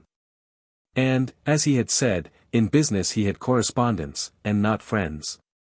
When he thought the matter over, he could by no means account for this generous conduct on the part of Thomson and French towards him. And could only attribute it to some such selfish argument as this: we had better help a man who owes us nearly 300,000 francs, and have those 300,000 francs at the end of 3 months than hasten his ruin, and get only 6 or 8% of our money back again. Unfortunately, whether through envy or stupidity, all Morel's correspondents did not take this view, and some even came to a contrary decision.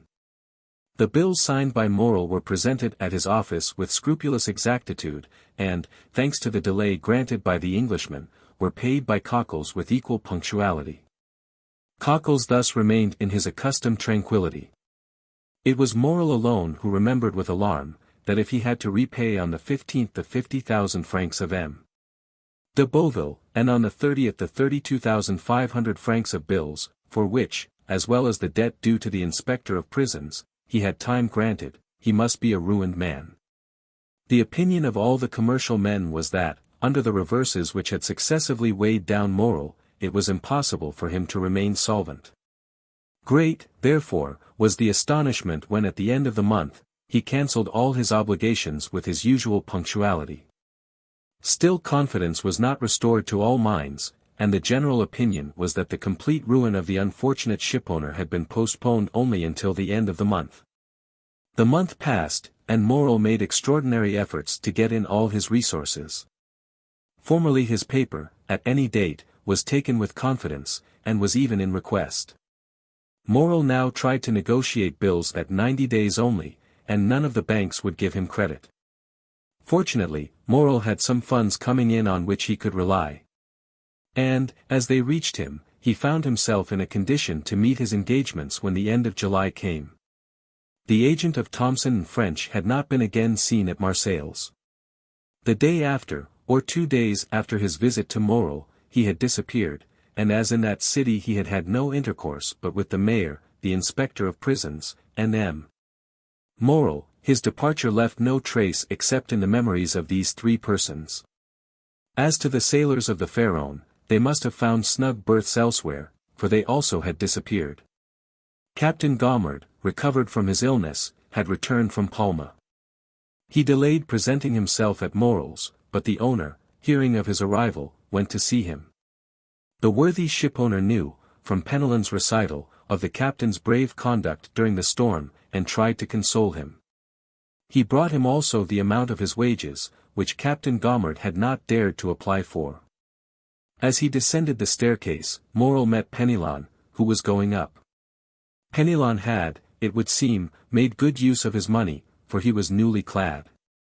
When he saw his employer, the worthy tar seemed much embarrassed, drew on one side into the corner of the landing place, passed his quid from one cheek to the other, stared stupidly with his great eyes, and only acknowledged the squeeze of the hand which Morel as usual gave him by a slight pressure in return. Morel attributed Penelon's embarrassment to the elegance of his attire. It was evident the good fellow had not gone to such an expense on his own account. He was, no doubt, engaged on board some other vessel, and thus his bashfulness arose from the fact of his not having, if we may so express ourselves, worn mourning for the Pharaon longer. Perhaps he had come to tell Captain Gaumard of his good luck, and to offer him employment from his new master. "Worthy fellows," said Morel, as he went away, "may your new master love you as I loved you, and be more fortunate than I have been." August rolled by in unceasing efforts on the part of Morel to renew his credit or revive the old. On the 20th of August it was known at Marseilles that he had left town in the mail coach, and then it was said that the bills would go to protest at the end of the month. And that Morel had gone away and left his chief clerk Emmanuel, and his cashier Cockles, to meet the creditors. But, contrary to all expectation, when the 31st of August came, the house opened as usual, and Cockles appeared behind the grating of the counter, examined all bills presented with the usual scrutiny, and, from first to last, paid all with the usual precision. There came in, moreover, 2 drafts which M. Morel had fully anticipated, and which Cockles paid as punctually as the bills which the shipowner had accepted.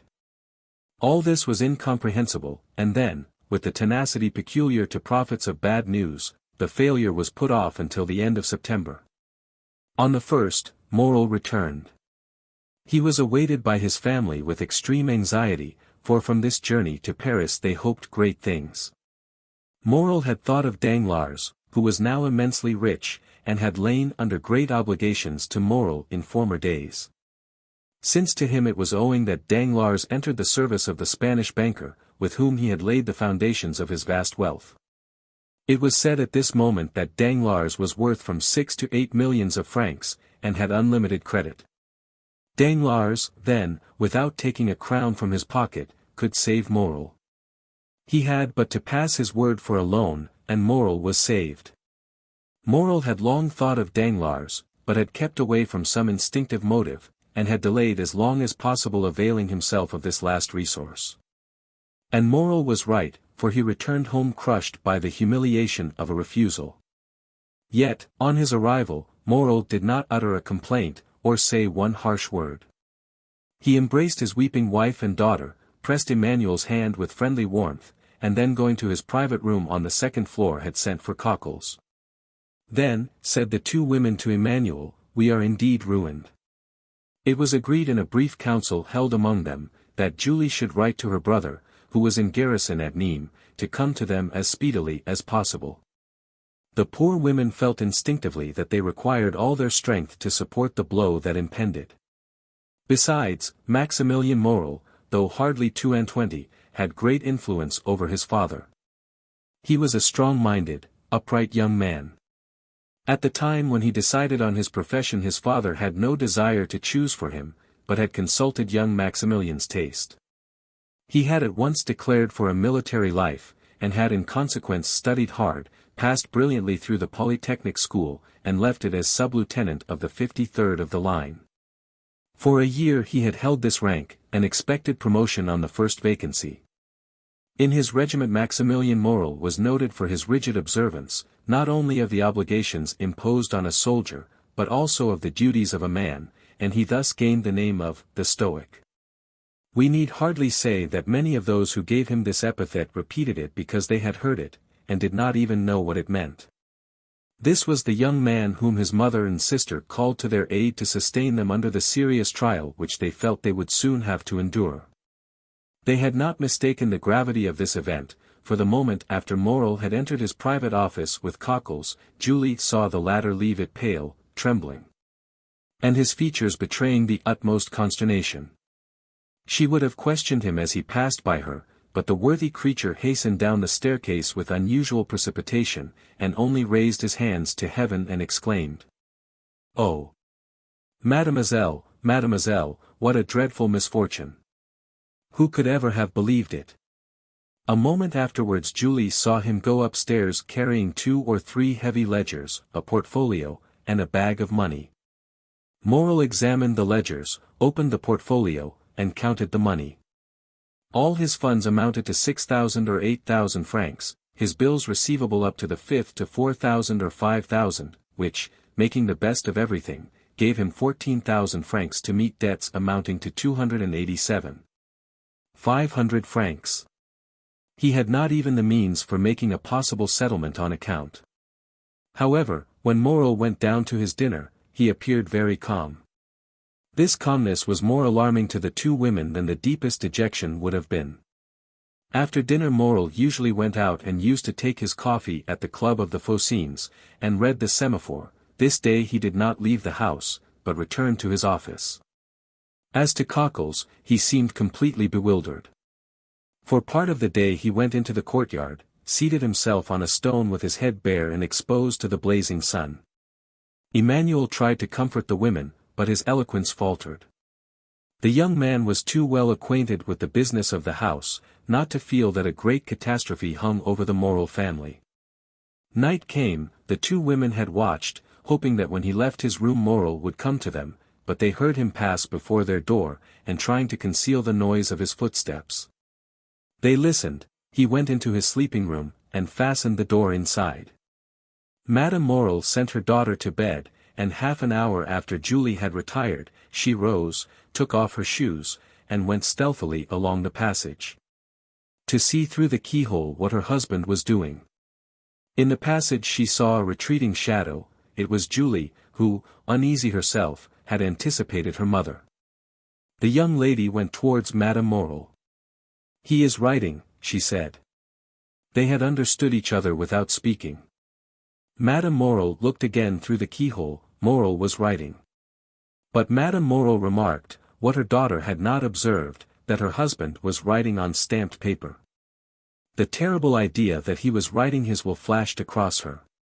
She shuddered, and yet had not strength to utter a word. Next day M. Moreau seemed as calm as ever, went into his office as usual, came to his breakfast punctually, and then, after dinner, he placed his daughter beside him, took her head in his arms, and held her for a long time against his bosom. In the evening, Julie told her mother, that although he was apparently so calm, she had noticed that her father's heart beat violently. The next 2 days passed in much the same way. On the evening of the 4th of September, M. Moreau asked his daughter for the key of his study. Julie trembled at this request, which seemed to her of bad omen. Why did her father ask for this key which she always kept, and which was only taken from her in childhood as a punishment? The young girl looked at Moreau. "What have I done wrong, father," she said, "that you should take this key from me?" "Nothing, my dear," replied the unhappy man, the tears starting to his eyes at this simple question, "nothing, only I want it." Julie made a pretense to feel for the key. "I must have left it in my room," she said. And she went out, but instead of going to her apartment she hastened to consult Emmanuel.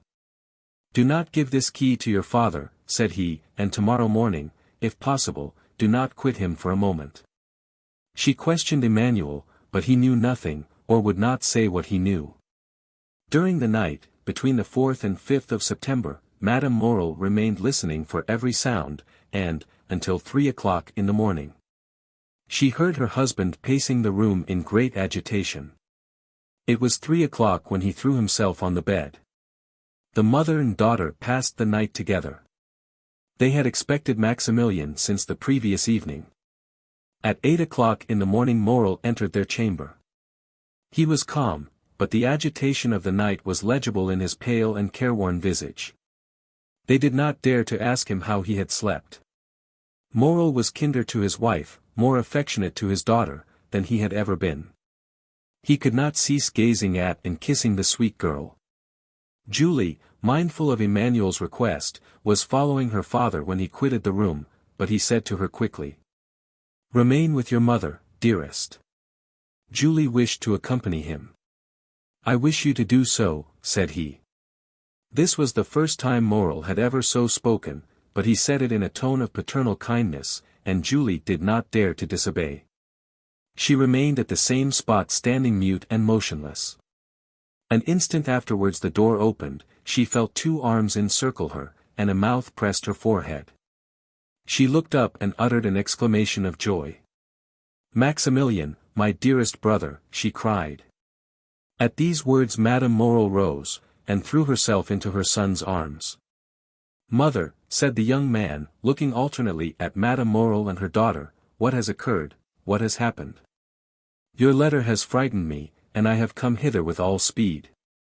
"Julie," said Madame Moreau, making a sign to the young man, "go and tell your father that Maximilian has just arrived." The young lady rushed out of the apartment, but on the first step of the staircase she found a man holding a letter in his hand. "Are you not Mademoiselle Julie Moreau?" inquired the man, with a strong Italian accent. "Yes, sir," replied Julie with hesitation. "What is your pleasure?" "I do not know you." "Read this letter," he said, handing it to her. Julie hesitated. "It concerns the best interests of your father," said the messenger. The young girl hastily took the letter from him. She opened it quickly and read. "Go this moment to the Allées de Mailhen, enter the house No. 15, ask the porter for the key of the room on the 5th floor, enter the apartment, take from the corner of the mantelpiece a purse netted in red silk, and give it to your father. It is important that he should receive it before 11 o'clock. You promise to obey me implicitly. Remember your oath." Sinbad the Sailor. The young girl uttered a joyful cry, raised her eyes, looked round to question the messenger, but he had disappeared. She cast her eyes again over the note to peruse it a second time, and saw there was a postscript. She read. It is important that you should fulfill this mission in person and alone. If you go accompanied by any other person, or should anyone else go in your place, the porter will reply that he does not know anything about it. This postscript decreased greatly the young girl's happiness. Was there nothing to fear? Was there not some snare laid for her? Her innocence had kept her in ignorance of the dangers that might assail a young girl of her age. But there is no need to know danger in order to fear it. Indeed, it may be observed, that it is usually unknown perils that inspire the greatest terror. Julie hesitated, and resolved to take counsel. Yet, through a singular impulse, it was neither to her mother nor her brother that she applied, but to Emmanuel. She hastened down and told him what had occurred on the day when the agent of Thomson and French had come to her father's, related the scene on the staircase, repeated the promise she had made, and showed him the letter.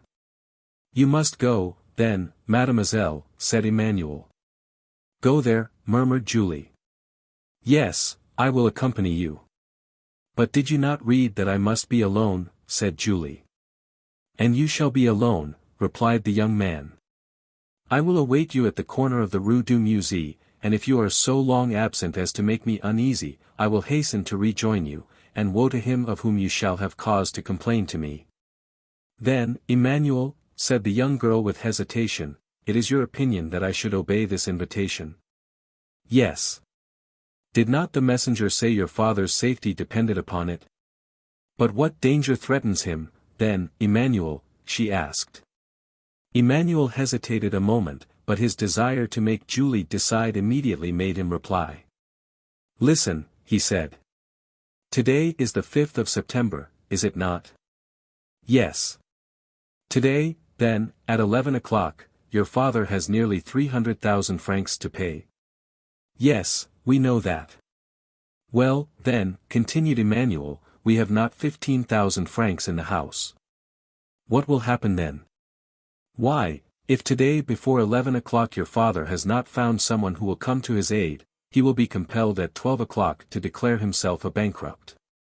Oh, come, then, come, cried she, hastening away with the young man. During this time, Madame Morrel had told her son everything. The young man knew quite well that, after the succession of misfortunes which had befallen his father, great changes had taken place in the style of living and housekeeping. But he did not know that matters had reached such a point. He was thunderstruck. Then, rushing hastily out of the apartment, he ran upstairs, expecting to find his father in his study, but he rapped there in vain. While he was yet at the door of the study he heard the bedroom door open, turned, and saw his father. Instead of going direct to his study, M. Morrel had returned to his bedchamber, which he was only this moment quitting. Morrel uttered a cry of surprise at the sight of his son, of whose arrival he was ignorant. He remained motionless on the spot, pressing with his left hand something he had concealed under his coat. Maximilian sprang down the staircase, and threw his arms round his father's neck. But suddenly he recoiled, and placed his right hand on Morrel's breast. Father, he exclaimed, turning pale as death, what are you going to do with that brace of pistols under your coat? Oh, this is what I feared, said Morrel. Father, father, in heaven's name, exclaimed the young man, what are these weapons for?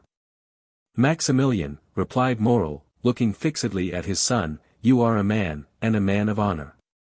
Come, and I will explain to you. And with a firm step Morrel went up to his study, while Maximilian followed him, trembling as he went. Morrel opened the door, and closed it behind his son. Then, crossing the anteroom, went to his desk on which he placed the pistols, and pointed with his finger to an open ledger. In this ledger was made out an exact balance sheet of his affairs. Morrel had to pay, within half an hour, 287,500 francs. All he possessed was 15,257 francs. Read, said Morrel. The young man was overwhelmed as he read. Moral said not a word. What could he say? What need he add to such a desperate proof in figures? And have you done all that is possible, father, to meet this disastrous result? Asked the young man, after a moment's pause. I have, replied Moral. You have no money coming in on which you can rely. None. You have exhausted every resource. All. And in half an hour, said Maximilian in a gloomy voice, our name is dishonored. Blood washes out dishonor, said Moral. You are right, father, I understand you. Then extending his hand towards one of the pistols, he said, there is one for you and one for me, thanks. Moral caught his hand. Your mother, your sister. Who will support them? A shudder ran through the young man's frame. Father, he said, do you reflect that you are bidding me to live? Yes, I do so bid you, answered Moral, it is your duty. You have a calm, strong mind, Maximilian. Maximilian, you are no ordinary man. I make no requests or commands. I only ask you to examine my position as if it were your own, and then judge for yourself. The young man reflected for a moment, then an expression of sublime resignation appeared in his eyes, and with a slow and sad gesture he took off his 2 epaulets, the insignia of his rank. Be it so, then, my father, he said, extending his hand to Moral, die in peace, my father, I will live. Moral was about to cast himself on his knees before his son, but Maximilian caught him in his arms, and those 2 noble hearts were pressed against each other for a moment. You know it is not my fault, said Moral. Maximilian smiled. I know, father, you are the most honorable man I have ever known. Good, my son. And now there is no more to be said. Go and rejoin your mother and sister. My father, said the young man, bending his knee, bless me. Moral took the head of his son between his 2 hands, drew him forward, and kissing his forehead several times said. Oh, yes, yes, I bless you in my own name. And in the name of 3 generations of irreproachable men, who say through me, the edifice which misfortune has destroyed, Providence may build up again. On seeing me die such a death, the most inexorable will have pity on you. To you, perhaps, they will accord the time they have refused to me. Then do your best to keep our name free from dishonor. Go to work, labor, young man, struggle ardently and courageously. Live, yourself, your mother and sister, with the most rigid economy, so that from day to day the property of those whom I leave in your hands may augment and fructify. Reflect how glorious a day it will be, how grand, how solemn, that day of complete restoration, on which you will say in this very office. My father died because he could not do what I have this day done. But he died calmly and peaceably, because in dying he knew what I should do. My father, cried the young man, why should you not live? If I live, all would be changed. If I live, interest would be converted into doubt, pity into hostility. If I live I am only a man who has broken his word, failed in his engagements, in fact, only a bankrupt. If, on the contrary, I die, remember, Maximilian, my corpse is that of an honest but unfortunate man. Living, my best friends would avoid my house. Dead, all Marseilles will follow me in tears to my last home. Living, you would feel shame at my name. Dead, you may raise your head and say, I am the son of him you killed, because, for the first time, he has been compelled to break his word. The young man uttered a groan, but appeared resigned. And now, said Moral, leave me alone, and endeavor to keep your mother and sister away. Will you not see my sister once more? Asked Maximilian. A last but final hope was concealed by the young man in the effect of this interview, and therefore he had suggested it. Moral shook his head. I saw her this morning, and bade her adieu. Have you no particular commands to leave with me, my father? Inquired Maximilian in a faltering voice. Yes, my son, and a sacred command. Say it, my father. The house of Thomson and French is the only one who, from humanity, or, it may be, selfishness, it is not for me to read men's hearts, has had any pity for me. Its agent, who will in 10 minutes present himself to receive the amount of a bill of 287,500 francs, I will not say granted, but offered me 3 months. Let this house be the first repaid, my son, and respect this man. Father, I will, said Maximilian. And now, once more, adieu, said Morrel. Go, leave me, I would be alone. You will find my will in the secrétaire in my bedroom. The young man remained standing and motionless, having but the force of will and not the power of execution. Hear me, Maximilian, said his father. Suppose I were a soldier like you, and ordered to carry a certain redoubt, and you knew I must be killed in the assault, would you not say to me, as you said just now, go, father? For you are dishonored by delay, and death is preferable to shame. Yes, yes, said the young man, yes. And once again embracing his father with convulsive pressure, he said, be it so, my father. And he rushed out of the study. When his son had left him, Morrel remained an instant standing with his eyes fixed on the door, then putting forth his arm, he pulled the bell. After a moment's interval, Cockles appeared. It was no longer the same man, the fearful revelations of the 3 last days had crushed him. This thought, the house of Morrel is about to stop payment, bent him to the earth more than 20 years would otherwise have done. My worthy Cockles, said Morrel in a tone impossible to describe, do you remain in the antechamber? When the gentleman who came 3 months ago, the agent of Thomson and French, arrives, announce his arrival to me. Cockles made no reply. He made a sign with his head, went into the anteroom, and seated himself. Morrel fell back in his chair, his eyes fixed on the clock. There were 7 minutes left, that was all. The hand moved on with incredible rapidity, he seemed to see its motion. What passed in the mind of this man at the supreme moment of his agony cannot be told in words. He was still comparatively young, he was surrounded by the loving care of a devoted family, but he had convinced himself by a course of reasoning, illogical perhaps, yet certainly plausible, that he must separate himself from all he held dear in the world, even life itself. To form the slightest idea of his feelings, one must have seen his face with its expression of enforced resignation and its tear-moistened eyes raised to heaven. The minute hand moved on. The pistols were loaded, he stretched forth his hand, took one up, and murmured his daughter's name. Then he laid it down, seized his pen, and wrote a few words. It seemed to him as if he had not taken a sufficient farewell of his beloved daughter. Then he turned again to the clock, counting time now not by minutes, but by seconds. He took up the deadly weapon again, his lips parted and his eyes fixed on the clock, and then shuddered at the click of the trigger as he cocked the pistol.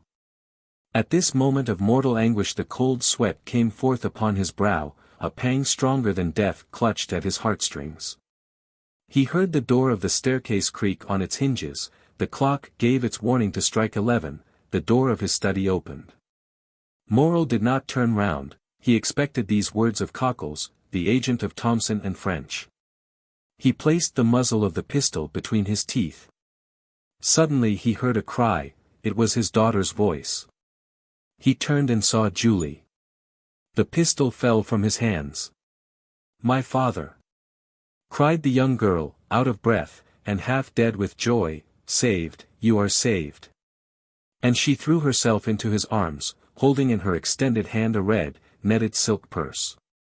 "Saved, my child!" said Morrel, "what do you mean?" "Yes, saved, saved."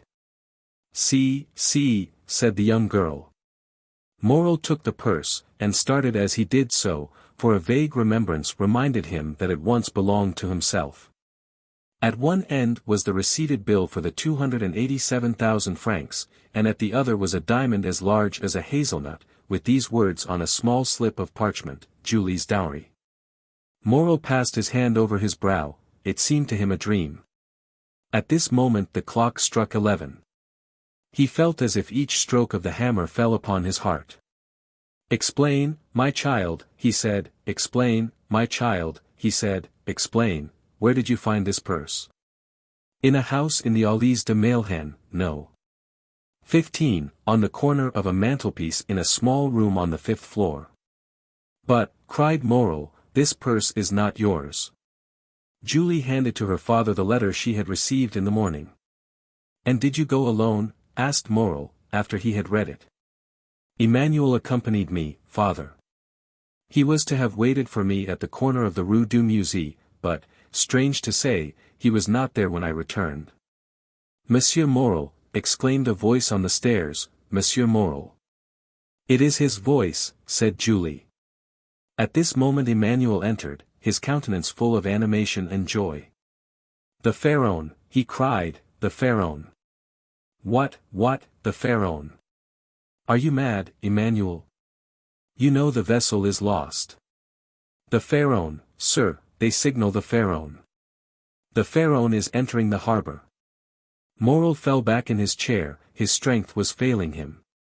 His understanding weakened by such events, refused to comprehend such incredible, unheard of, fabulous facts.